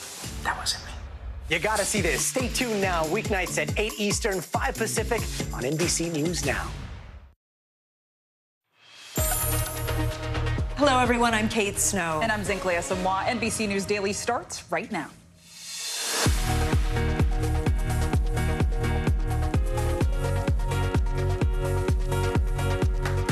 Today, Wednesday, November 22nd, 2023, reaching a deal. Israel and Hamas agree to a temporary pause in fighting, allowing dozens of hostages to be freed. Who's being released and how soon? Getaway day. People are clogging highways and filling up airplanes for one of the busiest travel days of the year. What you could be facing if you're getting ready to go. High-tech turmoil, major drama surrounding two of the biggest names in Silicon Valley. Why Elon Musk is under fire and why Sam Altman is suddenly back at the helm of OpenAI. And relatively calm. If you're worried about family drama this Thanksgiving, you're definitely not alone. We'll show you how to keep things diplomatic at the dinner table. Thanks for being with us on this day before the holiday. We do have to begin with some breaking news just coming in at this hour. At the U.S.-Canada border, the Rainbow Bridge, which connects the U.S. and Canada, is closed right now after some kind of explosion. This is right near Niagara Falls. All western New York bridge crossings into Canada are now closed as a precaution. The FBI field office in Buffalo, New York, is investigating the incident. So let's bring in NBC News correspondent Kathy Park with the latest for us. Kathy, I know a lot is still unfolding here, but what more do we know at this moment? So, Zinkley, officials are saying that this vehicle explosion happened just before noon today, right at the Rainbow Bridge crossing. As you mentioned, this connects the U.S. with Canada. The vehicle was entering the U.S. side, and there have been some video footage that have surfaced. It looks like there was some sort of explosion. You see a lot of smoke and also some flames. It's still unclear at this point who was behind the wheel, if there were several people in the vehicle at this time. But as a precaution, all Western New York bridge crossings between the U.S. and Canada have been closed. We know there are several agencies on the ground right now or en route to the location. State agencies, federal agencies are also investigating. We also got an alert from Erie County in that area tweeting that all Western New York bridge crossings between the U.S. and Canada have been closed, as I had mentioned. Also, some county buildings in the area are closing early out of an abundance of caution. The governor of New York, Kathy Hochul, did release a statement saying that she is actively working with the FBI Joint Terrorism Task Force to monitor all points of entry into New York. She's also traveling to Buffalo to meet with law enforcement, but still very much a fluid situation. A lot of folks in the area taking precautions at this time. And I would say in the past hour or so, we have definitely seen the law enforcement presence just heighten. And it looks like some of the local agencies in that area, government agencies, once again, are closing as a precaution as this investigation moves forward. Yeah, Kathy, indeed, that is quite a response that we're seeing. We don't know much about what happened, but talk about what is typical at a border crossing like this. What would we normally be seeing on a Wednesday afternoon? Yeah, I mean, keep in mind, Kate, that it's the Wednesday before Thanksgiving, and, you know, there's typically a lot of traffic, especially now this afternoon. This is probably the busiest time that folks are on the road, getting also toward the airport, heading out on flights to make it to Thanksgiving tomorrow. But even on a non-holiday week, there is certainly a lot of security in that area. It's a heightened security. Obviously, you need to show your license. And, you know, if there's anything suspicious, there are a lot of questions that are asked. But obviously, still very early to kind of assume anything at this point. It's unclear what triggered this explosion, what may have happened. But obviously, folks on the ground there are taking this very seriously. All right, Kathy Park for us. Kathy, we'll keep monitoring that and come back to us if you get any new details, please. We turn now to the countdown to the release of hostages being held by Hamas. That's right. We are expecting remarks from Israeli Prime Minister Benjamin Netanyahu any minute now after both sides officially agreed to pause in fighting. That's set to begin tomorrow morning. Here are the terms. 50 women and children will be released by Hamas in exchange for 150 Palestinian prisoners held in Israel. This will happen over a 4-day period. However, the pause in fighting could be extended by 1 day for every additional 10 hostages released. Hundreds of AIDS trucks will also be allowed into Gaza. The pause is expected to start around 3 a.m. Eastern time tomorrow. At least 3 Americans, 2 women and 1 child, are expected to be released by Hamas. White House National Security Advisor Jake Sullivan is urging families to be patient. The hostages will be released over the course of a period of 4 days. So there will be an agonizing wait day by day as families look to see if their hostage, their loved one, is in the particular release that day.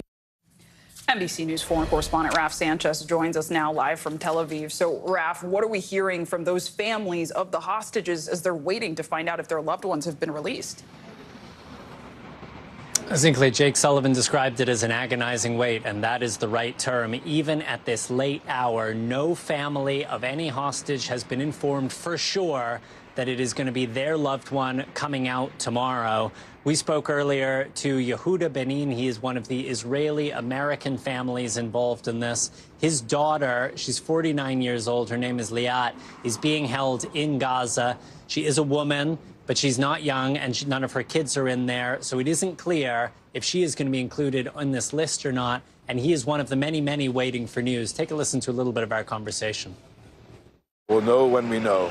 And actually, this has been the message that we've been getting also from the offices of the special presidential envoy and other people that we've spoken to in the administration, that you'll know when you see the whites of their eyes. And any other kind of speculation is you're just working yourself up into a mind frame that's not positive.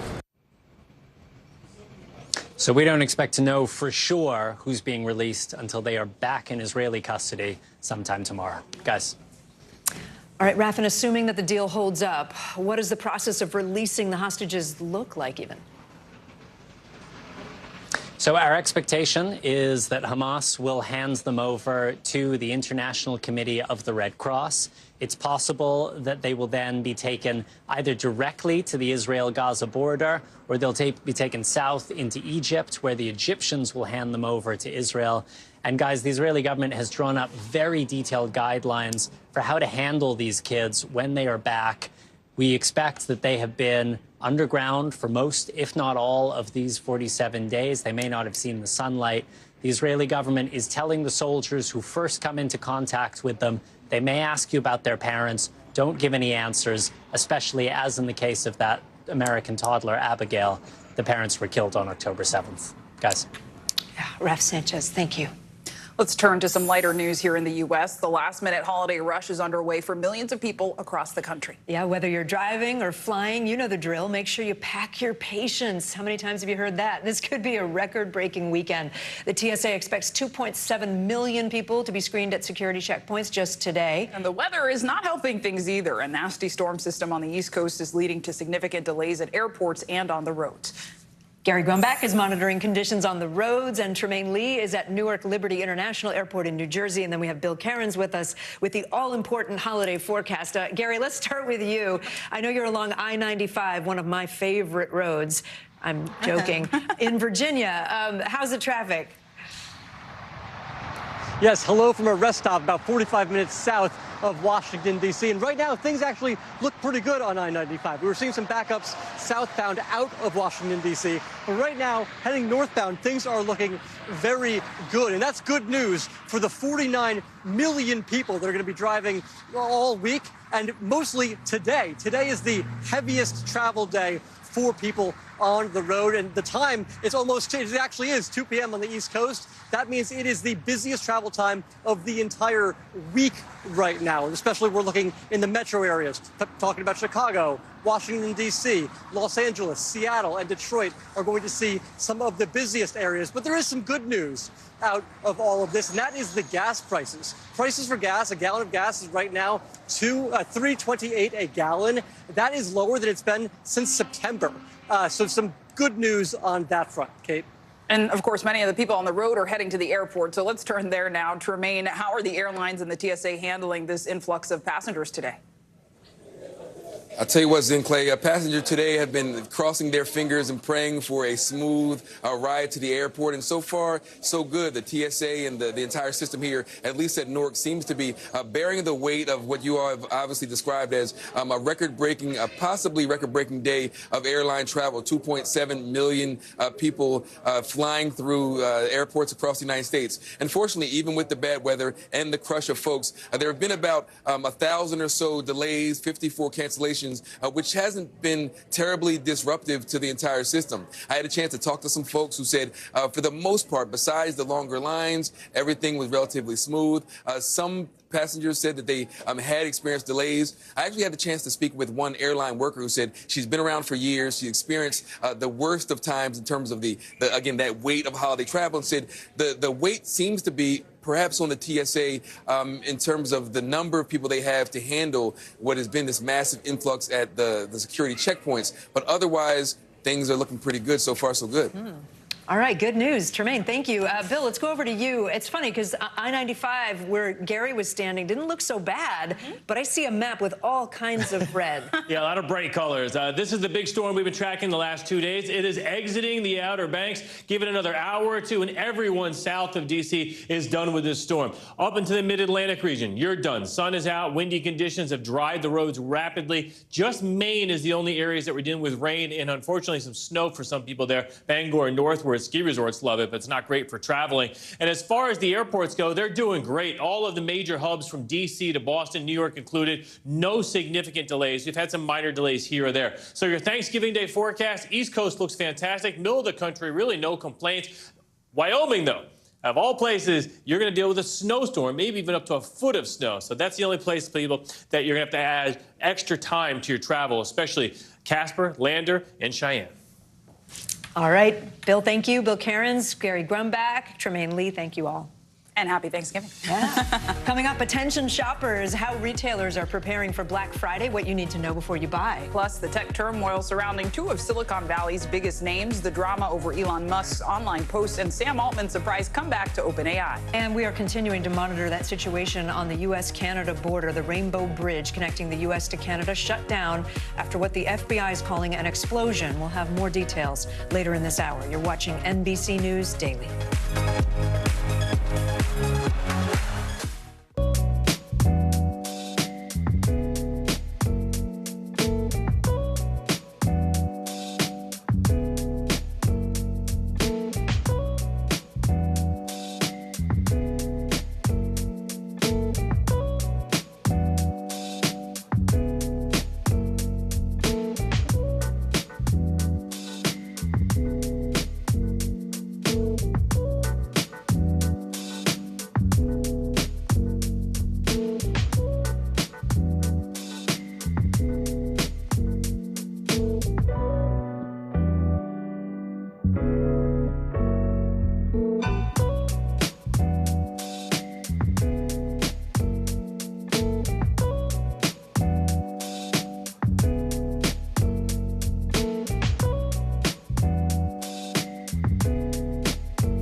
inside Iran, from Israel, from Florida, from Lewiston, Maine. Part of our continued reporting. This is what a country at war looks like. Women, children. What is it like? Countless neighborhoods across the region that look just like this. Everybody good? It took for all this damage to occur.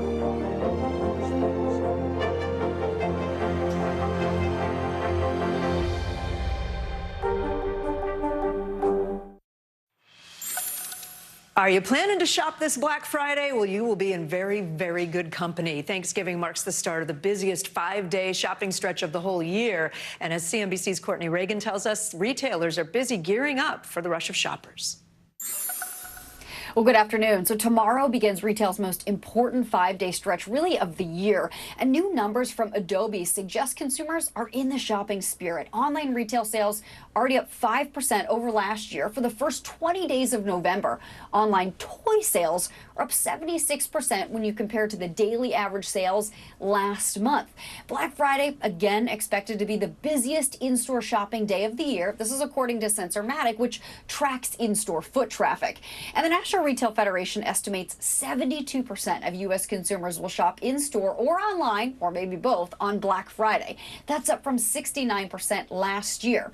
Most do it for the discounts, but tradition is the second most popular reason shoppers hit the stores or online. But don't expect that frantic rush of the past like we've seen on Black Friday when doors open and shoppers rush in, because retailers like Walmart and Target and Macy's and Old Navy, they're offering many of the same deals online as they are in store, and many other Black Friday deals already, so well in advance of Friday. Now, the National Retail Federation says a record 3/4 of Americans will shop in stores and or online between Thanksgiving and Cyber Monday. And Deloitte says shoppers will spend $567 over that 5-day stretch. That's up 13% from last year. And while it's a favorable calendar for retail, with the most days between Thanksgiving and Christmas this year since 2018, Walmart's chief financial officer, John David Rainey, told me he's noticing lately shoppers are buying during these big sale events, but with noticeable drop-offs before and after. So it puts even more importance on selling goods to shoppers this week. The big question, of course, will the shopping store experience be okay for shoppers this year? We've got a lot of items locked up at a number of retail locations because of the retail theft that's just become more and more rampant, and many online orders are fulfilled from store merchandise. So will retailers be staffed in store and stocked enough to prevent shopper frustration while shopping and browsing, but also at checkout? It's something we're going to be watching closely. Back over to you. All right, Courtney, thank you. We need to get back to that breaking news at the U.S.-Canada border. We've been telling you about an explosion that happened there at the Rainbow Bridge. That's the entry between Canada and the U.S. For the latest information, let's bring in NBC News correspondent Kathy Park. Kathy, what more can you tell us about what's happened here?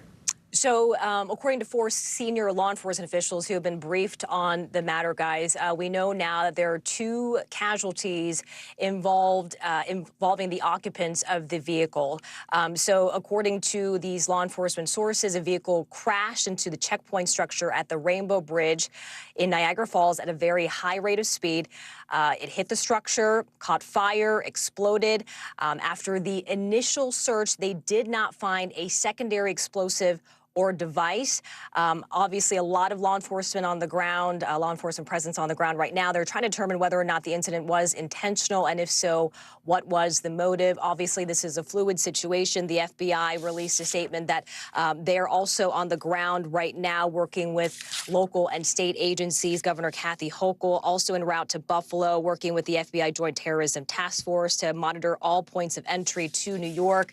We also reported earlier this afternoon that all Western New York entry points have also been closed as a precaution as a result of what's happened here at the Rainbow Bridge. Some county buildings are also closing early out of an abundance of caution. And we also learned that security is being heightened at the Buffalo International Airport. All cars going into the airport will be undergoing security checks. Obviously, it's a very busy travel time. A lot of folks getting ready to go to their Thanksgiving destinations. So a lot has unfolded in the past 2 hours, and it appears this investigation is still ongoing, but a lot that we still don't know at this point. But once again, 2 casualties being reported at this time as a result of that vehicle explosion at Rainbow Bridge.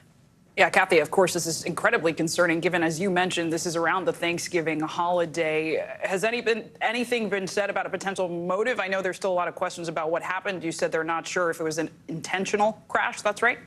Right. Still a lot of questions as to how this all exactly unfolded. As I mentioned earlier, they did a sweep of that area in the vehicle. They did not find a secondary explosive device in the vehicle, but obviously this is still very early in the investigation, and they can't say if this was intentional, and if it was intentional, what exactly is the motive. All these questions still unanswered at this point.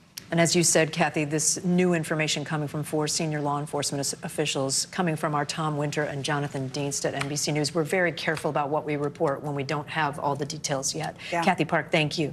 Thank you, and stay with us. You're watching NBC News Daily.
now he's raw.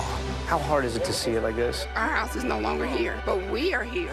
Now he's real. Let's break down what we know and then the big questions still outstanding. News for the generation of now is NBC News Now.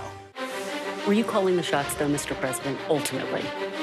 Was the Biden administration caught off guard by this latest surge of migrants? Is it clear who's going to govern Gaza once this war is over? If it's Sunday, it's Meet the Press. In New York City, migrant families new to the U.S. are getting into the Thanksgiving spirit for the first time, and they're helping the less fortunate, baking pies to feed the hungry. Here's NBC News correspondent George Solis on how the city's newest residents are giving back. Deliveries don't come more special than this. Inside each box, a baked flurry of flavor crafted with care. Some 500 pumpkin and apple pies, not just made in any kitchen, but in this New York City school cafeteria, going to feed the less fortunate this Thanksgiving week. And many of the bakers have never celebrated Thanksgiving before or had these types of pie themselves. So esto es nuevo para usted totalmente. Totalmente, ¿no? Yeah. Totally new for him, this whole concept of Thanksgiving. They are from migrant families from across the globe who have fled untold horrors, and in some cases know what it's like to end up in the city shelter system while seeking asylum. Like Darwin Reyes, who says he and his 7-year-old son Santiago escaped being kidnapped and tortured by militants in his native Colombia. ¿Qué significa eso para usted? What does it mean to be helping other families in similar situations today during Pi Day? Bueno, realmente estas tradiciones son nuevas para nosotros. Pi Day represents to give thanks and to have this culmination of families in similar situations all united under one roof to do something that means so much to so many people. I'm a big believer that our services need to be individualized. The group behind the Pi Day event, Project Russo, a nonprofit who's been providing full-scope legal services to nearly 1,000 migrants and their families. You know, we always ask that question, is this our fight to fight? And this was immediately obvious that this is our fight to fight. Also caught in that spirit, Sure. the Shanori family, who fled ethnic, religious, and political persecution by the Taliban. I feel that I'm really thankful to God because I was the luckiest person. I'm an Afghan woman who has the opportunity to educate and continue and follow my dreams. I know that this opportunity cannot be given to everyone. So it doesn't matter where you're from, what country you come from, friendship, family, that is true everywhere. Exactly. Especially for the immigrants, that U.S. is the land of dreams, the land of opportunities. Families who have had to rebuild their own lives, now hoping to help others do the same, even if it's one pie at a time. George Solis, NBC News. Love that. Can't have Thanksgiving without some pie and some acts of service and kindness. And friendliness. Yes. George, thank you. Well, after all the turkey and trimmings, there is another holiday tradition that a lot of people are gearing up for. Yeah, of course, we're talking about the National Dog Show. Some 2,000 canines will compete for the coveted title of Best in Show. NBC's Mark Barger has a first look. Hello, everyone. Happy Thanksgiving. Even before the National Dog Show gets underway, I don't think I've seen a cuter beagle. there is backstage fun for co-host John O'Hurley. Take it to the ring. Show them your best stuff today, all right? We have gotten to know a lot of people over the years. It's kind of social day for us as well. A social butterfly by the name of Winston, a French bulldog, coming at you. won last year's Best in Show title. He really is a charmer and gets people excited. And so much so, not just Winston, but Frenchies are now the #1 registered breed in the AKC.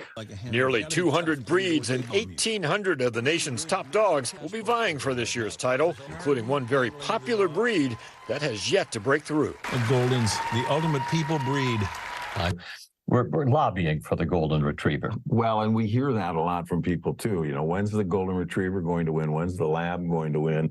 And John and I are lobbying and doing all we can, but the judges don't always listen to us.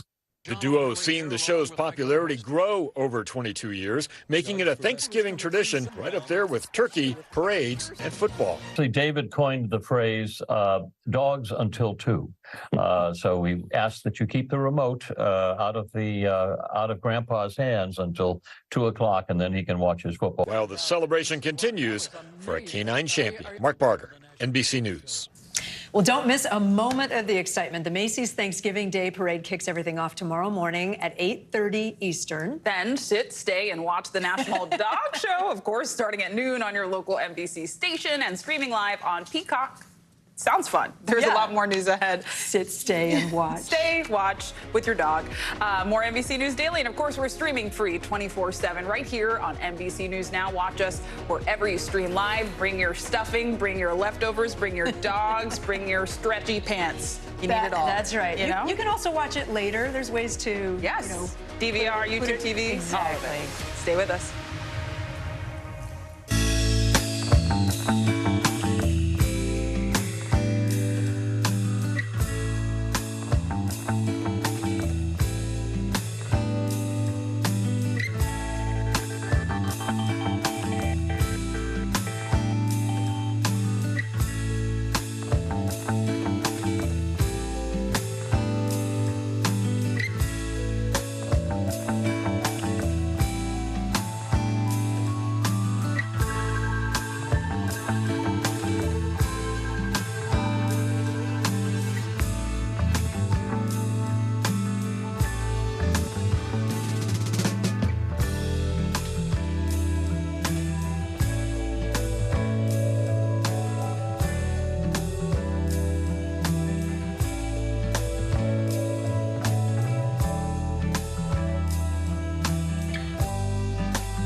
Still to come on the Channel 2 News. Well, the waters are certainly receding now. Still too close to call. Lester Holt reporting from the Ground Zero, as it's being referred to. It is, in fact, a taste of freedom. The Haitian people know a little something about resiliency. What's the biggest risk right now? Some of the troops who have been proud. I want to welcome you to the first presidential debate. In fact, we've been told we can't go any farther. Here are some resilient folks. Let me get a hint.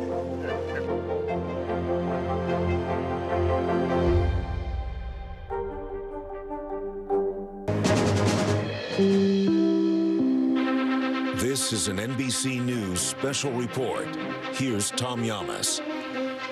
And good day. We are coming on the air with breaking news about an explosion at a border crossing near Niagara Falls. The FBI in Buffalo is investigating what it is calling a vehicle explosion at the Rainbow Bridge, a busy border crossing between Canada and the U.S. They add the situation is very fluid. Here's what we know according to our 4 senior law enforcement officials that were briefed on the matter. This is video of that explosion that's come into our newsroom. From what we understand, a vehicle crashed into the checkpoint structure at the Rainbow Bridge. You're seeing it right here at a high rate of speed. It hit the structure, caught fire, and then exploded.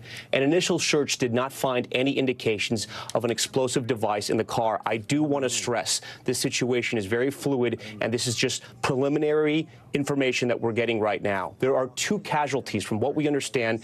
2 people that were inside the car. To be clear, we do not know yet if the incident was intentional or simply an accident. As a precaution, though, several border crossings between Western New York and Canada have been closed for now. The White House has been briefed as well, as the governor of New York, Governor Kathy Hochul, is headed to Buffalo right now to meet with law enforcement and first responders. I want to get right to Ken Delaney, our justice and intelligence correspondent. Ken, I also want to tell our viewers that Governor Hochul has also instructed New York State Police and the FBI Joint Terrorist Counterterrorism Task Force to monitor all entries into the state of New York. It talks about the severity of the situation right now.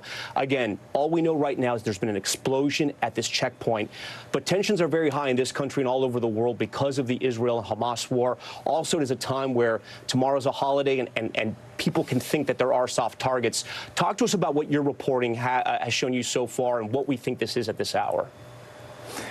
Good afternoon, Tom. I think you're right to caution viewers that this is a very fluid situation. The law enforcement officials I've been speaking to here in Washington say it's too soon to say much of anything about this. But as you mentioned, our colleagues Tom Winter and Jonathan Dietz have reported the important initial finding that there was no car bomb inside this vehicle. The vehicle approached from the Canada side to the U.S. border checkpoint at a high rate of speed, as you said, and caused a pretty large explosion, which is why there was a lot of speculation initially that there may have been a car bomb. But again, our reporting is that there was no evidence of a car bomb. What remains to be known is whether this was an intentional act or an accident of some sort, of medical emergency. All these kinds of scenarios are possible. What's been clear from the people I've been talking to is they're not ready to even use the word terrorism in connection with this incident. They just say there is no evidence to support that. Nonetheless, they are being vigilant and investigating.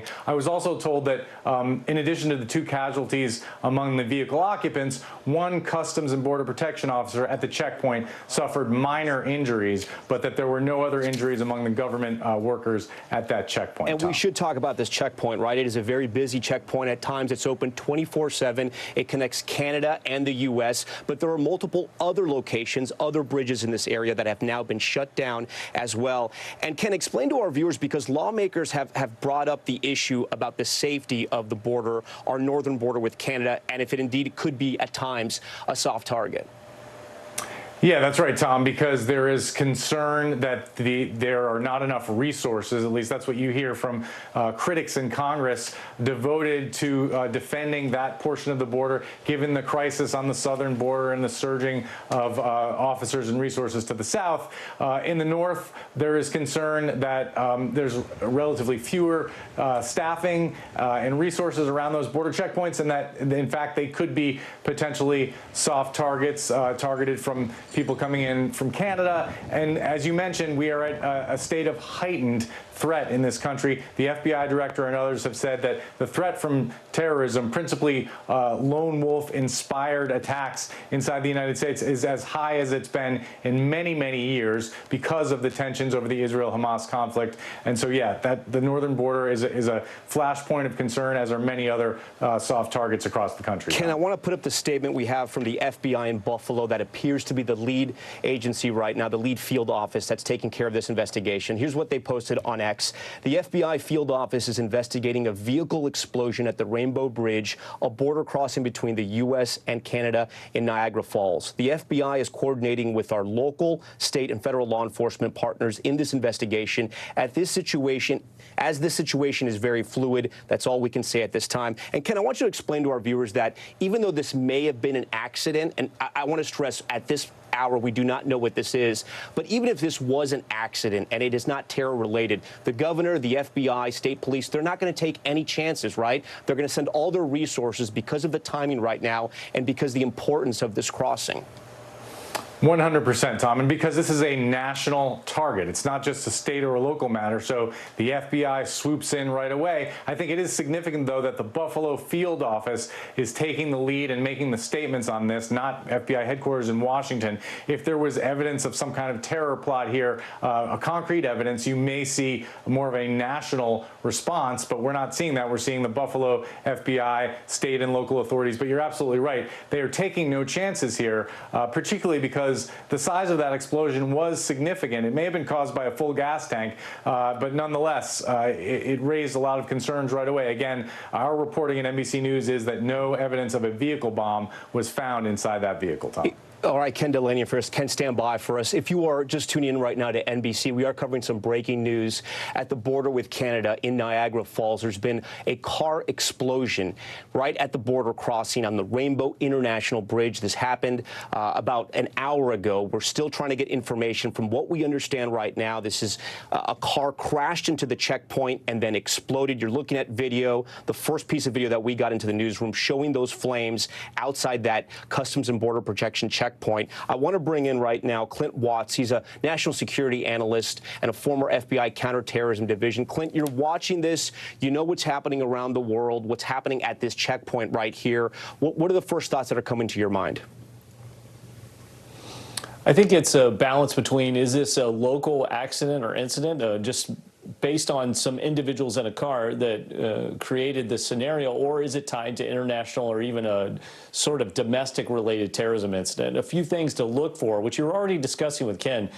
If this were an international terrorism incident, we would be looking for things like a joint bulletin from DHS and maybe the FBI about potential attacks at a border incident, or we would be looking for some sort of relationship or a declaration by a terror group that they committed this attack. We're not seeing that at present. There also didn't seem to be an explosive device in the car or any sort of secondary device that we know of yet, and it seems like law enforcement is working through that, but there's no reason to believe that. It could be that this car just exploded due to the speed at which it was accelerating and gas caught fire in the engine.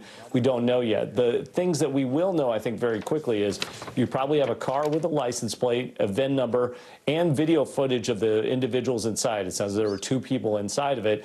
They'll maybe be able to identify those individuals and trace it out. The real concern is this tied to other international incidents? Is it part of a larger series of attacks potentially that happen on a holiday weekend? That's always what we look for. An example of this is the Millennium Plot dating back in 2000, where there was a terrorist who tried to go from Canada into the United States and was stopped at the border.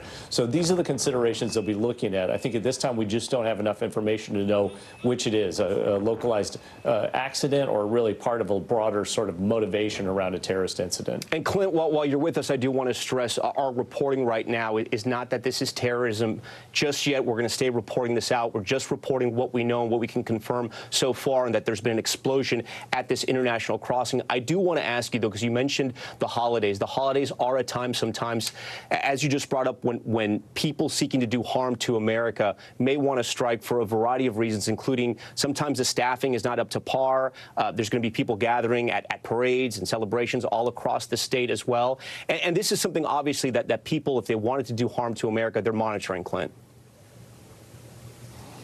That's right. It is not unusual for an attacker, particularly with a terrorist motivation, ideological motivation, to pick a holiday time frame or a key date or key event. At the same point, we've seen attacks happen on holidays. You might remember back to, I believe it was 2020, the Christmas Day bombing in Nashville, which ultimately was tied to no ideological cause, but which a major incident of violence. At the same point, we do have the Israel-Hamas war going on. Hamas has called for global jihad, essentially international terrorist attacks in its support. We've not seen much response to that. There hasn't been any uptick in chatter that's visible from a grand scale, but it doesn't mean that one individual, what we would say mediated terrorist, wouldn't take up the cause and maybe try and execute an attack, and this could be that form. I think it's still way too early for us to know. As evidence comes in, we can start to move in which of these scenarios actually is playing out at the moment. And again, we're just going to report what we've confirmed so far. And with that, I want to get over to Kelly O'Donnell. She's traveling with President Biden. She joins us live right now. Kelly, I know there's not a whole lot of information out there, but I know you have some reporting you can share with our viewers. Well, Tom, I'm told by a senior official that the president is about to be briefed on this incident. Staff up until this point have been trying to gather the relevant information from federal and state officials and authorities who are investigating on the scene. And so the president will now be formally told what the federal government has at this point. This is typical. Of course, the president is on Nantucket for the holiday with his family, but he is always staffed for these kinds of circumstances, the unexpected, anything that could happen both domestically and around the world. The president also just got off the phone with the Emir of Qatar, talking to him about the deal for the hostages in the 40-plus day war between Israel and Hamas. So the president is balancing a number of things. That call now over, and the president will be getting this briefing shortly, I'm told. So from the White House perspective at this time, they, of course, are also telling us to be cautious to see what the facts bear out.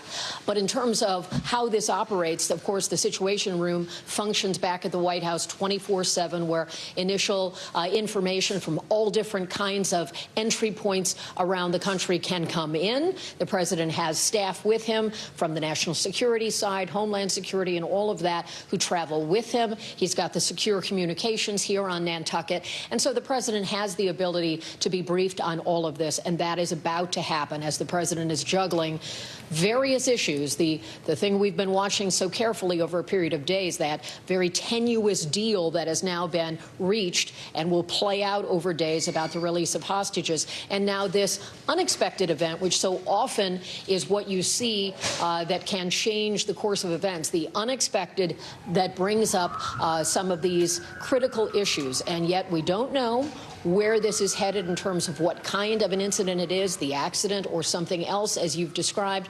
But for the White House, this is a fact-gathering moment, a chance to brief the president, and they are certainly encouraging us to be patient as they learn more. But it's certainly a serious situation. This Rainbow Bridge goes back to 1940, connecting Canada and the U.S.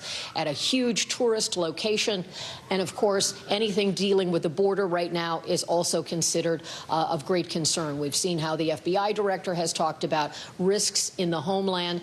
And so all of that has to be processed and factored in as they gather specifics and learn, most importantly, what can officials on the ground tell the federal government and the White House for the president to then get a sense of what he may or may not need to do about this specific incident. Tom? Kelly O'Donnell, stay with us. If you get any new reporting, we will check back with you. As we monitor what officials here in the U.S. are saying, Canada's Prime Minister, Justin Trudeau, just reacted to the incident. Let's listen in.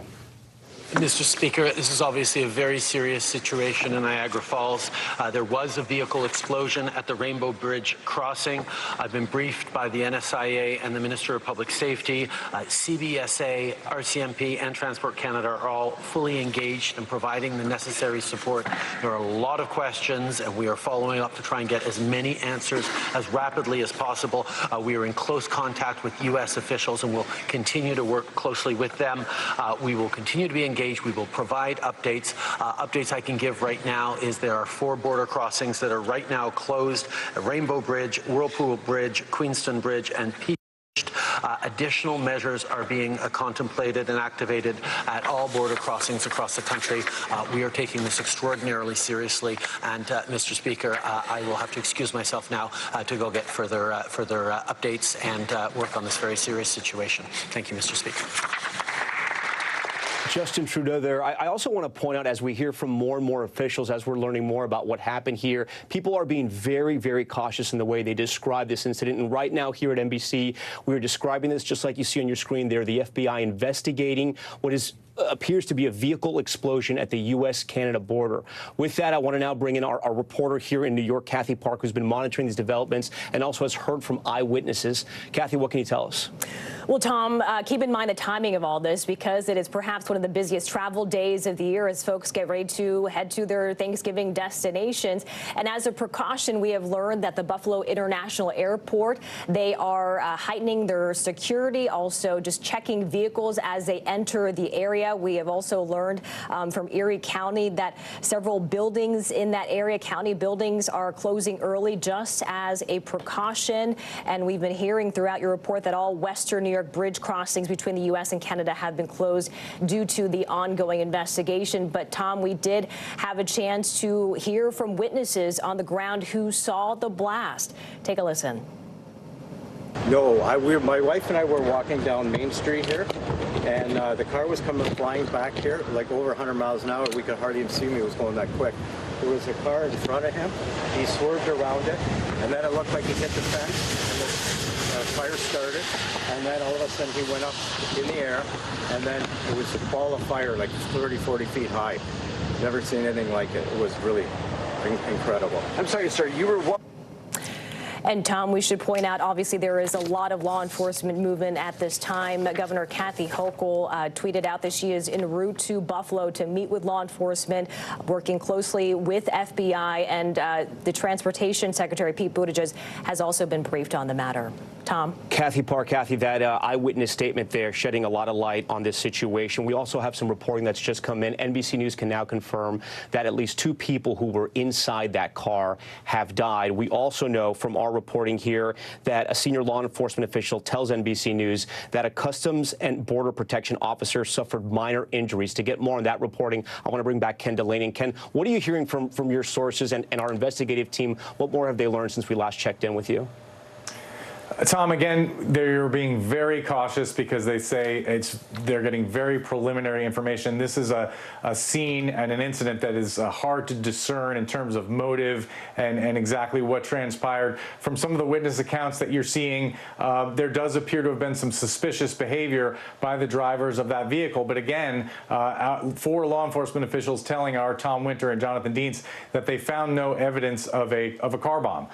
So whatever caused that explosion does not appear to have been an explosive device, may have been the gas tank in the vehicle, but that doesn't speak to the question of motive of whether the driver of that car intentionally crashed it into a checkpoint or whether there was an accident. That, Tom, remains to be seen. Yeah, Clint Watts, I know you're still with us here. You've been monitoring what we've been reporting, and we just heard from that eyewitness, right?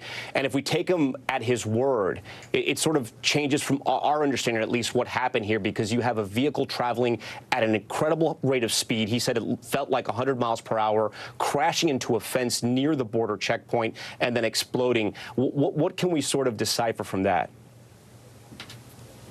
I think the key part is if that assessment is correct from that eyewitness, it is a deliberate act. So this wasn't something that was accidental. I think that was one of the questions we had is this somebody who made an error trying to get to the gate or get up to the border? That definitely doesn't seem to be the case based on the speed of the vehicle he was talking about and what happened there at the fence. But it still doesn't really clarify the motive. We know there was this incident, that we know there was a massive explosion, but was this individually motivated? Were they literally just trying to break through the border for some very strange reason, or was this part of more of an international terrorism incident between Canada and the U.S.? Was there some deliberate reason to target that border crossing? I think we still don't know that. I think the interesting part is we do know that there were 2 individuals in the car. We do know that there does not seem to have been a car bomb or a detonating device, that the explosion was part of the accident. The other part is we will likely know, based on the make and model, the license plate, and probably the VIN number, maybe who this vehicle belonged to, which is sometimes always a question.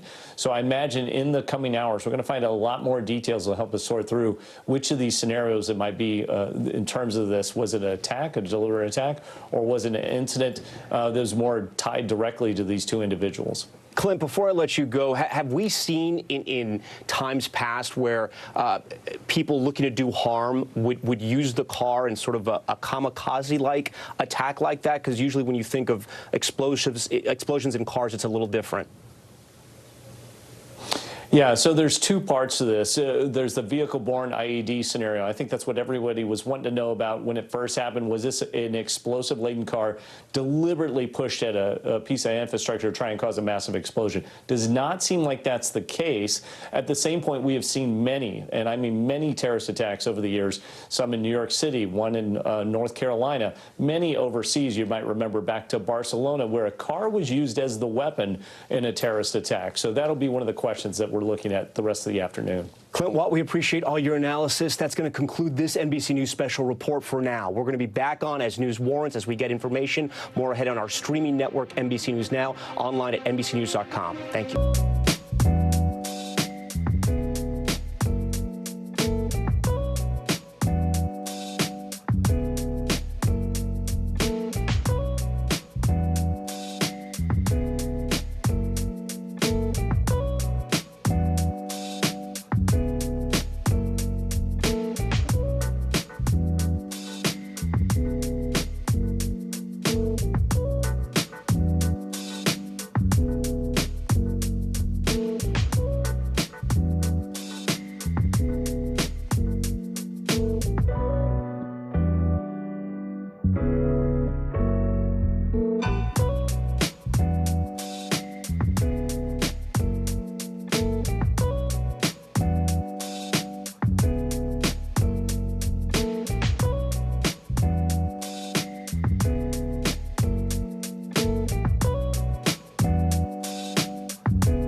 People really don't know what's going to happen. Nearly a dozen hours after the eye roared ashore.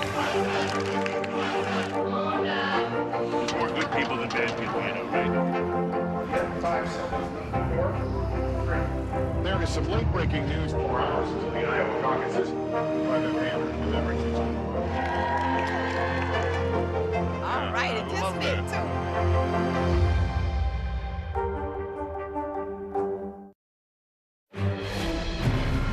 Welcome back now to NBC News Daily. We are staying on top of this breaking news at the U.S.-Canada border in western New York on the border with Canada. That's where authorities are investigating an apparent vehicle explosion at the Rainbow Bridge, which connects the United States and Canada. We just learned that at least 2 people have died after that apparent vehicle that they were in crashed at a security checkpoint at a high speed. So let's bring in NBC News correspondent Kathy Park, who's been on this since the start. Kathy, just back up for a minute and give us the context here. What happened when? What do we know?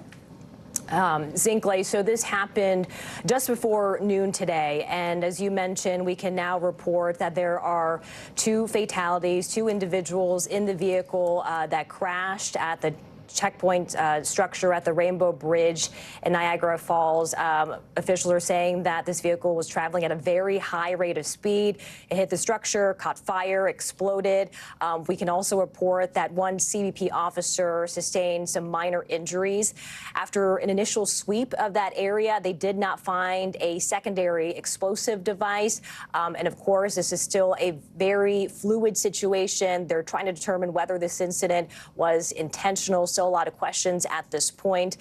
We do know that security has been heightened throughout the area. Erie County tweeting out that all western New York bridge crossings between the U.S. and Canada have been closed due to the ongoing investigation. Some buildings in that area as well closing early out of an abundance of caution. Buffalo International Airport also heightening security there. All cars going into the airport will undergo security checks.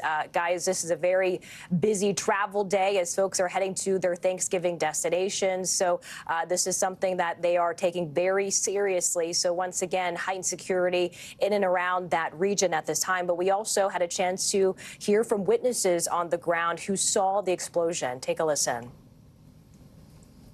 We were walking up the road and we seen this car coming down towards the border, and he was flying over 100 miles an hour. There was a car in front of him. He swerved out, went in front of the car, hit the fence, went flying up into the air. He hit, I think there was a elevation part. He went up into the air and we just seen the fireball, and that's all we could see. It was just covered in smoke everywhere. I've never seen anything like this. It was just incredible. The fire was so high up in the air. And obviously there is a lot of movement on law enforcement's end. We know there is a huge presence on the ground, and there are more agencies moving in right now. Kathy Hochul, the governor of New York, says that she is en route to Buffalo, working closely with law enforcement. And also Transportation Secretary Pete Buttigieg has also been briefed on the matter as well. Kathy, Canadian Prime Minister Justin Trudeau spoke just a short time ago, calling it a very serious situation. As you said, this is happening right before Thanksgiving, during the busy travel week, also as the Israel-Hamas war rages on. It begs the question of whether there might be more here, but I know we don't know very much right now. Yeah, and I think it's too premature to make any assumptions at this point, right? And I think we're very careful in our reporting as to kind of going and making the connections at this point, because right now there's still so many questions as to what motivated the people inside that vehicle to carry out possibly this act. And right now we don't know at this point, according to authorities, whether this was intentional. So still a lot of questions in that regard. But I know, obviously, this is a highly monitored area, even when it's not a busy travel day, even when it's a normal day in that area. Obviously, it's a border crossing between 2 nations. So a lot will be combed through over the next couple of hours as far as security goes, and hopefully we can get some more answers. Yeah, and Kathy, of course, as mentioned, right, we've heard from Canada's Trudeau. We know President Biden is being briefed. What are we hearing from security agencies, the TSA, and the like? We know that Transportation Secretary Pete Buttigieg has been informed. At this point, it's still unclear what other agencies are saying at this point, especially with TSA. I know that is something that people are concerned about, especially as they are heading out the door, possibly heading to an airport near them. But once again, this is something that we are still following very closely. A lot of information is still coming in at this point. That's right. TSA even telling NBC News it has not changed its security posture at this point in response to the Buffalo incident. Kathy Park, we appreciate your reporting. Thank you. You're watching news as it's developing as we speak, so we will continue to follow this. I'm Kate Snow. And I'm Zinklea Samwa. Thanks for watching NBC News Daily.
The NBC News mobile app. Get connected to your favorite news shows. For the top stories, breaking news, and live video, download the NBC News mobile app now. What's the message that you're trying to get out to young people? Know what is in the drug supply. We've got important news this hour about your money. Mental health, big picture, why is it so tough right now? News for the generation of now is NBC News Now.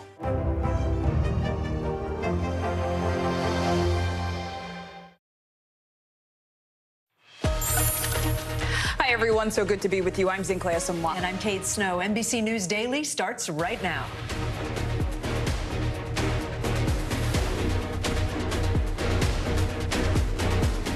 Today, Wednesday, November 22nd, 2023, breaking news. Vehicle explosion on the border. The FBI investigating a car explosion on the United States border with Canada. 2 people confirmed dead. We'll have the latest details. Freed from Hamas. We are just hours away from the first hostages being released from Gaza. What we know about who will be released, including how many Americans are among them.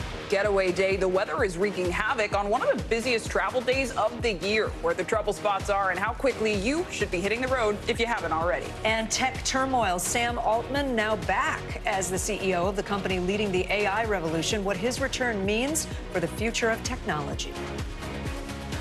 Well, thanks so much for being with us on this busy day. We're going to jump into some breaking news. Yeah, we start with the breaking news at the U.S.-Canada border. Authorities investigating an explosion of a car at the Rainbow Bridge, or a vehicle, we should say, at the Rainbow Bridge in Niagara Falls. Here's what we know right now. Around 1:30 p.m. Eastern time, we first got reports of an explosion at the bridge, which connects the United States and Canada. We believe it happened earlier this morning. 4 law enforcement sources telling NBC News there are 2 deaths as a result of this. The explosion apparently happened at a security checkpoint, a vehicle crashing into it at a high rate of speed. Let's go to NBC News correspondent Kathy Park, and we also have NBC News national security analyst Frank Figluzzi with us. Kathy, I'll start with you, and just give us the basics for those just joining us. What do we know about this incident? Yeah, so I'll pick up where you left off, Kate. You mentioned the vehicle was traveling into the U.S. on the Rainbow Bridge in Niagara Falls. It was traveling at a very high rate of speed. It eventually hit the checkpoint structure, crashed, and exploded. That's probably why you see all the smoke and the flames on the ground there. Right now, officials are reporting 2 people inside that vehicle are now confirmed dead. Also, a CBP officer was injured because of the blast. After initial search, they did not find a secondary explosive device, and still unclear whether this was intentional or not. Still a lot of questions on that front.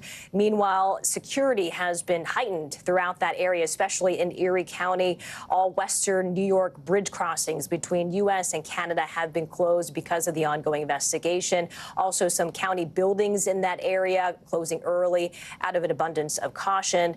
Security at the airport, Buffalo International Airport. This is a very busy travel day. We've also learned that they are heightening security there. They are making sure that all the cars going into the airport undergo security checks. But we know, according to the TSA nationwide, they're obviously monitoring the situation, but they have not changed their posture as to what they are doing at other airports across the country. I'm sure a lot of folks are concerned and possibly worried, based on what they're seeing right now happening here in New York. But also, we had a chance to hear from witnesses on the ground who saw the explosion. Take a listen. We were walking up the road, and we seen this car coming down towards the border, and he was flying over 100 miles an hour. There was a car in front of him. He swerved out, went in front of the car, hit the fence, went flying up into the air. He hit, I think there was an elevation part. He went up into the air, and we just seen the fireball, and that's all we could see. It was just covered in smoke everywhere. I've never seen anything like this. It was just incredible. The fire was so high up in the air. So once again, heightened security, but also a lot of movement as far as law enforcement goes. We know FBI is on the scene right now. They are also bringing in reinforcement. Governor Kathy Hochul tweeted out earlier today that she is en route to Buffalo to meet with law enforcement there and is working closely with the FBI. Yeah, Kathy, we have heard from a lot of New York area lawmakers, as well as Canada's Prime Minister Justin Trudeau, who called this a very serious situation, even saying there are a lot of questions. So I do want to bring in NBC News law enforcement analyst Frank Figluzzi now. Frank, I mean, it strikes us that right now, of course, it's the day before Thanksgiving. It's also at a time when we have the Israel-Hamas war going on. It's no secret tensions have been high. Of course, we don't want to speculate about a motive, but what are law enforcement officials telling you? What do we understand about what this may have been? Yeah, we do have more questions and answers right now, but there's enough here to actually have an intelligent discussion about this. And much of it's coming from NBC News sources, particularly from Tom Winter, Jonathan Deist, and Ken Delanian, whose sources are reporting that for now there appears to not have been evidence of explosives in this vehicle. And that, in fact, eyewitness accounts say that the fire an explosion happened after the vehicle crashed into the customs facility. Why is that important? Because it makes it a little bit less likely that this was a vehicle-borne IED, improvised explosive device, that was designed to detonate in some kind of planned attack versus a car accident that caused a fire and then perhaps a gas tank explosion. That's where we're at right now. All of this could change as further forensics and examination is done. But I'll also rule out that, as you said, the times we're living in, where just seemingly days ago, FBI Director Chris Wray testified on the Hill to a very increased concern and threat environment over what he called inspired acts of terrorism based on the Hamas-Israel war that was going on, and his concern that lone actors or small cells could act out without really being on the radar screen for law enforcement. So that's why you're seeing all the response, the FBI response, the closure of borders, because we simply haven't figured out yet whether this is some kind of inspired act on a smaller scale or whether we have a tragic accident that's occurred. So We know that right now. Police telling NBC sources no evidence of explosives in this vehicle yet. We also know that 2 people who occupied the car are deceased. One CBP officer has minor injuries at the scene. And as a result, we're going to have to figure this out. The good news is I think this will be figured out fairly quickly as they trace this vehicle through its VIN number, its serial number, license plate, through the occupants of the car, assuming they can get ID out of that vehicle. There will be some closure here, and it won't take weeks. It might take hours or a day or 2. Let me bring in Ken Delaney because he's with us now, our Justice and Intelligence correspondent. Ken, I know the president is being briefed. I know the attorney general has been briefed. What are you hearing from, you have so many sources, what are you hearing from federal officials or any sources you have? That's right, Kate. The U.S. government, the Canadian government, state and local authorities are taking this very, very seriously for exactly the reasons that Frank Figliuzzi mentioned, the heightened state of threat and the suspicious nature of this incident. And so, as Frank said, our reporting is that this wasn't a car bomb, which is a very important conclusion and quite a relief, because initially this seemed pretty bad, big explosion. But what hasn't been determined is whether this was an intentional attack. That's exactly what my law enforcement sources say is being thoroughly investigated right now, and they're taking it, again, extremely seriously. They're also being very cautious. They are not putting the label terrorism on this without evidence to support that, but that's exactly what they're investigating, is whether this was some kind of intentional attack. We're starting to get witness accounts of the behavior of the driver, and it seems hard to believe that it could have been an accident, but stranger things have happened. There's a lot of bizarre accidents that have happened. There are also incidents of people using vehicles to kill Americans in terror attacks. So both things are possible. Both things are being investigated, Kate. And Frank, let's bring you back in here, because notably you said you're hopeful that this might be resolved not in weeks or months, but hours. What's the process right now between federal and local law enforcement? What should we understand about how they're investigating this right now? Yeah, because this is involving a border crossing, because we've had a CBP officer injured, and because the assumption nowadays is that this is terrorism until it's ruled out as not terrorism, you'll see the FBI take the investigative lead. They will work very closely with their Canadian partners, by the way, that they do every single day, as you can imagine, in this close proximity. FBI Buffalo field office does work with the Canadians every day, and there's even an FBI presence in the U.S. Embassy in Ottawa. So it's all there, and they're going to be tracing the car and the people in the car back as quickly as possible. The latest information that Tom Winter had reported was that the vehicle, through video coverage, appears to have been on the American side of the border. So, and there may even have been a deliberate looking turn backwards toward, turning around toward the U.S. inspection facility. So if that's accurate, and I realize it's early, that makes things even more mysterious. If you're already across the border, or you're not even intending to cross the border, you're on the U.S. side, and you make a beeline at high speed for this inspection building, that seems quite odd. And this could be someone who's a lone actor, or 2 lone actors who are simply inspired about the Middle East situation right now. It's something we've heard the FBI director say over and over again. Frank, stand by for me. I want to go back. Do we still have Ken Delaney with us? Ken, I just want to put this to you because I'm not sure. I think that may have been some guidance, but not potentially a firm thing that we know. Do we know what side of the border that vehicle was coming from, or do we not know at this point? Well, we know that it was coming from the Canadian side into the United States. But what Frank was talking about is what the video shows once it was inside the checkpoint and a potential turn that the driver may have taken. I believe that WNBC has obtained that video and is feeding it to NBC News now. I'm not sure if we have access to it yet, but we will see that shortly, Kate. All right, we'll ask our control room to try to get us that video as fast as they can.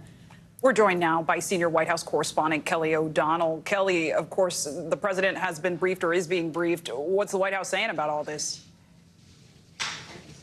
Well, this has been a day where there is a lot of moving parts on the president's plate. He's also spoken to the Prime Minister of Israel and the Emir of Qatar relating to the hostage deal to free 50 hostages that are a part of the Israel-Hamas war. So he's dealing with that.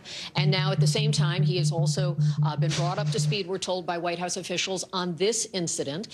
The Attorney General has been briefed. The Transportation Secretary has been briefed.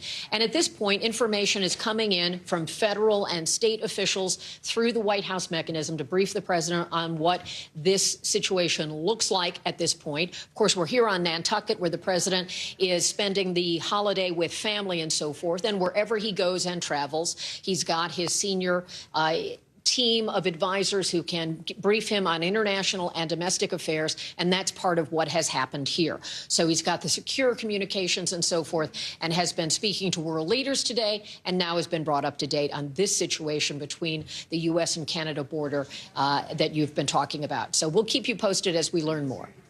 Appreciate it. Kelly O'Donnell, Kathy Park, Ken Delaney, and Frank Figluzzi. Thank you all. We know covering breaking news is no easy feat, so thanks for your thorough reporting. Yeah, and we're going to continue to monitor this ongoing situation. We're also working on that video that Ken mentioned a moment ago. We'll have that for you a bit later in the show. Again, if you're just joining us, a car exploded at the U.S.-Canada border, killing at least the 2 people inside that vehicle. We'll have the latest when we come back. You're watching NBC News Daily.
Coming to you live from Juarez, Mexico. Reporting over the skies of Lahaina.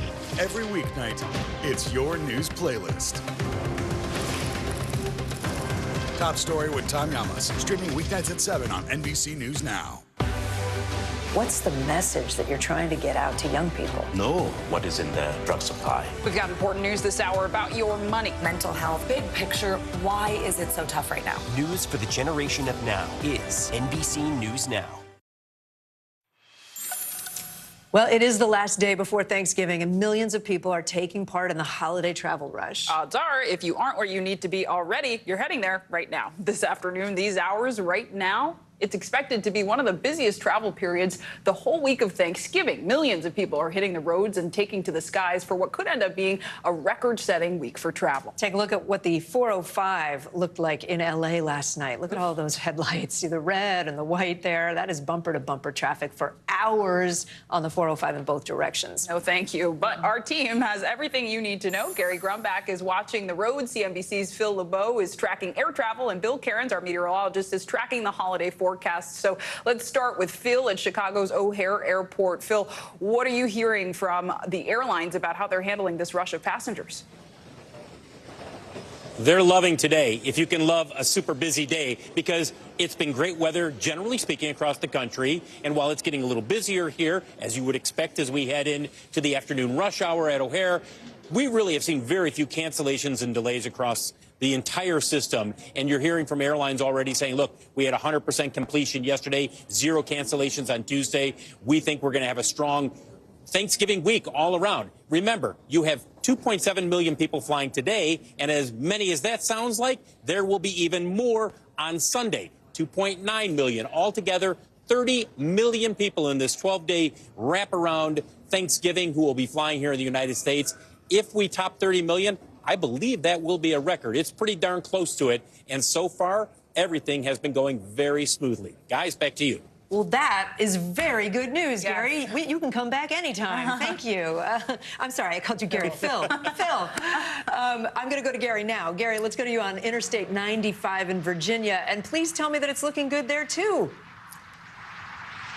Yeah, everyone's favorite interstate, I-95 in Virginia, here in Woodbridge, Virginia. Things are actually looking very good. People actually may have heeded the warning that this would be the busiest time of the entire week because both southbound and northbound, not a whole lot of traffic here. And some more good news for you, Kate and Zinkley, is the gas prices. Right now, national average is $3.28 a gallon. That is significantly cheaper than it was even just in September of this year. So good news all around on the roads and in the air here, guys. We'll take some good news. Okay, Bill, so what should we be watching for over the next 48 hours? We're hearing good reports from outside and in the airports. A lot of people, though, are going to need to rush back home after the holidays. Yeah, that's true. So let's keep the good news flowing. So we are watching our storm system exiting North Carolina. Even Maine is now starting to improve after a day of just heavy snow in the high elevations and rain and sleet elsewhere. The airport's all green. We're looking great. So the impacts from that storm last night and this morning are over with. A lot of the airports have caught back up, even if they had any delays. So your Thanksgiving Day forecast, eastern half of the country, no problems. But we do have a snowstorm developing for the northern Rockies, especially southern Idaho and also into Wyoming. Significant snow, maybe even enough like for some areas to get like a foot if you're at any higher elevations. Friday, some of that snow shifts down into Colorado. We'll go from rain over to snow in Denver. Notice the rest of the country's okay. Florida will deal with some showers on Friday. Here's a look at that snow forecast. Totals for Lander, Casper, Cheyenne. Denver, it only looks like about 3 to 6, but you see that pink, that's up to a foot of snow in a few places. Saturday, that snowstorm kind of dies out a little bit in Kansas. And then as we go into Sunday, we were just mentioning, this could be like record-breaking travel day across the country. A weak storm system with some snow showers in the Great Lakes. I don't think the delays at O'Hare and also through Detroit and Cleveland will be too bad. Isolated. If it's cold enough, they may have to do some de-icing. And down along the Gulf Coast, some showers developing. I-95, East Coast, you look just fine on Sunday. And everyone in the Rockies and the West Coast is looking good, too. So I think we're through the worst of it. The big storm yesterday is over with, and now we have hopefully some clear skies for everyone over the next couple days. Ooh, no more. Yeah, no more. Fingers. Fingers crossed. No wreaking havoc from the weather. Just wreak havoc on your turkey, okay? Gary Grumbach, Phil LeBeau, and Bill Cairns, thank you all. There's much more news ahead. So don't go anywhere. You're watching NBC News Daily.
people really don't know what's going to happen. Nearly a dozen hours after the eye roared ashore.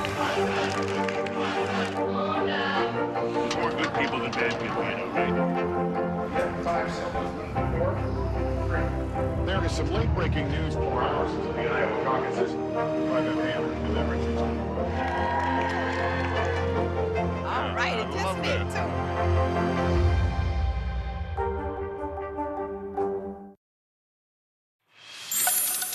In New York City, migrant families new to the U.S. are getting into the Thanksgiving spirit for the first time, and they're helping the less fortunate, baking pies to feed the hungry. Here's NBC News correspondent George Solis on how the city's newest residents are giving back. Deliveries don't come more special than this. Inside each box, a baked flurry of flavor crafted with care. Some 500 pumpkin and apple pies, not just made in any kitchen, but in this New York City school cafeteria, going to feed the less fortunate this Thanksgiving week. And many of the bakers have never celebrated Thanksgiving before or had these types of pie themselves. So esto es nuevo para usted totalmente. Totalmente, ¿no? Totally new for him, this whole concept of Thanksgiving. They are from migrant families from across the globe who have fled untold horrors, and in some cases know what it's like to end up in the city shelter system while seeking asylum. Like Darwin Reyes, who says he and his 7-year-old son Santiago escaped being kidnapped and tortured by militants in his native Colombia. ¿Qué significa eso para usted? What does it mean to be helping other families in similar situations today during Pi Day?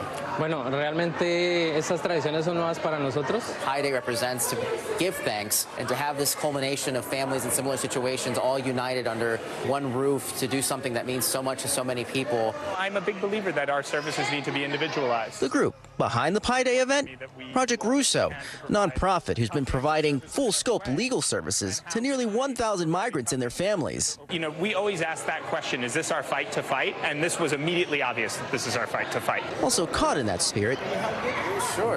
the Shanori family, who fled ethnic, religious, and political persecution by the Taliban. I feel that I'm really thankful to God because I was the luckiest person among Afghan women who has the opportunity to educate and continue and follow my dreams. I know that this opportunity cannot be given to everyone. So it doesn't matter where you're from, what country you come from, friendship, family, that is true everywhere. Exactly. Especially for the immigrants, the U.S. is the land of dreams, the land of opportunities.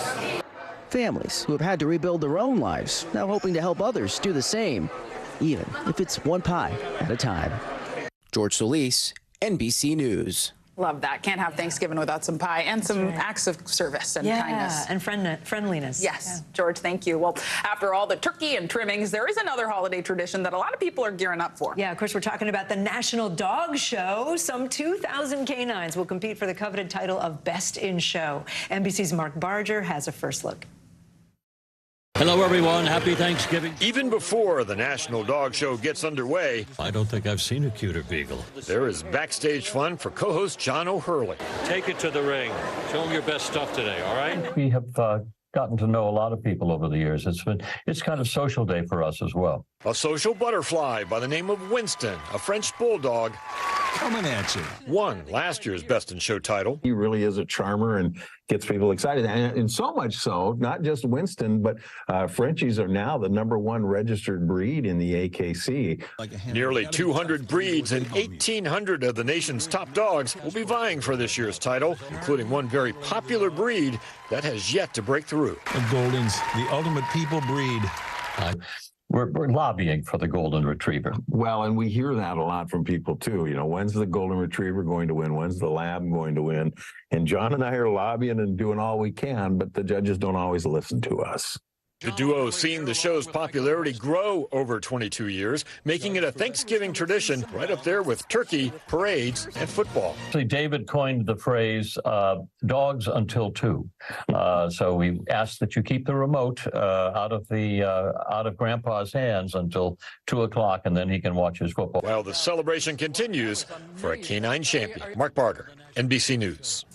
Well, don't miss a moment of the excitement. The Macy's Thanksgiving Day Parade kicks everything off tomorrow morning at 8:30 Eastern. Then sit, stay, and watch the National Dog Show, of course, starting at noon on your local NBC station and streaming live on Peacock. Sounds fun. There's a lot more news ahead. Sit, stay, and watch. Stay, watch with your dog. More NBC News Daily. And, of course, we're streaming free 24/7 right here on NBC News Now. Watch us wherever you stream live. Bring your stuffing, bring your leftovers, bring your dogs, bring your stretchy pants. You need it all. That's right. You know? You can also watch it later. There's ways to, yes. you know, DVR, YouTube TV. Exactly. Stay with us.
Top stories coming to you live from Juarez, Mexico. Reporting over the skies of Lahaina. Every weeknight, it's your news playlist. Top Story with Tom Yamas, streaming weeknights at 7 on NBC News Now. The NBC News mobile app. Get connected to your favorite news shows. For the top stories, breaking news, and live video, download the NBC News mobile app now.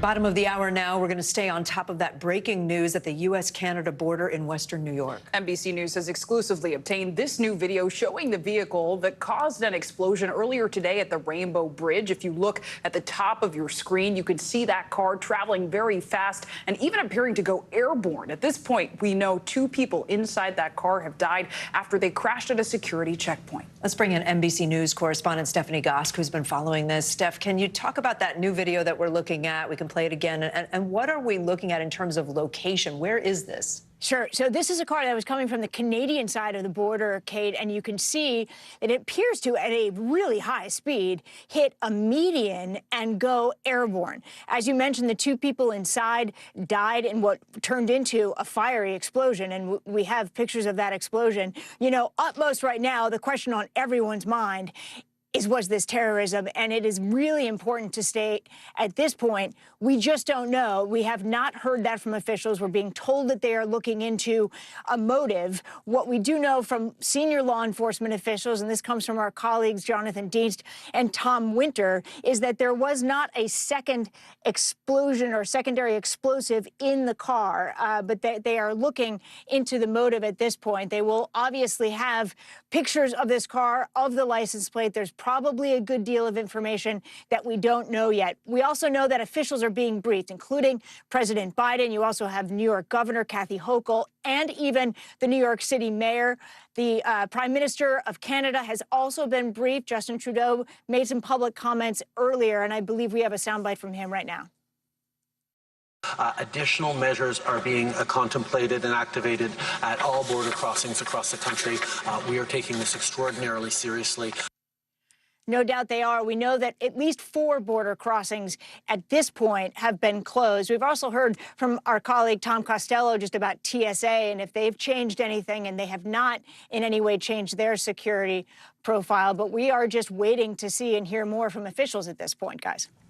Yeah, I mean, Steph, you rightly said there's still so much we don't know. Of course, we heard from the Canadian Prime Minister not so long ago. What is the general sentiment we're getting from officials right now? Of course, this is happening a day before Thanksgiving, as well as during the Israel-Hamas war, so tensions have already been high. Yeah, I mean, again, wait and see. But you can tell by the list of people who have been briefed on this matter, including the New York City mayor, that there are concerns about attacks, terrorist attacks in this country. We have been, as you mentioned, on that heightened state of alert.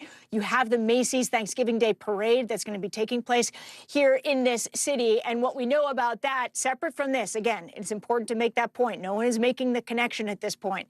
But that there is a heightened state of security here in New York City because of that event. There are no specific threats, although the concern is that there could be lone wolf actors. That's been a concern ever since the war kicked off between Israel and Hamas. The other concern is that Al-Qaeda online has been calling on people to attack Americans as well. All of this, and together with this news at the Canadian border, certainly putting that heightened state of alert, even higher at this point. Steph, I want to play a little sound that we got in a bit earlier from someone who was an eyewitness who said he saw what happened with his car. Take a listen. We were walking up the road, and we seen this car coming down towards the border, and he was flying over 100 miles an hour. There was a car in front of him. He swerved out, went in front of the car, hit the fence, went flying up into the air. He hit, I think there was an elevation part. He went up into the air, and we just seen the fireball, and that's all we could see. It was just covered in smoke everywhere. I've never seen anything like this. It was just incredible. The fire was so high up in the air. So, Steph, there's some, from one person at least, confirmation that it was traveling really fast, and you can tell from that video that we're looking at, too. I guess the thing is, Steph, we don't know why that car was traveling so fast. Right. I mean, you can only imagine how dramatic it was to actually witness that, to be on the ground and see that. I mean, you could tell the eyewitness a little shaken up over just having watched that car fly the way that it did, and the subsequent explosion. Seeing all that had to have been incredibly dramatic. And here we've got a bit of that explosion. Look, there is a lot of security, obviously, at border crossing. There are a lot of cameras at border crossings. There, for sure, is more video of what happened at that scene, that law enforcement, we know the FBI is there as well right now, that they are pouring over to try to get some answers to some of these questions. And we're just going to have to wait and for their briefings on the matter. Yeah. Stephanie Gosk for us. Steph, thanks so much. Thank you. Well, we turn now to the agonizing wait for the families of hostages after Israel and Hamas agreed to a pause in fighting. The truce is expected to begin tomorrow morning. Here are the key points in the deal. 50 women and children will be released by Hamas. That group includes at least 3 Americans. In exchange, Israel will free 150 Palestinian prisoners. There will be a 4-day pause in fighting. However, it could be extended by 1 day for every additional 10 hostages that Hamas releases. Hundreds of aid trucks will also be allowed into Gaza. Hamas says the pause will start tomorrow around 3 a.m. Eastern time. Today, Israeli Prime Minister Benjamin Netanyahu said he spoke with President Biden to thank him for his help negotiating the deal. The prime minister adding he has not stopped thinking about the hostages since the war began on October 7th. Since the outbreak of the war, we are indeed taking action constantly in order to bring them back home, to bring them all back home. And when I say all, I mean all of them. We've got an NBC News foreign correspondent, Erin McLaughlin, on the ground from Tel Aviv. Here in Israel, the families of more than 230 hostages are all tonight asking the same question. Will my loved one be released. It's very much on the mind of Hadass Calderon. On October 7th, her mother and her niece were killed by Hamas. Her ex-husband, her 11-year-old son, and her 16-year-old daughter were kidnapped and brought into Gaza. She has not heard from them since. She was telling me just how desperate she is for any piece of information. I asked her, when will she know? And she looked at me and she said, I'll know when I hug them. Take a listen. Do you know how you'll see them? I don't know even how it's going to happen. I know it's the moment I see them and hug them, then I know that my nightmare is finished. Till then, everything is open. It's very delicate and fragile. Well, Calderon's ex-husband is unlikely to be released tomorrow. This deal is restricted to women and children only, but she says her hope is that this deal will lead to subsequent deals so that her family can be reunited. Now, in terms of what to expect for tomorrow, there will be a pause in hostilities scheduled for 10 a.m. local time. And from there, the ICRC will facilitate that hostage exchange. Hostages will be brought into Israel. Once they are in Israel, only then will their families be notified that they have been released. And only then will the Palestinian prisoners be exchanged. This is expected to play out over 4 days with the possibility of an extension. Back to you. All right, Erin McLaughlin, thank you. High-stakes drama playing out in the tech industry today. One of the key figures in the world of artificial intelligence, Sam Altman, is back at the company he helped create. Overnight, he reached an agreement to return as CEO to OpenAI, the company responsible for ChatGPT. You remember it was only a few days ago that Altman was abruptly kicked out of the company by OpenAI's board. And Elon Musk and his social media platform X are facing a major backlash from some major advertisers. Huge companies like Apple, IBM, and NBC's parent company Comcast are all pausing ads on the platform over concerns about Elon Musk and the spread of anti-Semitism on the platform. For more, we bring in our technology correspondent, Jake Ward. Jake, a couple of really big stories here. Let's start with the controversy surrounding Elon Musk and X, formerly known as Twitter. The company now suing Media Matters, which is a progressive watchdog group, right after it published a report showing that ads on X were being placed near pro-Nazi posts. What more do we know? Well, at this hour, Kate, we know that, right, this all began last Wednesday when Elon Musk seemingly embraced anti-Semitic conspiracy theories, endorsed one post, and then followed it up with several others.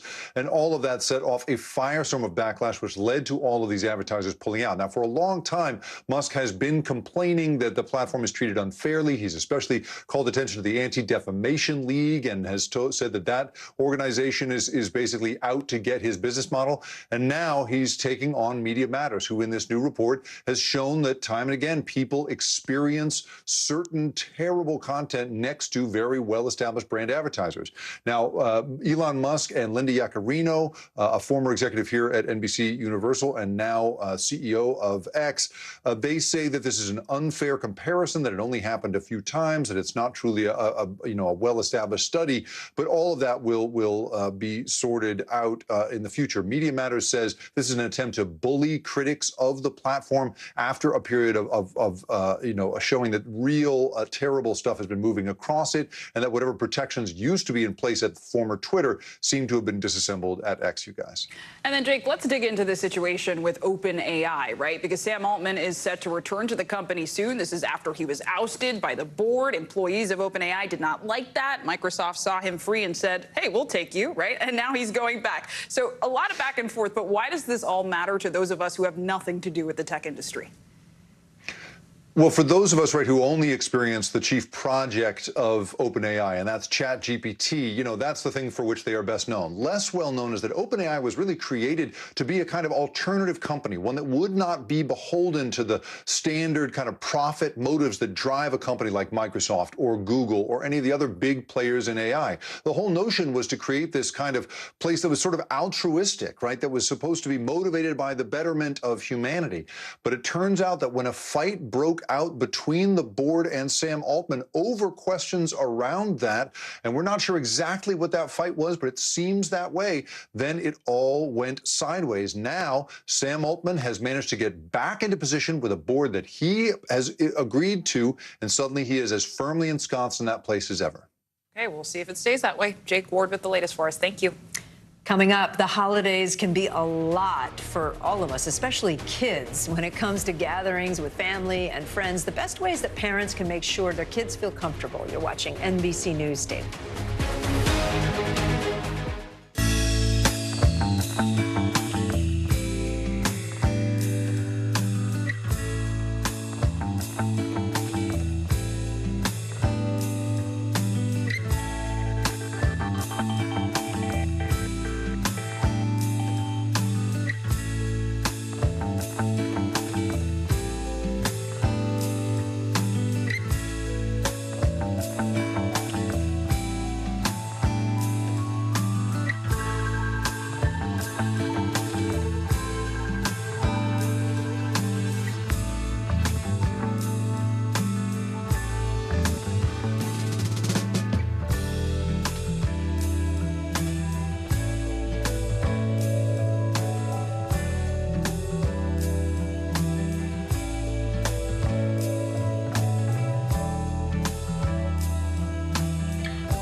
People really don't know what's going to happen. Nearly a dozen hours after the eye roared ashore.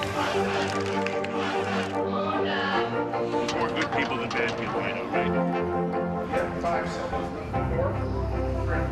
There is some late-breaking news. 4 hours into the Iowa caucuses by the hand deliberations.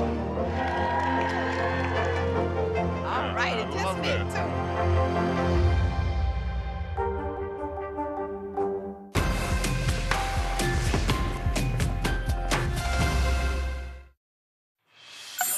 In today's modern parenting, we're focusing on teaching kids how to set their own healthy boundaries. Whether it's saying no to hugging a relative at Thanksgiving or asking somebody to stop teasing them, it's especially important for kids to understand what boundaries are and what to do if they think a boundary has been crossed. Joining us now is Amy Morin. She's a psychotherapist, author of the book 13 Things Strong Kids Do. Great title, Amy. Good to see you. Let's start with just teaching kids how to set their own personal boundaries. What does that mean? So we want to tell them that they can speak up and they can say if they're uncomfortable with something. So we might start doing that by teaching them that they have options. So if there's an unwanted touch, they can speak up for themselves, or they could speak up if they're feeling excluded. It's okay to say, hey, I want to join in. We can also use boundaries to teach kids self-respect. A kid who has really good boundaries know that they can ask for what they need, and they can speak up when something just doesn't quite feel right. And teaching them healthy boundaries also teaches them to respect other people, so that when they're maybe teasing a friend and they think it's funny, but their friend says, please stop, that a kid will respect other people's boundaries too. I mean, Amy, can you give us some practical examples of what it looks like to actually set a personal and physical boundary? Sure. So we want to teach our kids that it's okay to say, I don't want to be tickled right now, whether it's an aunt or an uncle who maybe thinks it's funny. If they don't want it, that's okay, and they can speak up. Or we give them some choices too. Like you can ask them, do you want to give your aunt and uncle a hug? They don't have to, but give them that choice. And then teach them to use I statements too. So if they're angry or they're frustrated, instead of blaming the other person by saying, you're making me mad, We want kids who can speak up and say, I feel frustrated right now, because they're taking some personal responsibility for their feelings, but also being assertive and speaking up. And just lastly, if parents want to encourage their kids to speak up, if they do feel like a boundary is being crossed, how do we teach them that? The first thing is to teach them about when it's appropriate to speak up.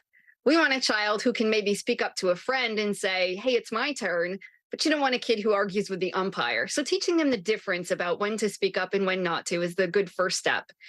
And then we also want to make sure that they have specific phrases they can use, like, it's my turn now, or I don't like that, or please stop.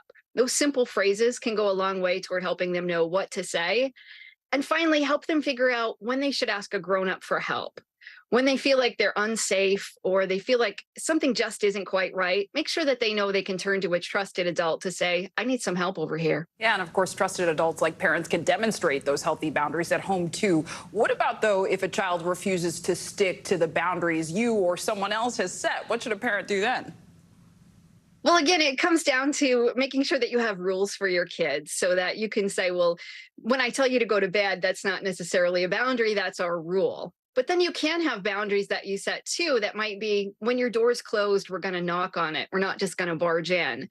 Or if somebody's going to borrow something in the house, you should ask first. Make sure that we're respecting people's privacy too, and that we're modeling for them how to set healthy boundaries. Yeah, this all ties back to our conversation yesterday about manners as well. It's all kind of interrelated. All connected. Amy Morin, thank you so much. We appreciate it. Getting us prepared for Thanksgiving. And of course, if you're planning on watching tomorrow's Macy's Thanksgiving Day Parade on NBC, there's a musical duo you want to watch out for. Our Joe Fryer introduces us to a big sister and a little sister who say being part of this year's event is extra special. Oh my goodness. They're not related by blood, but 16-year-old Sophia and her mentor Conch are most definitely a match. Oh my God. This is so cute. Paired together 4 years ago through Big Brothers Big Sisters. Before I met Conch, I would say I was really a really timid person. Being with Conch, it's honestly changed my life. Conch, what do you think when you hear that? It's all that I wanted, so it makes me very happy. Our ukuleles! They've bonded over their love of the ukulele. This was the audition video that scored them a trip from San Jose to New York, where they're now preparing to be perched on the singing Christmas tree float at the Thanksgiving Day Parade, part of Macy's partnership with Big Brothers Big Sisters. My whole family really grew up on watching the Macy's Parade, so it's really exciting to be here. Exciting and meaningful, especially after Conch was diagnosed with breast cancer. I didn't think I would be here for many reasons, and to be here with someone in my life that I've come to see as my little sister and my really good friend, it's just amazing. How are you feeling right now? A little emotional, but yeah. I'm so glad that I have Conch, and I'm glad that I was there for her, and I'm just so appreciative of her now. A match to be thankful for. Joe Fryer, NBC News, New York. I love that. Full disclosure, I do serve on the board of Big Brothers Big Sisters of New York City. I am a big sister myself. I'm a huge believer in mentoring, no matter how you do it. No, it was so beautiful to see that story and so cool to hear about your experiences with the organization, too. Yeah, and I'm going to be watching for them tomorrow. Yeah, as will we. Big day. There is much more news ahead. So don't go anywhere. You're watching NBC News Daily.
from inside Iran, from Israel, from Florida, from Lewiston, Maine. Part of our continued reporting. This is what a country at war looks like. Women, children. What is it like? Countless neighborhoods across the region that look just like this. Everybody good? Get took for all this damage to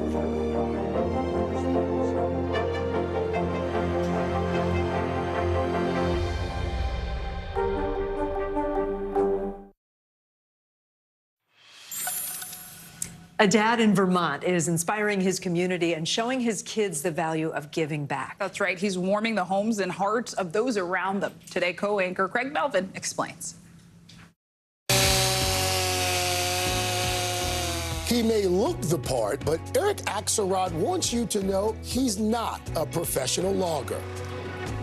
Weekends I'm out there volunteering because it's an awesome commitment, right? It's something that I believe in. And to be clear, you're not a lumberjack.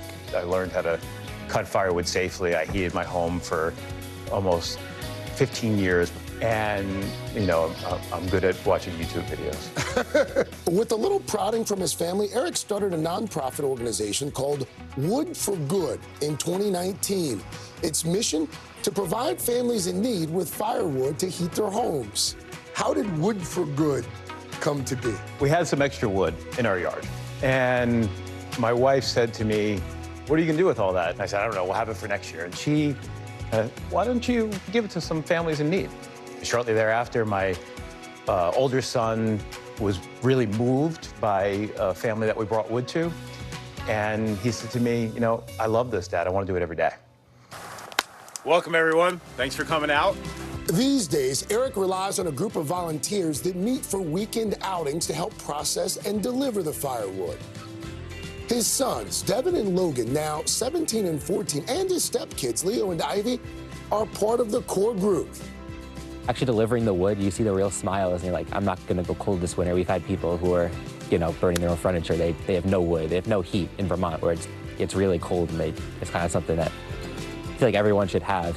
When you finish loading the truck or you finish splitting a load of firewood, it feels like you're accomplishing something that's meaningful and you're helping other people. Explain for folks who aren't familiar with winter in Vermont why firewood is so crucial. 40% of Vermonters heat with wood to a certain extent. Wow. Much appreciated. Yeah, absolutely. Much appreciated. Like many Vermonters, Joyce Blaisdell relies on a wood stove to heat her home. She contacted Eric after her husband underwent a surgery that made it impossible for them to split their own firewood this year. We're not the type of people who ask for help. We find a way to do it on our own. And when I did ask for help, it was just like instant. That touched my heart. As you go from home to home, you probably see some folks who are struggling. What have you seen over the years when you drop off the wood? We brought wood to this family, and their father had just died. I didn't know that. And when we dropped the wood off, their younger daughter said, Daddy used to do this. And the mom started crying. So just kind of moving moments where it's, you know, this is why we do it.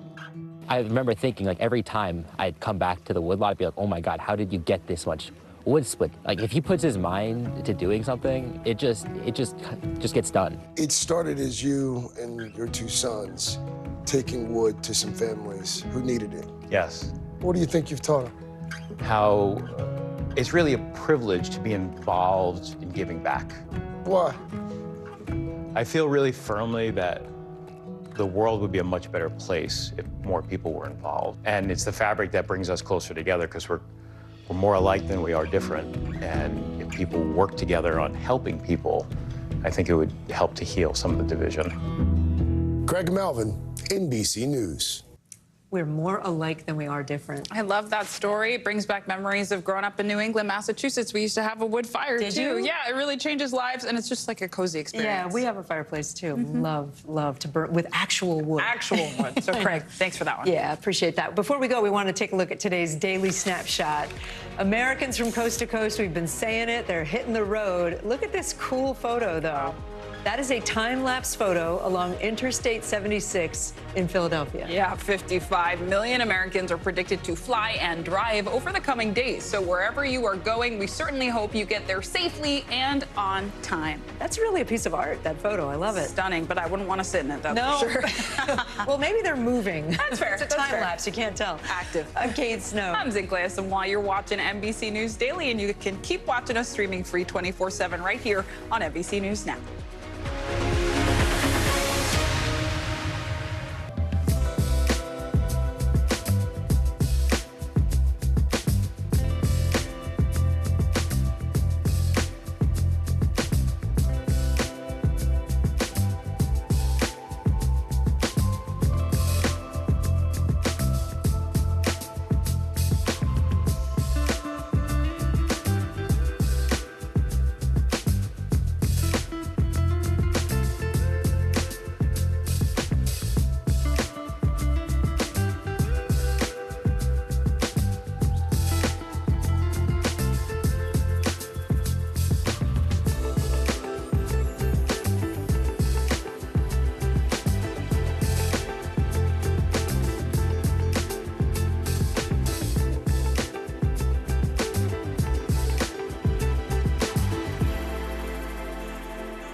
Hey, I'm Hallie. It's good to be with you tonight.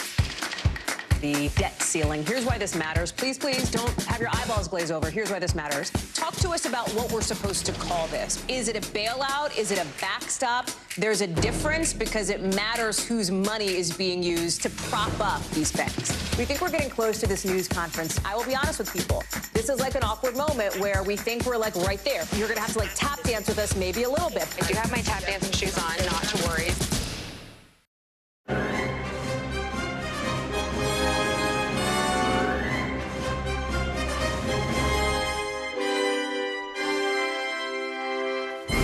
Hello and welcome to Meet the Press Now. I'm Ryan Nobles here in Washington, where we are following major developments on a number of fronts, with a hostage deal now in place in the Israel-Hamas war and new reporting on the 2024 presidential race.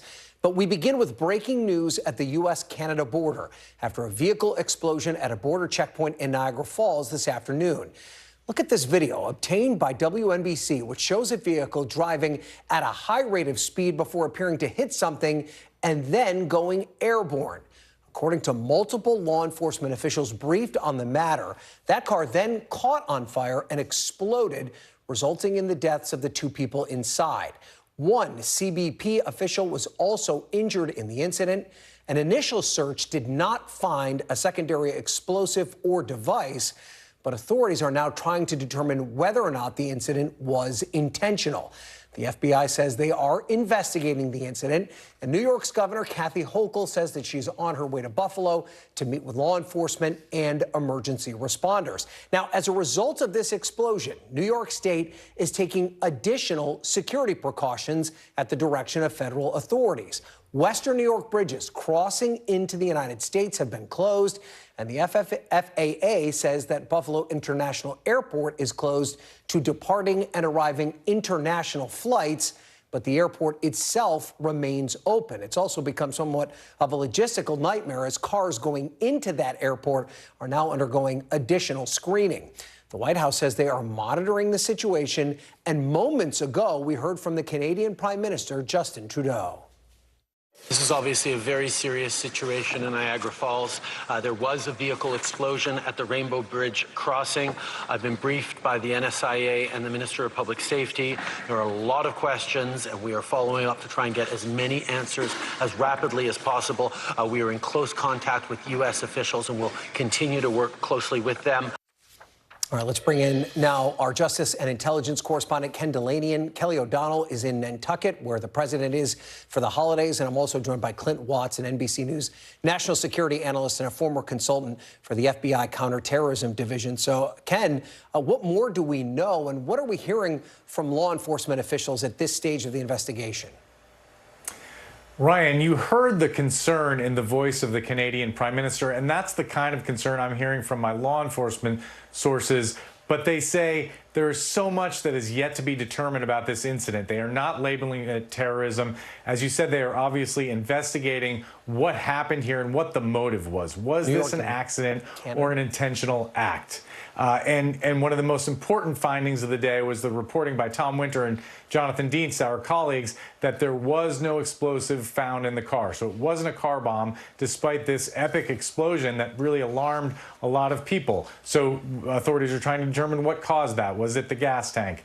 And what was going on in that car? What caused the driver to drive at a high rate of speed into this checkpoint? The car was coming from the Canadian side, from the U.S. side into Canada, contrary to initial reports coming out of Erie County. But very little else is known about why the car was there and who was driving. So that remains to be seen. And this is all coming amid a heightened state of threat of terrorism, according to the FBI director and others, related to the Israel-Hamas war, which has caused everyone to look at this with the utmost concern. But again, right now, law enforcement officials are not labeling this terrorism. They are investigating exactly what it was, Ryan. So, Ken, just to clarify again, so the car was on the American side heading into Canada? Is that what we're reporting at this point? Yeah, that's the latest information we're getting, and it's supported by the video, and it contradicts something that was put out, I believe, by local authorities earlier in the day. And you know, what the significance of that is unclear.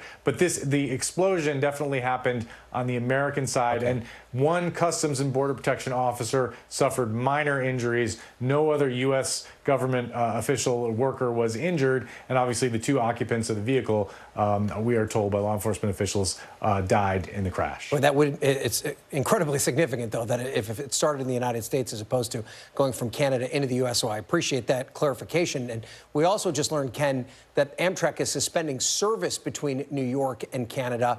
This, in addition to what we already reported about international flights being canceled from the Buffalo Niagara Airport. What can we glean from these enhanced security precautions?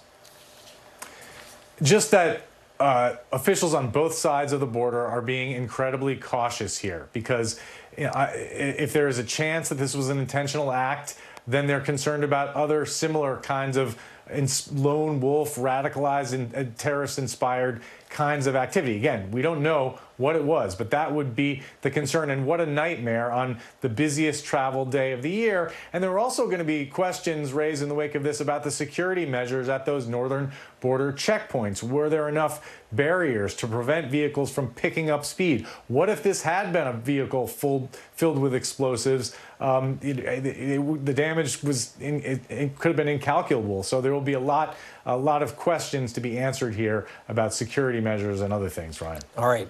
Excellent reporting, Ken Delanian. As always, let's move now to Kelly O'Donnell, who is with the president in Nantucket. Kelly, what's the reaction been so far from the administration? Well, certainly there has been an attempt to get the facts, and that's where things continue to be, where the president was briefed by his team here on the ground on Nantucket.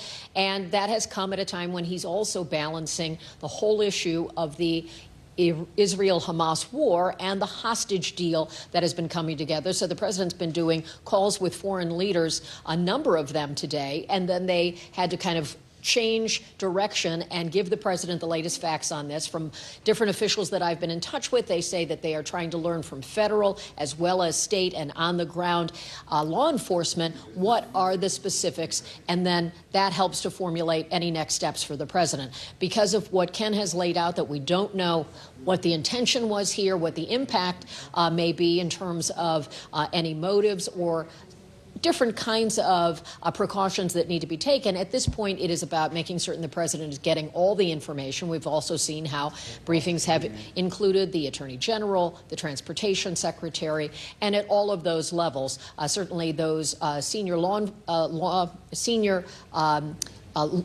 lawmakers on Capitol Hill have also reached out wanting these briefings as well. So we're at a point now where the president is trying to juggle a few things.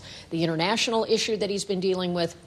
He's on a family vacation for the holiday, like many Americans, where you're gathered with family around and personal plans. And then, obviously, all of these issues come into play when the president needs to be briefed on these situations. Officials have told us they will share more when they learn it. But at this point, we don't expect to see the president publicly today.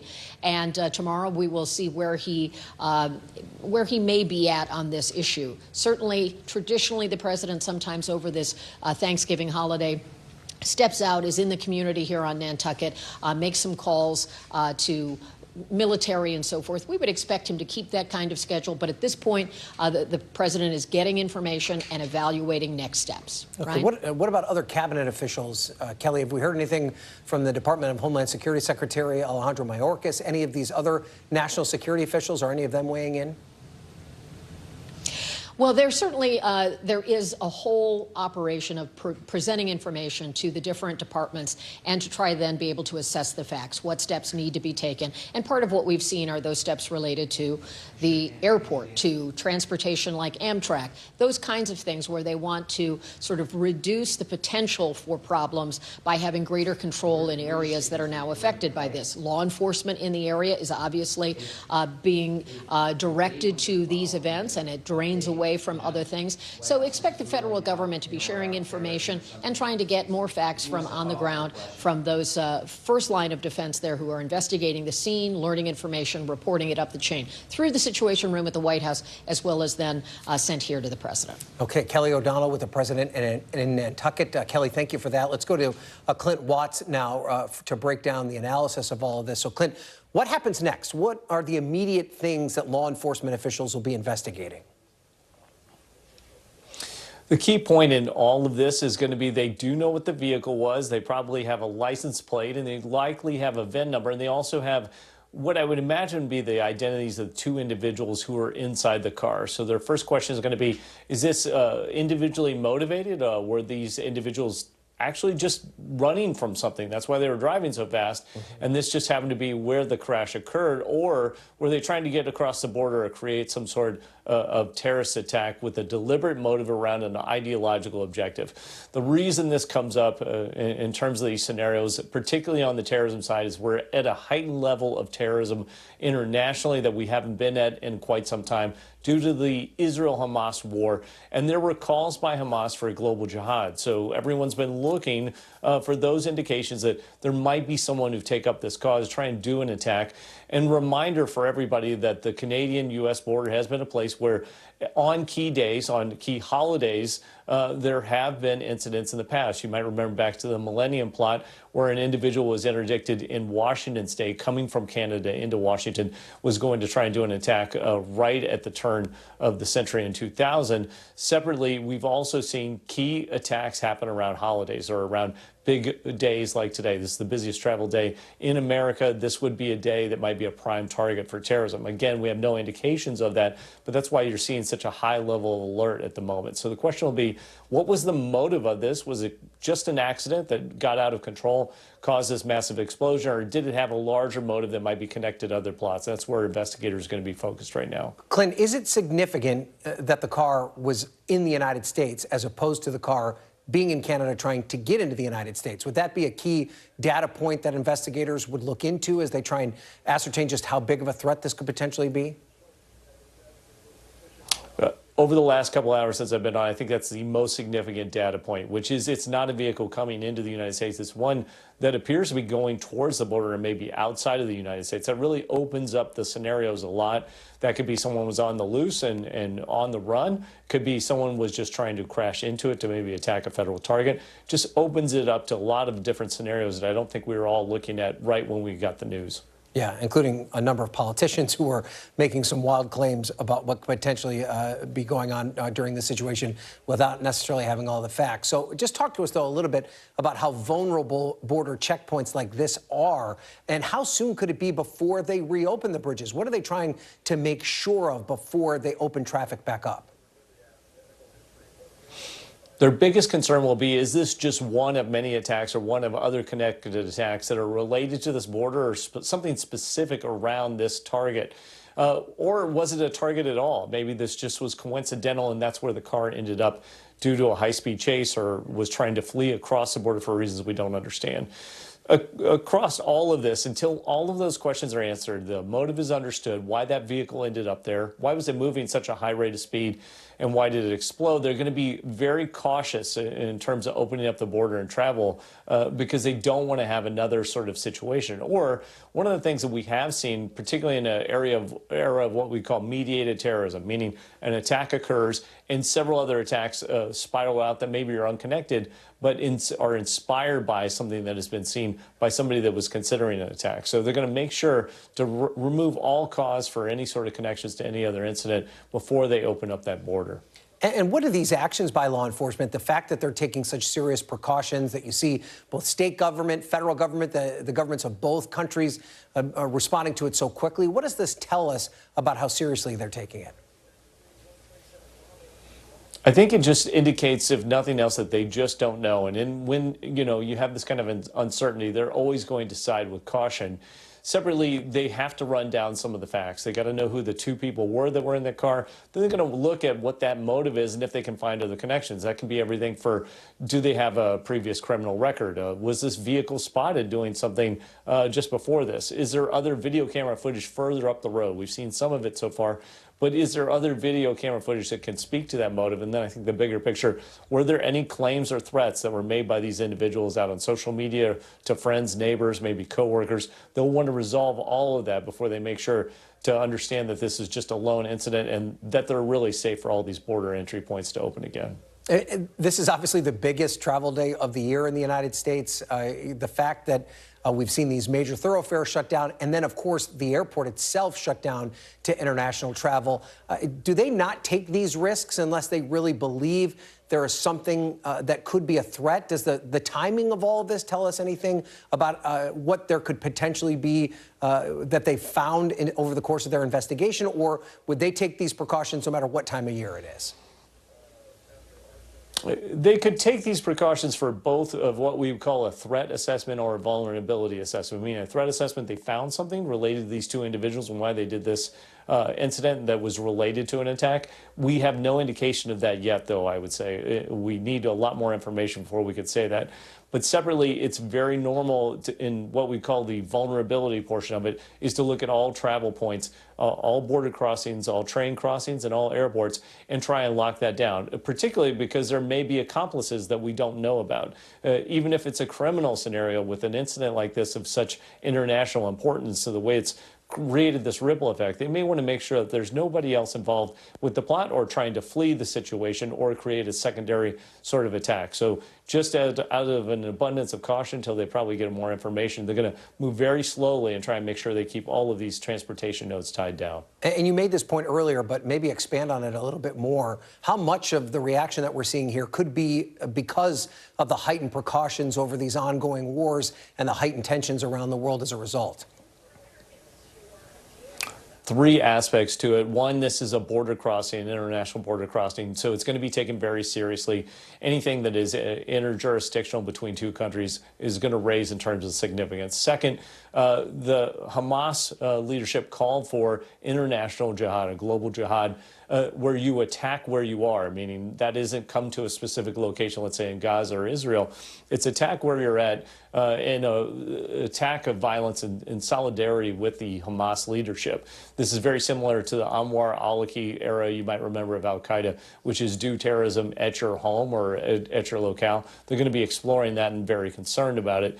The other part, it is a holiday period. And so anytime there's a holiday period, we naturally have increased risk. You've got people traveling.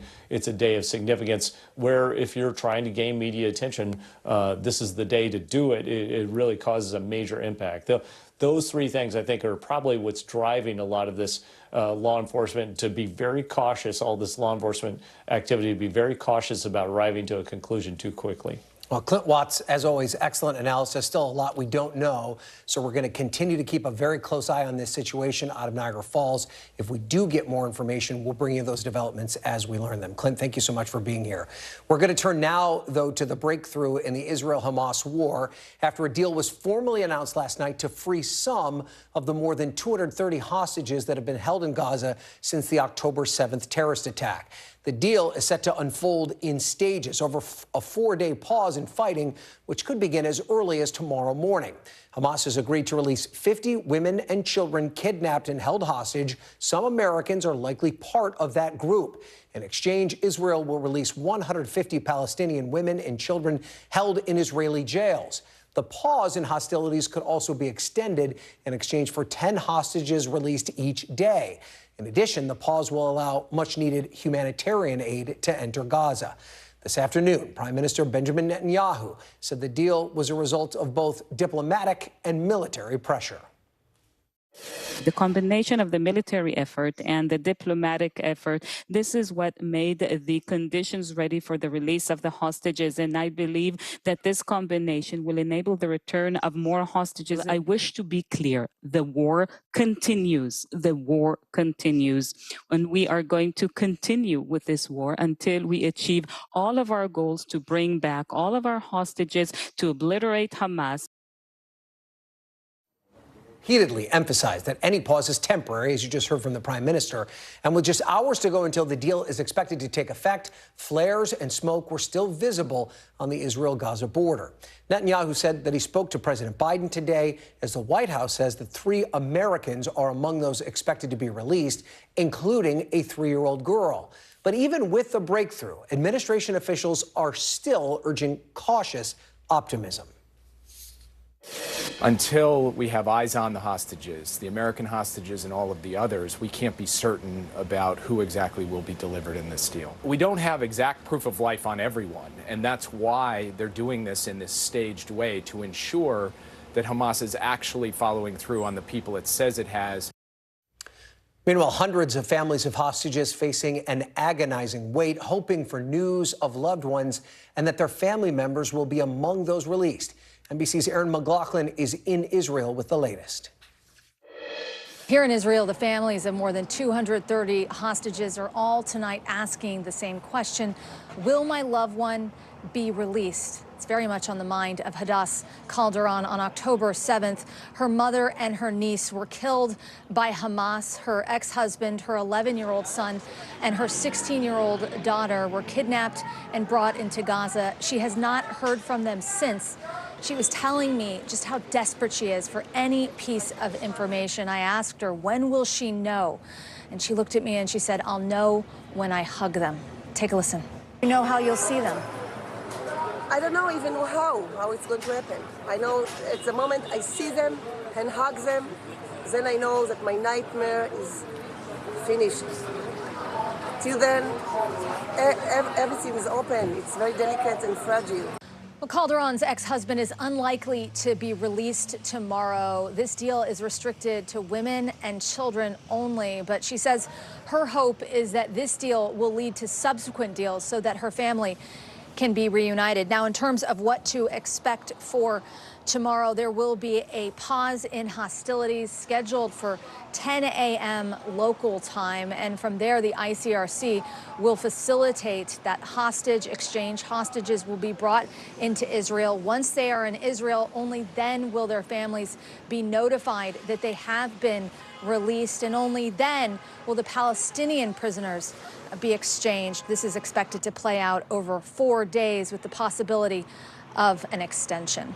Back to you. All right, Aaron, thank you so much. Let's bring in now John Kirby, the Strategic Communications Coordinator for the National Security Council. John, thank you for being here. Before we turn to Israel, I do want to ask you about the situation in Buffalo. What more do we know about the cause of this explosion at the U.S.-Canada border? Well, Ryan, we actually don't know a whole lot more. I mean, we are monitoring these reports coming in actively here at the White House. We've got federal law enforcement on the ground assisting local law enforcement. They're still investigating, obviously, a very active scene. So I don't want to get ahead of them or what they're learning and what conclusions they might reach. But we're watching this very, very closely, obviously. All right. Thank you for that. Let's talk now about the hostage negotiations. Who's responsible for making sure that both Hamas and Israel uphold the deal? And how do you make sure that other Iranian-backed proxy groups don't try and take advantage of this situation? Well, obviously, we're dealing with Hamas here, a terrorist organization that doesn't have a strong track record in meeting all their commitments. So we're going to be watching this very, very closely. We're grateful for Prime Minister Netanyahu's willingness to sign on to this deal, as well as the Qataris for their role in brokering this with Hamas, and, of course, President Sisi of Egypt. So there was a lot of folks involved in this, including President Biden at a very senior level. He was very personally engaged in helping this deal get over the finish line. So we're all going to be watching it very, very closely in the hours that come to see whether Hamas actually meets its commitment and releases these people on the timeline that it promised it would do. The administration has also said that it's hopeful there will be a pause on the northern border with Lebanon as well. Were there any specific commitments by Hezbollah as part of this deal? I would just tell you, we don't want to see this war escalate or widen, and we certainly don't want to see a second front opened up in the north of Israel. We want this to stay contained to fighting Hamas in Gaza. Now, there have been exchanges of rocket fire across that border. You've seen that. But we have not seen Hezbollah make any commitment or make any stated commitment or make any, we haven't seen any indication of any activity by Hezbollah that would tell us that they are willing to jump in both feet forward here and help Hamas. Now, Israel has vowed to dismantle Hamas. We just heard the prime minister say that this is not an end to the war. But if this deal does not get extended and the pause in fighting does not continue, how difficult will it be to get a second hostage deal? How important is it for this one to be successful? It's very important for this to be successful, if for no other reason, Ryan, than to get these 50 women and children back with their families where they belong. That is important enough as it is. We obviously want to see all the hostages come home, and that means that we're willing to engage in brokering further negotiations for more hostage releases in coming days. I don't want to get ahead of where we are right now. Our focus is really on making sure this first deal gets implemented, and if it can, and it can go successfully, that certainly would lead us to believe that our chances are better at moving forward on other hostage deals. But again, I don't want to get ahead of where we are. We're going to have to watch this one in implementation very, very, very closely. And can you tell us anything about the Americans who are expected to be part of this deal, and how many other Americans remain as hostages in Gaza? Well, we know there's about 10 unaccounted for Americans, and that means that there could be 10 overall hostages that are American. We don't have perfect visibility on all of them and where they might be, but that's sort of the pool that we're looking at. I would tell you, in this first installment, under this deal, there will be 3 Americans that we would expect to see released: 2 women, and of course young Abigail Moreeden, who turns 4 on Friday. We definitely want to make sure that she's in this group of 50 that are coming out and get her back with her family where it belongs. But so our expectation would be 3. 2 American women and Abigail, and then we'll obviously continue to work on getting all the other hostages released after that. And the U.S. has often provided Americans detained abroad with resources to help with reintegration. Is the administration going to be able to offer those resources to the Israeli government once these hostages are returned? We'll certainly do whatever is acceptable to the Israeli government in terms of reintegration. We know how to do this. We know how to get folks that have been in captivity for a long time, hostages or wrongful detainees, get them reintegrated back into society. They're going to need health care. They're going to need mental health care. Certainly, we'll be standing by for all the Americans that we can get out for any follow-on transportation they might need. I mean, we know how to do this. And look, the Israelis do too. It's not like they haven't dealt with this kind of problem before, but clearly, whatever the Prime Minister might require from us in that regard, we'd be happy to help. And you mentioned this already, but maybe can you expand a little bit more about the specific role that President Biden played in these talks? Just last month, Arab leaders called off a summit with President Biden. Where does his relationship stand with many of those leaders now? Well, that summit, just to be clear, wasn't called off by the Arab leaders. That was a mutual decision by all sides that it wasn't the time to go to Jordan, and so that part of the trip was canceled because of, again, a mutual decision. But to your question, we're going to obviously continue to work with Arab leaders throughout the region to make sure that we can get the humanitarian assistance in, to make sure that we can continue to get people out. There's roles to play by all those partners, and as I said earlier, Qatar has been enormously helpful. Jordan has been helpful. Egypt has really been helpful down at the Rafah crossing in terms of helping us get aid in and get people out. All right, John Kirby, thank you so much for joining us. We really appreciate it. My pleasure. And let's turn now to Avi Meir, who's the editor-in-chief of the Jerusalem Post, to get his take on everything that is happening in relation to these hostages being returned. First, Avi, your reaction to Prime Minister Netanyahu this afternoon. What was your biggest takeaway? Look, I think the Prime Minister made clear that this is a top national priority. It has been for a month and a half now. Israelis have been wrought with anxiety over the fate of these hostages, not knowing whether they're in fact alive or dead, what their well-being might be. And so he made clear that this has been a top priority for his government and for the entire country, bringing these people home. But he also stressed that this is not the end of the military campaign in Gaza. And once this pause is completed and once this transfer ends, that Israel will continue to do whatever it must to ensure that Hamas never again has the capacity to carry out a massacre like October the 7th ever again.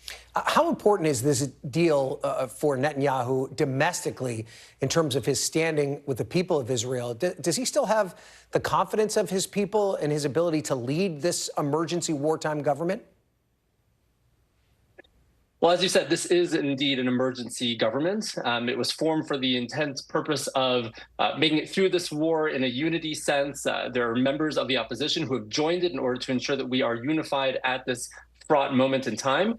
But I don't think that his political woes are behind him. In fact, some might say that they lie ahead at the very end of this war. There will be a reckoning as to the failings of October the 7th, how they came about, how Israel was caught unawares in a most dramatic way, resulting in the deaths of over 1,200 people and the abduction of 240. So yes, I think it's important, obviously, that this is happening, and I think that it may boost him on some level, but there will be a significant reckoning to come. I'm not sure that he will survive that. Yeah, I mean, that is such a good point, right? He's faced quite a bit of criticism for not taking responsibility, right, for the failures that led to October 7th. Does the deal take any of that pressure off? I mean, does it put a lot of pressure on him as well from these hostages' families? How much they have been putting this pressure on him into the government's decision as to how to handle this? Did he up the timeline, I guess, is what I'm asking, to get this deal done? Look, it's important to note, these are 50 people, and we certainly hope that they will indeed all be released. But that leaves about 190 others who are still going to be in Hamas captivity. That is a huge number of people. We're talking about sons and daughters and fathers and grandfathers in some cases.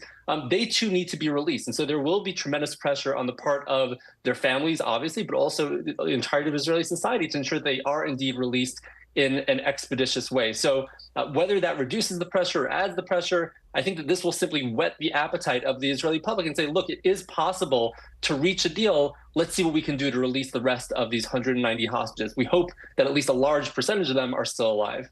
And there were some of the ministers who were part of these negotiations who initially opposed the deal. They did end up voting for it. What was behind that switch?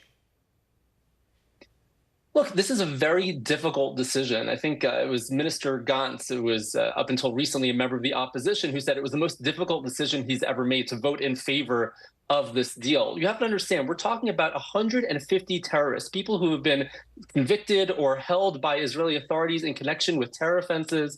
We know that there's a track record of people who have been released in the context of deals like this one, returning to the cycle of terror. In fact, Sinwar, who is the leader of Hamas in Gaza and who masterminded the October 7th massacre, was himself released from Israeli prison in the context of a hostage deal in the past. And so there is significant concern that this could happen again. And so there were members of the government who had opposed it. Some of them did ultimately vote in favor, but some remained opposed to the very end and actually voted against out of their concern, not only for the possibility that some of these members might return to the cycle of terror, but also that the terrorist group itself, that Hamas, might rearm and regroup during the course of those 4 or 5 days and just continue their assault on the Israeli people. And that's part of why Israel has this last-minute kind of opportunity to prevent something like this from happening, this 24-hour window for petitions to the court. What are your expectations about that? Could it be possible that the court could stop this? And how unusual would it be for them to stop a prisoner from being released? Well, it certainly is possible. The court does have that authority, and it's possible that the family members of certain victims of October the 7th or others might petition the government and say, this is not right. We should not be letting these people free. They have been convicted of terror offenses, and they should not be allowed to return to the cycle of terror. I think it's highly unlikely, though, that the courts will intervene. I expect that the deal ultimately will go through. All right, Avi Meir, excellent insight as always. We appreciate it. Thank you for being here. And ahead, we continue to get new details on the breaking news at the U.S.-Canada border. The FBI is investigating a vehicle explosion at the border checkpoint between Niagara Falls and Canada. We'll update you on what we are learning after this quick break.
Still to come on the Channel 2 News. Well, the waters are certainly receding now. Still too close to call. Lester Holt reporting from Ground Zero, as it's being referred to. It is, in fact, the taste of freedom. The Haitian people know a little something about resiliency. What's the biggest risk right now? Some of the troops who have been proud. I want to welcome you to the first presidential debate. In fact, we've been told we can't go any farther. Here are some resilient folks. Let me get a hint.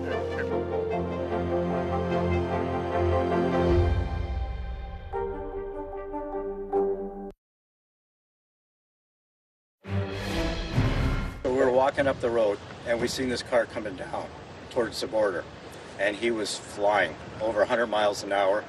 There was a car in front of him. He swerved out, went in front of the car, hit the fence, went flying up into the air. He hit, I think there was a elevation part.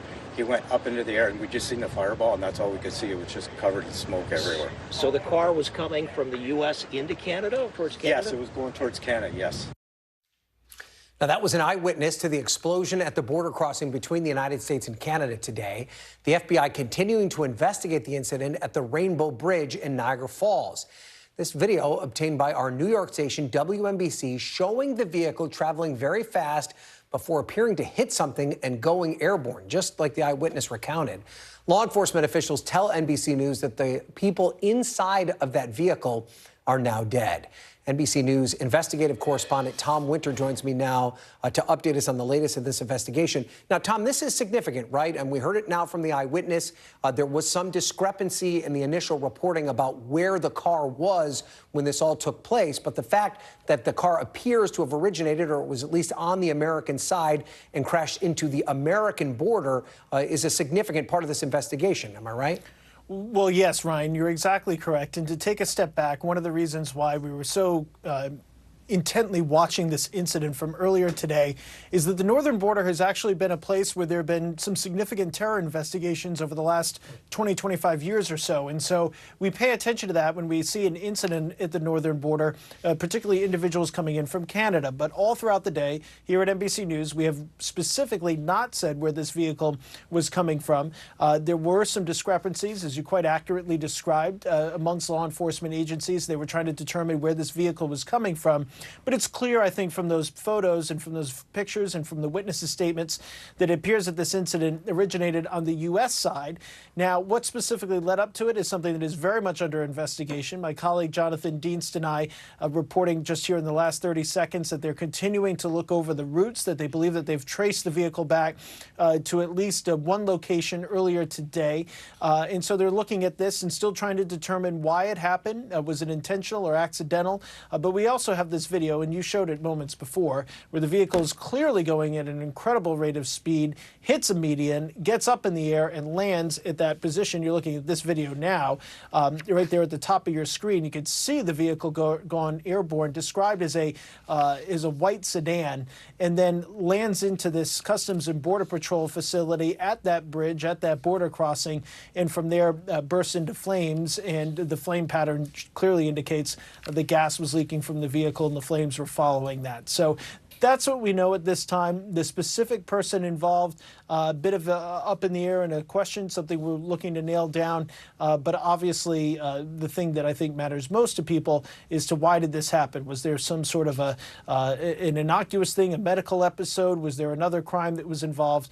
Or was this something much more nefarious? And that's going to be the question that needs to be answered here, and likely will be in the next several hours. And to that point, Tom, two different updates. First, we are expecting to hear from New York's Governor Kathy Hochul, who's going to hold a briefing here at any moment. And also the Senate Majority Leader, Chuck Schumer, who, of course, represents New York, just tweeted that he was briefed by the FBI on the incident at the Rainbow Bridge. So he was given a briefing by the FBI. From that briefing, he said that the initial reports indicate that two people were killed in the car. But this is the important part, and part of what you're talking about, Tom. Nothing's been determined about their identity or motive. So that appears to remain to be an open question. How does this work now with the U.S. and Canadian officials? You obviously have two completely different countries involved in this investigation. How well do they work together, and will they share information as they're trying to figure out what went wrong? Basically, what they're trying to do is just, I mean, there's going to be tremendous information sharing back and forth. The U.S. law enforcement agencies have great relationships with the Royal Canadian Mounted Police and the authorities there. That's a relationship that is particularly strong with respect to New York State, certainly the New York State Police and NYPD. I mean, I can tell you we have an excellent relationship with their counterparts across the border. Everybody understands the importance of this. So this is a team that's very much working together, again, assuming that there's a Canadian nexus in that. Appears very much to be in doubt. And you, Tom, have done quite a bit of reporting about just how the federal government has a heightened level of concern given all the conflicts around the world, that there could be the possibility of terror attacks, even lone wolf terror attacks here in the United States. Is that part of the reason that we're seeing such an incredible response to this? 100%, Ryan. I mean, between the NYPD saying it's a heightened threat environment, the FBI director's comments earlier this week, which couldn't have been more clear or more stark about the potential challenges facing U.S. law enforcement heading into the Thanksgiving holiday on the eve and in the course of the busiest travel day of the year, and all of a sudden you have this pretty unbelievable incident at the U.S.-Canadian border. It's going to garner everybody's attention. We've seen vehicle ramming attacks before. I know there were initial indications or reports reports that it was an explosion. There's no indication, based on law enforcement officials we've spoken to, that there were any sort of actual explosives involved. But certainly, if you were an eyewitness and heard this and saw this, it would have sounded like it. So very understandably, I think people are on edge and are paying attention to it. I think that's why you saw the FBI spring into action. It is a federal facility, so of course they have jurisdiction and the ability to investigate. So that's why you're seeing a lot of the response and the attention, frankly, that we're paying to it at this point. All right, Tom Winter, excellent reporting as always. Let us know if you get any new information, and we'll put you right back on and get that out to our viewers. But we are expecting to hear at any moment from New York's Governor Kathy Hochul on this situation. We'll bring it to you as soon as it begins. We'll be right back.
Coming to you live from Juarez, Mexico. Reporting over the skies of Lahaina.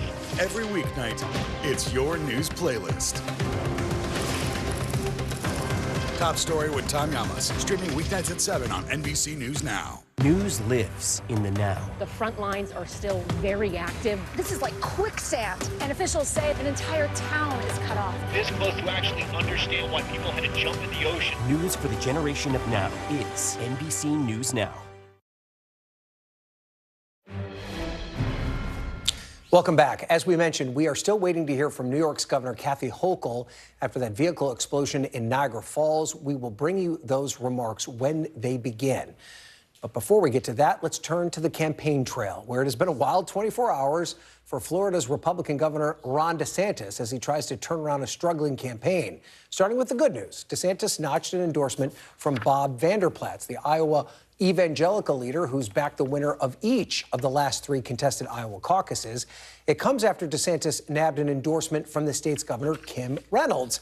But, and there's always a but, NBC News reports there is growing infighting inside the Never Back Down, which is, of course, the largest super PAC supporting Ron DeSantis, with the candidate and his wife at odds with its leadership. A new super PAC was launched by some close DeSantis allies just last week. Joining me now to talk about this is Betsy Woodruff-Swan, the national correspondent at Politico and an NBC News contributor, Cornell Belcher, a Democratic pollster and the NBC News political analyst, and Stephen Hayes, the editor and CEO of The Dispatch. He's also an NBC News political analyst, so thankful to have all of you here the day before Thanksgiving. So, Betsy, let's talk about this good and bad news for Ron DeSantis. I saw a stat that showed that every time Bob Vander Plaats has weighed in on an Iowa caucus, the candidate skyrockets up the polls. Doesn't necessarily lead to a Republican nomination down the road, but it certainly helps in Iowa. Is it going to help this time around? There's no question it's helpful. How much it helps is very difficult to see. And the reality is that Trump is far and away the front runner in every Republican contest. And at this point, it certainly looks like Haley and DeSantis are basically fighting to see who gets the biggest participation trophy. What's fascinating about the NBC News' DeSantis reporting is that it shows that even as DeSantis has gotten this endorsement, he got the Iowa governor endorsement just within the last week or two, the super PAC situation for him is just wild because Never Back Down, his super PAC, is more than a regular super PAC. They've actually pushed the boundaries of how closely a super PAC can enmesh itself in a campaign. And what you guys reported is that the result of this has been that voters understand what's going on. So when the super PAC has run these attack ads going after Nikki Haley, according to the reporting, voters blame DeSantis for it. And the result is that the chickens are essentially coming home to roost. DeSantis is realizing he can't have his super PAC and eat it too. And this is part of the reason that now there's this second DeSantis super PAC that's set up, and the whole thing just doesn't bode well whatsoever for his campaign. I mean, Betsy raises such a great point, right, Stephen, that they are pushing the boundaries of how these super PACs work. They can't specifically talk to the super PAC. They've essentially formed a lot of the fundraising out to the super PAC, not raising as much money, hard campaign donors. So this is the problem here. If you can't control it, and then they're kind of left to their own devices, and you're left with this just a couple of months away from the caucuses. Yeah, I mean, I think there's been widespread reporting of frustrations in DeSantis world broadly, particularly in the super PAC, about the candidate's message, about the way they've run the campaign, about fundraising, about organization, and I think that's reflected in the reporting on the blowups inside the campaign. I think the bigger problem for Ron DeSantis is his numbers, right? He came out and looked like he was going to be the alternative to Donald Trump. They've raised and spent some $100 million in the time since, and his numbers have dropped more than in half. And I think there's a lot of people questioning, including DeSantis supporters, why did the DeSantis campaign and the super PAC decide to go after the small sliver, the 30% or so of people who seem committed to Donald Trump, and try to peel off those voters rather than look to people who were open to alternatives to Trump and maybe opposed to Trump. And I've just told in my ear that the New York Times is reporting that the CEO of Never Back Down is stepping down. I guess in some cases, you do step down if the timing is right. Anyway, but as an example of the dissension there, Cornell, it's interesting because it always seemed as though Ron DeSantis was the candidate that Democrats feared the most. Is that the case still? No, I think I don't know if he was ever the candidate that Democrats feared the most. Look, Ron DeSantis' problem hasn't been money or it hasn't been coordination. By the way, I don't think they're blurring the lines with super PAC. They've smashed those lines. And seriously, when you look at what campaign finance reform is supposed to be, the spirit of the law is just it's in tatters. And at some point, I hope we do go back and revisit this because it's too much money in our politics. To your point, there's already been hundreds of millions of dollars spent without any votes being taken right now. So I wonder about our democracy. But Ron DeSantis' problem is Ron DeSantis, right? Some candidates are good on paper, see Scott Walker, et cetera. But in reality, they just don't pan out. It's not going to be fixed by money, and it's not going to be fixed by a change in strategy. What is it fixed by, Stephen? I mean, is there any scenario by which any of these candidates can topple Donald Trump at this point? Yeah, I mean, look, Donald Trump, depending on the poll, has a 40 to 50 point lead among his Republican opponents. I mean, I think that, to Cornell's point, it's interesting to watch the DeSantis campaign. These endorsements that Betsy mentioned have come at an interesting time when he seems to be losing momentum. Yeah. And Nikki Haley seemed to be gaining momentum. I think there was, if you would have polled sort of informally Iowa political insiders a month ago, many of them would have bet that Kim Reynolds, the governor, would have endorsed Nikki Haley. Right. And in fact, she didn't. And Bob Vander Plaats has been sort of signaling that this endorsement was coming for a long time. Both are giving this endorsement at a time where it could revive Ron DeSantis in Iowa, but you're seeing Nikki Haley's polling improve in New Hampshire and elsewhere around the country in a way that I think is likely to all redound to the benefit of Donald Trump. Yes, Right. we're in agreement. To that point, a new ad from Ron DeSantis regarding, from the Super PAC, I should mention, blurring the lines, attacking Nikki Haley. Take a look at this and we'll react to it. We know her as Crooked Hillary, but to Nikki Haley, she's her role model, the reason she ran for office. I often say that the reason I got into politics was because of Hillary Clinton. She is actually the reason that I made the jump. I mean, to the point the fellows are making here, Betsy, I mean, this is not a recipe for anyone other than Donald Trump to be successful in a primary like this. Yeah, there's no question. And this is what happened in 2016, then 2015, too. There were too many anti-Trump Republicans who stayed in for too long, and the result was that the anti-Trump cohort got totally diluted, and by the time it could have been competitive, Trump had essentially walked away with it. What's going to be interesting to see with this ad, which is obviously a fascinating piece of content, is the question of whether or not it backfires. Your guys' own reporting said some of the attack ads that DeSantis' Super PAC lobbed against Nikki Haley actually hurt DeSantis. Well, this is another Super PAC ad, and if the Iowa voters have been bombarded with enough content that they now substantially know Never Back Down is working on DeSantis' behalf, it'll be really interesting to see. Does a spot like this help or harm DeSantis? Yeah, and I wonder too, Cornell, even if some of these guys get out, isn't there a real possibility that even somebody like Ron DeSantis gets out maybe after Iowa and then endorses Donald Trump? I mean, to consolidate, you really have to consolidate, right? I think that's true, but also I would say I think that ad is a stretch, right? To connect Nikki Haley to Hillary Clinton, I think that's an incredible stretch. I think it's a desperation. But to your point, when you look at the second choice, look at the second choice in Iowa. When Donald Trump is sitting there at 45, 46%, and he's the second choice of it, he gets at least 12, 13% in the second choice. They're running out of votes, right? At some point, he is at the majority, and he's going to, and he wins it because they're running out of votes. All right, we're going to have to leave it there. Happy Thanksgiving to all of you. Thank you for being here. We appreciate it. Betsy, Cornell, and Stephen, have a great holiday.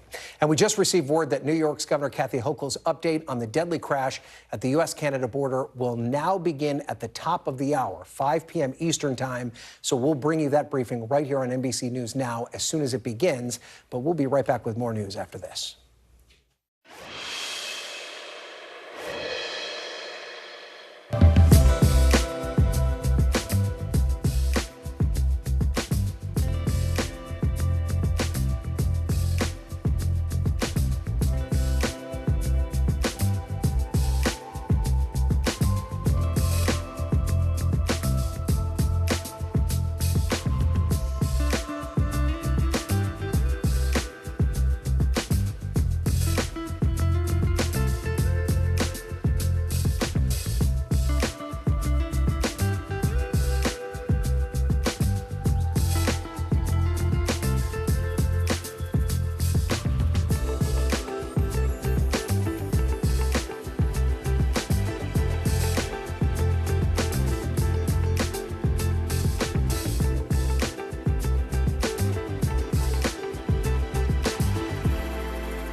They told him I rejected him because he wanted to be female. This is the story of a family divided, a fringe religious movement blurring the lines between church and state, and a teacher caught in the middle. This is Grapevine, an NBC News podcast. Listen now. News lives in the now. The front lines are still very active. This is like quicksand, and officials say an entire town is cut off. This close to actually understand why people had to jump in the ocean. News for the generation of now is NBC News Now.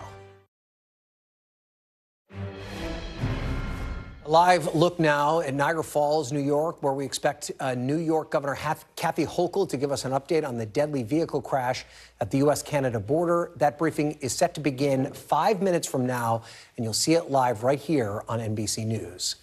But as many Americans gather for Thanksgiving celebrations tomorrow, we're drawing attention to another celebration. November is Native American Heritage Month. That's when the U.S. honors the rich history and the many contributions of Native American tribes across the country. For more on Native American Heritage Month, I'm joined now by the Cherokee Nation Principal Chief, Chuck Hoskin Jr. Chief, thank you for being here. Of course, as we mentioned, it is Native American Heritage Month. And what can people around the country do to honor this month and not just pay lip service to it as they celebrate Thanksgiving this week? Well, thanks for having me on and covering Native American Heritage Month. I think what Americans can do is spend some time really educating themselves. And look, as a country, collectively, we've got our work cut out for us in terms of deepening our knowledge of tribes in this country. We have to remember tribes were here before anyone ever heard of the United States. We were exercising the rights handed to us by the Creator to govern ourselves as free people. I think exploring that, and it's something moms and dads can do with kids. There's a lot of resources out there, including Cherokee Nation's own website, but a great deal of other resources where you can start thinking and talking, I think in particular to the generation coming up, about the history of this country, about the eras of suppression and oppression, about the great atrocities visited upon tribal people. But I think just as important, about the great progress that tribes are making. I mean, think about the Cherokee Nation. I think we're one of the most progressive and dynamic governments in the country. I think we're leading in a lot of ways that a lot of Americans would come and see what we do and say, this is what we want from our government, all while maintaining our culture and heritage. So I think there's a great deal to learn in this country. I think education is the key, though. Well, expand on that a little bit. What are some initiatives that are most helpful to honoring and preserving the Cherokee heritage specifically?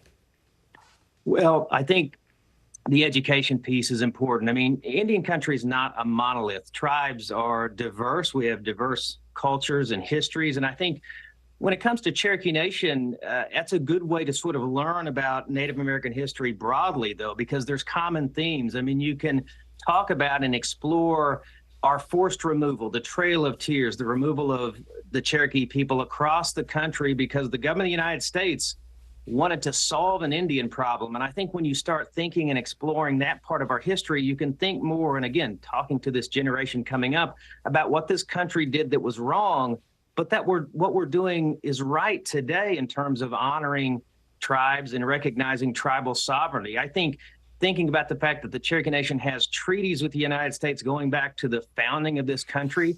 And one way to explore treaties is to think about the Cherokee Nation's right to a delegate to Congress. I mean, think about that. A nearly 200-year-old treaty gives us a right to a delegate in the House of Representatives. That's a living document. That's a document that's still the law of the land. And so talking about the fact that there are rights that have not yet been secured, and many Americans, whether you're Native American or not, can get behind that idea that America ought to keep its promise. And then we have a beautiful culture. We have a wonderful language that had been endangered, but people can explore how the Cherokee Nation is revitalizing its language. There's a lot to learn across all of Indian country on a lot of those subjects. And you mentioned your representative in Congress. You recently elected the Cherokee Nation delegate, Kim Teehee, but she's yet to have been seated because of everything that's happening in Congress. Where do things stand right now in those conversations with Washington in terms of getting your representative in office? Well, frankly, on my part, there's a mix of frustration, but also taking the long view on this subject. It's a 200-year-old treaty right. We asserted it for the first time in 2019 when I nominated Kim Teehee and our council confirmed her, and they did that again earlier this year.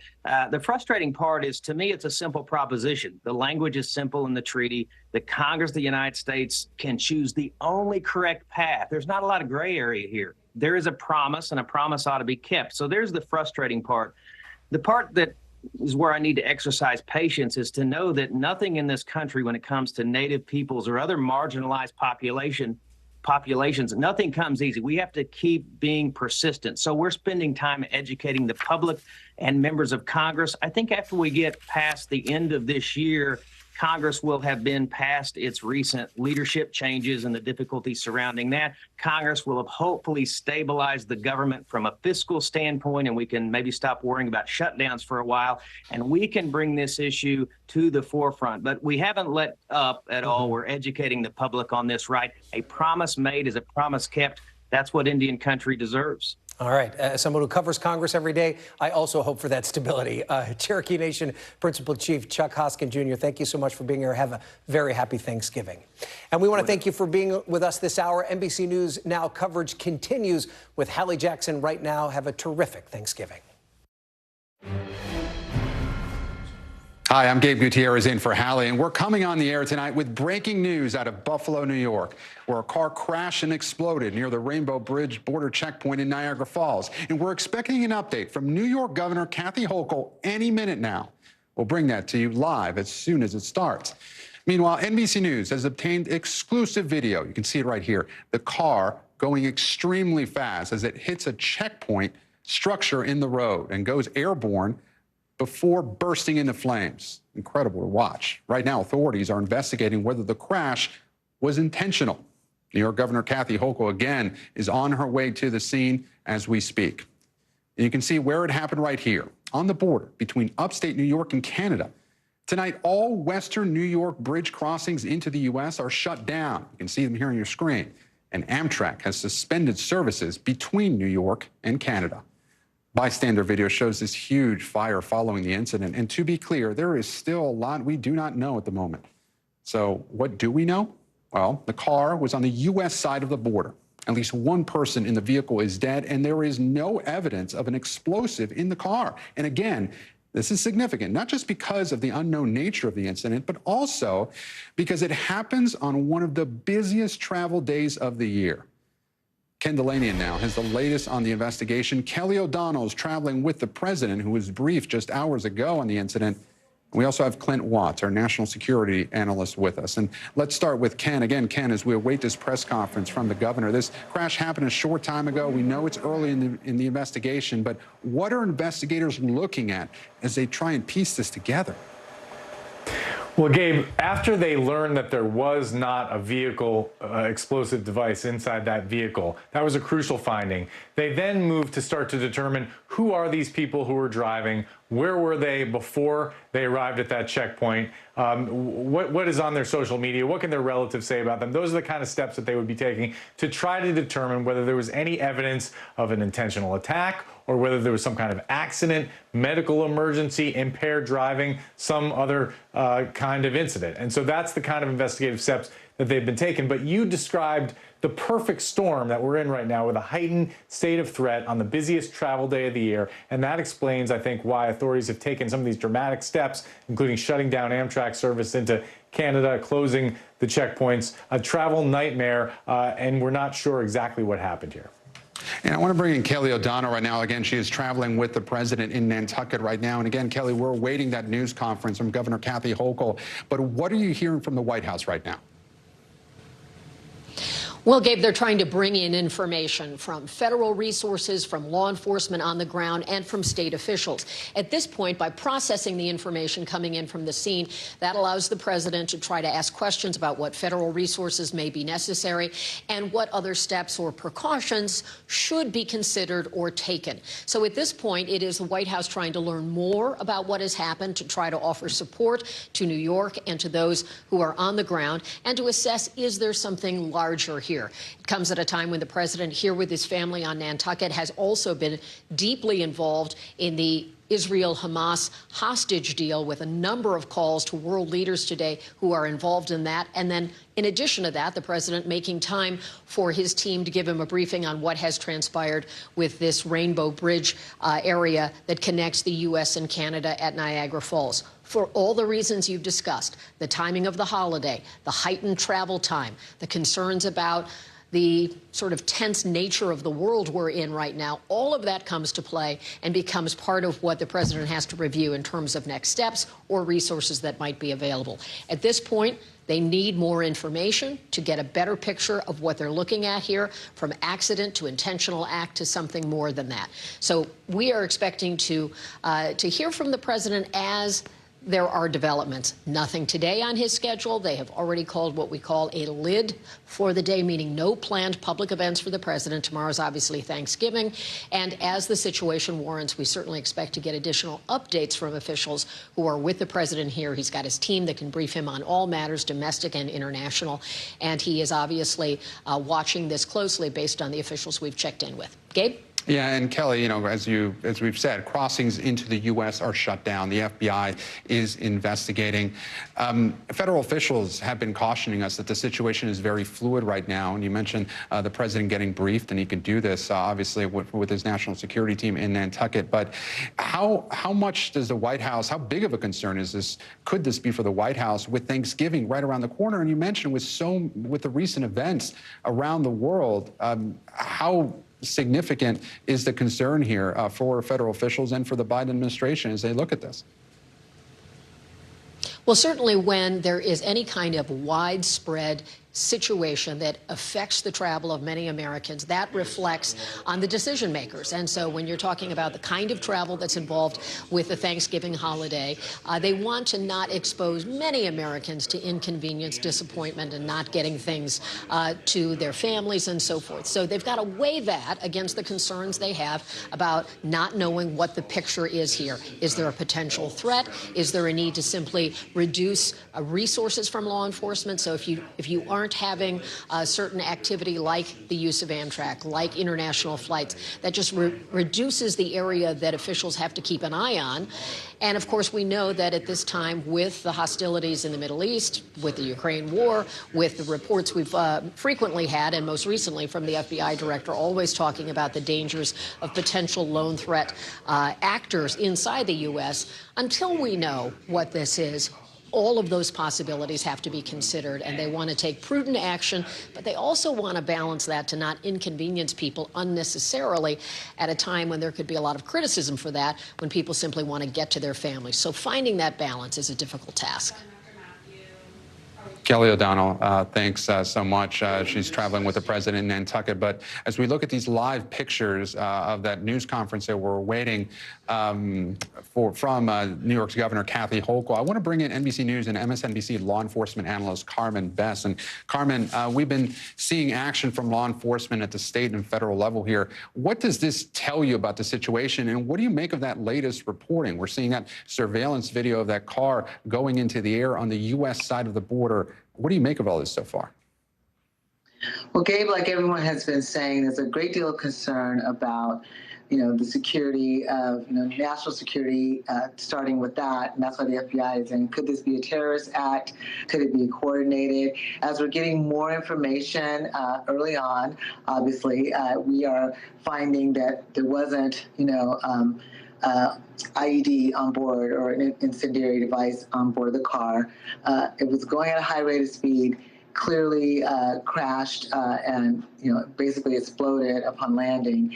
So now the questions are to be asked about why, who was in the car, why did this happen? Was there some intent? Is there someone else involved, or could there be someone else involved?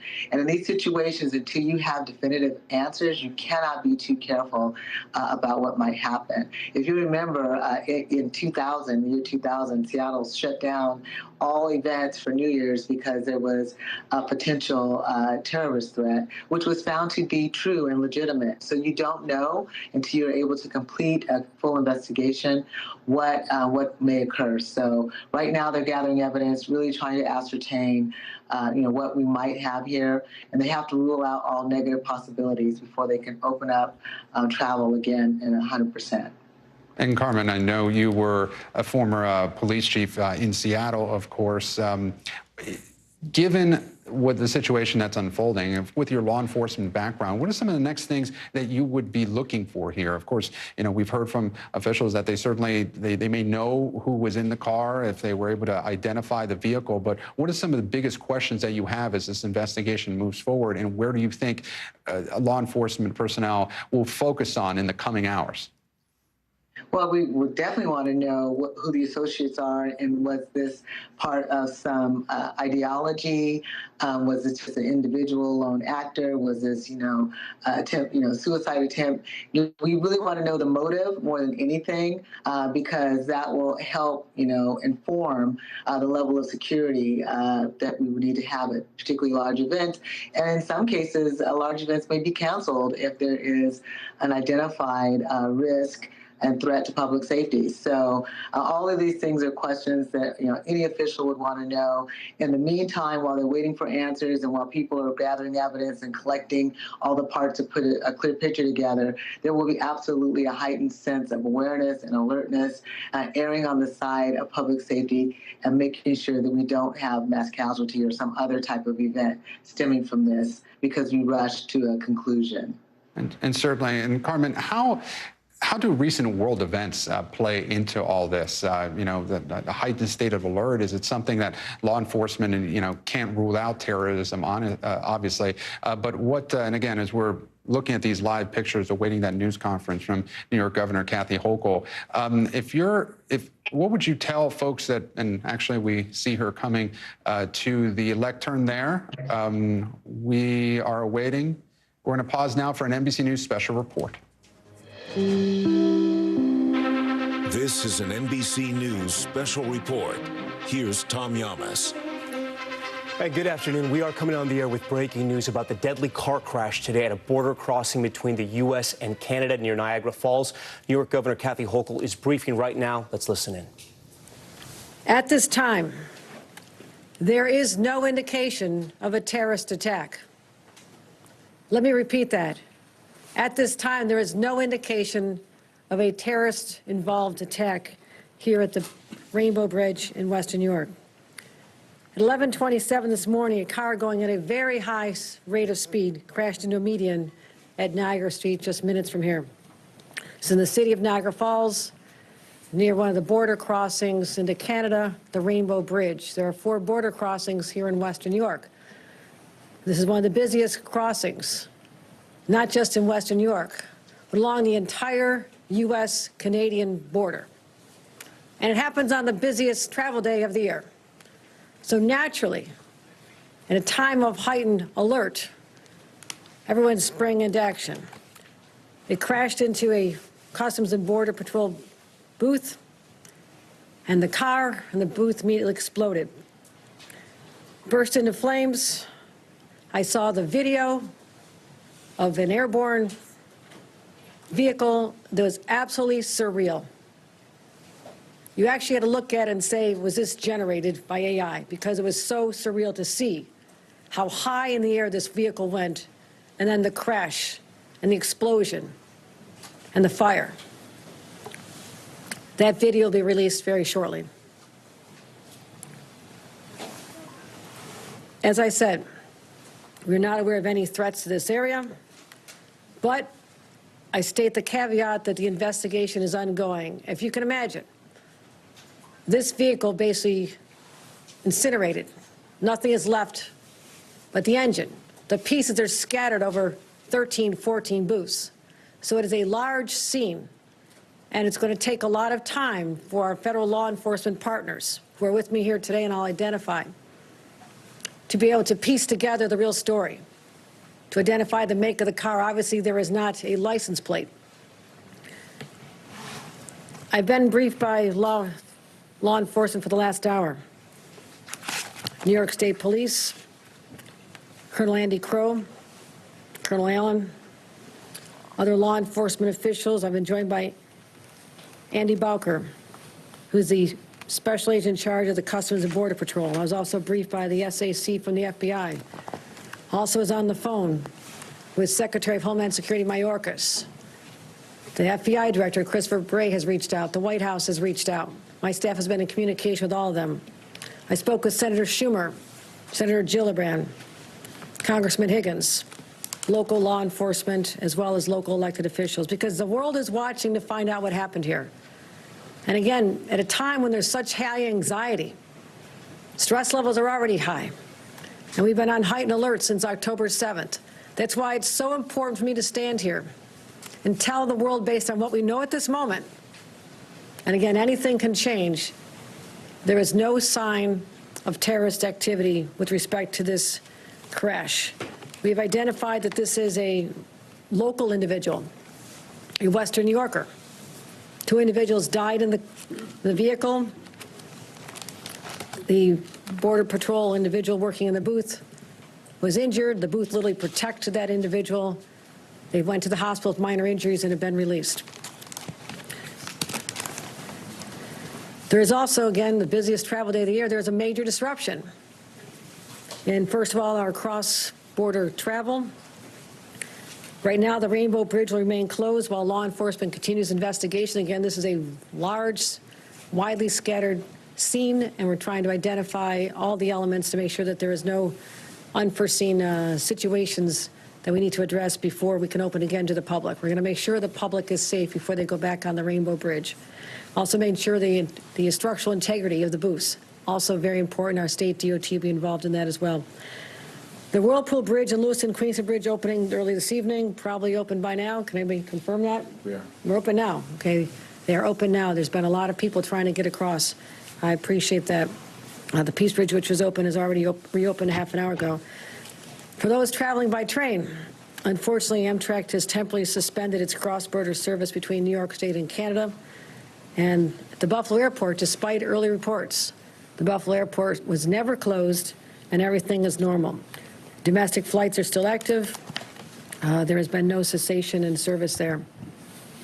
What I want to do at this time is extend my extreme gratitude to all of our partners, Customs and Border Patrol, Homeland Security, FBI, our state police, local sheriffs from Niagara County, Erie County, all stepped up to assist in trying to identify what exactly transpired here beginning at 11:27 a.m. this morning. They gave up their time from their families. They showed up. They reminded us that there are people who put on a uniform every single day, put themselves in harm's way. The people out there on that bridge, in the immediate aftermath of what happened, unknown, the source, the cause of this explosion, were out there doing their jobs.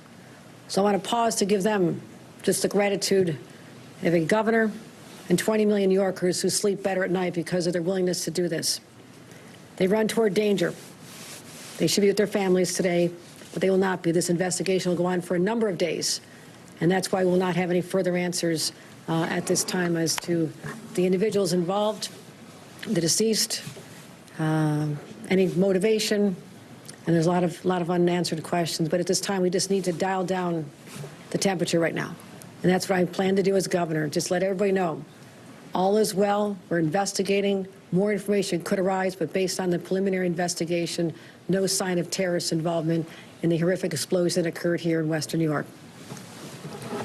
Any questions? Governor Hochul, can you explain what you're basing that determination on, that there was no terrorist activity here, and instead calling this a horrific accident? That's based on my briefings with experienced law enforcement, with the FBI, Homeland Security, and the Customs and Border Protection. They brought experts. They're still analyzing this, but there's been no indication based on any online threats, anyone taking credit for anything, all the usual areas you look to identify whether or not there's a group involved. At this time, you hear me say this at this time, a dozen times, because it is still unfolding, but I didn't want to leave the public with a lot more anxiety than they need to have at this time. So I just want to be perfectly clear, there is no evidence to show at this time that this was a terrorist activity. There is no evidence at this time that this was a terrorist activity. And that's what I want to make very clear to the public, just to calm everybody down. It's really important because based on what's happening in other parts of the world, everybody is on edge. And this is an international border. And we've always felt the vulnerability there. But this was I won't call it an accident. It has not been determined to be an accident. You don't know whether the driver was intentional in how they drove. We do not know that.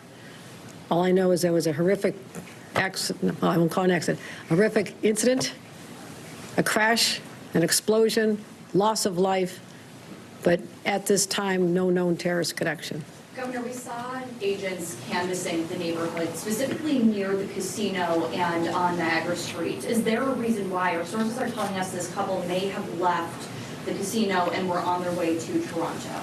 I can't confirm where the car originated at this time, but there is suspicion that the vehicle may have originated in that vicinity. I'm sorry, can you just clarify of Niagara Falls or where that car may have originated? Within the city. Of Niagara Falls? Not saying that's a local resident. I'm saying that it's a Western New York resident who was most likely in that vicinity prior to the high rate of speed, extraordinarily high rate of speed that led to the crash into the median that sent the vehicle airborne. And when you see this video, your jaw will drop in disbelief at how this went so high over an 8-foot high fence. It's rather extraordinary. Time for one more. Can you just walk us through the idea, the decision to close all border crossings in Western New York? What went into that, and can you walk us through the sheer magnitude of that kind of decision? I'm going to turn it over to the representative from the Customs and Border Patrol, special agent in charge. That would be Aaron Balker. Yeah. Would you like to address the decision made to close the border? Thank you, Governor. I think anytime you have an incident like this, you want to take an abundance of precaution to protect not only the staff and personnel, but also the public. Mm-hmm. So you make a quick decision like that, and then to go back based on the totality of circumstances, working with law enforcement partners to reopen, we are reopened. Can you walk us through? We've just been listening to border officials, along with the governor of New York, Kathy Hochul, address the state and really the nation in saying that that incident that happened at the U.S.-Canada border in Niagara Falls was not a terrorist attack. To use her words, there are no indications of a terror attack right now. She referenced this video we're playing for you right here. She says this is the video that she saw, and what it looks like is a horrific incident involving a car crash. Apparently, there were two people inside that car. It was at a high rate of speed when it went airborne, flying over an 8-foot fence, crashing and then exploding. We also have video of the explosion and the aftermath, as you see here as well. I want to get right over to Ken Delaney. He covers intelligence and the Justice Department for us. Ken, the governor told us a little bit, even though the debris field spanned 13 to 14 customs booths and that there was just debris everywhere, they were able to get a sense of what happened here, and she was briefed by Homeland Security, FBI, and state police. That's right, Tom. And she also made clear they know who these people were, that they were locals.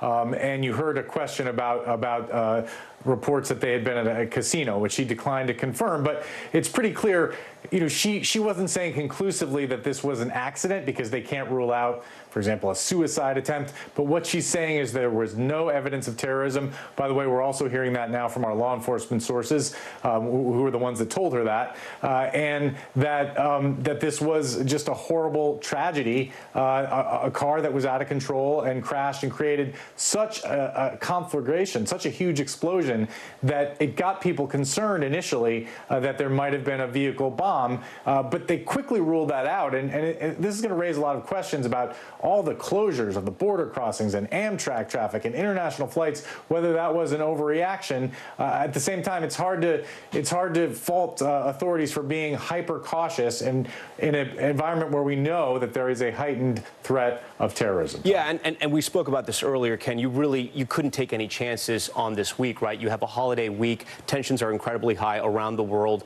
and here in the United States with what's happening in the Middle East.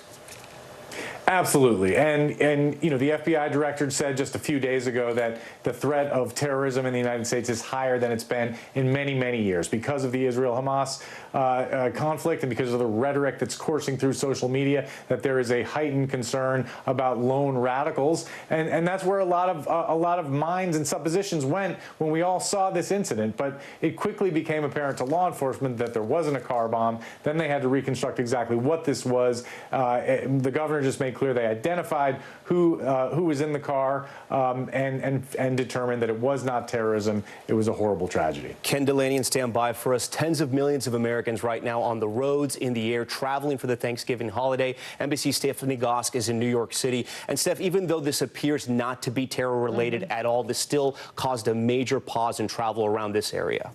Yeah, I mean, it certainly did. Up by the border, they shut down those. You heard Border Patrol talking about it during the press conference. They shut down those 4 very busy border crossings. They also, at the Buffalo airport, stopped all international flights, both departing and arriving flights. And Amtrak shut down its service between New York and Canada. So disruptive, but it appears as if that's changing now. Those 3 out of the 4 border crossings that were shut down, obviously not the Rainbow Bridge where the incident took place, but the other 3 are now opened up again. And I would imagine you'd have Amtrak up and running again soon as well, Tom.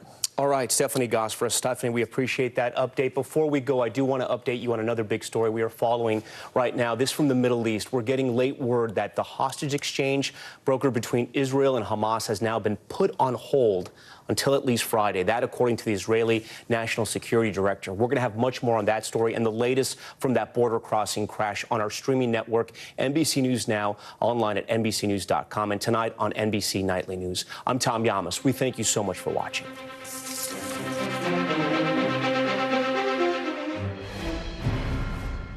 And welcome back. You were just watching an NBC News special report where New York Governor Kathy Hochul says a local individual was behind that crash. The investigation still ongoing, but importantly, no sign or evidence of terrorism in this crash. You're looking at surveillance video that she referenced of that car going 8 feet into the air. She described that video as surreal. Now, I want to get to NBC law enforcement analyst Carmen Best. Carmen, you were listening along to this news conference. Again, the headline, no evidence of terrorism. But what most stood out to you from that update? But clearly the fact that they are potentially ruling out terrorism as the cause or the motivator for this incident is going to be most critically important to everyone involved, law enforcement, and certainly any other people who are now, stranded someplace trying to get across the border. So we may be able to take a deep breath and get a little bit of relief from that piece, so that the travel is more likely to open up, the bridges and people are back on the trains and less intensity, if you will, around travel, and that's critically important. And that information needed to be determined as quickly as possible. So, Carmen, listening to that as well, what are some of the options that it could have been? If it wasn't terrorism, the governor is actually very careful. She almost referred to this as a, quote, accident, but then caught herself, referred to it as a crash. What are some of the other possibilities that law enforcement will be looking at here, and what could it be? Yeah, there are a number of things. I mean, the possibilities are endless. It could have been, if there were actually 2 people inside the vehicle, it could have been murder-suicide. It could have been suicide. It could have been, like I said, we had an experience in Seattle where a person, drove across the bridge, car went airborne and struck people and killed them, and it was drug-related. So at this point, you don't know. Obviously, with the evidence being scattered across several blocks and a lot of stuff to collect, it may take some time to figure it out. They're going to have to backtrack the steps and the actions of the person and persons in the car. But all those are potentially possibilities there. Or it could have been a medical emergency, for all we know. So I think that all of that, they're going to piece together what they can and find the cause. NBC law enforcement analyst Carmen Best. Carmen, thank you so much. Again, that breaking news from New York, Governor Kathy Hochul saying there is no sign of terrorism related to that crash earlier this afternoon. The investigation ongoing. Thank you so much. Now, the TSA says it is already in a heightened security posture as millions of people travel for the holiday. You're looking live at a highway in Philly with some bumper-to-bumper traffic. Or here, take a look live at LAX, where cars are lining up to fly out or pick up family and friends. Of course, it's often a busy travel day in LA. And you should build in some extra time if you're flying, because in some spots, lines are going on and on and on and on. You can see it right there. Around 2.7 million people are expected to go through TSA today, and we could see a record number of Thanksgiving travelers, the most we've seen in decades at least. Right now, it's not too bad. Average TSA wait times at some of the major airports ranging from 13 to 27 minutes. Actually, yeah, that's what it's looking like. And overall, more than 55 million people are hitting the skies, roads, or however you plan to travel today through Sunday. And you see people here taking the train route. Amtrak says it expects around 750,000 passengers over the holiday period. Others are even going by ferry. Washington State says about 300,000 people will be boarding its ferries. And despite some issues this week, bad weather seems to be on its way out, and we should be good this Turkey Day, at least in the weather department. Let's go right to Tremaine Lee. He's at Newark Airport. And Tremaine, look, we've been talking all week about whether the airlines could, handle all this travel surge. How's it looking right now? Gabe, during the best of times, during the holidays, there can be a lot of pressure put on the entire system, from the airlines to TSA. But what happens when the TSA predicts a record number of travelers, almost 3 million, as you mentioned? And the answer, at least so far here at Newark and across the country, is they're doing a pretty good job. So far, we only have 2,800 delays, about 60-plus cancellations, which under this prediction of 2.7 million people is a pretty good job. Normally, what you'll see is that trickle down of stress from the system heaped on the shoulders of those who are actually traveling. I had a chance to speak with a number of those folks today, and here's what they said about their travel concerns. Everything has been pretty good so far. I'm tired. I've never felt more exhausted in my life. Great. It was pretty easy. It's been okay, except waiting on the baggage. That's about it. Everything else has been great. So almost to a person, they said while they were concerned at first, given the expectations and the holidays, that for the most part, everything is going relatively smoothly. Gabe? Tremaine Lee, live for us in Newark. Tremaine, thanks so much. And tonight, we just have gotten some breaking news on this huge diplomatic breakthrough in the war between Israel and Hamas. We're learning, as we've been on the air, that the release of 50 hostages taken by Hamas has now been delayed until at least Friday. That's according to Israeli officials. I do expect of the Red Cross. And that's after we heard from the country's prime minister a little earlier today. His government working relentlessly to get hostages home, he says, but that does not mean the war is over. Listen. Citizens of Israel, I wish to be clear. The war continues. We are going to bring back safety and security both to the north of Israel and to the south of Israel. We are winning, and we are going to continue to fight until we reach absolute victory. Again, that was Prime Minister Benjamin Netanyahu a little earlier today. So let's lay out the information we've gotten so far and what's in the deal. A 4-day pause in fighting. And during that time, Hamas is expected to release at least 50 women and children being held hostage in Gaza. Israel, for its part, is supposed to release 150 Palestinians from Israeli jails. And Gaza will get a lot more aid that it needs so badly. That includes fuel trucks. And there's also a second phase in this deal. For every 10 Israeli hostages that get released, the ceasefire will be extended by 24 hours, and a proportionate number of Palestinian women and children will be released. We don't know for sure who exactly will be released as part of this deal just yet, but a senior Biden administration official says 3 Americans are expected to be among that first batch of hostages released. For their families, it's been an agonizing wait. I just want to hug my children, to kiss them, to protect them, to promise them that it will never happen again, because now I'm in hell. And it comes as we're getting a first look into what the IDF says are tunnels underneath Gaza's Al-Shifa hospital. NBC News has not been able to independently confirm this video. Keir Simmons is in Tel Aviv with the latest for us. And Keir, so a bit of a timing change from what we initially heard from officials. So how did this all come together? And give us the latest on this shift from potentially Thursday for that hostage release. We thought it could be tomorrow. Now we're hearing Friday. What's up? Yeah, it's a timing shift. That's right, Gabe. To be honest, it's also got people very worried because we're hearing through Israeli media that there are questions being raised about the deal, about whether it's been signed off by Hamas, about whether the names of hostages have been produced, the first to be released. And all of these things may turn out to be just a hurdle, sticking points that get resolved. But of course, when something is as sensitive as this and as fragile as a truce and then the release of hostages, it is getting people concerned that will we see this pause in the fighting and then the release of the people who were taken in this terror attacks on October 7th on Friday. The statement from Prime Minister Netanyahu seems to suggest that it's not going to be happening before Friday, so not necessarily even on that day at the end of the week. So all of these things, of course, it was inevitable, I guess, that this wouldn't go completely smoothly. It's such a big deal, the biggest breakthrough since October 7th, since the ground invasion began. But right now, we really don't know exactly what the next steps are and what the next few days look like. Keir Simmons, live for us in Tel Aviv with those breaking developments. Keir, thank you so much. And yet another weird turn of events in the OpenAI saga. Ousted CEO Sam Altman now back in, apparently. The company behind ChatGPT says it has reached an agreement in principle for the guy that got pushed out less than a week ago to return.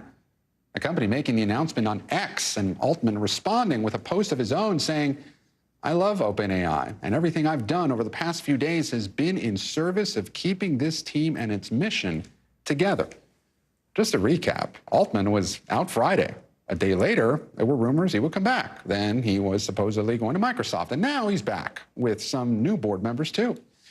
And remember, this sounds pretty much like what hundreds of the company's employees wanted when they threatened to walk out if the board did not step down and Altman was not reinstated.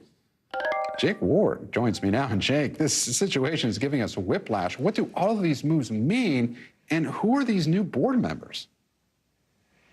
Well, Gabe, you've done a very good job of laying out what has been an incredibly complicated 72 hours in the tech world. You know, the thing that so many people I've been speaking to keep pointing out is that this is really such a departure from the early days of OpenAI, which was invented as a sort of altruistic, almost academic think tank style place for creating the kind of AI that is already moving into our professional lives, our personal lives, of course, fueling the power of disinformation. I mean, really poised to change the world. Now, suddenly you have a world in which the deep-pocketed partnership with Microsoft, the push to try to actually make money off of products like ChatGPT, seems to have put Sam Altman in some sort of conflict with his board and led to his ouster on Friday. Now he's back with an all-new cast of board members, except for a couple of people that he gets to keep. Some of the original folks are there, but the two specific board members that seem to be most critical of him are gone. And they've been replaced by Brett Taylor, Larry Summers, former president of Harvard, and Adam D'Angelo will now be returning. So he's back in power and has all the people that he wants on the board supporting him here, Gabe. And Jake, you know, so much to keep track of here, but really quickly, you know, Altman was supposedly hired by Microsoft. What happens with that company now? Well, Microsoft gets to continue its deep partnership with OpenAI, and through it gets to compete with Google and with Facebook, both of which have their own big plans for AI. You know, that partnership gets to keep going, and they don't have to build their own OpenAI-style business inside. They were excited about that, undoubtedly, but now suddenly they get to go back to exactly the thing that Satya Nadella wanted, and now that multi-billion-dollar partnership, which again is poised to change, you know, our working world, our relationship within one another. I mean, pretty much everything, that is going to go right back to humming along, Gabe. Jake Ward, thank you so much for sorting through this for us. Jake, thanks. And tonight, as the situation develops in upstate New York City is also ramping up its security as they inflate balloons and wrap up preparations for the Macy's Thanksgiving Day Parade. The mayor and the NYPD commissioner briefing the city in just the last hour or so. Listen. The NYPD and partners have already enhanced security. We've already had enhanced security because of the holiday, and we don't see any nexus between the incident there and here in New York City. We're going to continue to be out in full force. Thousands of NYPD officers lining the parade route because while officials say there are no specific threats to the parade, the Israel-Hamas war has created a heightened threat environment, especially around large events. Some 3.5 million people are expected to come out and watch the parade in person. There are also 8,000 people participating. Jay Gray joins us now from New York. And Jay, what do we know about security this year, and has it changed any at all after what happened on the U.S.-Canada border today? Yeah, and what we're being told is that they have stepped up security a bit, Gabe, that they've added some patrol officers that you'll see on the ground along a parade route, but a bunch you won't see as well, watching things from above and making sure that everything stays safe. No credible threats, as you talked about, but it's still going to be a visible presence on the ground, and in years past, that's made people feel safe.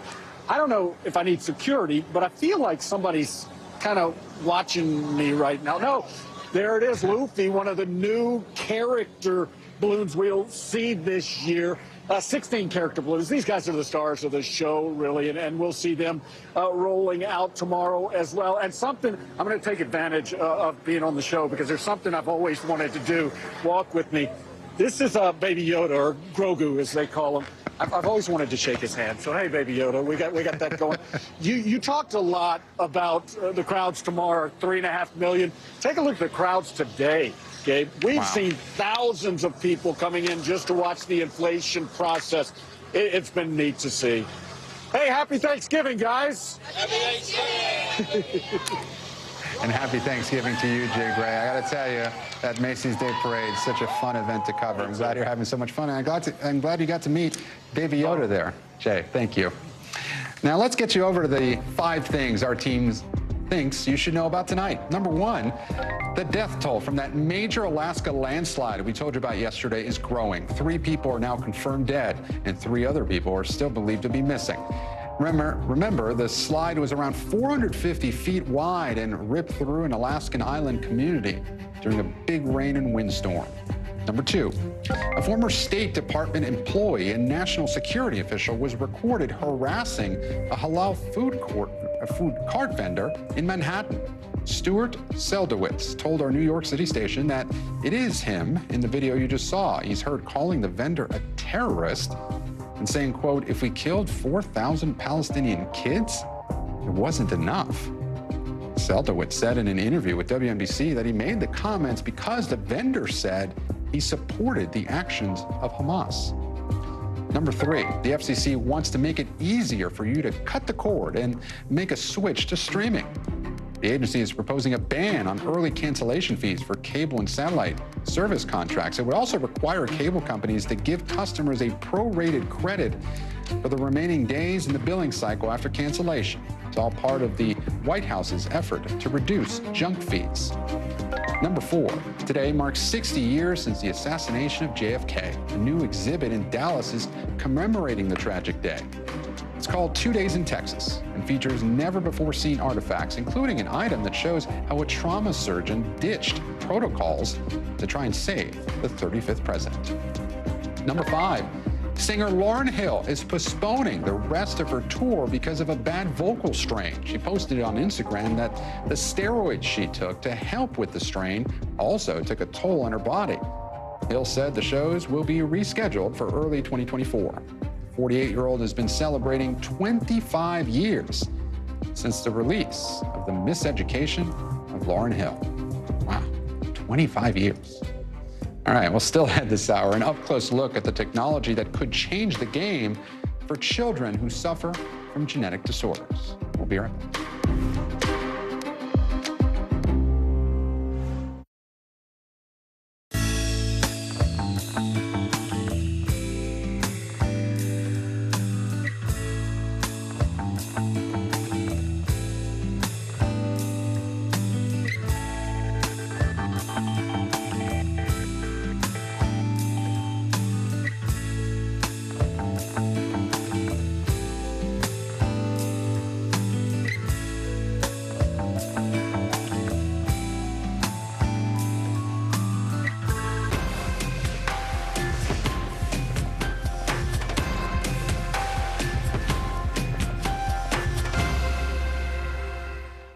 News lives in the now. The horrors of war on full display on both sides of the Israel-Gaza border. Protesters are on the streets here. Most of the time, the Iron Dome works, but a few get through. News for the generation of now is NBC News Now.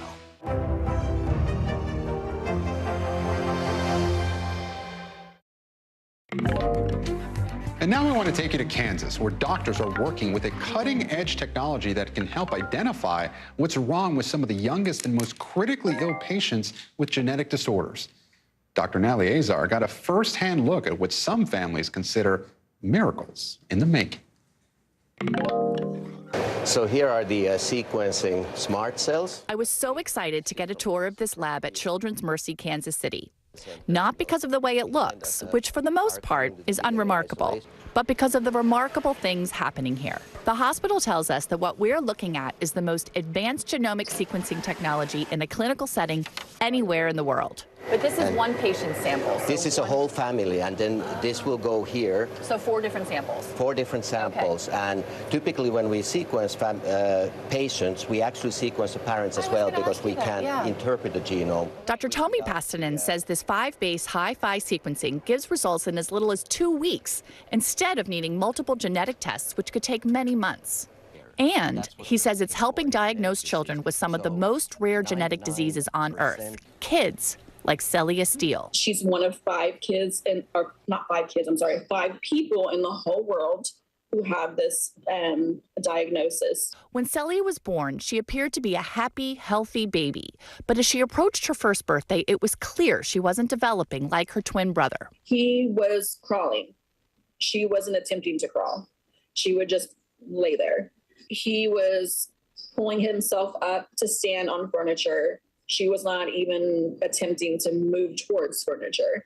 Celia's mom says she developed involuntary movements and started having trouble breathing. Things got so bad that in 2018, they were life-flighted to the hospital 6 times in 5 months. And after 6 years and multiple rounds of genetic testing with no luck, they finally got a diagnosis from Genomic Answers for Kids, the program at Children's Mercy. Her diagnosis is PDE2A. It's very rare, so they don't have like a specific name for it. It's just the name of the gene. A diagnosis made possible by Dr. Pastanen and his team.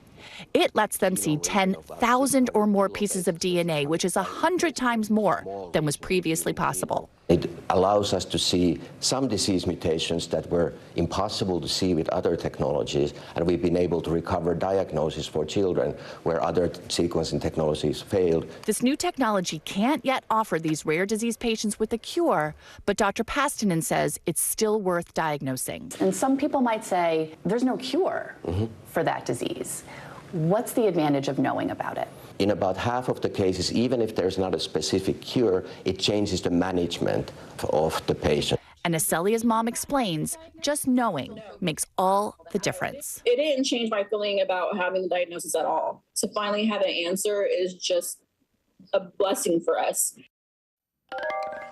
Fascinating stuff. Dr. Nally Azar joins me now. And Doctor, how could treatments change, and are there any implications for other diseases? Yeah, Gabe, that's what was so fascinating about this. The fact that knowing that you have a disease for which there is no cure, but you're collaborating with people all across the globe to see whether or not an intervention could potentially help. And also management changes. For some kids, they could be at an increased risk for cancer, for example, and so they're going to be monitored differently. And there is hope potentially for other things like Parkinson's and Alzheimer's from this research, Gabe. Dr. Nally Azar, thanks so much. It's great to see you. NBC News covers hundreds of stories each day, and because it's tough to read, watch, or listen to them all, our bureau teams have done it for you. This is what they tell us is going down in their regions in a segment we call The Local. From our Southern Bureau, a pilot is dead after a small plane crashed outside of a Plano, Texas shopping center. The single-engine aircraft slammed into the parking lot late yesterday, then burst into flames. Somehow no one else was hurt. Authorities are investigating what caused the crash. Out of our Western Bureau, check out this security video of thieves stealing $20,000 from a Southern California woman minutes after she walked out of her bank. It's called bank jugging. There have been dozens of incidents like this reported in the area this year. They say would-be robbers track people who withdraw money from banks, try to distract them, and snatch the cash. And out of our Midwest Bureau, there's a moose on the loose in southern Minnesota. His name is Rut. Fans have been tracking his movements on a Facebook page with more than 18,000 members. It's actually not normal for moose to be in this area. Most of them live in the northern part of the state, and experts say he could just be looking for another moose to travel with. He's just lonely. Now, coming up this Wednesday before Thanksgiving, we're jumping ahead to Friday, once marked as the busiest shopping day of the year. With deal days now expanded, how important is one single day for retailers and shoppers? Stay with us.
And welcome back. Some 400 Macy's employees are set to go on strike in Washington this Friday, Black Friday, with the union demanding better wages for employees over high profits for executives and shareholder dividends. It comes as shoppers are expected to spend record amounts this holiday season, with estimates for Black Friday, Small Business Saturday, and Cyber Monday up 13% from last year. Retailers have been getting ahead of the big day, rolling out deals days or even weeks ahead of time. Christine Romans is here to walk us through it. So, Christine, I was just thinking about this days ago. You know, it's 2 days before Black Friday. Yep. Am I too late already? No, don't stress out. I mean, I've been talking to retail experts, and in fact, you and consumers have the upper hand here in the driver's seat to mix all the metaphors because, you know, consumer spending has been slowing a little bit, and the retailers know it. The supply chains have all worked themselves out. They've got stock on the shelves, and all of a sudden, people are a little more frugal, and that means there could be sales all the way to the very end of the year. So I talked to some Consumer Reports today, and they told me, don't stress about missing out the best deal on Black Friday. There will be deals for days to come.